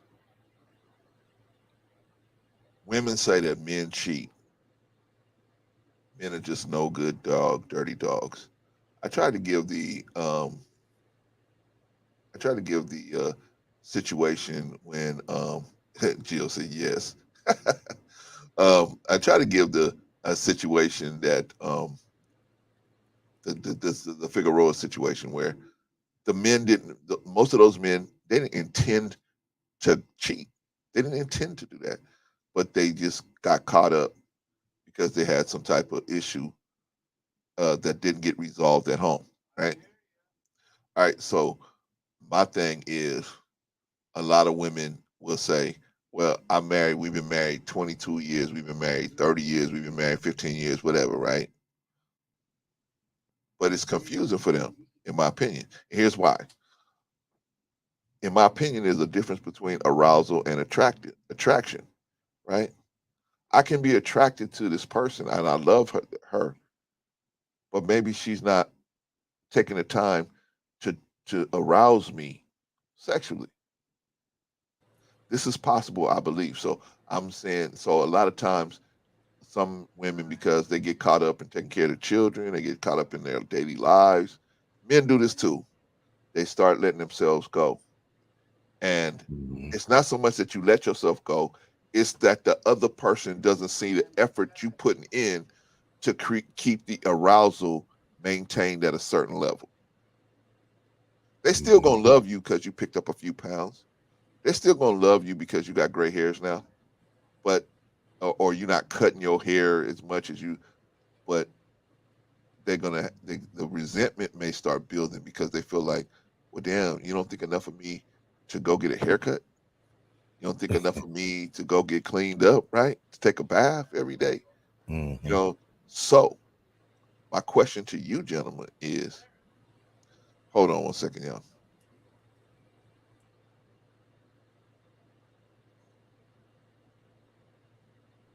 I like where this is going. I wonder what that question gonna be, Brother Vaughn. I know, right? The building guy was asking me how long I was gonna stay. All right, so all right. Do you guys feel that, first of all, do you feel that there's a difference between attraction and arousal? And if so, if there is a difference, how could we get our females that are our wives or girlfriends or whatever? How could we get them to understand the difference? How could we approach them by saying, well, the reason why the bedroom fund slowed down, baby, is because, you know, this is not being maintained at this level. Maybe if you maintain this at this level, whatever that is for you. So I'm asking the question: what do you guys think about that? Is arousal different than attraction, or can it be different, or what do you guys feel about that? I mean, it could be two different things, and then it could possibly be both could be the same thing. You know what I'm saying? It's just about how we communicate with each other. You know what I'm saying?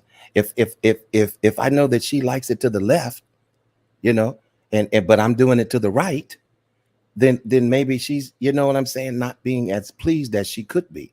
So communication has to be involved. And a lot of people are ashamed to say, well, you know, I like it when you do it this way, you know. And I don't know if we have children in the room, but I guess the conversation is going to take a turn. You know what I'm saying? But at the same we time, good over here.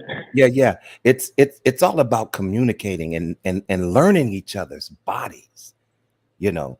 And you would imagine after 21 years, we would have learned each other's bodies by now. But at the same time, our bodies change. And we have to be willing to move and shift with the way that our bodies change. See what I'm saying? Now, where you may have been able to drop it like it's hot, maybe you can only drop it halfway. So I got to meet you halfway in order to get the job done. You know what I'm saying? Yeah, When you get a little lukewarm now. She dropped it like it's lukewarm. Yeah, but this is what I'm saying, and when you get a little older, the way you can stretch may be a little bit different. The way that you can bend and twist may be different. So as you get older, you figure out ways to make the thing work, and that's how we do it. That's how we do it. If I was to be honest about it, that's how I've done it. See what I'm saying? Sometimes you might have to stop in the middle and say, wait, I'm getting a cramp. Yeah. Let's step back. Might have to get back at it. Oh, come on. I don't know how real that was, but I'm just saying, wait, we got to stop. Hold on, my leg is cramping. Get the spoon. Get a spoon. Right. That's what I'm saying. Get a hot rag. Do something. Right. And it may put it off for a few minutes, and it may put the session off, period, for that time being. But at the same time, you reapproach it again. Hey, come on. Yeah. This is what we're doing. So I'm gonna leave that alone before I get into too much of my business. No, we like that. You did good. You did good with that one. We should talk about kids out of the room. I think that's the experience, Brother C and Brother V. I think that's going to be the difference maker. We can provide the girlfriend, boyfriend experience.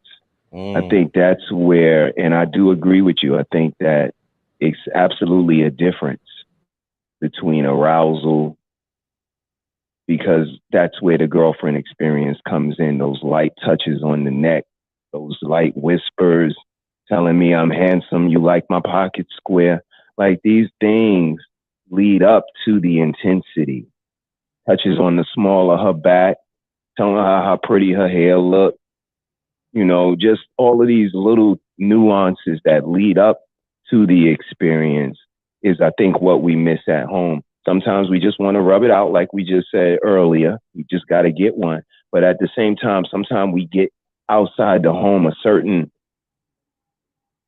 acknowledgement, certain, consideration. They laugh at those jokes that ain't that funny. They compliment us on our cologne. They compliment us on the cigar. They notice the shoes that are new. And it's those little things, those girlfriend experiences, that when some people become our wives, like we said, they get on autopilot. I don't got to do that. I don't got to compliment him on his beard anymore, on his smile anymore, call him handsome in the morning anymore. And it's like, no, because we all deserve that extra consideration. Good morning, beautiful. That's a nice dress. Get those flowers. Hey, French tips. These things matter. Why we do them. And if you call yourself a distinguished gentleman, you call yourself an upper echelon lady, and we can't even acknowledge, we can't show some reciprocity. And when someone compliments us, we compliment them back. And this is the world we live in. This is why it's so hard to get to where us three brothers is at, because you tell a young lady she looks beautiful, she says, thank you. I know. I seen a meme where the girl say, if I say I know and you got a problem with that, something's wrong with you. It's like, that's not how the world works, sweetie. Someone gives you a compliment, you say thank you. You may even give them a compliment back. God forbid you do that. Right. But us as men, we don't get that. We don't get good morning, beautiful. Good morning, handsome. You smell good this morning coming in the office. We don't get that. And when we do, we gotta acknowledge the women and say, thank you for noticing, young lady. Because a lot of these women are not as astute as you. So we got to kind of turn the tables and have them get a little bit of kudos for acknowledging the men that are gentlemen, because there are still some gentlemen out here, lady. We hold the doors and we do all of the things to acquiesce. But you ladies, we would love to know that we're appreciated, we're recognized. And that girlfriend experience, Brother C, that would speak to it. Let me know how good I look in my glasses. Let me know I smell nice. Let me know my suit is cut nice. Shows me that you notice. Yes.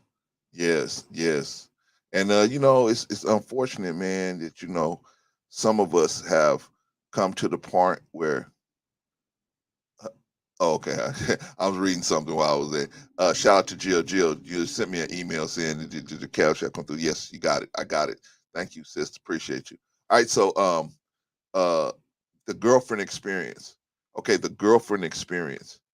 The girlfriend experience. Okay, so what is the girlfriend experience? The girlfriend experience is, like you said, those little things that maybe sometimes a wife who has other responsibilities, right? Because girlfriend, by definition, doesn't have certain responsibilities. So the chances of her getting overwhelmed are really low, right? Wife, chance of her getting overwhelmed might be a little higher, right? Because she's got the children, she's got you, she's got herself, she's got other stuff, and maybe she don't take care of herself like she used to, right? She used to maintain herself at a really high level, but of course she can run around chasing children all the time, and she's doing certain things. Maybe she don't recognize that the way she used to maintain herself, that was what you liked or I liked, what we liked, right? So sometimes they forget that, right? Miss She said, brother, even with all of the responsibilities, she must learn to manage her time. I agree. I agree, Miss She said. I'm just saying what actually happens out here in the real world. That's what happens a lot of time. And so this is where the marriage starts getting away from us. So she don't manage her time like you said, Miss She said. She don't manage her time right, or she doesn't manage her time in a way that allows for uh the husband to get those things, that not only the attraction as I love you as a person, but now the simpler things of arousal, right? So they she forgets to do those little things that create arousal. Now, as those things are getting forgotten, there's a man walking around saying, I, I've been let down. Something's not happening. I've been forgot about. I'm going to work every day. I'm sacrificing for these people. If I had this money that I'm making to put in my own pocket, I'd be rich and famous. But I'm sacrificing my whole life for these people, and I don't even get, you know, special attention anymore, right? So what ends up coming in to that gap that becomes there? Resentment goes in that gap, right? Resentment goes in that gap, and once resentment builds to a certain level, that puts extra pressure on the person that's feeling the resentment, and that person may open up to alternatives from the wife, right? That resentment may get so strong that that person didn't even have an intent to do anything, but now they get triggered, right? I told the story about the guys on Figueroa, right? Guy going to work, man, he has no intention on stopping and none of that stuff, and he sees a girl half dressed, right? He ain't had nothing going on in 2 weeks in his household. All of that has built up in him, and then now with the extra resentment, putting the pressure, telling them, "Go ahead, go ahead. You deserve to do this. You deserve to do this." Get I yourself got a caught up. question for you. I got a question for you now, brother C. All right, come on with it, brother. How likely is that same brother on Figueroa to have that urge if he just let one off before he left the house? I would say it would be close to maybe not even 10%, maybe 5%, not even that much. And that's why men should be on zero when they leave. Ladies, they should be on zero when they leave. And again, this is the consideration that we don't get, because I don't know a lot of women. We get up at 5, sometimes 5:30. Some of us get 6. But I don't know how many are up at 4:30, ready to let a brother. 3:15 in the morning, man. 3:15 See? in the So morning. now she got to get up at 2:45 to make sure a brother is on zero before he leave the house. And again, that's a bit much to ask of a person. Yeah. But if you want to be realistic, there are ways to lower the probability. And again, that's a lot to ask of anybody. But at the same time, if you're willing to say, you know what, I got you. I missed the other day. or whatever, but to know that my woman's intention is to have me on zero when I leave this house. And there's going to be instances where she doesn't accomplish her goal, but her intentions, zero. I think it's just less likely for us to have these urges, to purge the urge when we out there. So ladies, if you can, make sure he on zero before he leaves. Zero. I mean, the price is going to be much higher if he gets himself caught up out there, right? Many guys are out there right now. Vaughn, Mr. He said, I'm right down the street from LAX. Hotel after hotel after motel after motel after hotel. Oh yeah. There's a dude sitting on the bed right now going. Yeah. And the girl is asking, what's wrong? He said, I gotta go home to my wife and explain why I haven't answered my phone all night. Wow. I gotta explain myself. What am I gonna say? Yeah, that's a bad situation right there. I mean, you don't want to go home. You know, you get in front of your house, but then you have to drive around the block 10 times because you just can't go inside. Oh my God, that's horrible. And for cats like that means you need to question whether you need to continue with that relationship now, or either you need to do a little bit more work, because you can't be sitting in the car an hour after you get off from work because you're reluctant to go home to your wife. Wow, what does that say about the relationship now? See, let's not pretend. Let's not just be married because it looks and sounds good, but absolutely, what are we doing? What are we doing? Well, Vaughn, we can't throw the whole relationship, because sometimes it's just a crack in the armor, right? Sometimes it's just something that needs to be adjusted. No, and exactly, I agree. Work at it. I'm not saying give up on it. Oh, okay. But definitely, if you get to a place to where, hey, I got to sit on the bus stop because I'm reluctant to go home to my wife, or I got to drive around the block 10 times before I go inside my house, or I have to sit in the car when I pull up in front of my house at least an hour or two because I'm so reluctant to go into my wife. No, a conversation needs to be had. Agreed. You're not going to get nowhere if you don't have a conversation. You're just going to keep going around the block, and nothing is going to change about your relationship. Now that is the bad part. I agree, and that's what most men do, right? They hide their head.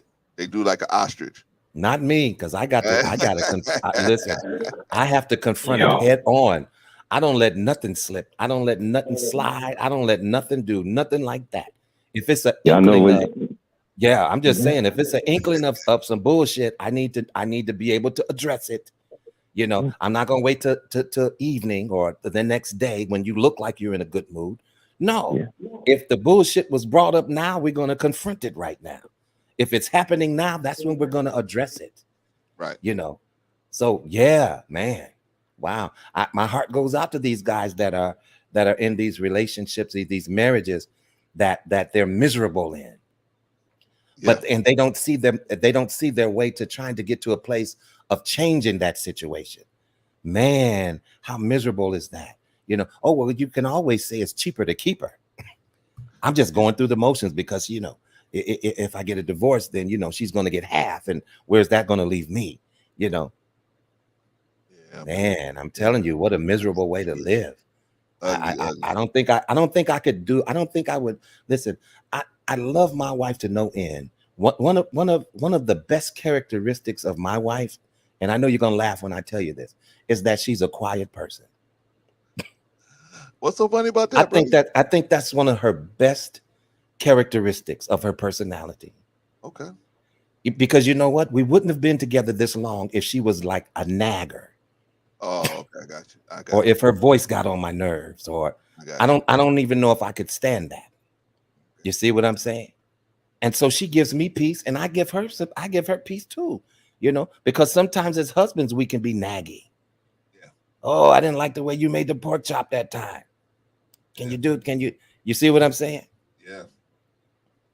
Yeah. So it goes both ways, but man, how sad that is when some of us brothers who are married are really going through in the marriage. Now, see, that's a whole nother topic. You know what I'm saying? Wow. That's something, man. And believe me, marriage is work. I'm still working at mine. Please don't think we get up in the, and you see what I'm saying? And we just skip to my loo every time. No, it's a challenge. Yeah. Are you up for the challenge? Because if you're not, I would suggest you not even try to move into it. Definitely. Absolutely. No, I agree. Nah, y'all hear me on the panels, so you can imagine me in my private life. I am unique, and I'm a bit much to handle. You know, I understand that. I'm aware of that, and that's why I am appreciative that, you know, somebody's willing to work with me, and I'm appreciative that I've been willing to coexist with someone thus far, because it's not, you know, a given. And once we realize that we are sharing this space with somebody, and again, all we are is a reflection, and then vice versa. And if they're a measuring stick, so to speak, all we can do is try to measure up to that person that we're laying down with and waking up to the next day. And if we both are individually trying to be great, when we come together collectively, it'll be awesome. Yeah. Yeah, man. Yeah. But here's the thing, brothers. We got some brothers out here, man. Well, let me ask y'all. And you guys probably, this is going to be a tough one. You know you're a good person. You know you're a good man. But you caught up. You got a girlfriend and you got the wife. How What? do you? Wait a minute. Hold on. I didn't. Wait a minute. I got a call. Okay. You said what now? You got the girlfriend and you've got the wife? Is that what you said? And you got the wife, right? Allegedly. You know what I mean? We just making up. How? Because we got brothers living like this right now. You think they're not like you said, Vaughn, trapped in the car. They're trapped in a box of they're trapped in their own morality, a fixed position in morality, right? They can't move the way they want to move, even though they might be a good dude, but they got this side chick. Or yeah, right, got this side chick, right? So the question is, how do you get out of that mess? If you got a side chick right now, brother, listen. If you out here right now and you got a side chick, listen, because what we about to tell you may help you. I'm asking, Mr. He said, Vaughn Bryant, we got over 80 years of marriage up here, right? I think some of us know what we're talking about. Maybe Vaughn and maybe Mr. He said know what I'm talking about. But maybe those two guys at least know what they're talking about, right? You got this, you're trapped in this situation, brother, because you got this girlfriend and you want to go out here and do good work, right?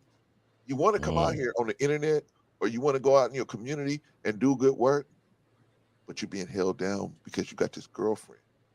What's the first move you should make to removing her from the situation?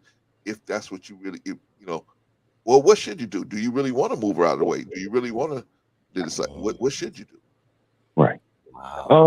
Me, I don't know if I gotta necessarily get her moved out the way. We might have to bring her in as a sister. A sister wife? Yeah, absolutely. Now, see me. Now, I would. But that's not something. The only reason it wouldn't be possible is because it started out in secret. I got you. And if it's something that I got on the side, if she's a side piece, then it sounds like, my wife don't know about her. And that's where in lies the problem, because there's not a problem with community. There's not a problem with my wife having a sister. And it's not all about sex, and it's not all about the physical. There are so many women that are in relationships with men that need nurturing as well. And the men do not know how to nurture. They have no emotional intelligence. They don't know how to be empathetic, sympathetic, and the rest of these things.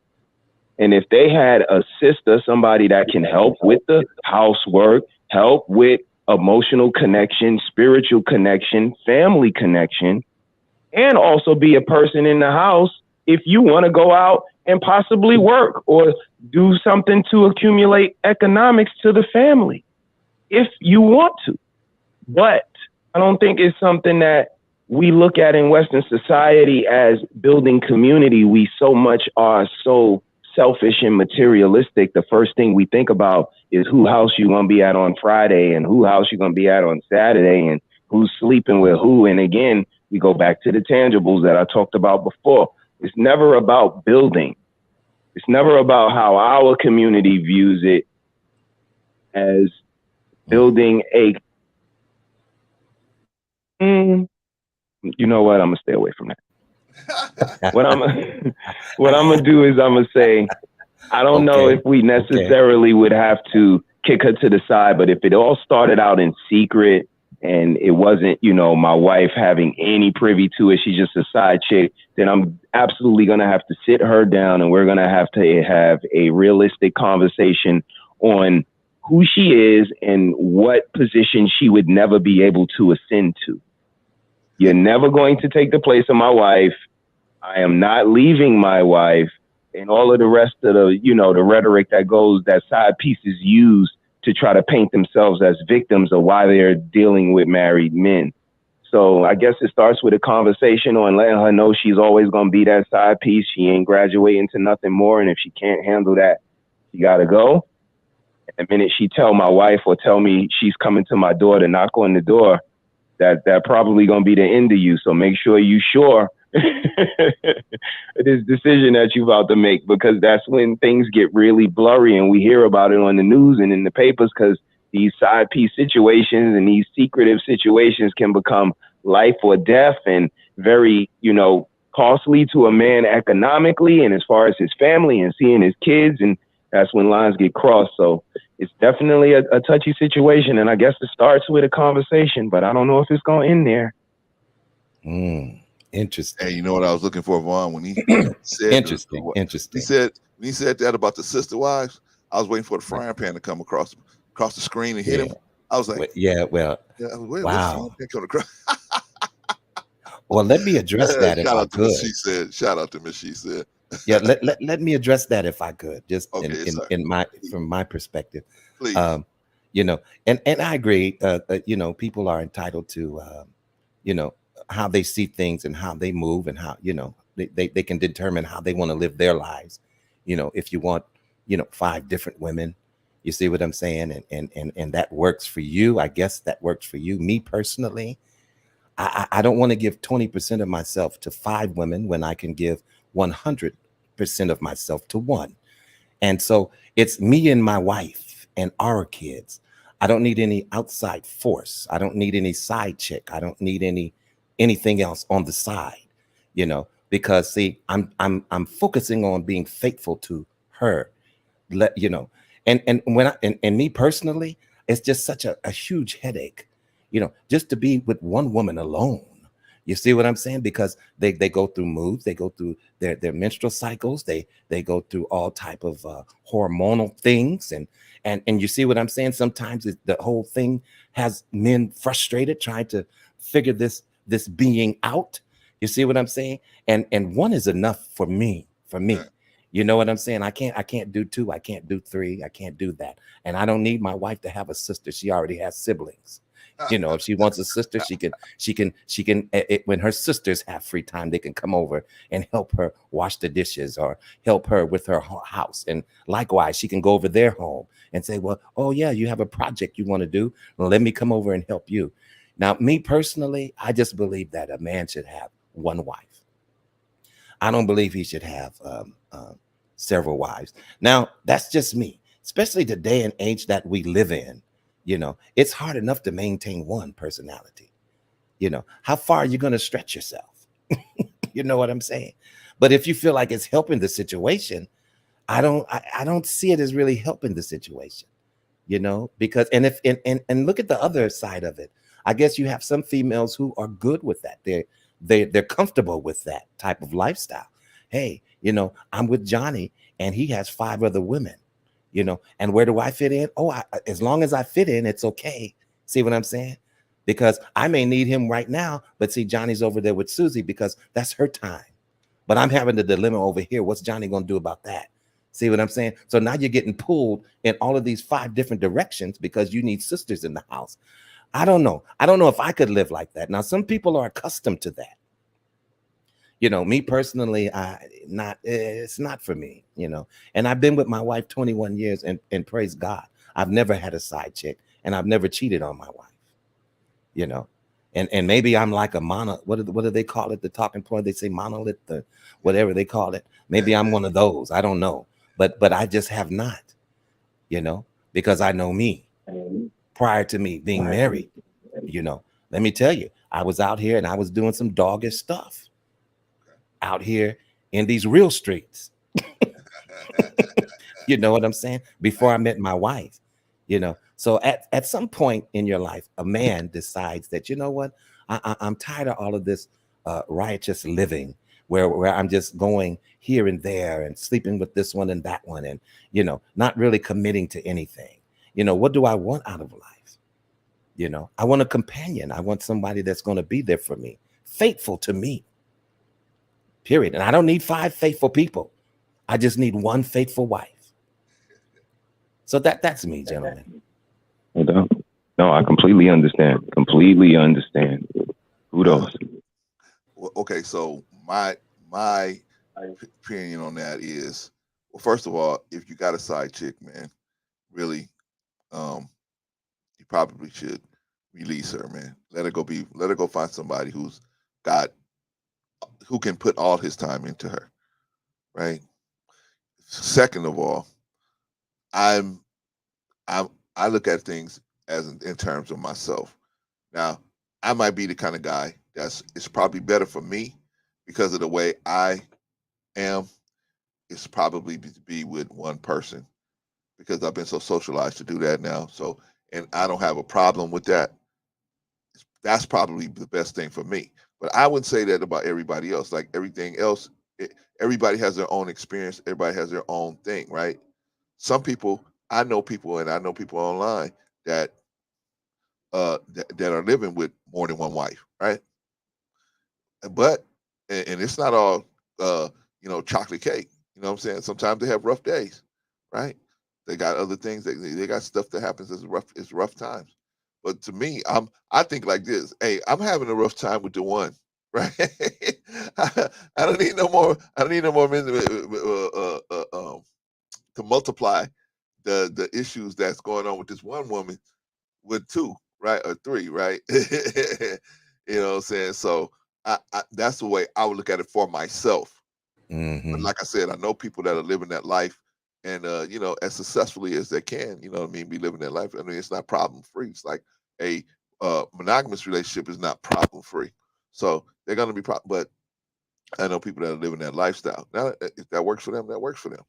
However, for Brother C, I would suggest if you have a side chick, I would remove the side chick. If you out here now, you listening, I would remove the side chick.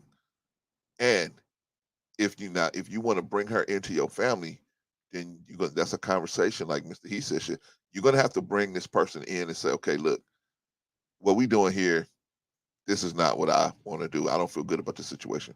So what we want to do is establish a barrier of respect, a area of respect that we can all walk in and out of disrespect. And so the way we got it now, we can't do that. My wife can't enter into this situation because she's not being respected the way this is structured right here. So what I want is my wife to be able to, because she's the top dog. So she's got to be able to walk in to whatever situation and be able to say, because she might look at the situation and say, you know what, this girl ain't that good. I sat down and talked to her. She this ain't gonna work, right? I'm talking about for women that's open to it. The average woman probably won't be. Absolutely. That are open to it, that say, hey, look, you know what, this is needed in this situation, right? Like what's the name on Sarah, right? Sarah went against the grain and did that, right? Some women might be open to it, right? Yeah, that's right. You're right. So some women might be open to it, But if you so it depends on the relationship, the situation, and if everybody's on the same page. But most of you guys can't even handle one woman. I'm gonna tell you like this: most of you guys can't even handle one woman. Get one woman That down. part. Get That part. I was gonna say that part too. Get that part That down. part. You know what I'm Yeah, if saying? you can't handle one, how you gonna handle 3 and 4? And when you Yeah. get one woman down, you And if you turn can't, around, you yeah. got 70 years under your belt, right? Nah, no doubt. I definitely hear what y'all saying. And the only reason I'm on the other side is because when I was young, I'm from Brooklyn. And 1 kid, 2 kids, 3 kids, I've heard people say, you can feed 1, you can feed 2. Feed 2, you can feed 3. It's enough. Make it enough.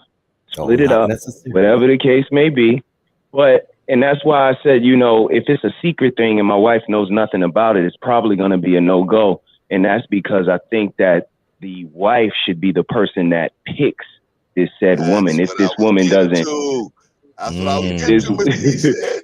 That's right, you don't make the best decisions as a man when it comes to picking women. I didn't want to give Vaughn a heart attack, right? I didn't want to give Vaughn a heart Okay, so attack. well, no, you're not. Listen, I have an open mind. And We see Vaughn doing I'm open to listening. It doesn't necessarily mean that I'm going to agree, but I am open to hearing and listening. You know what I'm saying? I'm coming to join you, honey.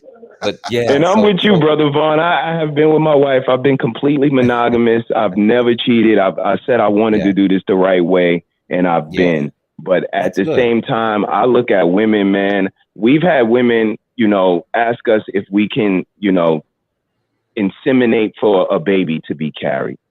I had this friend from Brooklyn. She's a great girl. She's getting a little older. So she reached out to me and my wife. I want to have a baby. I think Sean is amazing, and my wife was entertaining it. So my reflection was like, women are so nurturing and caring that they will even consider taking a baby, putting it inside of their body for a whole nother woman. But if I put the baby in the woman myself, she gets upset. That's semantics, Brother V.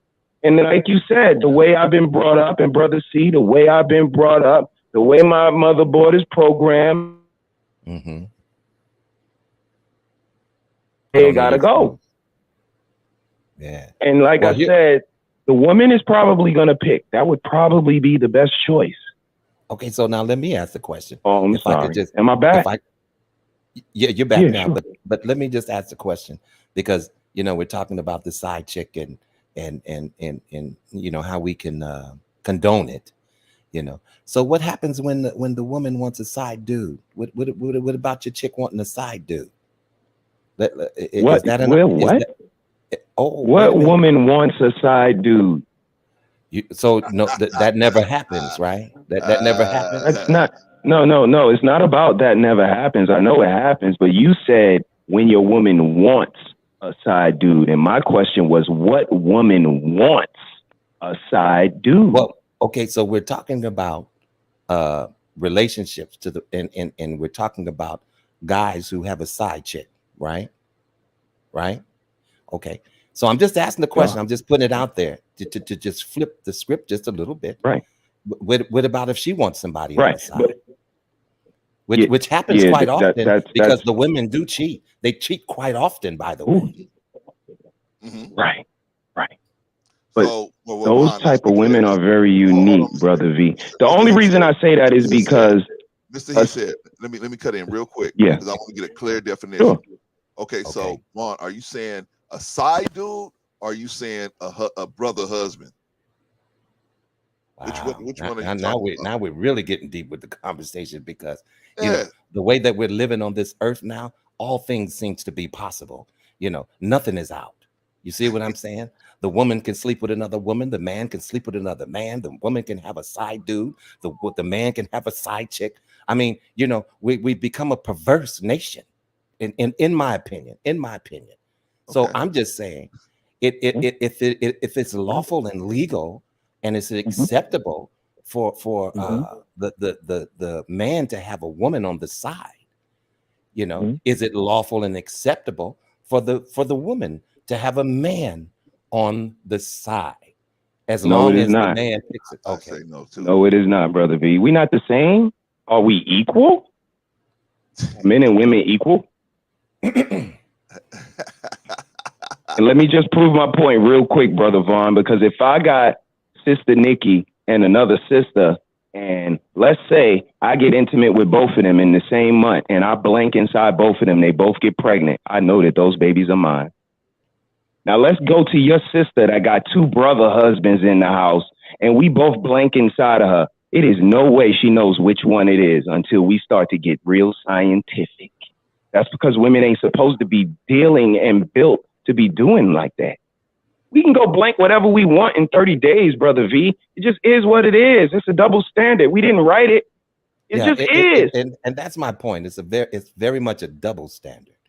And so yeah, and it's a whole lot more. It's something that benefits them. Right. I just wanted to say that because for it to be unacceptable for her and for you to be in a position or us to be in a position to say, well, because I'm a man, it's proper.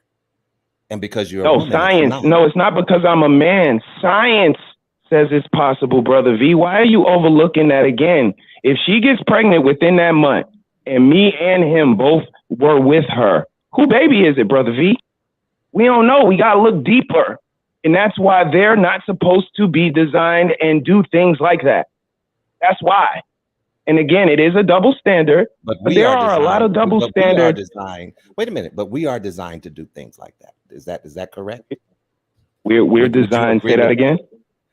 They're not designed to do things like that, but you're saying that we are designed to do things like that, right? Just gave the example. You didn't hear my first example. If I have two sisters in the house and I'm with both of them within the month, is there a question of who is the babies are the parents of those babies? Okay, well, I get the concept that you're talking about. I just don't agree with the extra relationship type of thing. I don't agree with that. Understandable. You know, and that's just completely where I'm at. understandable. Yeah, and that's just where I'm at. I believe that you should have one wife and one husband. And I get it. These things are happening. People do live this way, you know, and I'm not anybody's judge. You see what I'm saying? No. I just happen. I believe it too. It's for my lifestyle. I don't agree with that type of lifestyle for myself. You see what I'm saying? Because it absolutely makes no sense to me, you know. And it's like it's okay for you to shit in the bed, but it's not okay for me to shit in the bed. It's like how do we fix that? You know, how do we fix by honoring each other? By looking at each other as both a shiny red bike on Christmas, right? But men are not looked at as a shiny red bike. I get it. This is the way, and I get it. This is the way that people think and go and live. You know, I just happen to be in a place contrary to that type of lifestyle. You know, but at the same time, you know, I still have to get to a place to understanding how it makes sense to me, because to me, it doesn't really make sense to me. You know what I'm saying? But I do have an open mind, and I'm listening to what you're saying. It just doesn't make sense to me. You know what I mean? No, I completely get it. But when I look at logically the statistics of two people relationships in America, that ain't working either.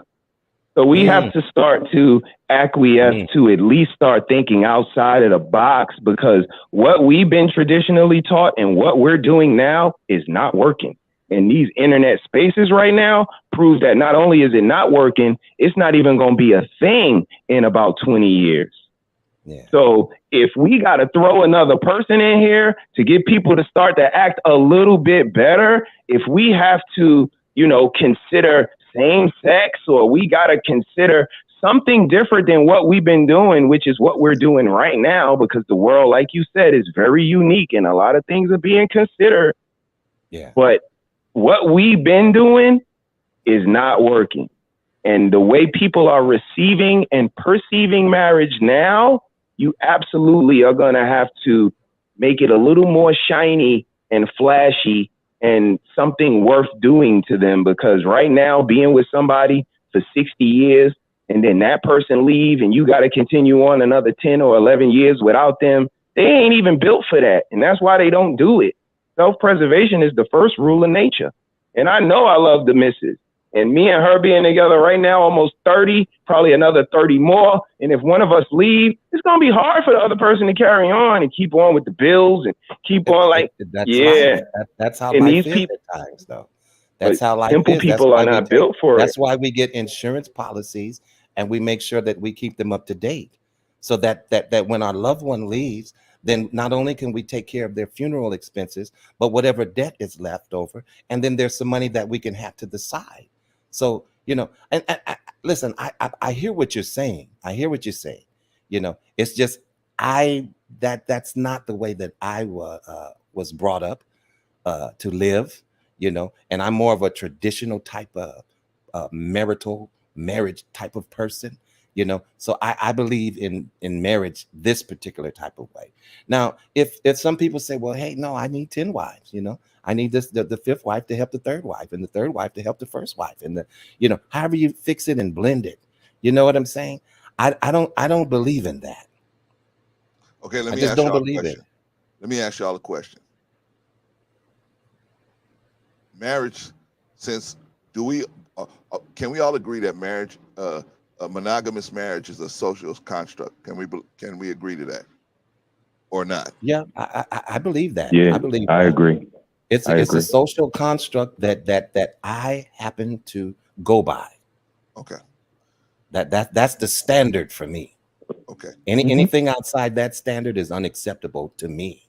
Now, whatever anybody else is doing, hey, you can sit on the edge of a bridge and blow bubbles and pop gum. That's what you do. Right. See what I'm saying? Now, am I going to say stop doing that? Hey, I may give you some advice as to where to lead you, but you ultimately have to make the decision for yourself how you want to live your life. You see what I'm saying? I can't browbeat you with my perspective or whatever you feel my narrative is. I'm just speaking for me as Von Bryant. This is how I live my life, and anything outside of that in my space is unacceptable. Okay. And I have to regard my wife in a certain way, and I'm faithful to her, just like she's supposed to be submissive to me. See what I'm saying? And I'm faithful to her alone. I'm not going to be faithful to 5 other people, because then I'm not faithful to one. I think we got it wrong. Some people split it up that way, and I get it. But that's just me, and I'm kind of old school with that, and I appreciate the opportunity to at least share my perspective without being cursed out, because there's some panels where, you'll have 10 people coming against you because I have this type of opinion. Right. You see what I'm saying? But I don't care if it's 30 of you all telling me to go left. When God is telling me to go right, 50 of you can tell me to go left, and I'm going to not obey what the 50 are saying. Right. I'm going to listen to what God is saying to me as to how I should live my life. Right. All right, so shout out to Vaughn. Okay, so we've agreed that a monogamous marriage is a social construct. And the reason why I'm bringing that up is because human beings are the only people that are not the only ones, but are one of the few animals that do this social monogamy, try to practice the social monogamy, right? The humans, penguins, a few other people. Now, are we animals? We're definitely animals. We're definitely animals. Because I thought that we definitely mammals. We are mammals.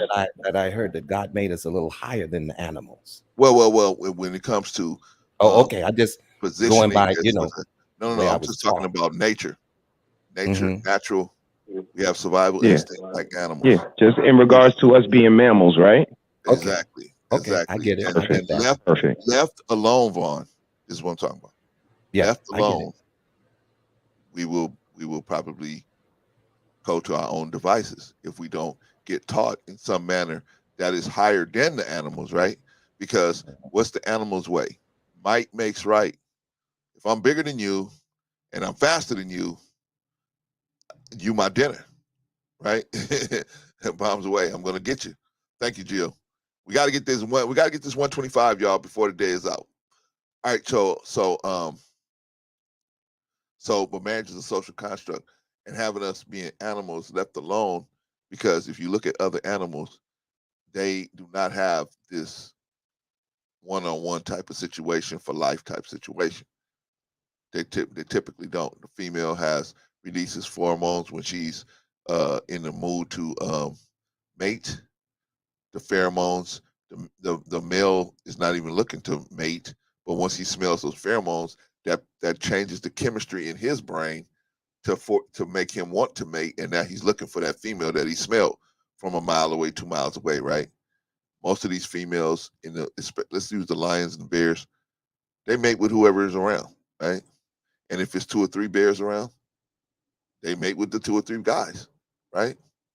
They don't know whose child it is, right? That's why the bears, especially bears, they have to well, not so much lions, but bears definitely they have to get away from the father, because the father will eat the bear, they'll eat the young, the little kids, right? Because they don't know if it's theirs or not, so they'll eat them, right?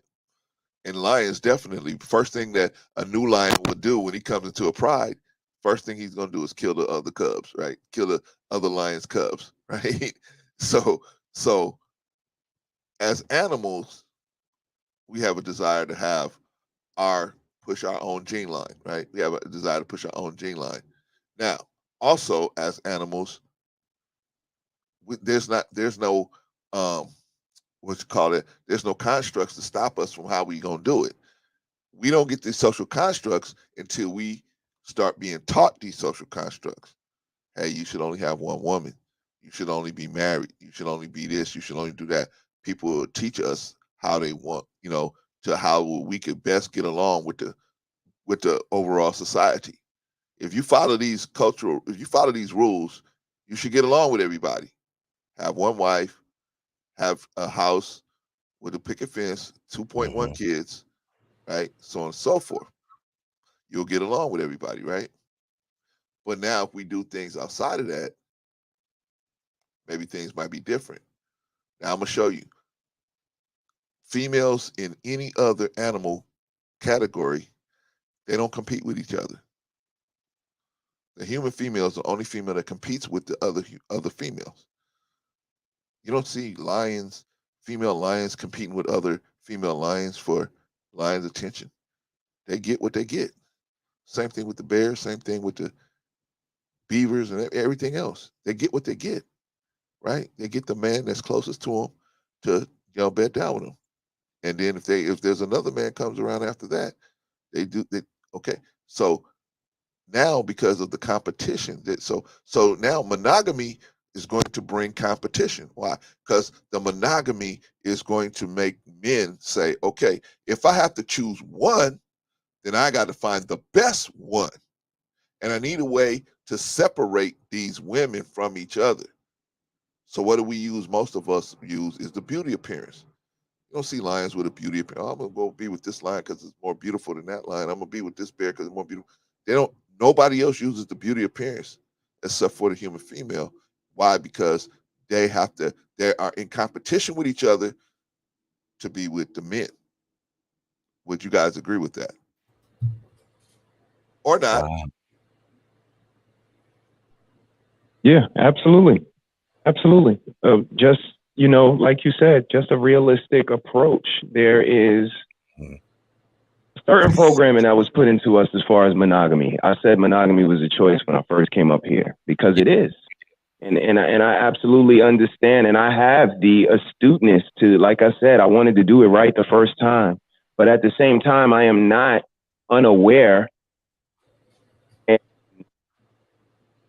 naive that every brother is not as fortunate as me. Every brother ain't going to find that one. Every brother, that's and right. Some brothers are going to find the one. And I think it's like high school. Sometimes you graduate. You got all of the credits that is necessary for this school. It's time to move on. And there was people in my neighborhood that could whoop my tail and send me home, and my mama whoop my tail again. God damn it, that's a village.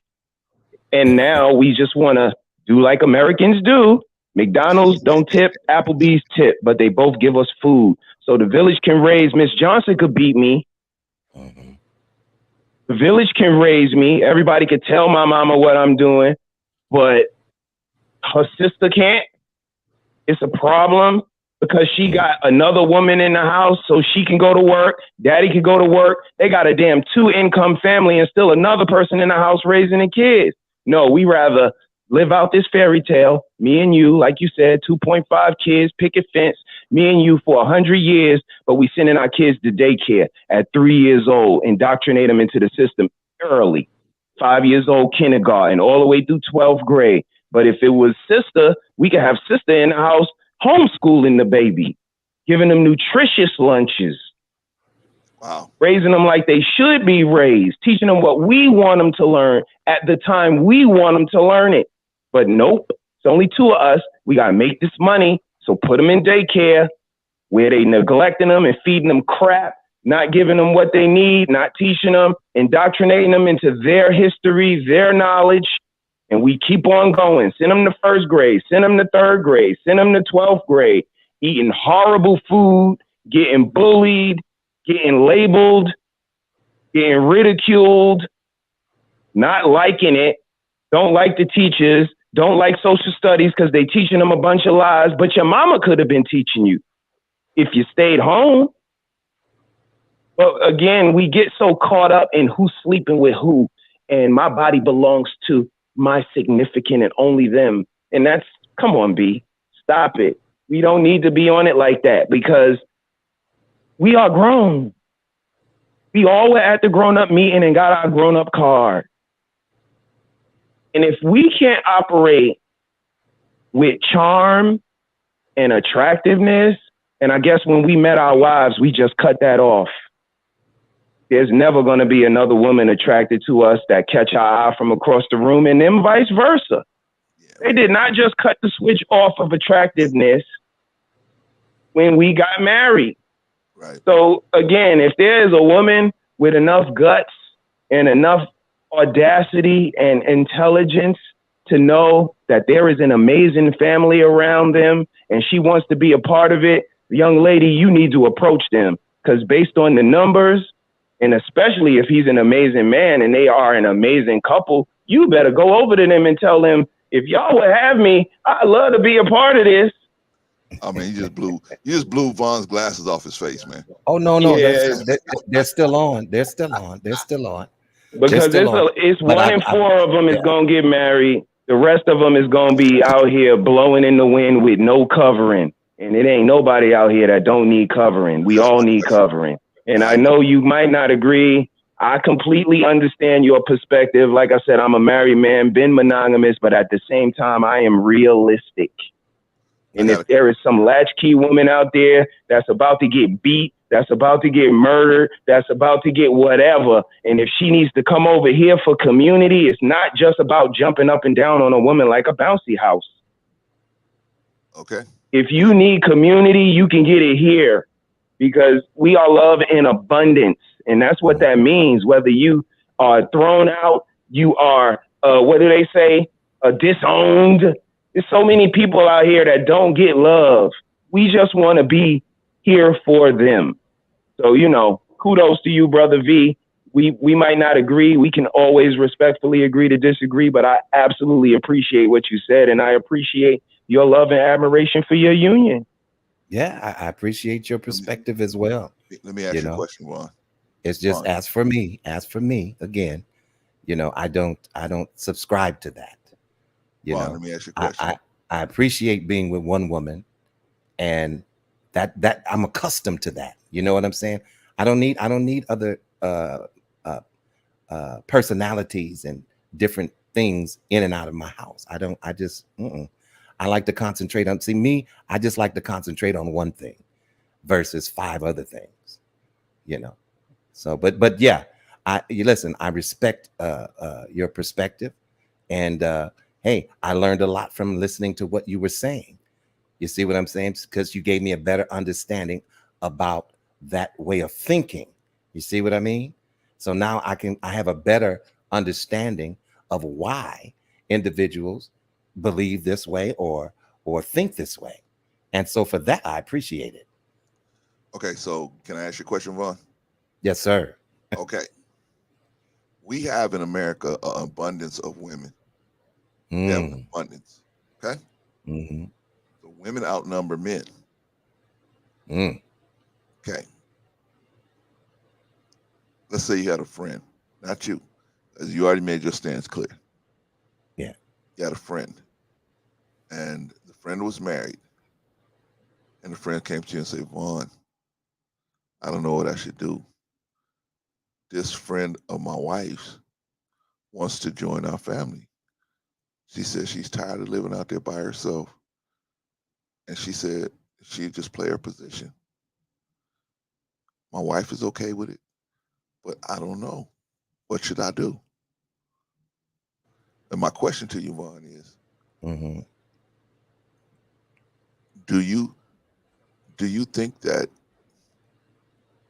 there is there are some men that if they can handle it should take on that extra wife or extra whatever you want to call her? Well, Because like I said again, if that's what they choose to do, okay. Hey, I say go for it. Okay. Now, do I agree with it? No, I do not. Okay. You see what I'm saying? But I'm not going to prohibit you from doing and living how you want to live. Hey, you may like it up the butt. I don't agree with that type of lifestyle. But if you do, hey, you go ahead and do you, because I have to answer to God for myself. You know what I'm saying? I do. So the advice that I would give this person is, hey, the same thing that I'm telling you right now is I don't condone that. You know, I believe that you should have one wife and she should have one husband. Right. And see, and so many successful situations that we have account for, you know, all of them have not failed. The one wife and the one husband. You know what I'm saying? All of those unions have not failed. Some of them have, but not all of them have. You know, and just like my brother's saying, hey, some of these unions that have sister wives, looks like they're having longevity. Hey, I get it. Go ahead and do that.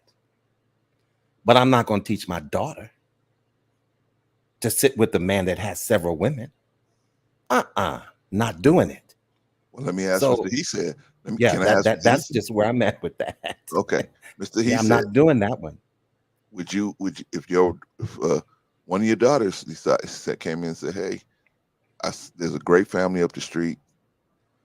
I want you to meet them. I want to become involved with this family, not only just over there, but just I want to actually join their family. Okay. What would you? Well, as far as joining the family is concerned, you know, if the person is destitute and they needed a place to stay, and me and my wife saw fit that, you know, let's help this young lady. No, I don't have a problem with that, but it wouldn't be a marital type thing. But Vaughn, it would be like we're helping you to get on your feet because see, you're not going to stay here forever. Right. Vaughn, that's not what I'm talking about. Oh, okay. I misunderstood. I'm actually posing a question that Mr. He said. Oh, I'm sorry. Because I wanted to see what he would say about, you know, one of his daughters being asked to actually enter into something like that. How would he feel about that? Okay.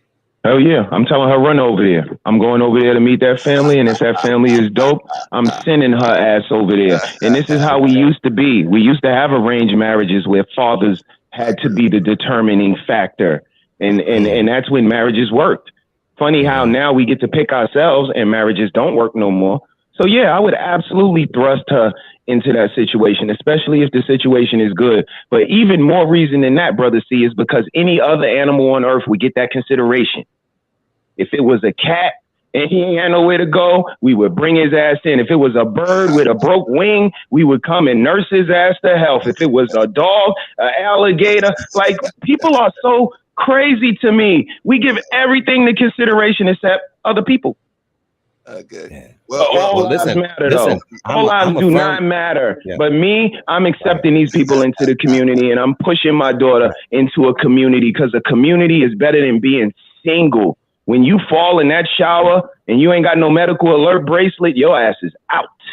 So I would rather you be in there with brother A and brother and sister Betty, and hopefully sister Betty is a nutritionist and brother is a great speaker and an inspirator and a motivator. And again, we always go to the negative. But me, I just see the world as what the world is. I see so many people taking adopted kids. I see so many people taking latchkey kids. I see so many people, the girl down the street, let me watch this baby for her because it's so hard for her. All the provisions we got. I seen a girl with a baby in McDonald's the other day while she's working, the baby on the side sleep. And they, probably the people in the job has made provisions for the baby. Everybody gets the consideration again, except me, black man. When I say I want another woman up in here, it's like, no, even men will be like, no, boy, are you crazy? You can't even handle one woman. No, I can. I'm not you. You speak for yourself. I can handle what I can handle. Like I said, it's like high school to me. And I graduated. I know all the courses. It's time to move on to college. Some people graduate college cum laude, summa cum laude. Shit was easy. 4.0, this, that, man. So some people can handle more than other people can. Agreed. And I can absolutely recognize that. And the world is not just cookie cutter. And there are some people out here that need love. And if your house got an abundance of it, because it's not a lot of houses with an abundance of love. Yeah. All right. So if you got enough that can overfill your cup, and I think, Brother V, you know this, being a religious man, if you can overfill your cup and spill into somebody else's, why not? Hey, and listen, it's love. Listen, I'm not saying, no, I'm not spilling into your cup because you're not a part of my family. Your last name ain't Harris, and I'm only obligated to the Harrises. Right. It ain't like that. But see, and though we love our neighbor, some of us can take it a step further. I'll bring you into my house. You not only become my neighbor, you become my family. Okay. And see, I've done that down through the years. It just wasn't a part of my marriage. You see what I'm saying? I've helped many people. Let me just say this. Let me just say this. I'm a very giving person. And we have taken several people in to help them, throughout the course of the time that I've just been with my wife. We are helpers to individuals, whether they're male or female. There's some family members that needed help. You see what I'm saying? There's some people that we know that needed help, and we were in the position to help them at the time. Now, what I am saying is it didn't make them a part of my marriage. It made them a part of my family because I view them as family. I love them as family, but they're not a part of my marriage. So, that I don't know. Maybe I'm saying it the incorrect way, but just because I have a different perspective does not mean that I'm not willing to help people. No, my God, that's the purpose of me being here today, is to help people. You know what I'm saying? I have no problem with helping people, but I want to deal with my wife's personality and hers alone. And I don't want to deal with 5 different other personalities. One for me is enough. And hey, like you said, some people, hey, it's easier to take care of the 9 kids that you're going to have, by 5 different women. It's easier because you have a community going on. And I get it. I'd rather do it by myself, me and my wife and God. That's just me. Because see, I can keep charge of that to me. I'm not able to do that. You know what I'm saying? I'm not able to take care of 5 and 6 women. I'm not able to do that. You know what I'm saying? And if I was, I don't know if I would want to do it that way. And the reason is because I'd rather be faithful to 1 than trying to figure out how to be faithful to 5. That's too much obligation for me. My wife is enough for me. She is absolutely enough for me. And whatever, and listen, when we raised our child, maybe we didn't have 5 or 6 children. We have 1. We lost some twins, but we have the one child, and he's approaching 17. And we didn't need a lot of outside help. Did he go to daycare? No, because we figured out how to work where when you're off, I'm working. And when I'm off, you're working. And someone was always at home with this young man. So, but like you said, hey, that's what worked for me. You see what I'm saying? And I reap the benefits of that. So the only thing I can do is just share my experience. I can't tell you how to live and how to move and how to walk. Only thing I can do is share what my experience is. And this is my experience, you know, and I can also share with you what I'm willing to do and what I'm not willing to do, regardless to whether the majority agrees with it, you know. But hey, this conversation is excellent, gentlemen. I mean, we are really reaching the mark here. You know, I agree. I had no idea that the conversation. You want to give money to the kids and how to get an extra wife. This is where you go. Let's talk about life. I mean, we're doing it over here, man. We are actually doing it, right? That's right. We building community for real. It's all about the community. Yeah, how to get an extra wife seminar led by Vaughn Bryant. Oh, I don't know about that. See, now you got jokes. No, I'm gonna leave that up to Mr. He said. You know, he can inform you better than I can about that. Hey, you know what? Hey, I have friends that live in that lifestyle. I have people I know that live in a lifestyle, just like I have friends living a monogamous lifestyle. I know a lot of people doing a lot of different things. So, but I agree with you on this, Vaughn. It's up to the person, man. It's really up to the person. And it's up to the person that I don't can judge live. people. Well, Mr. He said pretty much said the same thing too. It's up to the person. There's some guys that can handle that load. Some guys, but guys like me, I already been there, messed up, tried. I done made every mistake that you can make already. So I already know that that's not for me to do. And some women can handle that, and some women can't. So that's an issue. But here's the thing: right? I'm gonna tell you a difference between a woman doing that and a man doing that. In my opinion, Vaughn, this is my opinion. No. I'm saying as far as the sisterhood, the sisterhood wife. Yes. Some women may have an issue with that. Do you know what I'm saying? That could create a problem. That could create an issue, jealousy, and all these different things that that's the part that I'm trying to. I would be nervous about. Well, one of the parts that I would be very nervous about is there would be a sister would suppress her natural jealousy, right? A sister would suppress her natural jealousy. No, so my problem would be, when was this gonna pop? Because you don't want that to pop at a bad time, right? Her natural jealousy to come out and get. So how you have to have a system where you could always let her get that out, and then the relationship could be able to continue to flow. In my opinion, now, I've never been in that situation. I've been asked to be in that situation, but I've never actually been in that situation, right?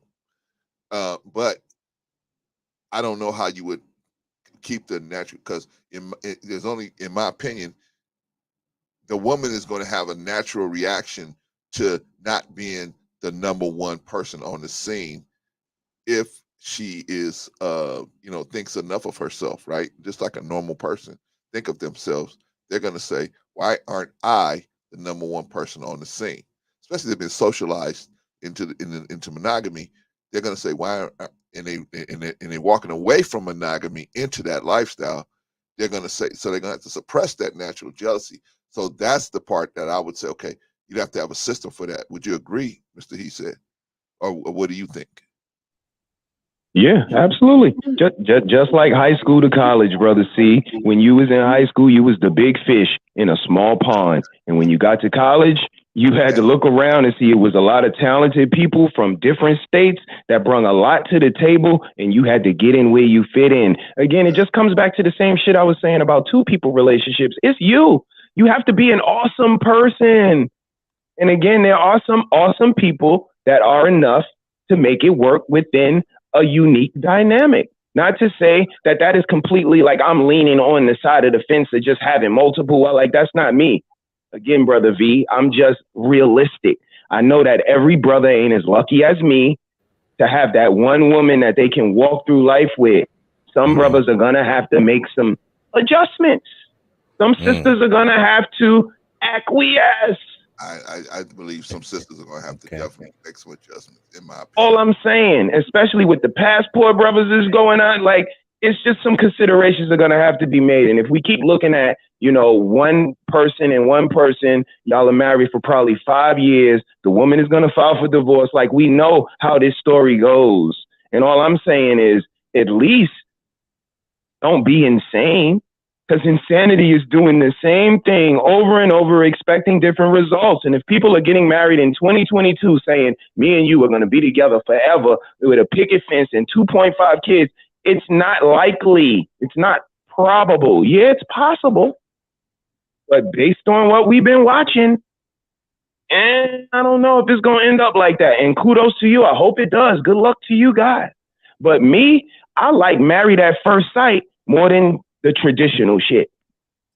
I'm not sure if y'all know what that is, but that's a TV show where people get married at the very first sight of meeting. And I think that's better than anything because all the rest of the stuff, Brother V, is out the window. You're not going to let me just jump up and down on top of you because that's the R word. I don't even know you. So we got to get to know each other. Here's the thing about the, Married at First Sight part. Here, and this is just my take on it. That would be impossible for me because, see, I don't know nothing about you, your medical history, or your life. Hold on. But see, when I vet you and I take time to vet you, and this is a word, it's not a talking point, but this is a reality as well. We have to get to know an individual. We have to be able to vet the person. What if they have some type of psychiatric issues, to the point to where they could be violent to you and themselves. You see what I'm saying? I need to know that. I don't need to just jump in a relationship with that going on. I need to know about that kind of shit first. So for me to get married at first sight, it does not make any type of sense to me. It leaves a lot of space for you to trip yourself up and end up with the wrong individual. Because see, this is what we're doing. People are hooking up at first sight, and you see where that gets them. You see what I'm saying? They're hooking up at first sight, let alone getting married at first sight. So I mean, hey, like I said, if it's a project, if it's like a little a science project for you to do, and let's see how this turns out. This sounds cute to do. Well, then you go ahead and try it. Now, for me personally, I would never contemplate marrying anybody all willy-nilly without me knowing what's going on. And I know that there is an argument there because, throughout history, some marriages are arranged, where there's absolutely no, people say, well, love doesn't have to do with it. Marriage it transcends love. It's not just about love. And I get that. It's not just about love. But at the same time, I need to know who you are first. I'm not signing no paper and signing over rights and shit like this because, getting married at the first sight. I don't know nothing about you. Absolutely nothing about you. I don't even know if you got a crazy family because, see, when I marry you, I'm marrying your family as well. So hold on, what's going on? You see what I'm saying? Do you have some crazy relatives that's going to keep popping up at the house all the time without me knowing about it? What about the ex-husband? I need to court first. I know that sounds like an old antiquated word, and I know. It's like, why do I even get on these panels when they talk about this? Because see, where I'm from is a little different than what the new generation is talking about.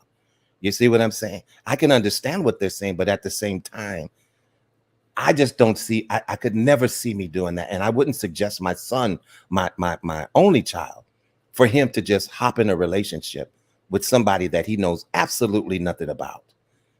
So all of this married at first sight, and people are doing it, and then you look down the line, because I've seen the show 6 months later, oh, it didn't work out.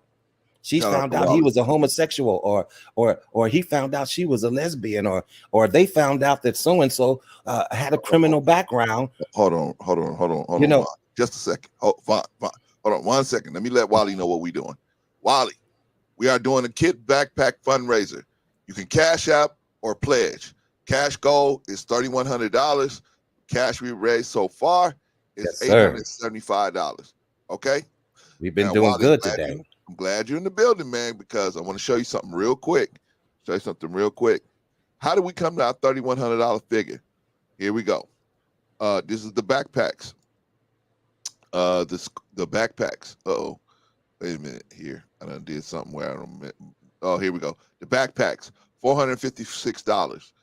School supplies, $528. Storage, $125. Receiving, $100. Organizing the bags, $90.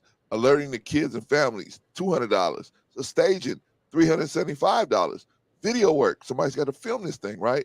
$200. Staging, actually giving out the bags, $240.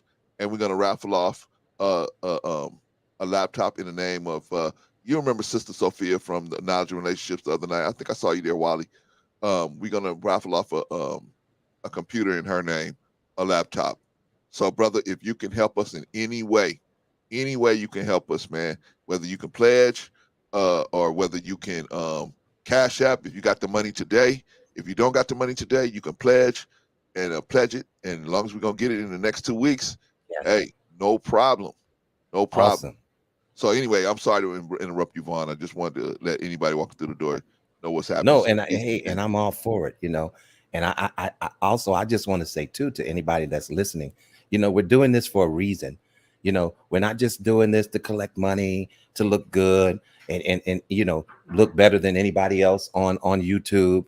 You know, we're doing it from our hearts because these kids are in need and they are in definite need of something. You see what I'm saying? So we are in a position right now to where we can be helpful and give back to the community.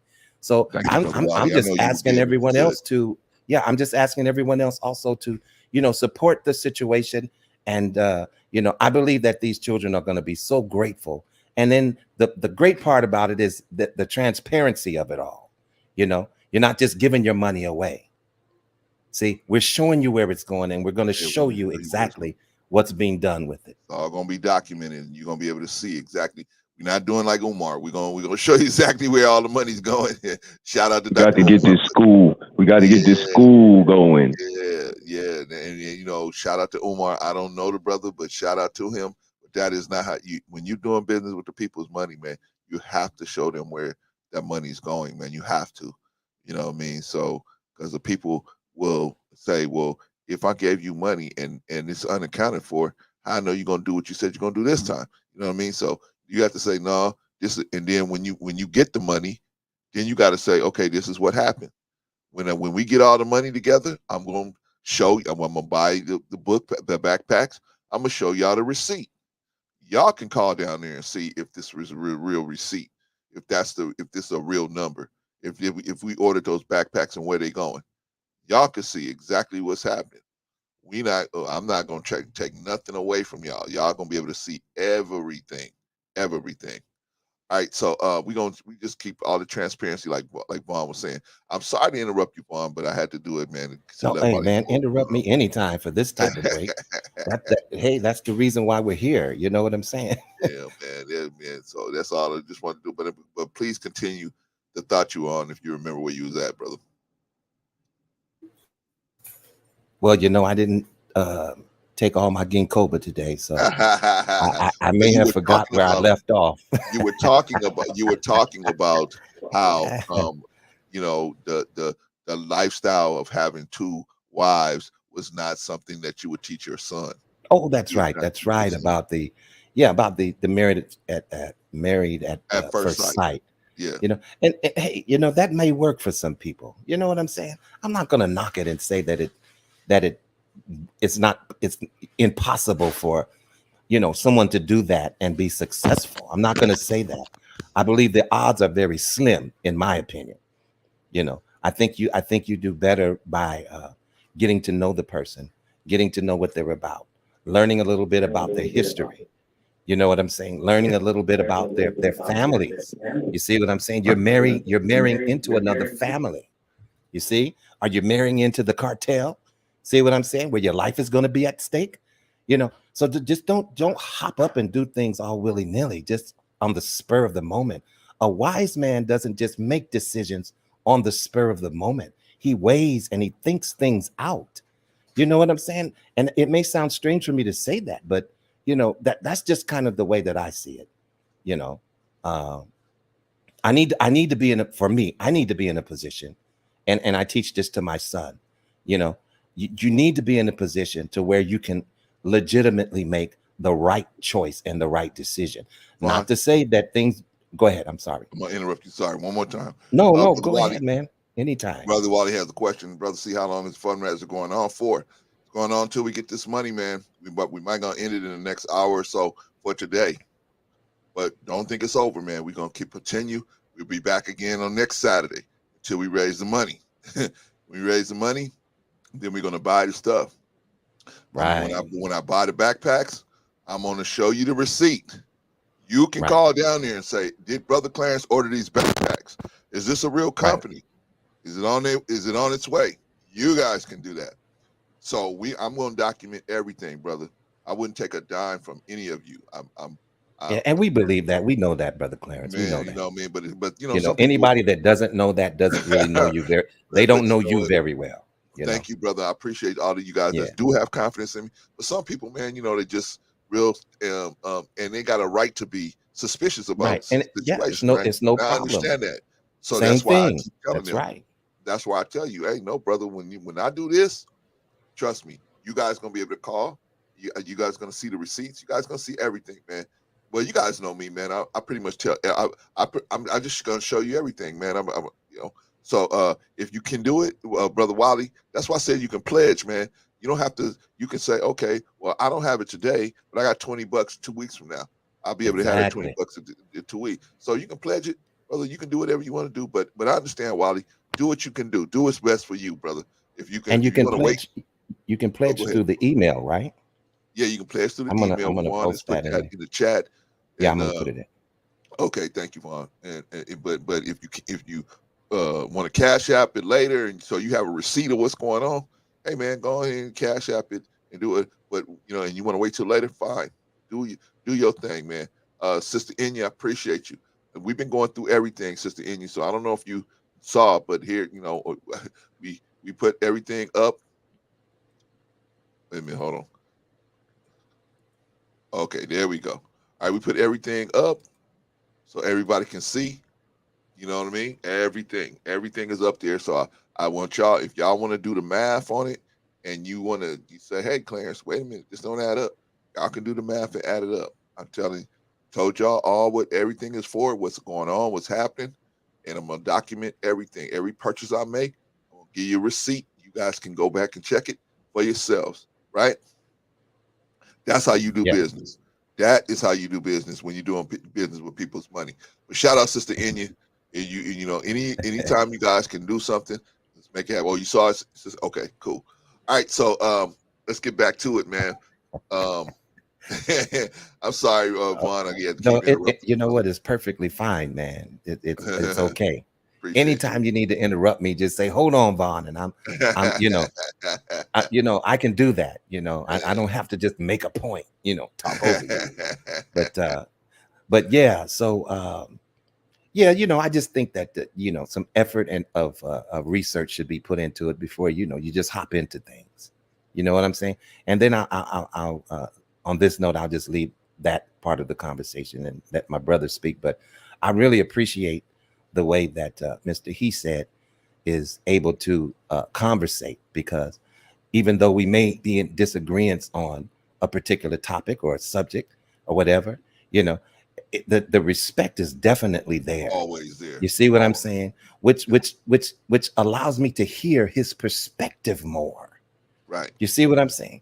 Doesn't mean that I'm going to change my mind, but it allows me to hear him. Right. You know what I'm saying?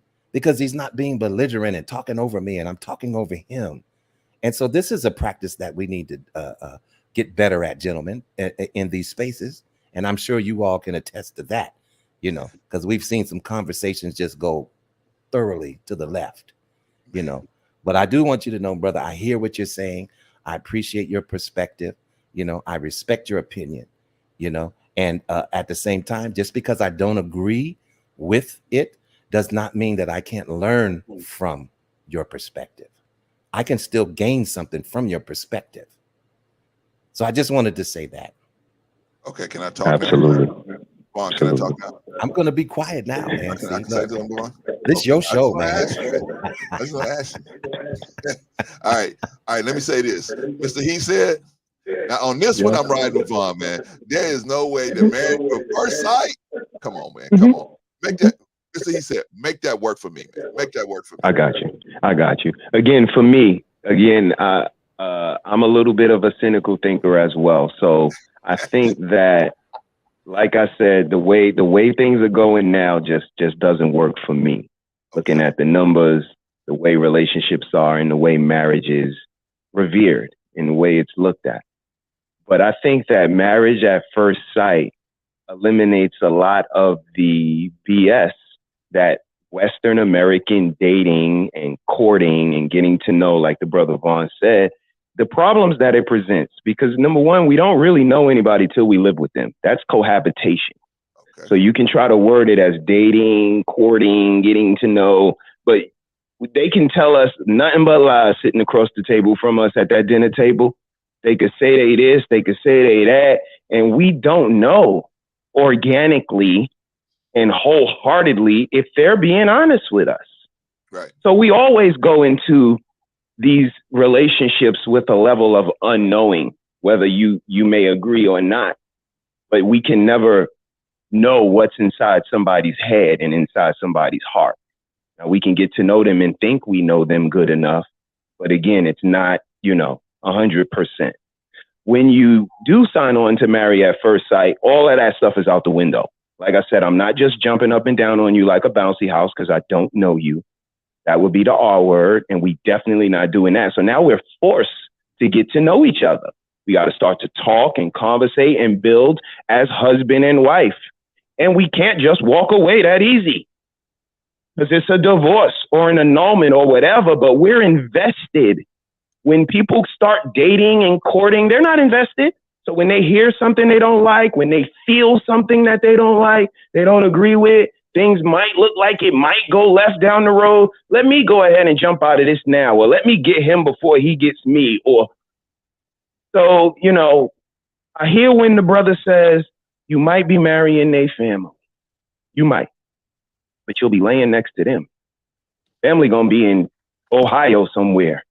They the one that you got to live with. So you ultimately need to know them. Now, family history, medical conditions, if anybody ever had a stroke or a heart attack, absolutely. But a lot of these 22 relationships, 2022, they're not going to the person's old neighborhood, seeing what kind of person they was when they were 12, talking to Miss Cleotis on the corner when she was 8. Yo, how was your Wakatima when she was 8? Because you tell me they're not doing that. So they're not really getting to know each other like we used to get to know each other in the 70s and the 80s and all that. They're not doing that. They going on trips. They want to know what you bring to the table. Again, I'm looking at what's going on in the actual world.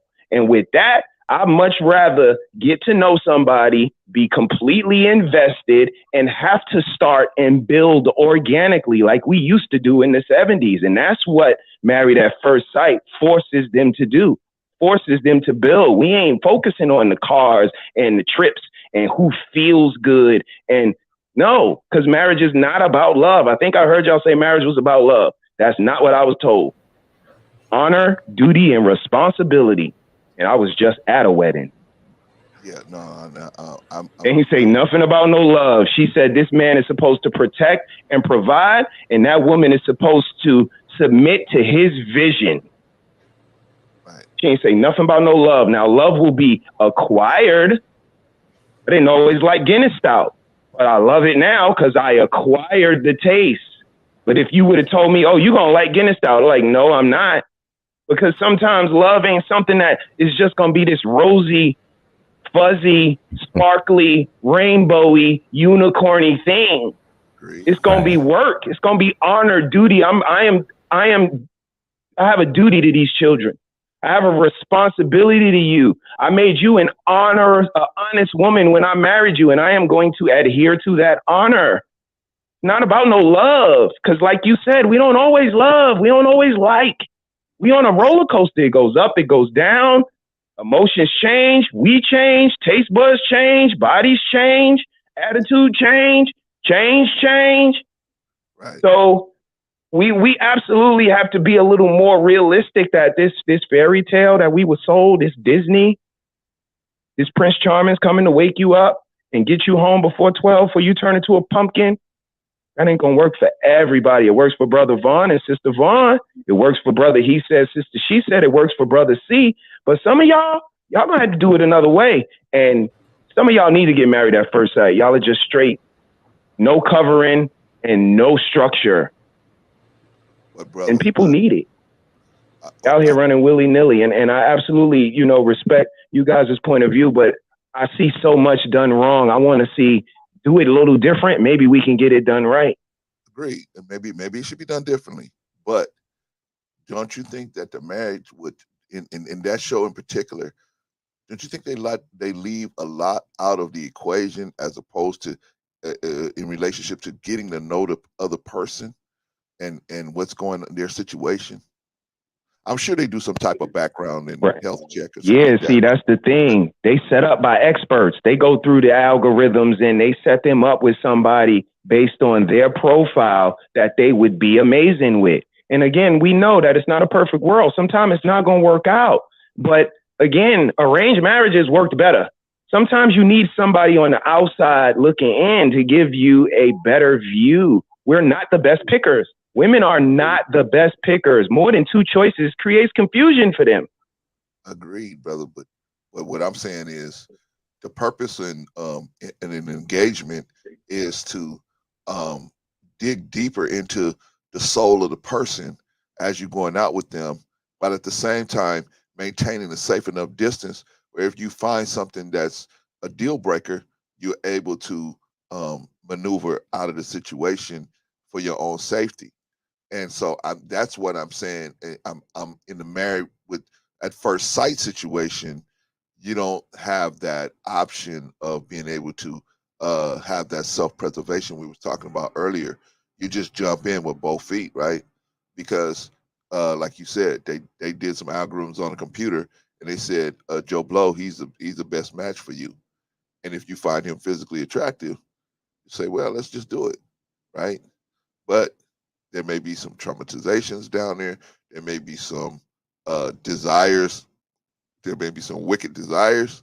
There may be some stuff that won't come out until the person is properly questioned or enough pressure's put on them to where that stuff has to come up. And so my thing is that's the purpose of the engagement. But we taking that away. Do you agree or disagree? And you think that's a safer situation than the engagement situation?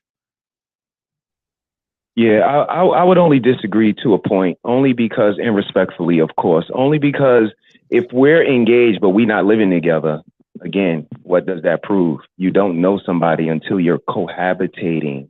So if you live on the other side and I live on the west side and we engaged, we still not getting to know each other. We're not seeing those ins and outs that you're talking about.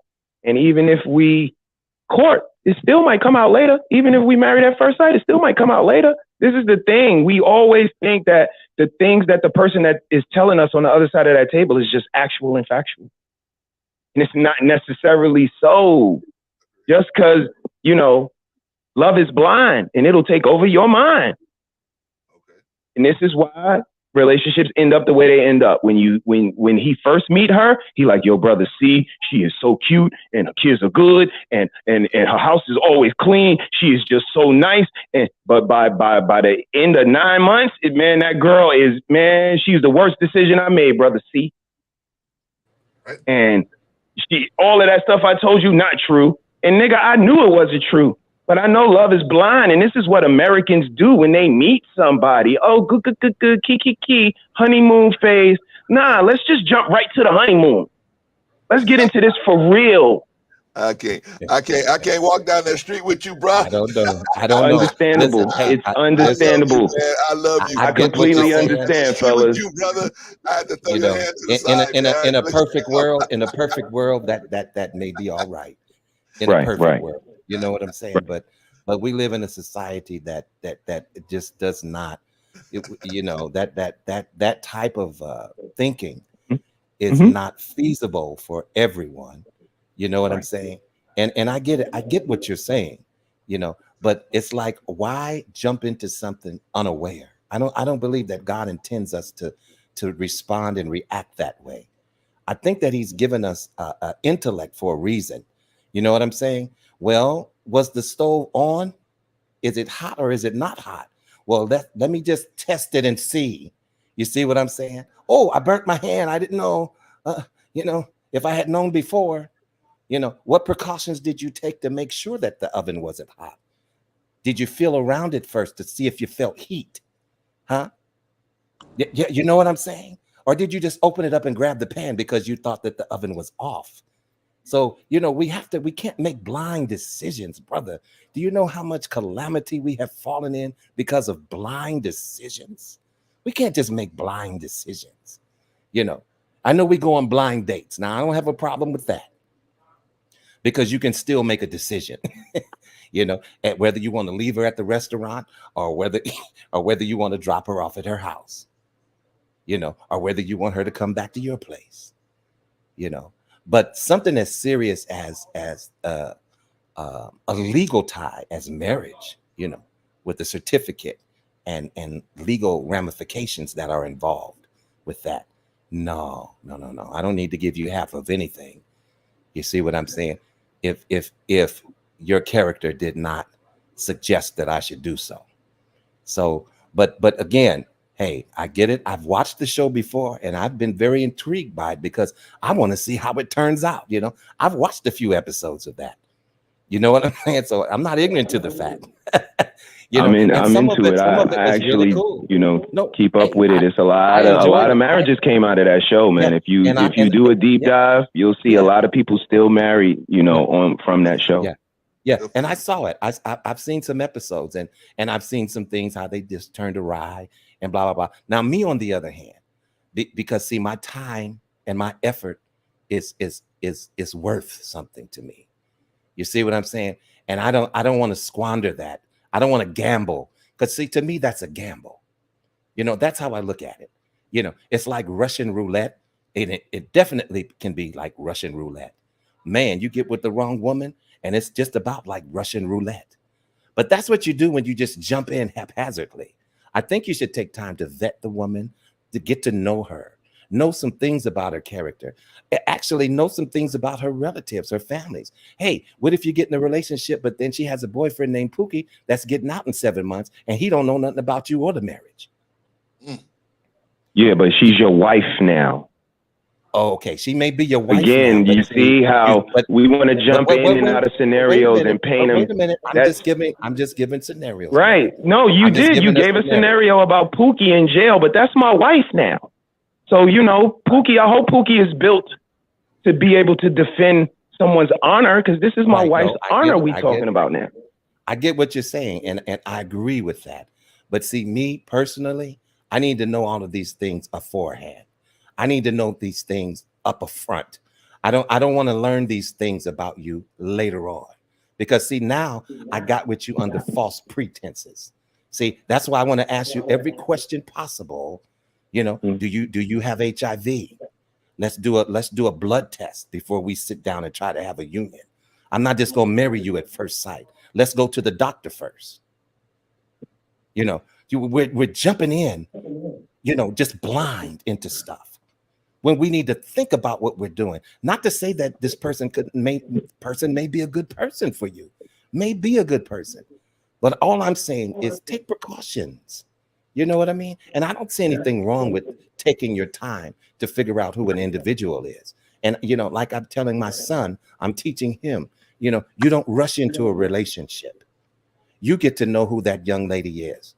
Because see, when you slip up and have a baby by her, now you're a baby daddy and you're going to be paying child support. And now she's going to resent you when you get with another woman and cause your life to be hell, trying to hold up you from seeing your kids. See, if I could prevent all of these things from happening to him, I wish I could. But he's a young man and he's going to make his own mistakes. And I understand that. But at the same time, I feel it's my responsibility to let him know, no, fools rush in. Don't rush in. Don't rush in. No doubt. No doubt. Great conversation, guys. Great conversation. All right. All right, y'all. Let me get a new growth. It's my time. It's my time, brother C. I got to go, man. Thanks for having me. I do appreciate you guys. Thank y'all for putting up with me. Thank you, brother V, great conversation. Thank you, sir. I can't wait to come back, and I'll be checking you guys out, man. Oh, hold on, Mr. He said, thank you for coming and putting some gas in our tank, man. We appreciate it. No doubt. What you did for us, man. Thank you so much, brother. You and your wife, man. You appreciate all of y'all and keep doing the good work y'all doing, man. Shout out to you, man. Will do. Peace. Peace. Peace and love, man. Peace. Wow, that was great, man. You know, Yvonne, I look forward to those type of conversations, man, because I learned. Listen, I learned so much from it. You know, and it's not about who's right and who's wrong. You know, it's just about expressing yourself and listening to the other person as well. Yeah, man. You know what I mean?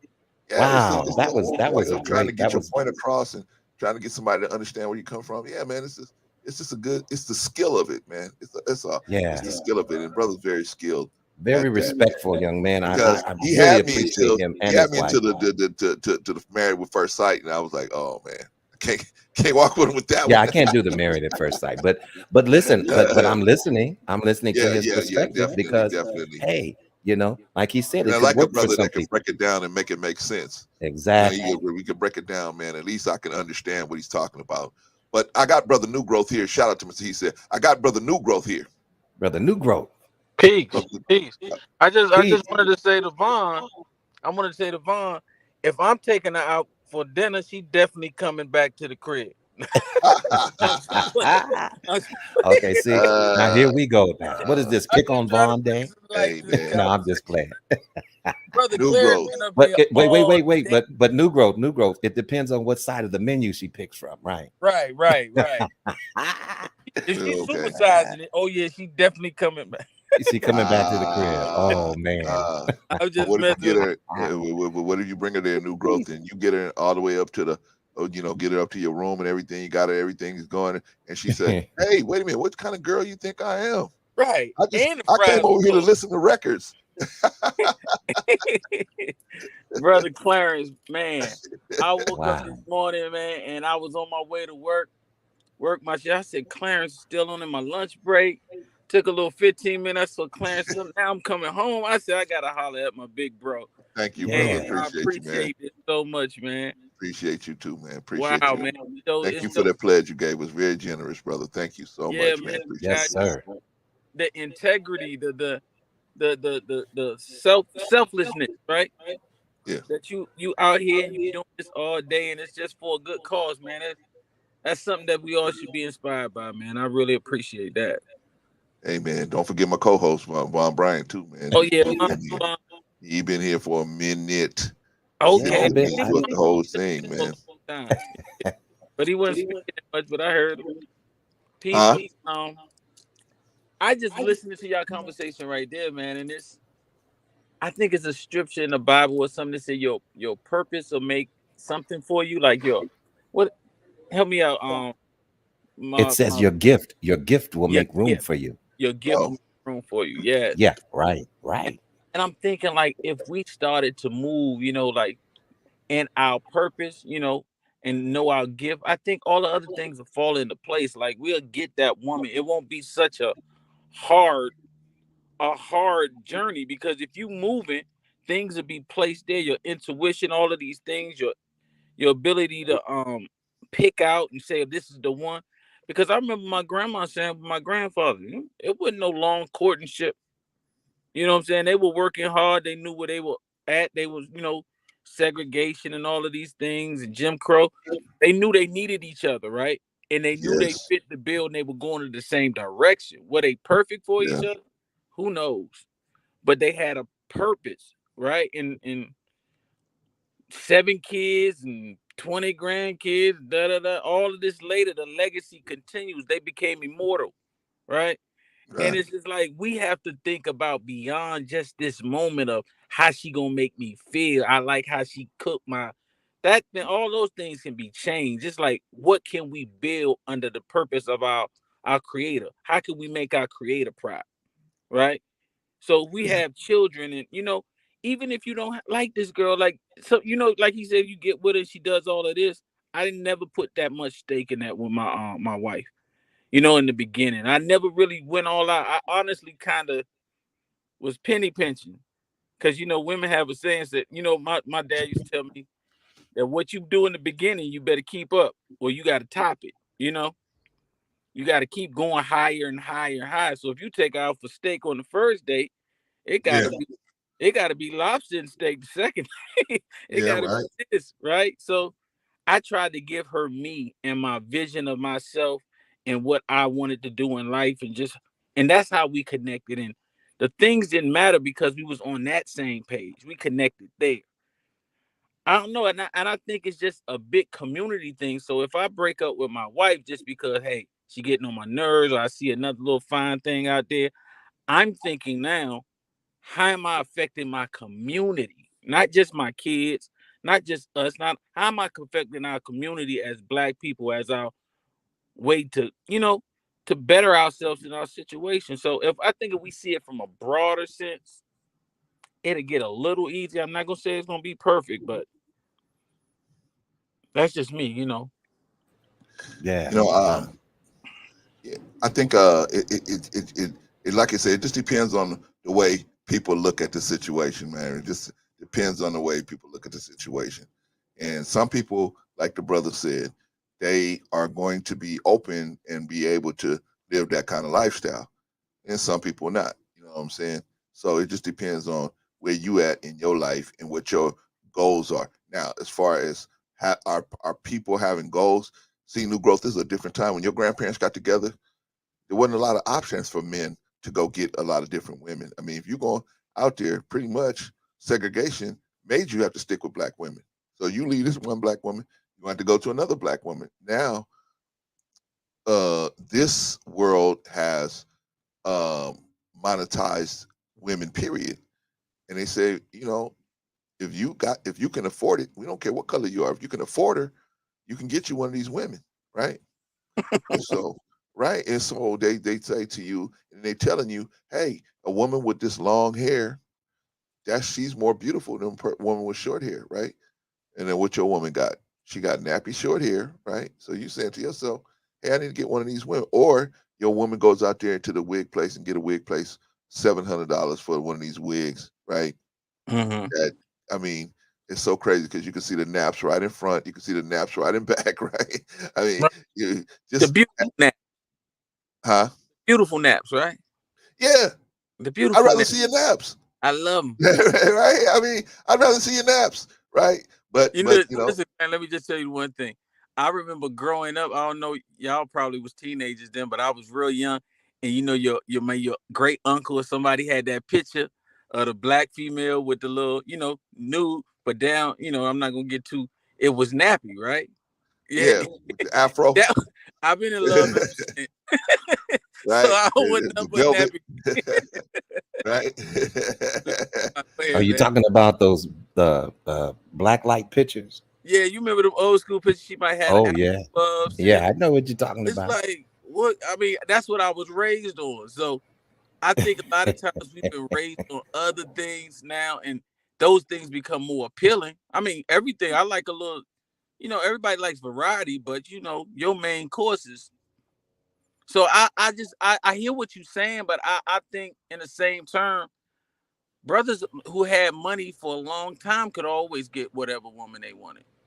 I mean, look at the professional athletes from the 60s and the 30s. What was the boxer name? That's all he messed with was white women. So the money was always able to get them, right? But it was a point Yeah, of we felt like a certain alliance, because mama was there, grandmama was there, daddy was there. We felt a connection to our community. So I don't know. I mean, I hear what you're saying, but I'm gonna let you finish. I'm sorry, I did cut you off. no, That no, picture man. I came was back just in my mind, man. no. It's good. It's all good. It's just that, like I said, I think that in today's world has so many different they call them options, but just co- lines of confusion, right? Mm, I mean, if you want a wife and a good woman, they tell you that a good woman is a 10. What is a 10? That's supposed to be the top of level of women, right?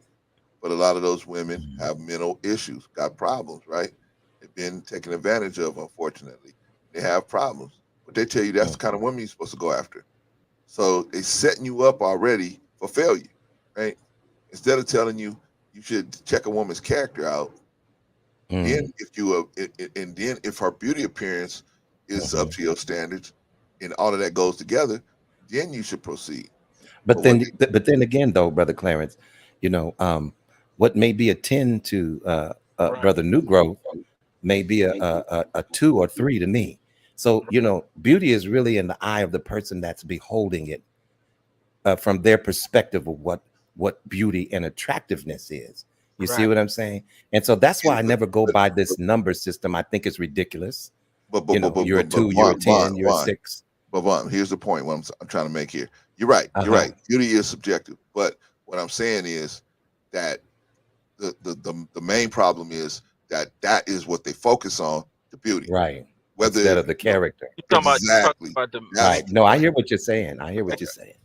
You're talking about the mainstream. I just wanted to rudely make my point just there. That's all. Oh, it was a great point. Hey, but what am I going to do with Vaughn in the growth? What am I going to do with Vaughn? My apologies. We going to win. That's what we going to do. I'm sorry, New Growth. Go ahead, brother. You're talking about like that's what they perpetuate through the media, because I know you're saying that's what. Okay, I got you. You're right. You're right about that. So, and not only the media, brother. You go into any barbershop right now, man. You go to your local barbershop. Guess what they're talking about? Women. I would say 90% of them talking about women right now. And like I know, and Vaughn knows, most of that advice they're giving is horrible. Exactly. It's horrible. Terrible. They're telling guys how to hit and run. They're telling them bad strategies on how to hit and run. I mean, it's strategy. If you're gonna hit and run, have a good strategy for doing it, right? Yourself, right? Oh no, they call that the pull-out game, huh? Exactly, right? Is? And I'm saying, I hear what they're saying. I hear it. I'm not for the hit and run. I'm not for that. But if you're gonna do it the best way you can. Protect yourself the best way. Protect the girl the best way, right? You know what? I'm like Hink in that respect. Brother Hink 75 when he says, brothers, protect yourself at all times. Protect yourself at all times. There's a lot of truth in that. Yes. We laugh at that when he says it, but there's a lot of truth, man. You got to protect yourself. And protection doesn't mean just some latex.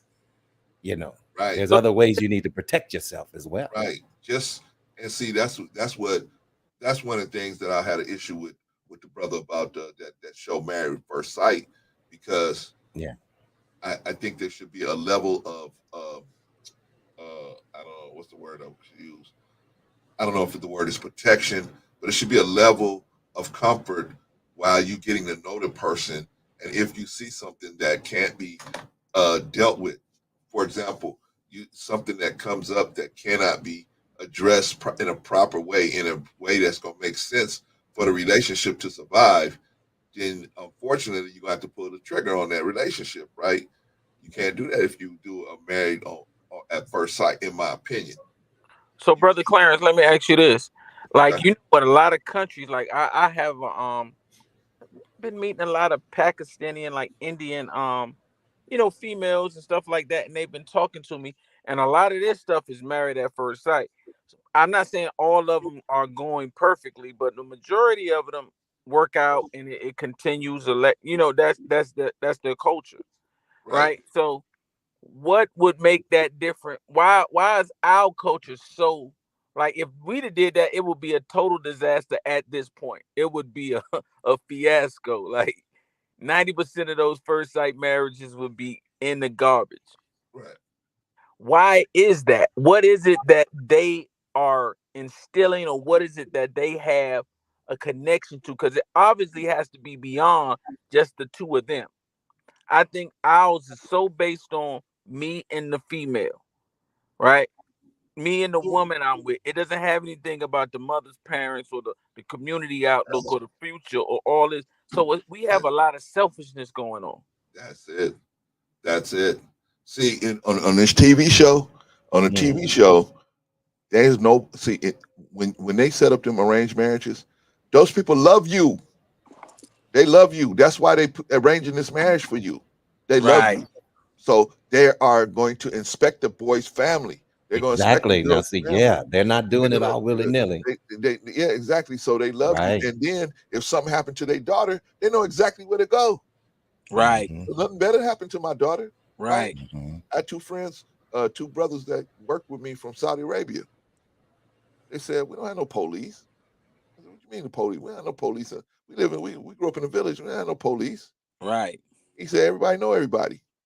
I said, what does that mean? He said, man, you do something wrong. The people go to the elders of the village and they say, this person did something wrong. We need a solution for this problem. Right.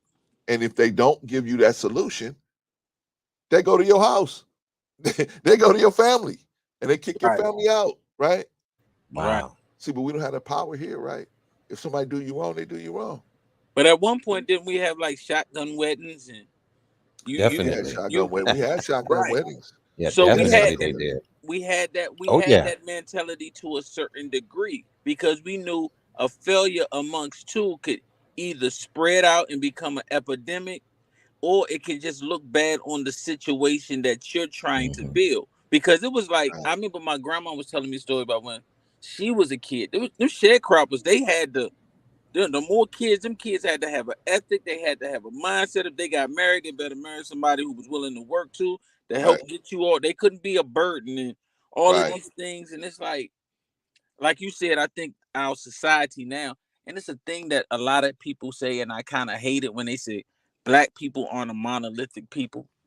And I always say that's our problem. Because monolithic doesn't mean exactly the same. Because if that's the case, they should know people are monolithic people. But they only bring that up about us. But monolithic means you're working together as a stone, as one, right? It doesn't mean that you can't be different. You can't be Muslim. I can't be Hebrew. I mean, Jewish or whatever. But we have a common goal. That's for our community. So when they keep restating that, saying we're monolithic, we speaking it to existence. So it's all it becomes very selfish now. Like, oh, this is how I want it, and I want a man, I want a girl who can do this, but she ain't cooking no more since she got pregnant, or she ain't giving it up like she used to. I need to go on, like Brother Clarence say, Figueroa. Figueroa. Yeah. Oh, that's a street out there in LA. They're quite busy over there on Figueroa. He ain't lying when ain't no joke, man. Ain't no joke. He brings up Figueroa. Believe me, Right. it's a lot of shenanigans going on. Oh man. So it's like, what do we? I know we all slip up. I don't have a problem with shortcomings. But I think a lot of times we have become comfortable in our shortcomings and made them a part of our existence. And that's tough on our next generation. It's just not knowing that kids watch everything you do when you don't even think they watching. That's right. When you watching that, remember Vaughn when you used to watch the Soul Train line? Lil Vaughn was watching you lust at them. No, I'm just yeah. Especially the Chinese woman, the little Chinese woman with the long hair, you know her. Oh yeah, and I was a young kid back then, and man, believe me, we were all up in it, in the Jet magazine with the what page you went to first when you got your Jet. Right. Man. You know about that, Brother Clarence, don't you? To the marriages. You know about that Jet magazine, brother. Come on, don't act like you don't know. You didn't go to the marriages. I went to the marriages, man. I don't know nothing about the marriages, but I know about that pinup page. Macklemore. We all know Lamont Macklemore. That was the photographer, right? We all wanted to be that dude, man. Damn. Wow. Is this Jet Beauty of the Week y'all talking about? Yeah, that's what I'm talking about. I don't know what Brother Clarence talking about. That's what I'm talking about. That's the photographer that took the picture usually of the Beauty of the Week. Lamont, I even knew his name, Lamont, whatever it was. Lamont see, he was deep. He was deep in it. He did research. So let me ask y'all brothers this. Like, if I know you have a granddaughter, so it might be come to that day. I don't know if you have any daughters, Brother Vaughn. No, I just have a son. So if y'all had daughters of age, right, and a young brother came to you and said, "Can I marry your daughter?" Right? How would that make you feel? I'm sorry, I got a cough. Oh, I'm sorry. If a man came to you and said, "Can I want to marry your daughter? Or can I have your daughter?" He asked you first. Would you think that was out of the norm, or was that something that still is practiced today? I would think it's definitely out of the norm. Yeah, me too. Yeah. And I would say, take me to your parents because I need to commend them. Because for you to even make a gesture like that in this time and age, are you kidding me? Right. Who are your parents? Yeah. Right. I want to shake their hands. Now, I'm not saying yes, young man. I'm not saying yes. I'm just saying, I appreciate the gesture, and you were well right to do so. And it shows kind of like fruit that, hey, he has a certain type of standard, so that might Right. lead to other standards of respect and for the marriage. Mhm. Those give like qualities Yeah. to the marriage. But I think a lot of times it's just like we don't even have the background. I'm not saying the kids don't want to be married and have it for the long term. I think a lot of people do go in it wanting the long term forever, but they haven't been raised or molded or given the proper discipline or guidance to even last 6-7 months. They Yeah. just know the wedding and the 50,000. I remember my homeboy, man, I love him to death. But he got like, we was like 20. I was 24. He 26. This girl told him, it's my time. I'm at the point where I want to be married. She was 25, so he did it. $50,000 wedding. Right? I said, man, you spent all this What? money? 50,000. Oh my God. I was like, what? And we were sitting in the parking lot before the church, getting, drinking a little before the people come, man. And he looked at me and said, man, just drive off. I said, what? And I could tell at that moment he really wasn't ready and he didn't want to, but he felt the obligation. But he went through it. He laughed it off. 9 months later, he rang my phone. I said, man, I don't want to hear it, because he's been complaining the whole time. So it was a Friday. I said, man, I ain't going to answer the phone, man. I'm going to relax. Come to find out the next day, he said, man, she pulled a knife on me. She almost, she tried to kill me because he went out with a girl for a movie, because she never really showed him too much affection. But whatever the case was, and I'm like, wow, just all of that invested to know, like, in a short period of time. It just broke my heart, and it was like, wow, what are we doing? How can we fix that? Like, Wow. because I know they loved each other, but Well, see, here's the thing, brother. Wow. Here's the thing that they don't tell you. They don't tell you. You have to Mhm. learn this when you get married. Just because I love you, and you say you love me, those two loves might be two totally different loves. Mm. And you have to get somebody to your level, or you're gonna have to understand that they're not coming to your level, and you might have to make some adjustments. Right? Like brother came on and said he had to learn how to love his wife. He had to learn how to do it. Oh Right? yeah. Because everybody doesn't know how to do it. Everybody doesn't. We know when I say I love you, and then you say I love you back. Your I love you might not be the same as my I love you, right? That's how. But in marriages, what happens in a marriage? You're spending so much time with each other, you start coming closer together. In parts as understanding what each other words mean to each other and everything. So at a certain point, you understand that, hey, this is what this person mean by love. Now, do I love them the same? Okay, if I don't, then I need to get on the program. I need to get on the stick and start teaching myself to love them better. Or sometimes they say, hey, he don't deserve me to love him better than what I love him now. Or sometimes they love you the best way, they don't know how. Sometimes they've been traumatized. This is the best they can do.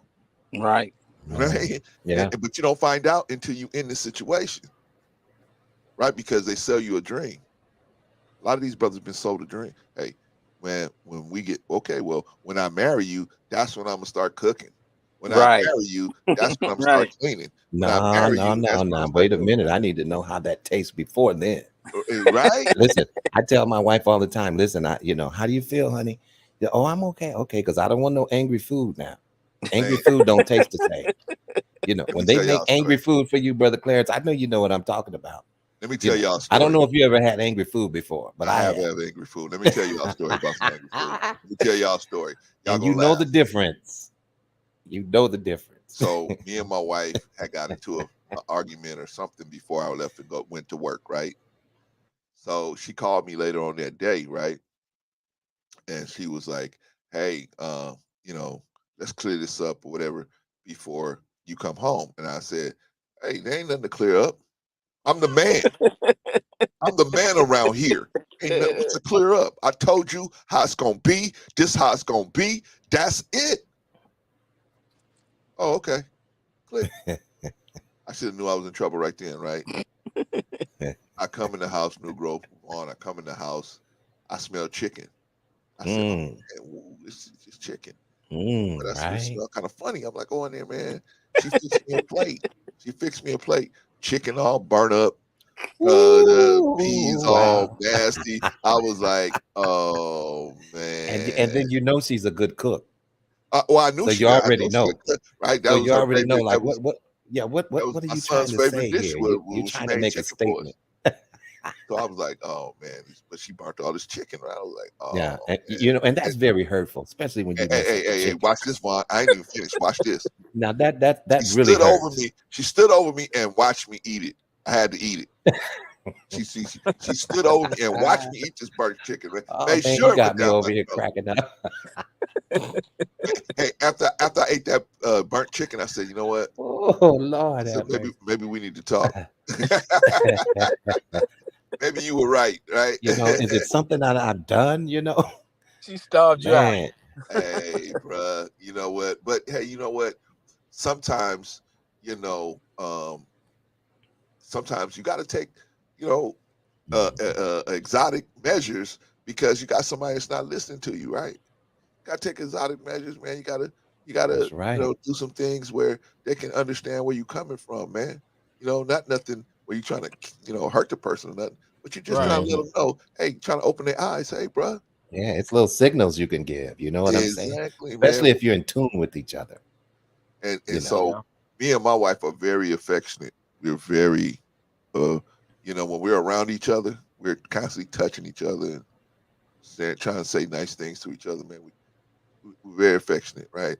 So when one of us is off, we know it, right?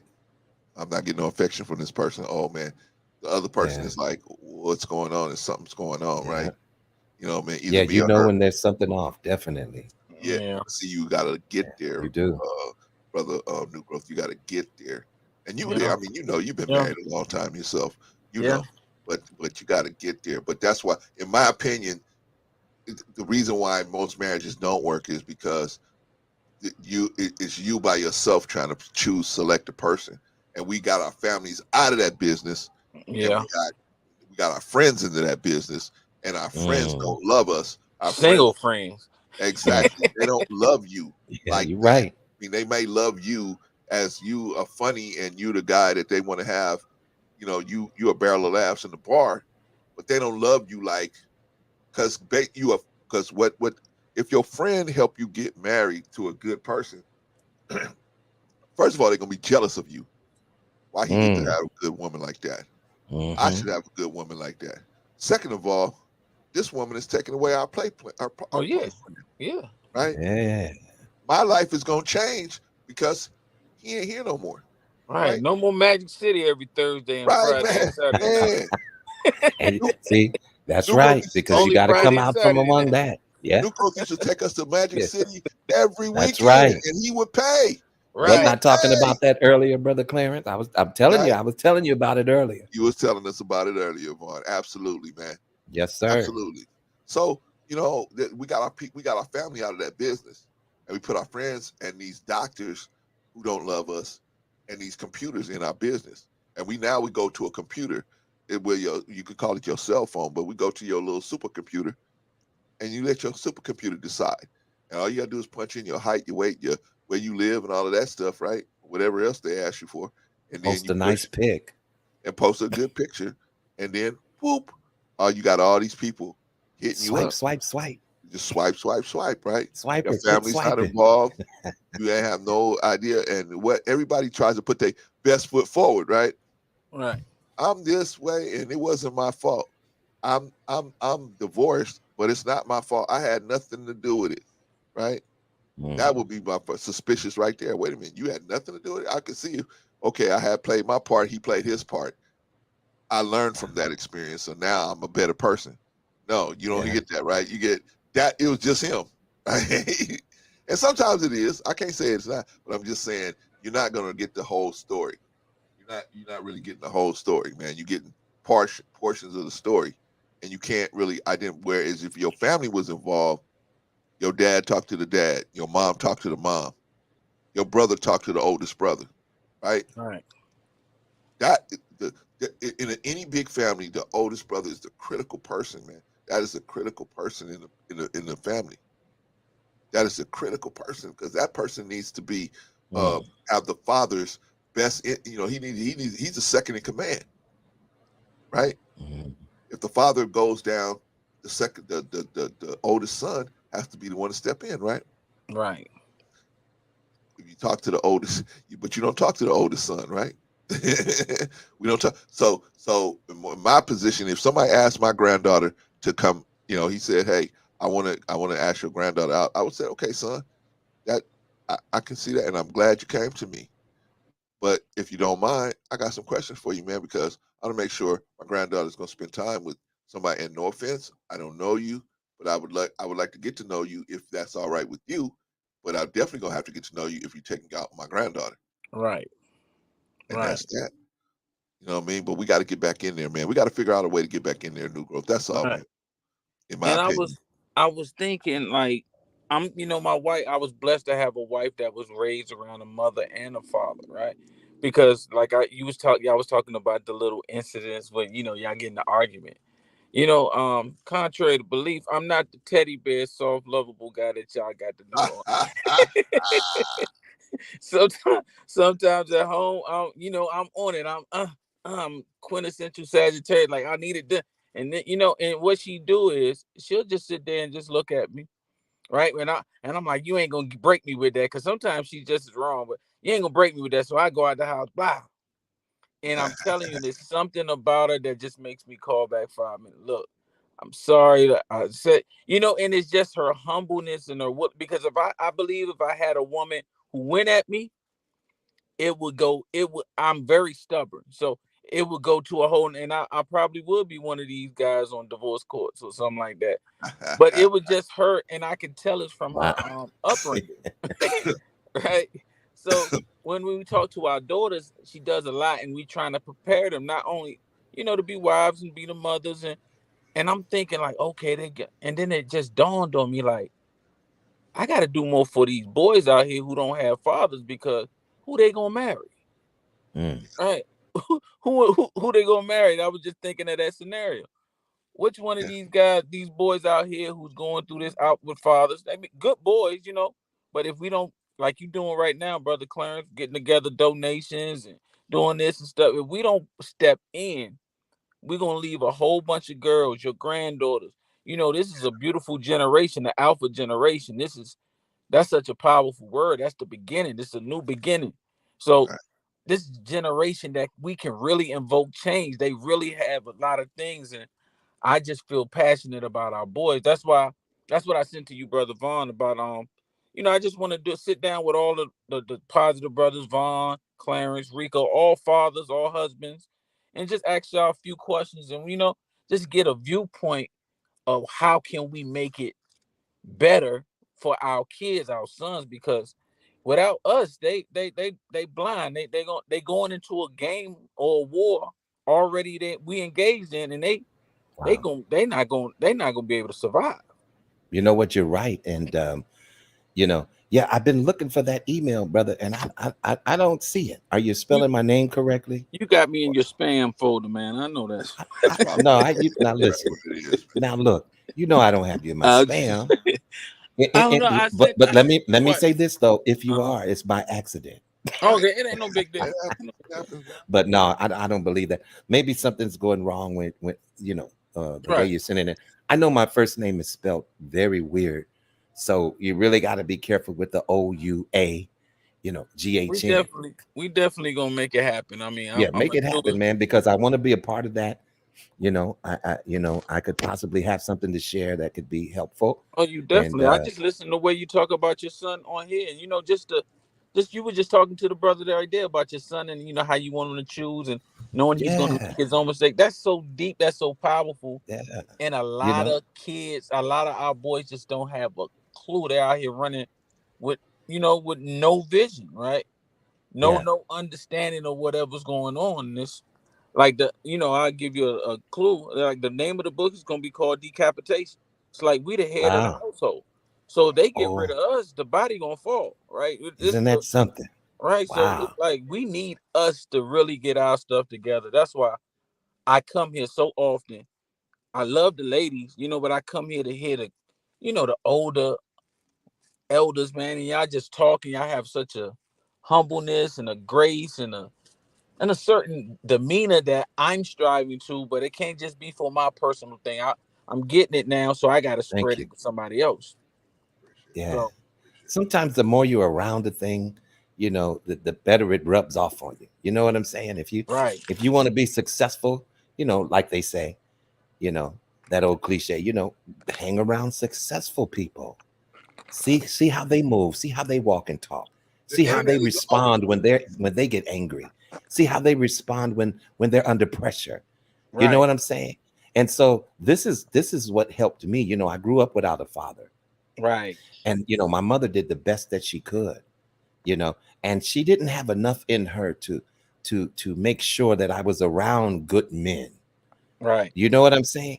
But I right. knew when I got to a place where I met God, and that was at a young age, around 10 Mm, years old, and and I knew what His design somewhat was for me. And as I matured, I learned about that design more. And so I strived for that design, but at the same time, I didn't have many examples. So right, it was quite hard for me. You know what I'm right, saying? And right, especially, growing up as a little tiny boy, and being touched and being messed with. You see what I'm saying? By older men. You see wow, what I'm right, saying? right, That made it even harder for me to acquiesce and adjust to, this pattern that God had for me. wow. So I always felt like I had to try a little bit harder. You know what I mean? I had to, Hmm. I wanted to make sure that I had the right walk and the right talk, but I didn't have nobody to teach me. Right, And it hurts my heart because I had to look at others as examples, right, even if I didn't know them. This is how I should stand. This is how I should walk. This is how I should move. right, I should stand up with my shoulders squared because I see this is how this man is doing it. I don't even know him, but I recognize the mannerism. Do right, you see what I'm saying? And right, so, but I didn't have a father to say, sit up, son. right. See what I'm saying? Hold your You head don't up. you don't slouch like that. When you Right. walk with your shoulders squared. Walk like you have confidence. I Mm, didn't have that growing up. And it's not a sad story to me because you know what? I was able to make it to where I'm at right now without that. Now, is that ideal? No, it's not ideal. But at the same time, I was able to get to this place, where it became natural. right, See what I'm saying? right, We always strive to be this and that, and then, after you keep trying to be this man, see what I'm saying? hmm, And you try so hard until it becomes natural to you. yes, You see what I'm saying? And yes. so I had to struggle through some great trials and tribulations just because of how I was messed with as a young boy. You Mm, know what I'm saying? And right, so I'm so grateful to God. And that's why when people hear me talking about God, man, you have no idea where He brought me from. right. You see what I'm saying? Same Gotta here. respect that. Yeah. Oh my God. Cause that what you talking about, that confidence and just knowing you're a man. Honestly, brother, I didn't get that to my late 20s, early 30s. And Mm, I was married already, so that was a lot of like setback in our marriage because I thought I had the facade of I'm a man, I'm this. I didn't have the confidence to just go out there and say, "Hey, buy this home, start this business, do this," and step out on faith and knowing that I had to lead by example. I was very, very just like you. I didn't have an example. I would see things, mhm, but I mhm. didn't know about the shortcomings. I would only see the good stories on the BET special. I didn't see the hard times and the times when you got to look your wife in the face and say, "Baby, I lost everything in this investment, but I'm gonna get it Wow. back." Yeah. So I didn't learn that. So that's very similar, and it's like us as married men, we don't want to see. I know I don't want to see the 10 and 11s or the 8-year-olds with our fathers go through the same thing we did. Yeah, exactly. And that's the approach I take with my son, you know. And I have to ask God to help me even in that because I don't want to be overbearing and overprotective because of some of the things that I've gone through. Right. You know, so I feel in some ways I was lenient in some areas that possibly I shouldn't have been, you know, and that was based upon the way that I grew up. You know what I'm saying? But I didn't want to break his spirit, or, you know what I'm saying? I always wanted to uplift him. So, man, you know, it's something, man, you know, what you go through as you progress in life, you know. And I love the fact that we can have panels like this where we can discuss these real issues, you know, and talk about it. Because outside of the man-woman war, people are struggling with situations like I just expressed to you all, you know, about some of my circumstances growing up as when I was a young boy. You know, see, we need to address these situations, Right. you know, because many of us have been touched, Right. and we're suffering in silence. Yes. Because nobody wants to talk. Nobody wants to hit that topic. Nobody wants to talk about that topic. Right. Right. You see what I'm saying? And it manifests itself in so many different ways. So many, you know, and like I say, I can see where when I look back in my young teens, you know, I had such a bad temper. You know, my mom even had to send me to counseling because I lashed out, you know, all the time, you know, and I wasn't a fighter or anything like that, but I had a bad temper to where, you know, if you did a certain thing to me, I would definitely snap, you know, Right. as if you know, burned down my house. You know, Right. and so I had to go to counseling even as a young boy. And I, you know, and when I got older, I had to understand, you know, I was just acting out because, you know, the things that I had endured, you know what I'm saying? Right. And just struggling through my teens. Oh my God. One day I'll be able to give that testimony one day, you know, and Right. you know, all the way to my 30s, you Right. know. What a hard time, you know. And thank God for the church. I know we talk about the church real bad and all of the hypocrisy that goes on, and you know, but I have felt the presence of God in that church. Right. I have been delivered in that church. Right. I have been healed in that church. Yes. You see what I'm saying? Right. And yeah, it wasn't about the fake ass people that attend. It was about my relationship with God and how he was moving on me when he's in the room. See, because he reigns on the just and he reigns on the unjust. Right. So when his spirit is in the room, we're all getting blessed. Even if you're a thief, you're going to feel his presence. Right. And it comes back to the point of respect as our community, because when I hear Brothers Vaughn's story, even though if I had some run-ins or some people who did me wrong, that don't matter. You know what I'm saying? I'm not going to disrespect what made my brother Vaughn who he is today. I'm gonna have to deal with my personal things on my own, but I'm not going to go on a campaign to try to, try to smear, just because I've been hurt. If Vaughn been blessed, I'm not gonna sit here and make a campaign against, something that helped us. Like I always tell people, the church, how you ever see it, it got us through a lot of hard times as Black people in America. That's right. Yes, sir. Right. And you know, and it's funny because when I look back, and I'm glad that you know, I don't know how I came to speak about this, but you know, when I look back, I said, wow, you know, it all the way till around 31 years old, I never told anybody about what happened until I was 31 years old. Wow. Wow. That's crazy, man. That is, man. That is. That is absolutely crazy. Yeah. But Well, you know what? actually, no. Let me change that. When I was a young boy and the individual, me and my mother was on the way into a movie theater, and I saw the individual, and I told my mother, I said, Mom, that's so and so, and she said, yeah, I know. You know, she saw him. I said, well, you know, he tried to play with me. I remember exactly what I said. I said he was trying to play with me, and I don't know if she took it the wrong way because she didn't pay attention to what I was saying, and so I left it like that. Never to speak about it again till I was 31 years old. Wow. Wow. I thought maybe she would do something about it. I knew enough to address it to her at that age. Do you know what I'm saying? Yeah. So I don't know if she thought that he was playing games like a video game, or back then it wasn't video games, but you know what I'm talking about. You know. I definitely know what you're talking about, man. Yeah. So, and maybe I didn't know how to express it to her at the time. So when I look back on it, I say, well, I didn't know how to express it to her. So I can understand how she maybe didn't catch on, you know. But I was shut up all the way to 31. So, you know, man, let me tell you, there's a lot of us brothers that have been through some horrific ordeals. Right. And we're still trying to be good fathers and good husbands.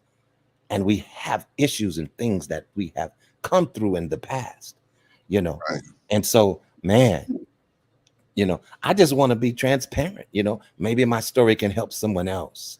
Yeah, absolutely, man. Absolutely. It's already helped. It's already helped me, brother. You know, so you sometimes you don't know what you're doing. I always try to reinstate that to you, man. A lot of things that you speak, a lot of things I take it to heart, and I really mean that. Like, so you already, you know, already. So that's why we got to understand how great we are as black men, right? Yes, To sir. our families, to our women.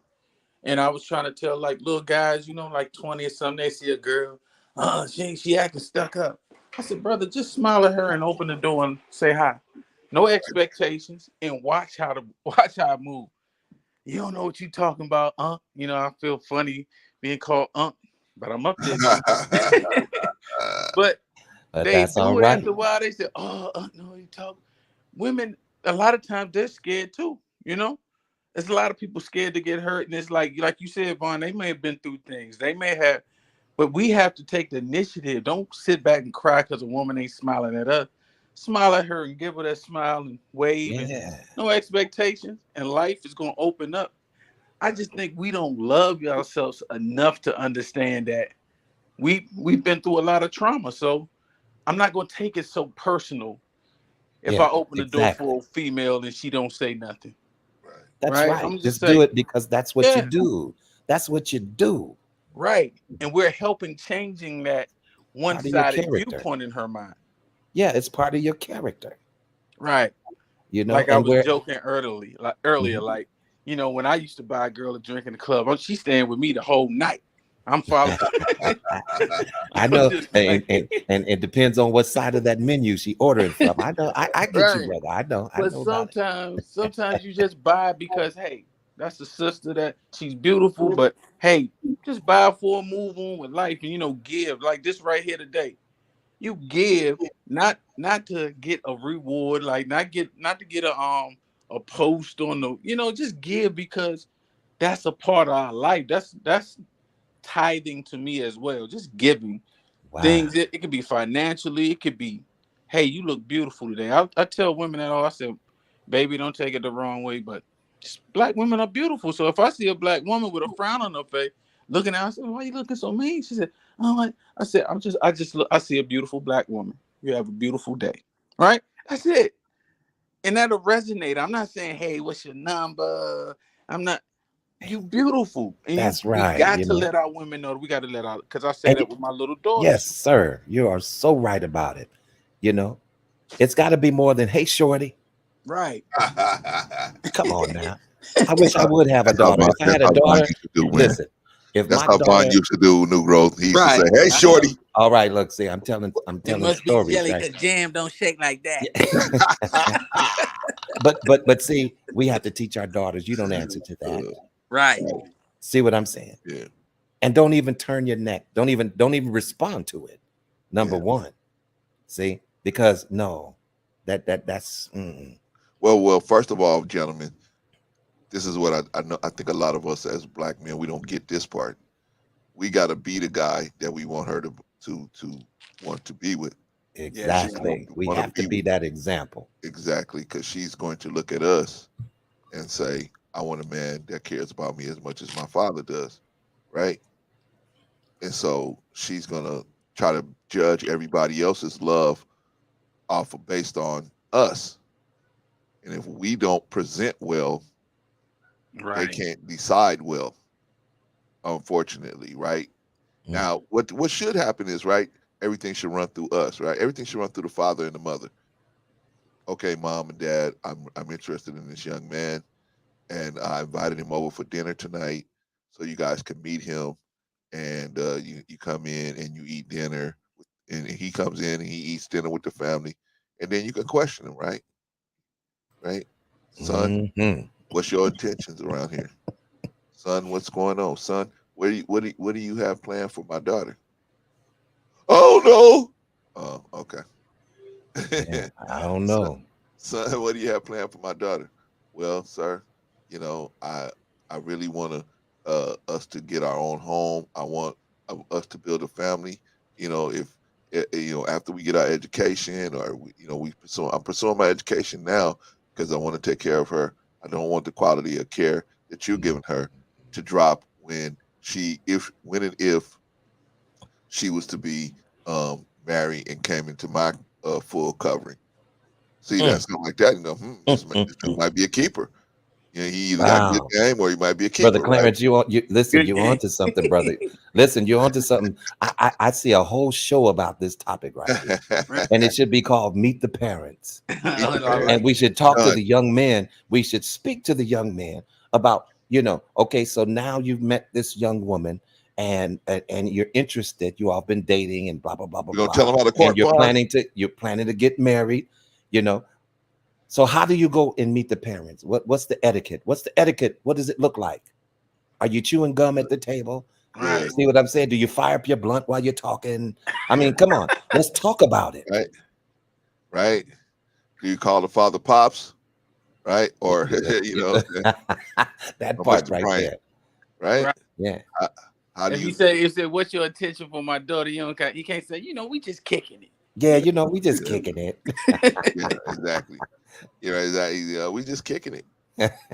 But Yeah, that's he it. might I give don't you an want nothing honest answer, else, right? He might say something like this: I just met her, you know, and you know, I like her. I'm trying to get to know her. Maybe we could take it further than that. But right at this point, I just met her. See, I prefer the honesty. I just met Yeah. her, sir. So I'm, you know, but as Yeah, long I as you know, prefer honesty too. with the So what if you respect, bring your daughter back? Yeah. He seems cool, but he bring her back a little too late, man. And I'm like, it's a little too late, and brought her back to your house a little too late.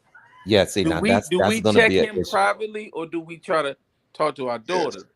No, yes, no, no, no, I no, would no, check each individual privately. no, no, to go into the I would daughter's I house. would do that privately. Yeah, I would speak to him and say, "Hey, man, you took my daughter out, and we discussed this, and you agreed to it, and you brought her back a little bit late. Actually, you brought her back at least 45 minutes late. So that's unacceptable to me. Now, if you want to continue to date my daughter, I'm going to have to see some type of consistency in right, what you're doing. You understand? But no harm done. But I just right. want to let you know for the next time. Yeah, And then I saw you. my daughter, I would have to speak to her separately because you don't want to embarrass both of them Right, in front of each other. And right, I would speak to her, and I would say, "All right, now look here. I told you to be home at a certain time. right, Now, if this Negro wasn't going to bring you home at a certain time, you should have called me on the phone right, and said, 'Hey, I'm ready to go, and I know I have a curfew, but he's talking to his friends or whatever. right. Let me know what's going on as to why you're late coming in.'" Oh my Yeah. God, I'm too strict, huh? So do we No, all? no, no, no. But that's the way we have to be with our Now daughters.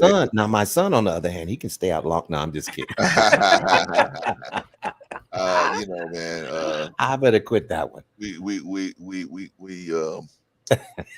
probably have different rules for our sons and our Yeah, daughters. We no, probably have a yeah, little more leeway for the sons, yeah. but And see, that's what we should be here too. This is a good topic for the young men who are at least interested in because a lot of our young people nowadays, they know everything anyway. you know like I said, my son is 17, and believe me, he swears that he knows more than I do. you know yeah, I've been here over 60 years, but he's been here 17. Oh So yeah. but he knows Oh, more that, than yeah. I do. So what let do me you ask know? you. What do you know, Mister? Isn't that ironic? What Let do me you know, ask you Mister this. Bryant? Is it? As you say, it's a healthy thing. I mean, is it normal for pretty much that the the son? I mean, the young man that's dating your daughter should have a healthy fear of us as the fathers. Like, Yes. yeah, Oh, yeah, definitely. right.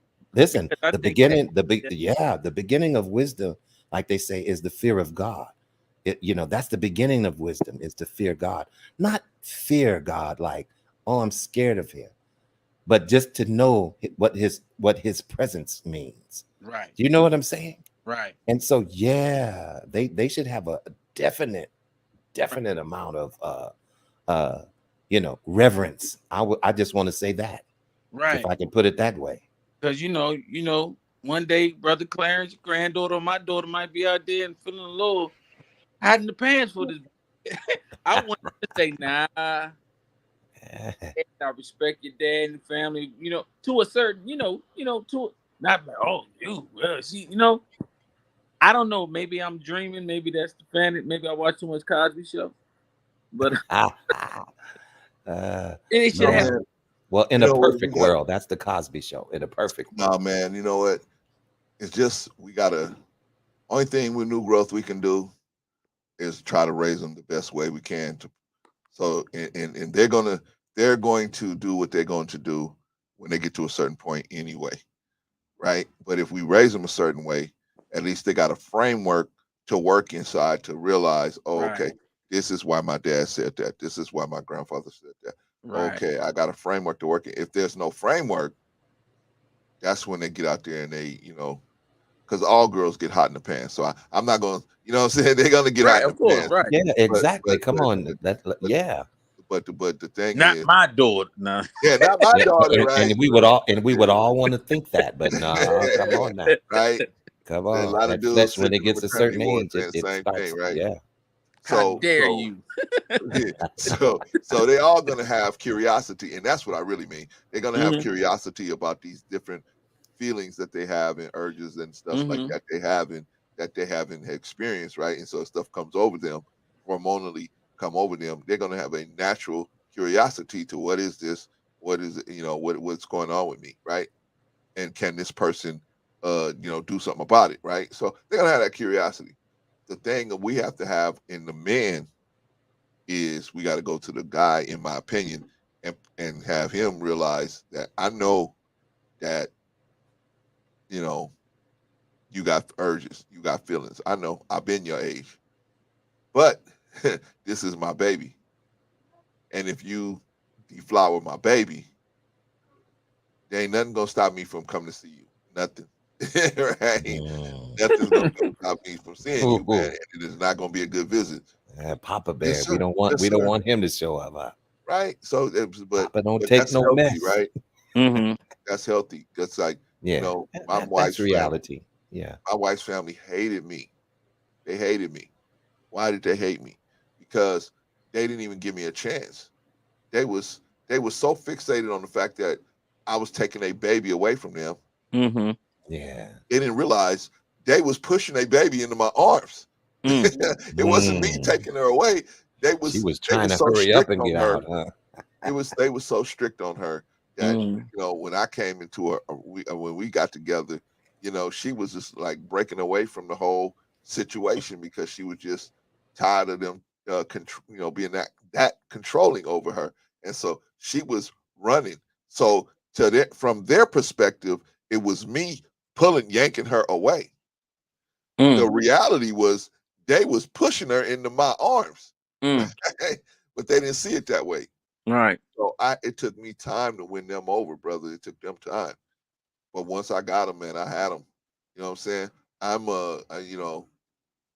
an acquired but you can't help but love me, new growth. You can't help but love me once you get to know me. You can't help You but said love you me, man. acquired taste, huh? I'm an acquired taste, man. Once you get to know me, man, you be like, man, where is that brother, man? Where is that brother? Right? So it took me a while to win them over, man. But I tried to show their father the utmost respect. You know what I mean? I tried to, whenever I had an issue, I tried to talk to him. You know what I mean? So and the mother. So Right. I never tried to, if they asked me to have her back at a certain time, I had her back at a certain time, even though she was like, "We ain't got to do that." No, Right. you ain't got to do it. I got to do it. Right. This man already told me he got weapons in his house, and I need to be back here at a certain time, right? Or he coming looking for you, So, right? brother Clarence, let me ask you that: did you have a certain amount of respect for her father and that rules? Because the respect you have for your father, just having that father there and knowing the connection between, like having a father to instill in you certain values of a man. Because Um, I know a lot of guys who shoot, if you said whatever, that your pop sound like him, your pop's lame, or because they don't have no respect for the father, or they have such a distant relationship from their father, right? Or men figures. So it's almost like they're gonna rebel against the father's wishes, even though it might be some good. So I was wondering, like, if because you said you and your father, had situation, good relationship. Do you think that carried over subconsciously? well, we had a good relationship because I knew who the boss was. I Exactly. should say it like that, Exactly. right? But did accept yes, because um uh I was able to recognize a lot of things based on the way he taught me, and I was able to recognize that this also that I had, you know, one thing my father was good at was when he wanted to be, he looked at it. He was good at looking at things through other people. He was very empathetic person when he wanted to Mm. be, and so he taught me that skill of being able to look at things from the other person's perspective. And so, at first I was like, he said, "Man, salute to you, Danique, man. I appreciate you, brother. Everything that you gave today, man. So gracious. I appreciate you, man." And Danique is a young lady. Danique is a young lady. I'm sorry. I'm sorry. Danique. Danique.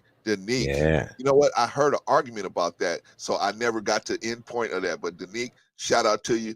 Appreciate you. Thank you for everything you did today. We appreciate you're the one that helped us get to this goal. All of you guys helped us get to this goal. And shout out to you, because I know you was like, man, you was just in the bushes. Shout out to you. Thank you for everything you have done for us. Appreciate it for these children. And don't go away. Don't walk away from us. Come back again, because I'm gonna be showing y'all exactly where this money went. So y'all gonna do it. He said, "No, bro, Clarence got it right." But anyway, thank you. Oh wait, okay. So no, well, let me know something then. Okay.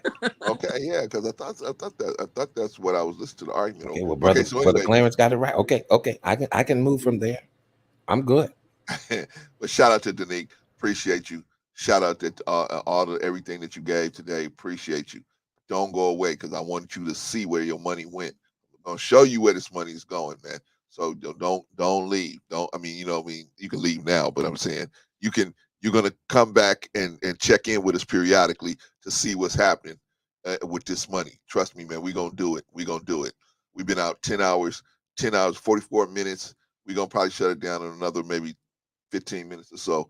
But And we gonna do this, man. We gonna do this. We gonna come back and get the rest of this money. We gonna keep asking until we get it all, and everybody's gonna do what we gonna do. We gonna make sure we get this done. But thank you so much, man. And if you could spread the word that we are looking for people who want to get these kids these backpacks, man, I appreciate you, man. I appreciate everything. I appreciate everybody in the chat. Everybody came on the panel. Everything. Yeah. All Exactly, right, man. so where was I? Where was I, New Growth? hold I'm on, sorry. You was I'm telling sorry. me something, or I was I telling you I'm something? sorry. You were telling me something great. I hate to cut you off, but the kids is knowing at me. I ain't seen them all day. I love y'all, brothers. Love you too, bro. Appreciate you, man. Handle your business, man. And this is what I want to see. Vaughn, I'm gonna send an email to. I know I reached Clarence before via email, so he can forward it to you. It's just a little preface of Okay. discussion.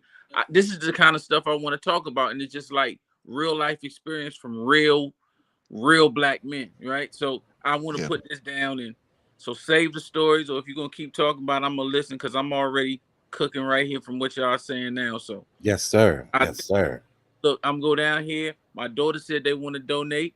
You know, and especially for the I'm laughing at Danique right now. And I do want to say, brother, listen, I apologize for all the hearts I was sending, because I was misinformed. Holy smokes. Holy you know but smokes. I always the young ladies, I always give a heart to and say, hey, the heart. The guys, I'll give the happy face. Holy But smokes, man. I'm out, y'all. I love y'all, man. All right, man. Yeah. Too, brother. So Peace, I'm man. in the doghouse now, I believe. And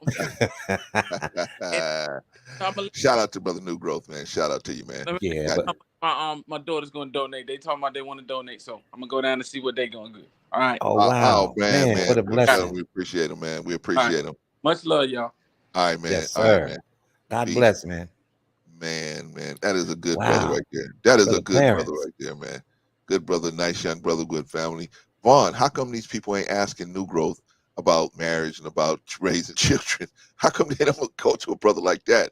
They go to a brother that's a decamillionaire. Mm-hmm. Ain't that Shout something? out to shout out to AD, man.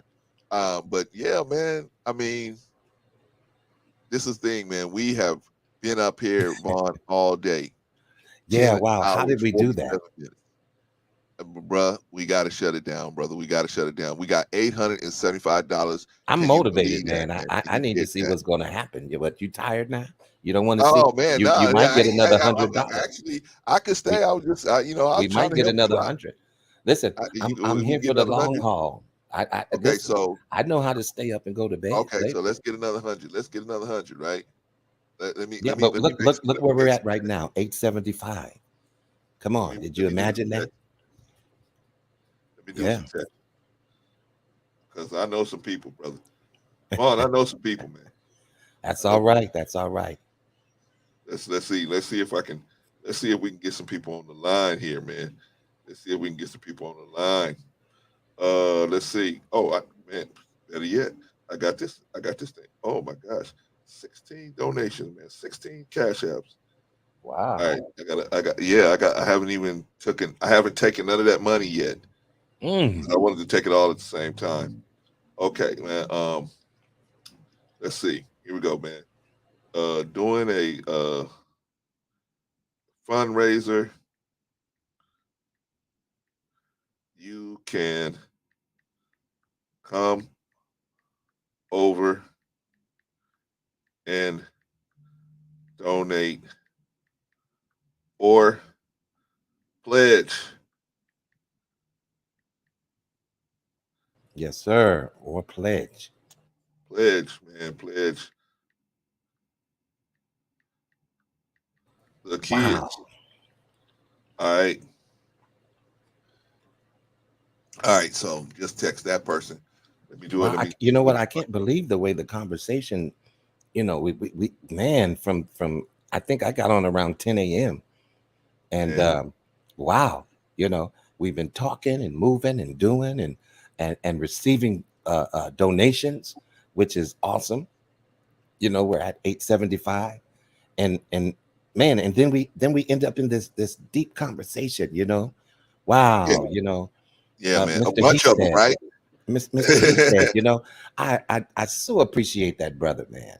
Yeah, man. Yeah, man. He man, he really brought some weight, to help us with the longevity of this stream, and I appreciate that brother so much, man.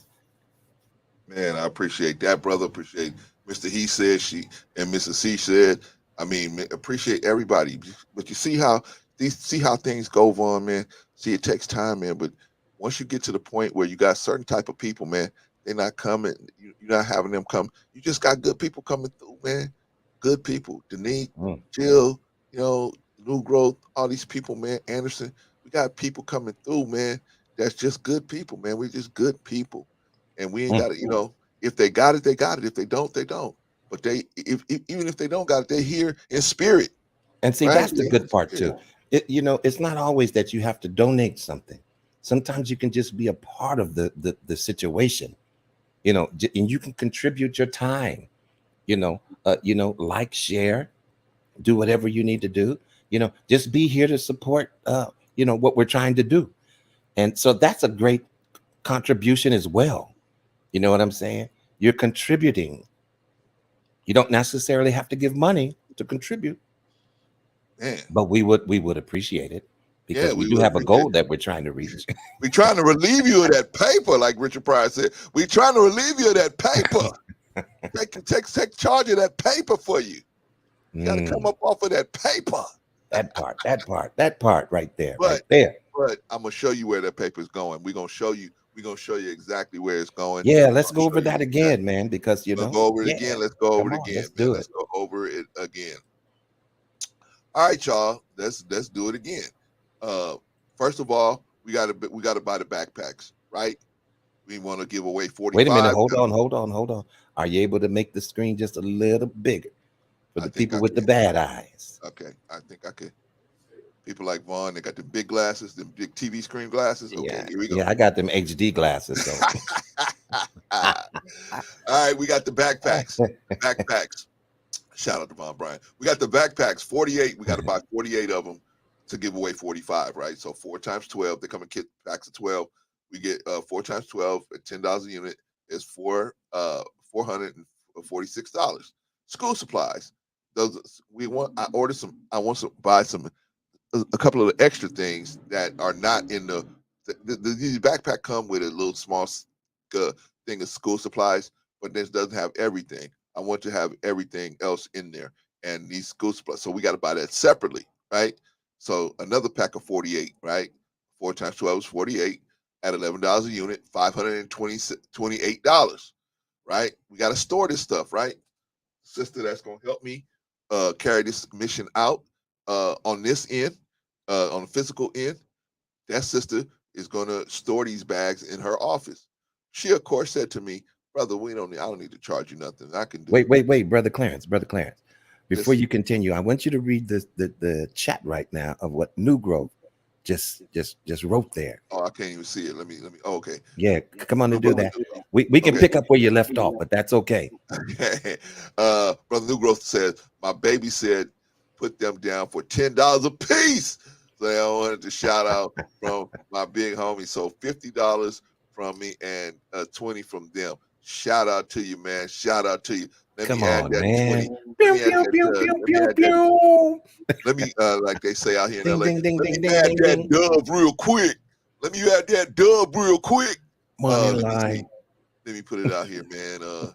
That man, shout out to your babies, man. Shout out to your babies. Thank you so much. You are raising some real queens over there, man. Shout out to you, man. All right, so we gonna get this done, brother Clarence.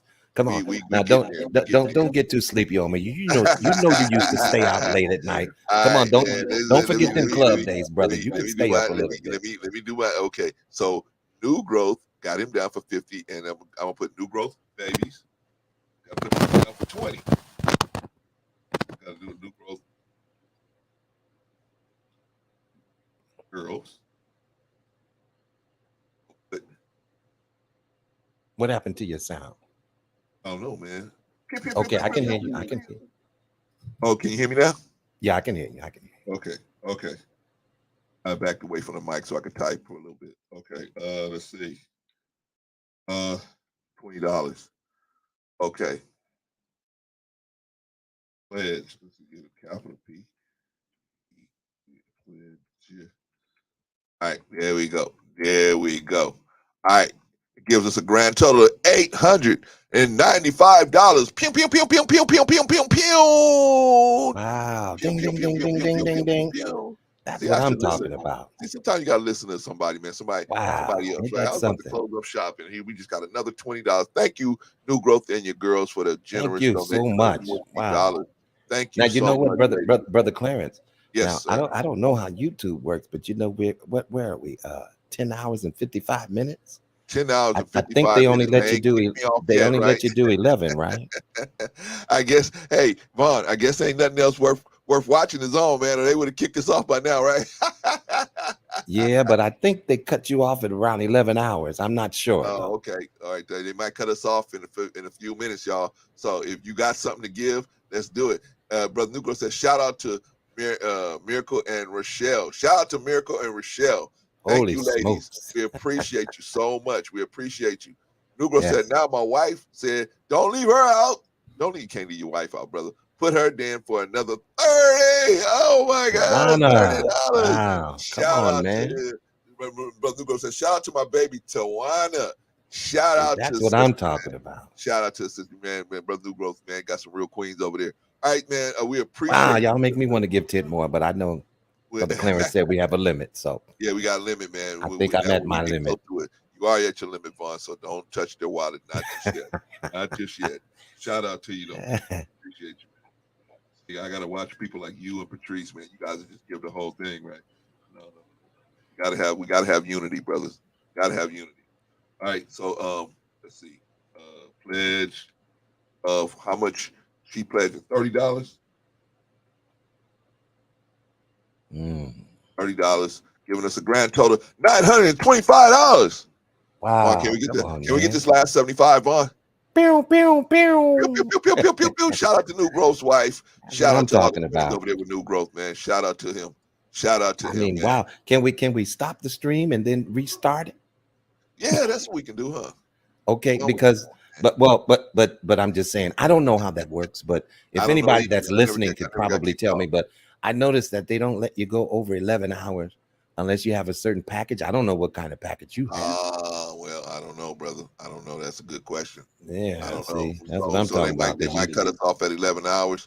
If they cut us off, brothers and sisters, should we come back and try to get this last $75? Yes, we should. Yes, we should. Yes, we should. $925 now. Yes, part two. Part two. Yes, Shout out we're to gonna New do Growth. it. Shout out to his family. We're gonna do it tonight. Yeah, man. Oh, it's only 8 o'clock here. It's only 8 o'clock here. And you know these people that they're up quite late now. You know some of these streams we've watched, they're up all night. And they ain't really see what I'm saying, right? They might want to switch over here and see what you're talking about and see say, what we really talk about, man. When we trying to get this money for these childrens. Somebody said yes, $1,000 tonight. Come on, we can do that. Yeah, we can do it, man. We can do it. We can do it. Let's do it, y'all. Let's do it. Y'all got me pumped up. Y'all got me pumped up, man. I'm pumped up, man. I'm excited. New Growth's family got me pumped up because they that turned was beautiful, out, man. They turned out. Thank God. That was New Growth. Thank you so much. Okay, y'all, we're gonna keep it pushing. If we get kicked off, don't go away. We're gonna turn up a whole new stream and we're gonna get this money, man. I'm gonna keep letting people know that we still up, we're still on, and we need this last $75. We need this last $75. We can say, hey, we raised $1,000. We got $1,000 down already, and all we need is $2,100, right? And then we coming back next week to come get the rest of the money, and then we gonna come back and get the rest of the money until we get it all. We're gonna make it happen. We're gonna make it happen. We're gonna make it happen. We're gonna make it happen. I ain't even took the cash apps and put the money in it. Took it down. So it's listen. Right there. I'm about to hit up some relatives tomorrow. So believe me. Listen, ladies and gentlemen, the cash app works even if we're not online. Right. Get it and write it down, and yeah, you can give accordingly. Okay, let me get back to what I was doing. But let me finish up real quick. Let me finish up what I was. Okay, now you at 11. Oh, we're at 11 hours now. Okay, I'm looking at the time real quick. We were receiving $100, right? We're not gonna let the system work for free. Organize the bag, $90. Alerting the kids, getting the kids together and everything, registering them and everything. That's $200. Staging area, $375. The video work, $200. Staging day, $30 an hour times 8 hours, right? We might take 8 hours, but we're gonna pay the person for 8 hours. The person is actually handing out the backpacks.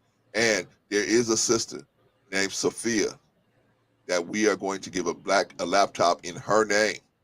We're gonna give her that laptop in her name if we can raise that money. Not if, when we raise that money. When we raise that money, that's what we want to do.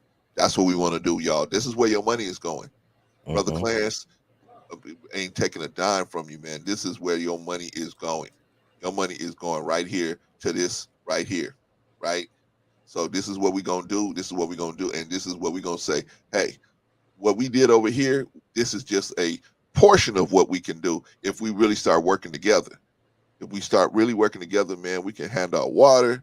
We can give away food. We can do a lot of different stuff. Exactly. And maybe we can do it just maybe once a month or once every other month. We don't have to, bog ourselves down, but just do something once a month or once every other month. We might be able to get to that point, man. Or at seasonal times, right?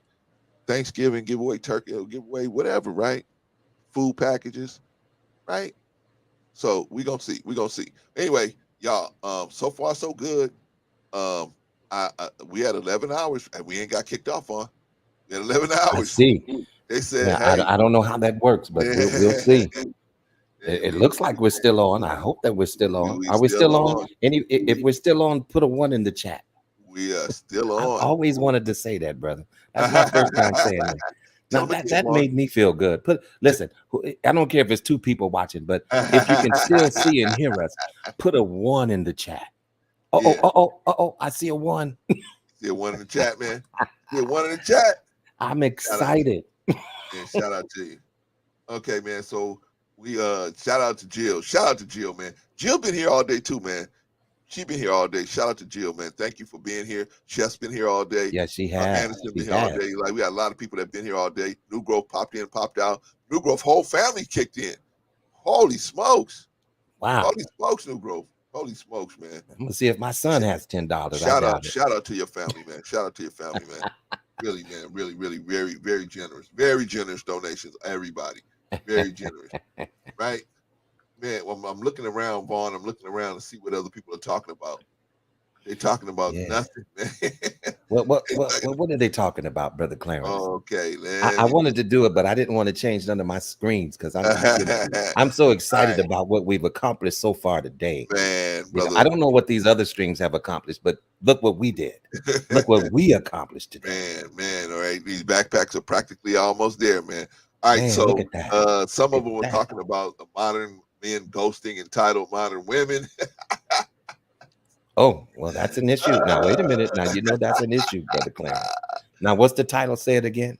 This is the title. Modern men ghosting entitled modern women. Now, come on. You know that's an issue. Come on.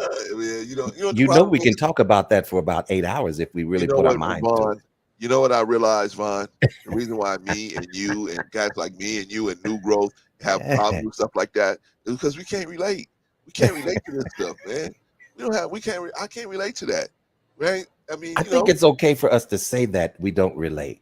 And that should be accepted. That should be accepted. Okay, well, we understand. Well, we understand you don't relate because you're dinosaurs. Right. but we just let me be a dinosaur then. But we're doing the one thing that a lot of these they're not telling these guys. Work on your relationship. They just tell them to leave. Hey, girl won't do what you tell her to do. No matter how crazy you are, she won't do what you tell her to do. Leave. Right. And so, okay, all right. Or pick the best looking person and don't check her character. And then when she do you wrong, blame her. Well, let me ask you a question, Brother Clarence. And this is something that we haven't tapped on yet. Throughout the day. Now, you said that there's some other individuals that are working with you, like somebody's going to house the merchandise. Another, I don't know. Do you know the other? You may not know the other people that she's going to, delegate different assignments to, but you know who she is. I do know who she is. Can you give us a little information about her and you know what I'm saying and what she's about and what her organization is about? Her name is Shamika, and she's a really good sister, man. Young sister. I don't want to put too much of her information out there, but she runs a nonprofit organization that helps young kids find work. So that's what her office is about. Is helping finding kids that are transitioning, like maybe 15, 16, 17, and the younger kids. Sometimes she works with even smaller kids because she works with a couple of different nonprofits. So she works with all different ages. But her specific business here in the building with me is she tries to find jobs for kids that are maybe troubled youth, at-risk youth, coming out of group homes, stuff like that. She tries to find them jobs, right? Show them how to interview, show them how to, she'll videotape their interviews and stuff like that. So, she's a real good sister, man. Real good sister, man. And just when I suggest things to her, she has good ideas. Like when I suggested about giving out the backpacks, I was thinking, okay, we'll have the kids all come in her office and be all in it because I ain't got no room in my office is 2 feet by 1 foot, right? Is nothing, right? Her office is huge, right? So I was gonna say, hey, I was telling her, hey, let's have the kids come in, or how do you think we should do that? She said, no, we're gonna set up a tent outside. She said, I got these big tents. I set up one of those tents out there. And then, I mean, she had some good ideas, man. And Wow. plus, See? she told us that she was telling me that she was working with like at least 2 or 3 nonprofit organizations, and she worked with this one brother that is hooked up through the city of Carson, and she been working with this brother and getting not only backpacks but shoes. She said that she did a shoe drive with this brother. She did a bunch of different stuff with him, where they got toys and shoes and clothes. And I was like, man, okay, cool. She said, I wanna have him come in and to the situation as well. I said, hey, okay, this the money we got to work with. But if you want to come in, this money. This is what we gonna do. You know what I mean? So, but she said, nah, man, it ain't gonna be no thing like that. And she said, he just enjoys doing it. Now, some of us, we can't understand what it means to just be like giving of yourself, right? Some of us do understand what that means, but these kind of people, man, they just giving. And if you pay them, cool. But sometimes they see the need. The need is what drives them, not the Yeah. pay, right? So Yeah. that's the kind of people we working with, man. And I'm a very what's it called that, man? Very suspect person, man. That's Yeah. why I give you guys a full accounting up front, because I'm suspect. If somebody Well, you told you me, have a good judgment of character, right, of and other so people's character. I try Yeah. to, and so if somebody gets past me and when I say, hey, I feel like they're a good person, then I know. Now this is gonna be my first time actually doing business with her, but man, I see the way she do business. I'm right across the hall from her, so if anything funny happen, I can see right here, right? It's not like Wow.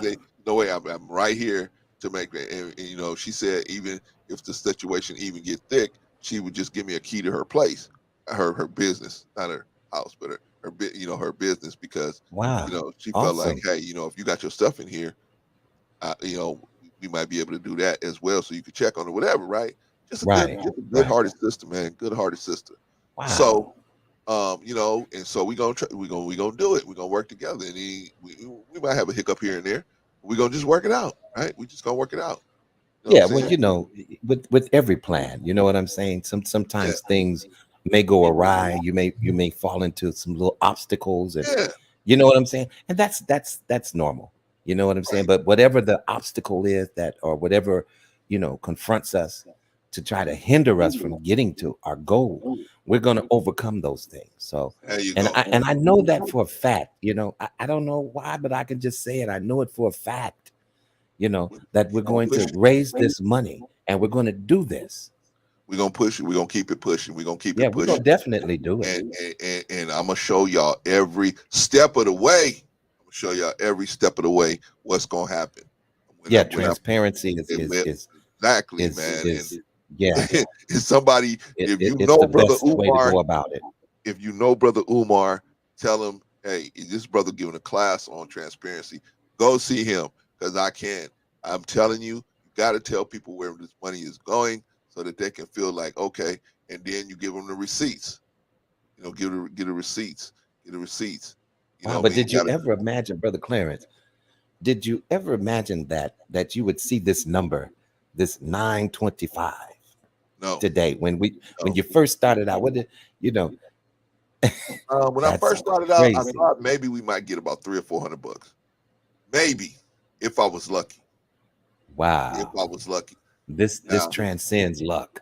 yeah, yeah. See, but see, this is what makes it even more great. Vaughn makes it more bigger thing is because I had to hold some people back, because some people will give this kind of Mhm. money. People like Patrice and Yeah. they will just give us the whole thing, right? I have to hold Yeah. them back because I And we want don't us want to to work do that. together.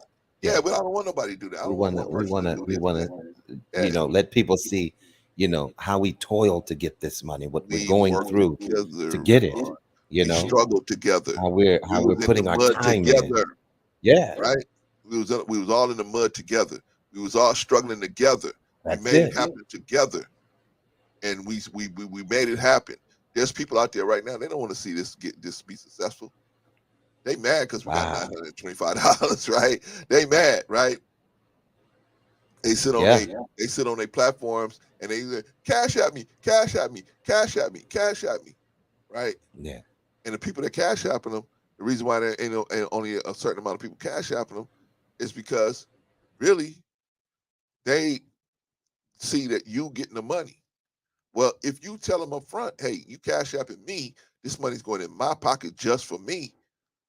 At least they know that up front. But we telling them, hey, you ain't cash apping for me. This is for these children. This money is that's their money. I'm just holding it. I'm just making sure it's gonna go where it's supposed to go, right? I'm just making sure everything's supposed to go where it's supposed to go, so everything can go the way it's supposed to go. This is how we supposed to do business, Vaughn. Sometimes we as Black people, thank you, Jill, appreciate you. Sometimes we don't understand business, right? And first rule of business, man, you got to keep good records, man. You got to make sure that everything is above board, so that when the people get a money, they know, they feel confident that it's going to go where it's supposed to go, right? And shout out to Brother Vaughn, shout out to myself. We try to present to y'all that we ain't out here trying to get money from y'all so we can go to the Magic City, right? This ain't Magic City money, right? This is money going to backpacks for kids, the needy kids. Exactly. Man, We ain't on that. Yeah, man. We trying to do whatever we can to raise this money for these kids, man. We gonna do it. We gonna do it. We gonna do it. Yeah, we're You know what I'm definitely saying? gonna do it. And this Yeah. is just an unexpected start. This shows you that you're moving in the right direction. This number 925 shows us that we're moving in the right direction, because people are not going to give just for no reason. Yes. Do you know what I'm saying? Yes. And so with due diligence, we're definitely going to present to you the end product. You see what I'm saying? You're going to be able to watch it all the way to the end and All the see way to the end. exactly how you were able, everybody that contributed today, how you individual person was able to give back to the community. Yes. Yes. And that means a lot. Because Yes. now you can say, I'm a part. When people say, well, do you give back to the community? Well, yes, I do give back to the community. Just recently, I was a part of a, kids backpack fundraiser. Right. And we're gonna show you everything. We're gonna show you where they stored at, where everything. You'll meet the sister. Unfortunately, she didn't realize that she was gonna be on camera. She said, "You want me on camera?" I said, "Yeah." But Well, everybody's not a camera person, so I can understand she that. wasn't, she's like, "I don't have my makeup or nothing." I Yeah, said, I'm more of a radio person, but I get it. Yeah, me too. Man. I got a face for radio myself, right? So, Yes, sir. but when she gets herself together, she's gonna come on camera. So, and you'll get to meet her yourself. So we ain't playing around on here, man. We ain't playing around. I know, man. I know, man. I have gotten money for so many years and done it so many times. I know this is like second nature to me, man. If I was in front of y'all, I would be able to really, in person with you, I'd really be able to lay it on you. But right now, that's okay. You guys can see us up here and you can see it, but at least I can show you. See, because what I wanted to do is have the itemized list and show you where this money's going, how much everything costs, and let you guys. I wanted you to see it so you guys could see it and add it up for yourself. Clarence, one of your numbers is off. Okay, let me know where it is. Where's the number? But I did everything and I put it in there, and so there it is. Right, y'all. And then we also want to give a special thanks to those who have contributed, and we're going to do that at a later time. And I'm sure that Brother Clarence has written down the name, and absolutely. And we just want to acknowledge how you contributed and what part you played in it. And believe me, I don't care if you gave $5. Right. That means a great deal. Right. So we're not trying to have a competition of who gave the most, and laugh at whoever gave less than that. No, all of it is going toward. You see what I'm saying? When you put your money in, it is a part of the whole $3,100. Yes. When you put your money in, it becomes part of that 3,100. So you can say 3,100. Everybody is. I mean, man, it's everybody contributed, everybody did it, and I never thought. I'm gonna be honest with you, Vaughn. I mean, I'm always on, but I'm gonna just say I'm gonna talk all the way through it. I didn't think we would get this high today, so I Yeah, appreciate you know what? everybody. I knew we were going to do something because I woke up a little late and I said, damn it, man, I was supposed to get up at 9 o'clock. You know, usually I get up a little earlier than that, but I was up late the other night. So, but man, and so I got up and I said, let me, I yawned a little bit and did whatever I had to do and, turned on the air and that has me this air conditioner, man, Right. it is not working well with my throat and my lungs or nothing, but it's too hot. Do you realize how hot it was today, Brother Clarence?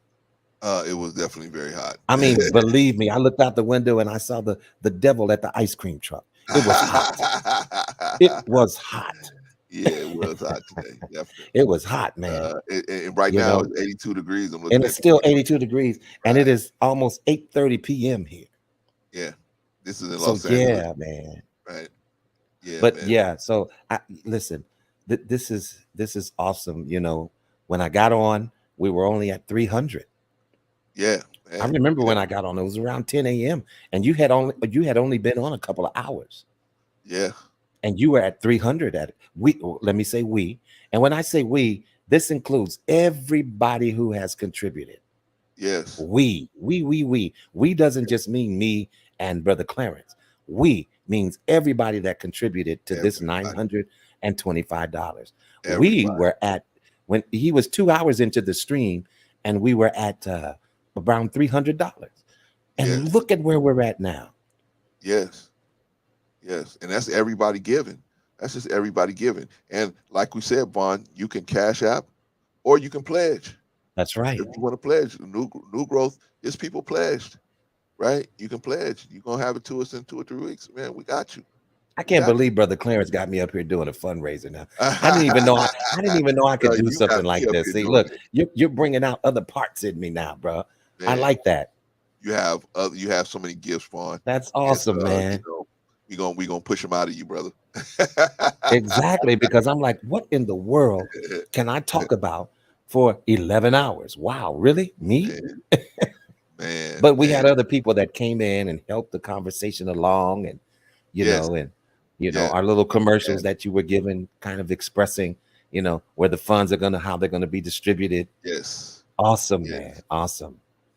And you know what, Vaughn, it's like some people have their heart is big, but their wallet is skinny, and they can't give.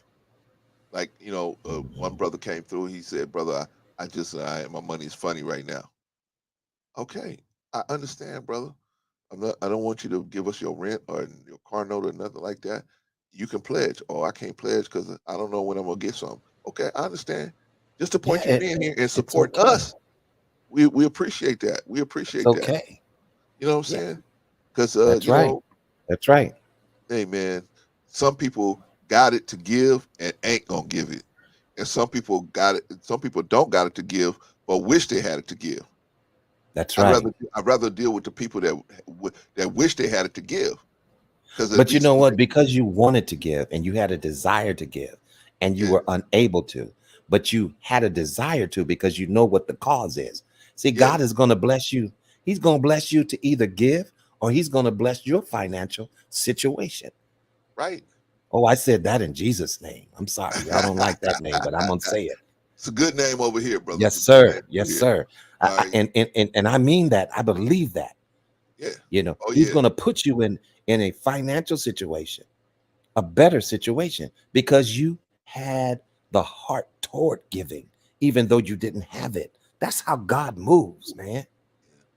Yeah. Yeah. Your heart plays a big part. The heart, man. You got the heart to want to do this. Look at new growth baby girls. Wow, isn't that something? Girls. Wow, they like, man, we ain't got the money, but we want to pledge it.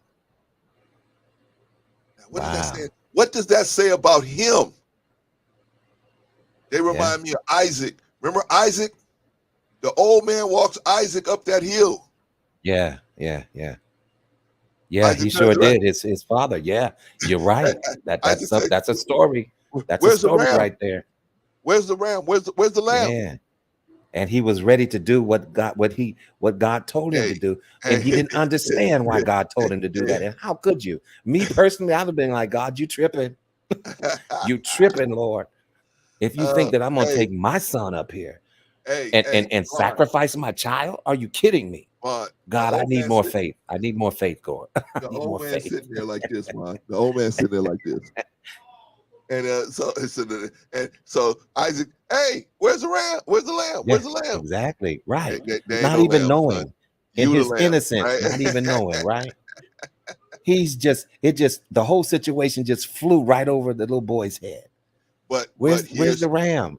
but here's the thing. Here's the thing. Yeah. At a certain point, Isaac, when he finally realized he was the lamb, he just got up there. Okay, your God say this got to go down like this. This got to go down like this. But what did that say about Abraham? He respected Abraham enough. He said, "Man, I don't want to get between you and your God. If this is how you rolling, this is how I'm rolling." And he passed that test with flying colors. Yeah, exactly, right?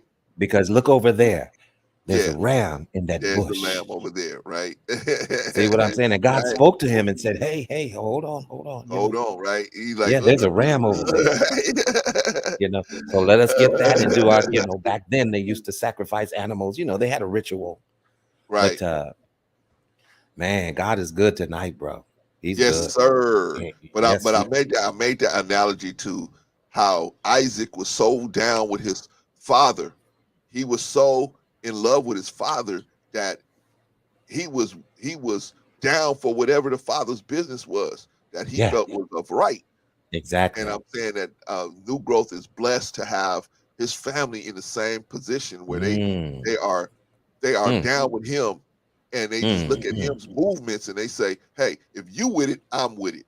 We Wow. love you, we know you, we trust you. If you with Yeah. rolling with Brother Clarence and Vaughn, then okay, we with it. Wow. That's awesome. Let's do it." Right? That's a good thing, man. That is a great thing, man. Man, I'm So tempted to now, give 10 more dollars, because I know God is gonna bless me. yeah, man. I mean, God gonna bless us all, I'm but just saying. we gonna Yeah, but this we gonna bless us is all, man. man, this is This is great. just I believe this is the beginning of something great, Brother Clarence. man. Hey, man. You know what, brother? I appreciate you, man. Let me tell you about Vaughn, man. This brother, man, is one of those kind of brothers, man. You can call on when you got some issue, right? Man, you got an issue, you need some help. If the brother can help you, he's there.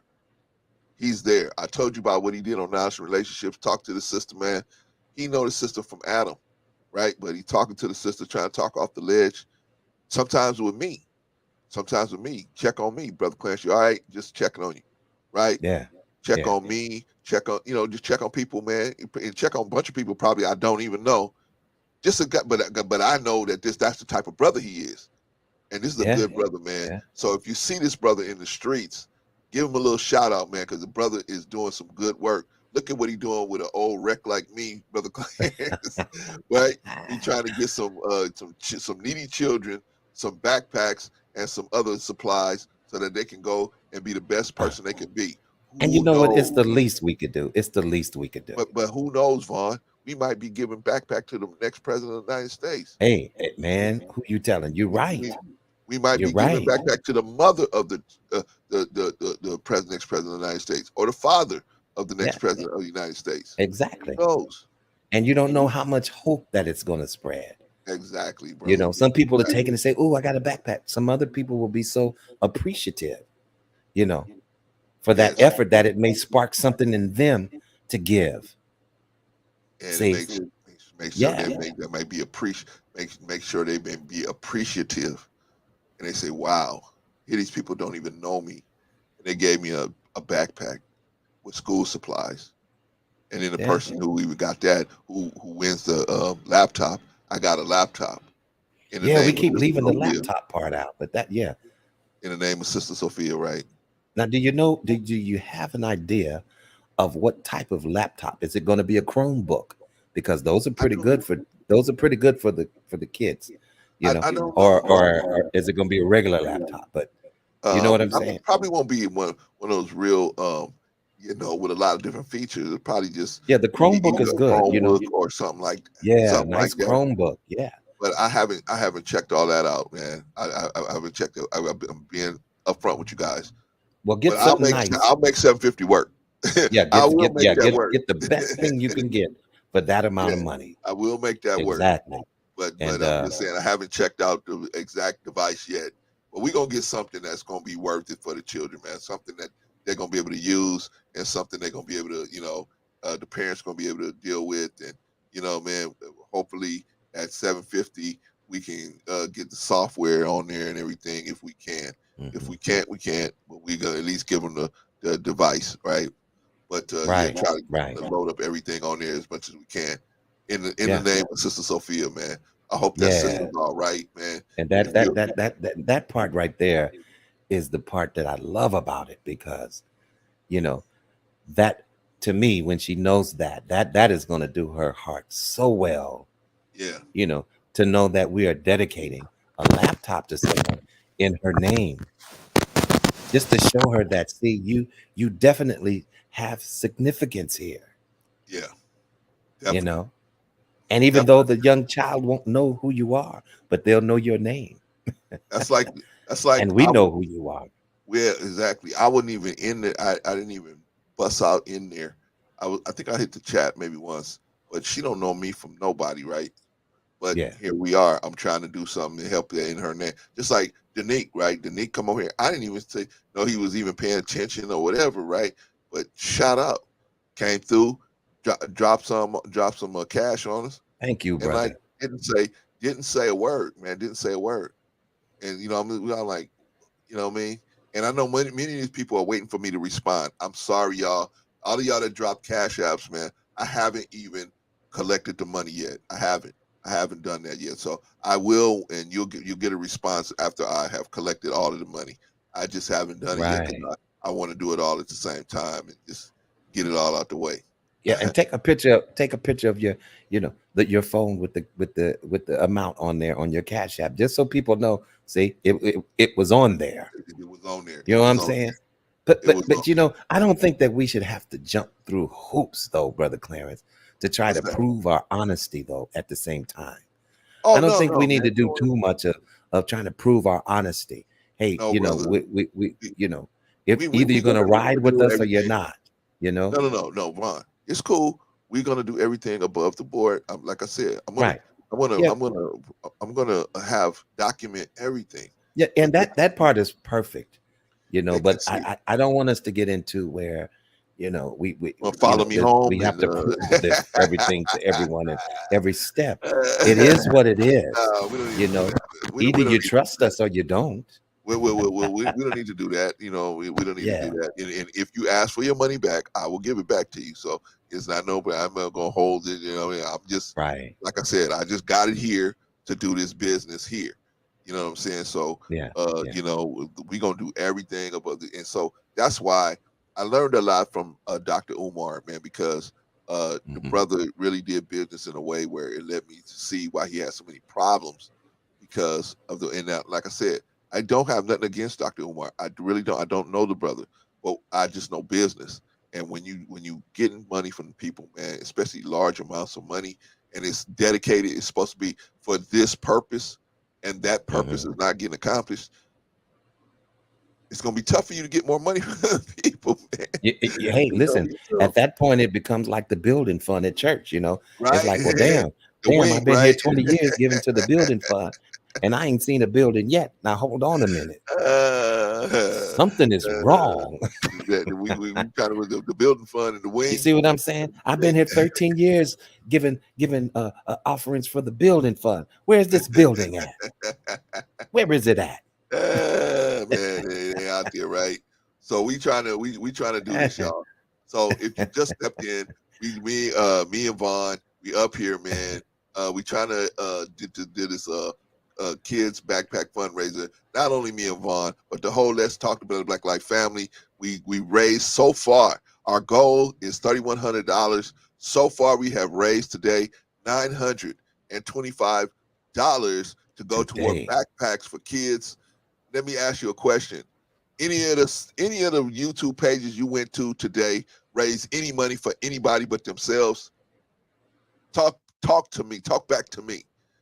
They ain't raising no money for nothing. And you know what? I don't have nothing against them. Don't get me wrong. I'm not putting them down. They doing what they do. I'm just saying, we actually doing. We walking the walk. We walking the walk, and we talking the talk, and we walking the walk. Okay, we are out here trying to put this. We're putting this money together to give these kids in the community backpacks that they will need for school. You know what I mean? So we are not to just finish out here out the school talking. year. Yeah. Yeah, we ain't out here just. We have times where on our live streams we crack jokes and play games, but at this point, we trying to get this money. We're trying to get this money to get these kids these backpacks, and we want to show it to you. We want to show you the kids getting the backpacks. We want to show you the kids getting the laptop. We want to show you the backpacks being brought in. We want to show you the backpacks being stored. We want to show you everything. We're gonna show you everything, man. We're gonna show you the receipts, how much it costs, how much everything costs, where do we get it from? We're gonna show you everything. Y'all can hunt it down, right? What happened? Something might happen to me. Y'all can chase it all down. Y'all can chase it down yourself and see what's going on. Hey, we gave this money for this. What's going on? Right? Yeah. So everything's gonna be out there, man. Open up and up, open and everything, so y'all can see everything, man. Y'all ain't just out here giving money for no reason, brother Clarence. I'm telling you, man. I used to be a Secretary of the Nation. Man, I know we was taught, if your house is on fire, after you get your family out, go back in there and get the money. You don't let the people's money burn up. Go back in there and get it. That's how we was taught, right? So we ain't trying to play no games with nobody's money. We ain't trying to do nothing. You know what I'm saying? I wish I could leave it here and not touch any of it until we got all of it. But I don't know if I can do that. I don't know what's gonna happen to it. So tonight, at the end of when we get off, I'll probably start processing all of this stuff. I haven't took none of this money, did nothing with it, none of it, right? But I'm just telling y'all how it's gonna go. Tomorrow we're gonna do our live stream, right? Oh my gosh, Jill, Sister Jill sent in another cash app for $25. Jill, No, what? Jill, What? shout out to you, Jill. Shout out to you, Jill. Now hold on, Jill. I gotta. Let me make sure you ain't giving too much. To see, Jill is $20. Jill, another $10. Okay, Jill, you just made it under right. Wow. Shout out to Jill. Shout out to Jill. Man, thank you so much, Jill. Thank you so much. Thank you so much. Oh man, oh my gosh. You know, and every kid is going to thank you too, even though they don't know. Every generous donation of $25. Appreciate it. Very That generous. brings our grand total up to $950, y'all. $950. We almost hit $1,000, bro. Almost hit the grand, man. Almost hit the grand, man. We $950, man. Thank you, Jill. Shout out to you. If you ever, man, I'm telling you, man. I went over to Jill's boutique. I went over to her channel, man. I saw the sister skating down Santa Monica at Santa Monica Park. I'm like, Santa Monica Pier. I'm like, this sister's out here in LA with us. Shout out to Jill, man. Shout out to Jill's Chocolate Boutique. If you haven't already subscribed to Jill's Chocolate Boutique, go on over there. Go on over there and check the sister out, man. Check the sister out. Beautiful. Yeah, that's a good number, brother Clarence. That's a great number, man. Thank you, Jill. Appreciate you, man. Appreciate you. Well, I know you wanna do your, the way you end the show and all the people that was on it. You just about take 45 minutes for that. So I don't I'm just joking. But we love you, brother Clarence. We do. I know, man. I know. We do. But I think we were successful enough to try to, end it up and get some rest and build ourselves up for the next time. Yes. You see what I'm saying? Saturday, and even and you're going to be on tomorrow. So that doesn't mean we're not going to promote it. Yeah, so we'll catch the stragglers tomorrow. We'll catch some stragglers tomorrow, and we'll let them know what we doing, what we raised, and everything like that. That's right. But I want to thank you. You have a regular stream tomorrow. Wait a minute, I got somebody coming through. I got somebody coming. Hold on. Somebody's See, coming through. Vaughn, Wait a minute. you was running Hold out on of a here, minute. Vaughn. You was running out of here. They better not cut us off yet. YouTube, you better leave us alone right now. You about to close the stream, Vaughn. Look, and I got somebody I'm saying, telling about you. to come through. No, I'm not closing it. So, hey, I got somebody about to come through. Let me see if he's gonna come through. Let me put the link out there so he can come through. Yeah, put the link. Put the link. Put the link out here. Hurry up. Put the link. We got a surprise coming through, man. We got to see if we got somebody coming through. Oh, you did. You got it. You got the link. link. I got the link out there. We put the link out there. So when he come, he can't say, "Hey, where's the link?" Nah, the link is right there, my brother. Right there.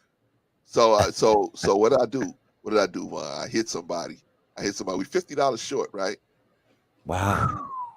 Maybe somebody's gonna come through, Vaughn. Wow. Push us me. over. Push us over, Don't man. Tell me. Give us that G, right? Give us a rack. Wow. The right? Dominican route. He's on his way. Okay. All right. Do we have 5 minutes? I got yes, 5 we minutes. have 5 minutes. Listen, brother, I have till midnight. I'm not gonna lie to you. I got till midnight. Listen, you know, I'm here for it, man.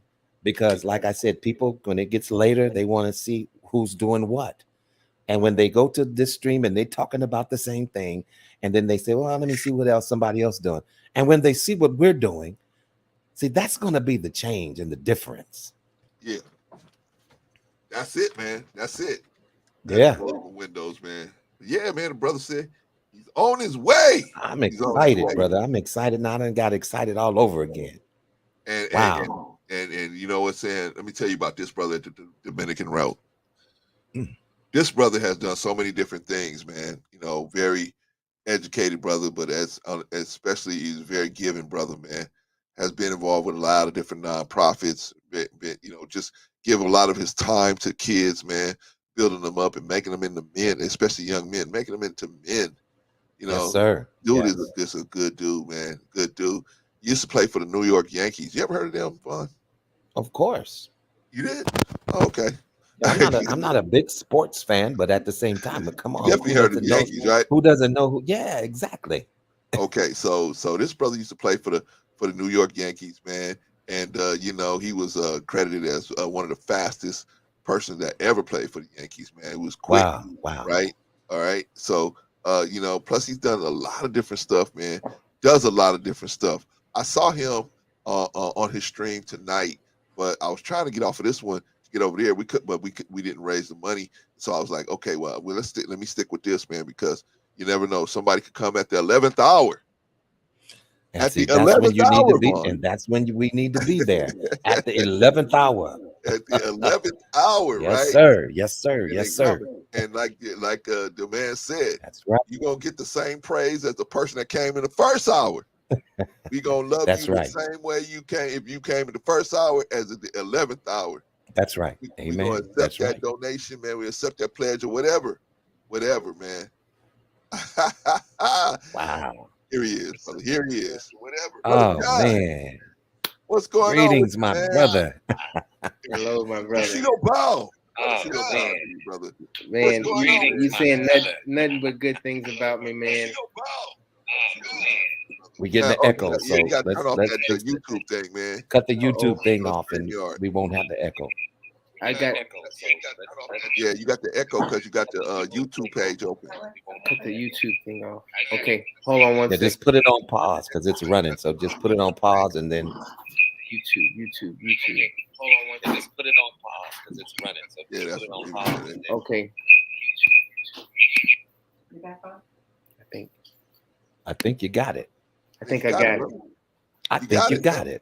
I think he's got it. Man, I've been learning from brother Clarence. You have been teaching me a lot, man. Thank you so much. No problem, man. Wow. First of all, John, we want to say we apologize for whatever Rico said on your platform. I saw him on there. Whatever he said, please don't hold it against us. We trying to raise this money for these kids. Man, brother Rico did a wonderful job. And Jay did an awesome job as well. Yeah, Jay Takashi's another one. Good dude, man. Good dude. Really good dude, man. And so But Rico, man, Rico is a really good dude, man. And I know him just a little bit better than Jay, but Jay is a good dude too. I know him well too, but man, I've been cussed out tremendous. I've been cussed out so many times by Rico, man. I know Rico the way he moves. How you doing today, brother John? Well, I'm good, man. I was in the hospital for about 4 hours. My cousin took me to the hospital, and I was having really bad back spasms. And being disabled, it's it's challenging and it sucks sometimes. But you appreciate, you thank God for that I can walk, I can move my hands. But that the nerve damage, man, is it's really nothing to play with. When you watch these football players, and my son is playing football right now, and football is but even if you get in a car accident or something, man, these nerve damage is just it's just bad. That's all.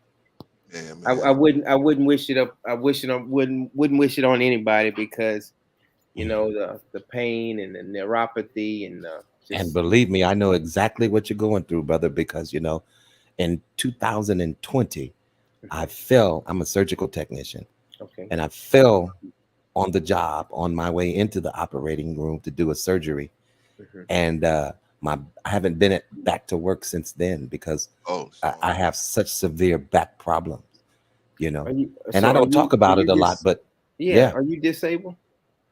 I would say that, but I can get up and move around and go to the doctor and do what I have to do, but I'm unable to do that job because of that. I'm unable to stand and do that stuff like that, like I used to do.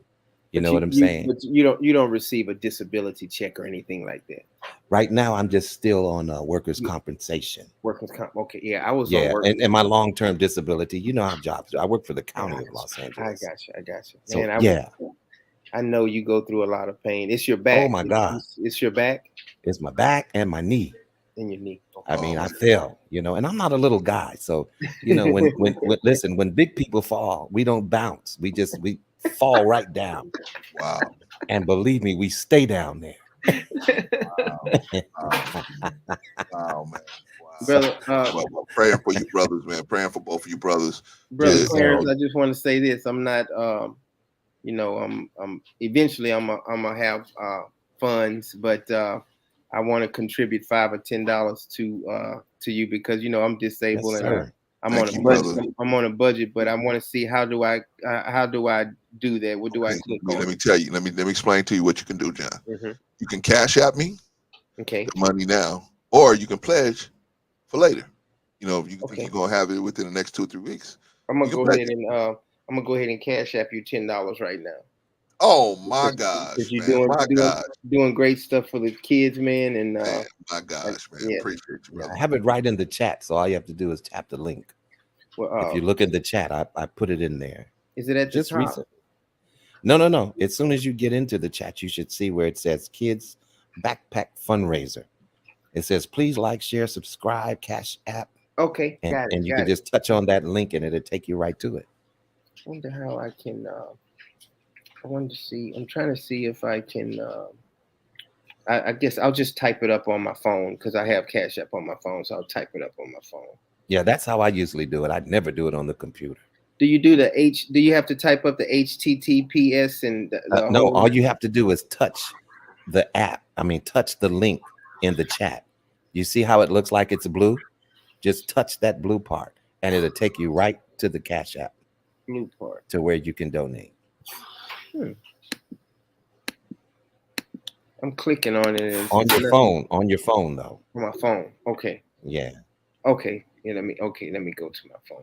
Yeah, and I know I should work on the computer too, but.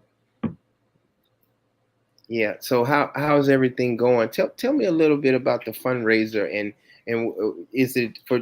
I know it's for the children. Is it backpacks, or what are you all raising for? Well, it's funny you should ask, Brother Clarence. It's funny you should ask, Brother Clarence. I'll let you take it from here. Let me walk you through it, brother. Okay, this is the itemized list of what we're trying to do, brother. Oh, that's awesome. Okay. Okay, so we're gonna get the back, but we want to give 40. We're gonna order 48 backpacks to give away 45 backpacks, right? Okay. So they come in packs of 12, right? So we got to have 4 times 12 at $10 a unit is $456. I guess Okay. that's with the tax or whatever. I don't know. So anyway, school supplies. 4 times 12, because they have some school supplies that are not included in the backpacks. They have some, but not the ones that, not everything that I wanted covered in the backpacks as when they open the backpack, right? So we had to order that separate.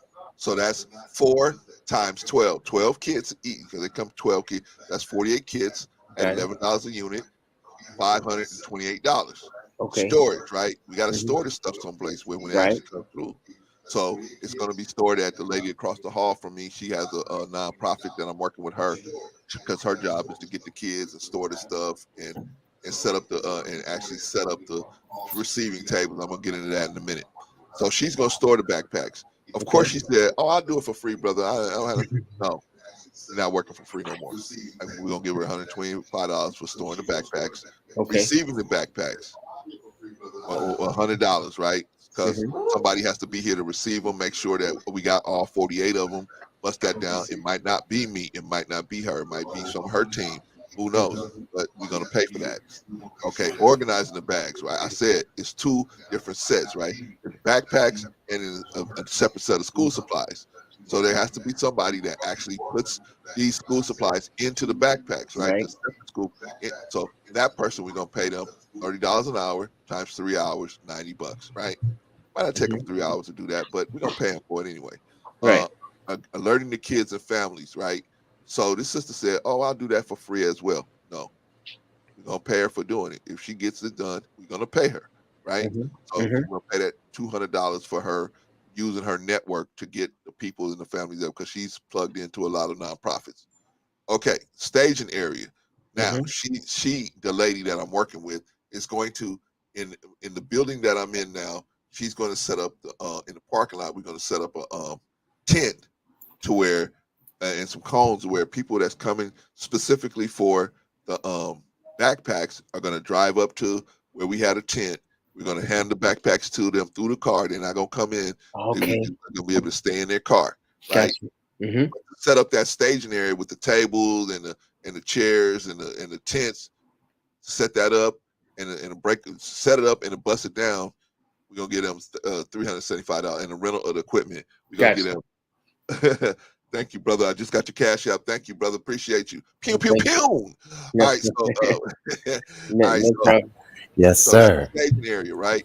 Okay, so video work. Now somebody's gonna have to video this stuff, John, because we're going to document everything.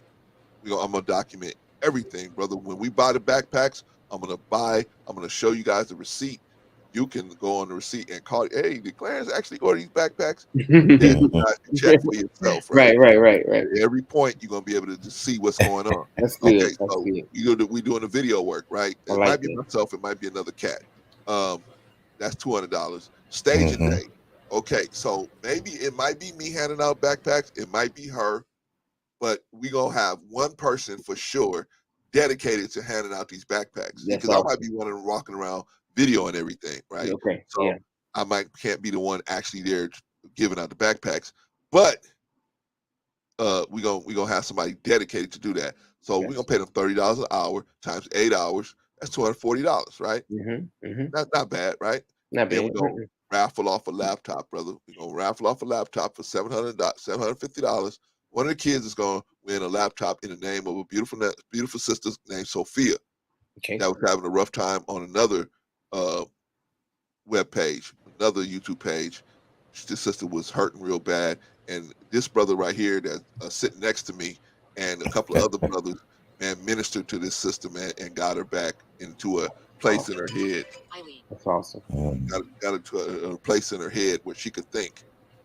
So altogether, man, if you add all this stuff up, brother, it comes up the total is $3,064, right?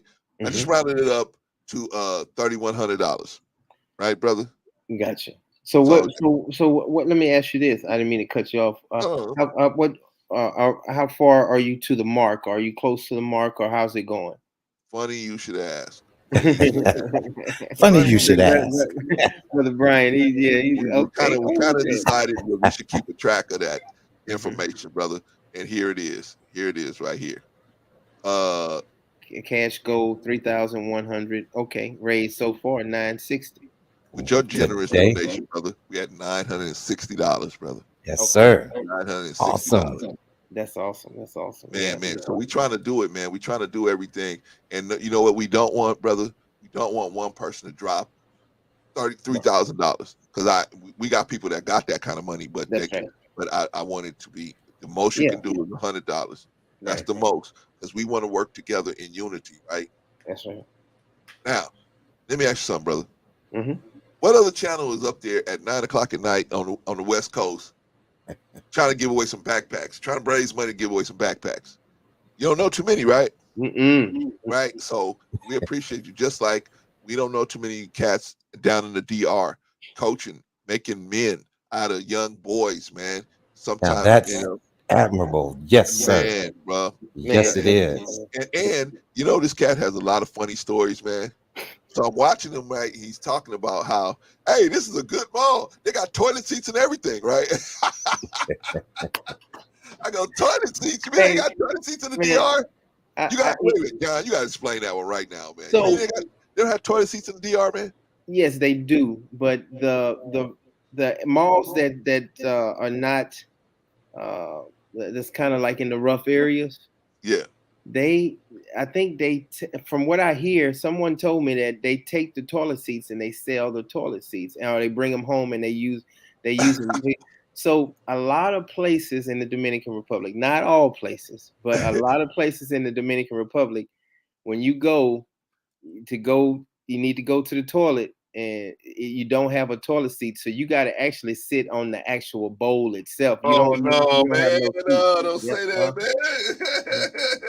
man. And when you gotta go, you gotta go. So I've got a lot of tissue and just put around that big bowl area, man, and make sure I don't fall off in there. And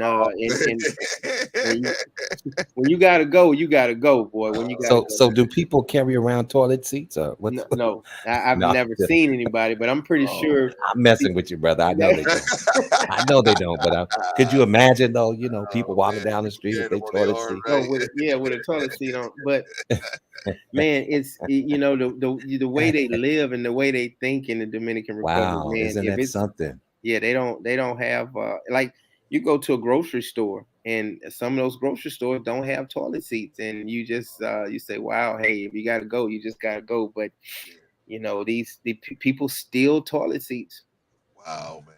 Really? Yep. Wow. But that's not everywhere in the Dominican Republic. I got I played in the movie For Love of the Game, and I'm gonna tell you, since you talking about funny stories, I'm gonna tell you about it. I've been in one fight my whole life, and have you guys ever seen with Will Ferrell and John C. Riley, or the curly headed dude?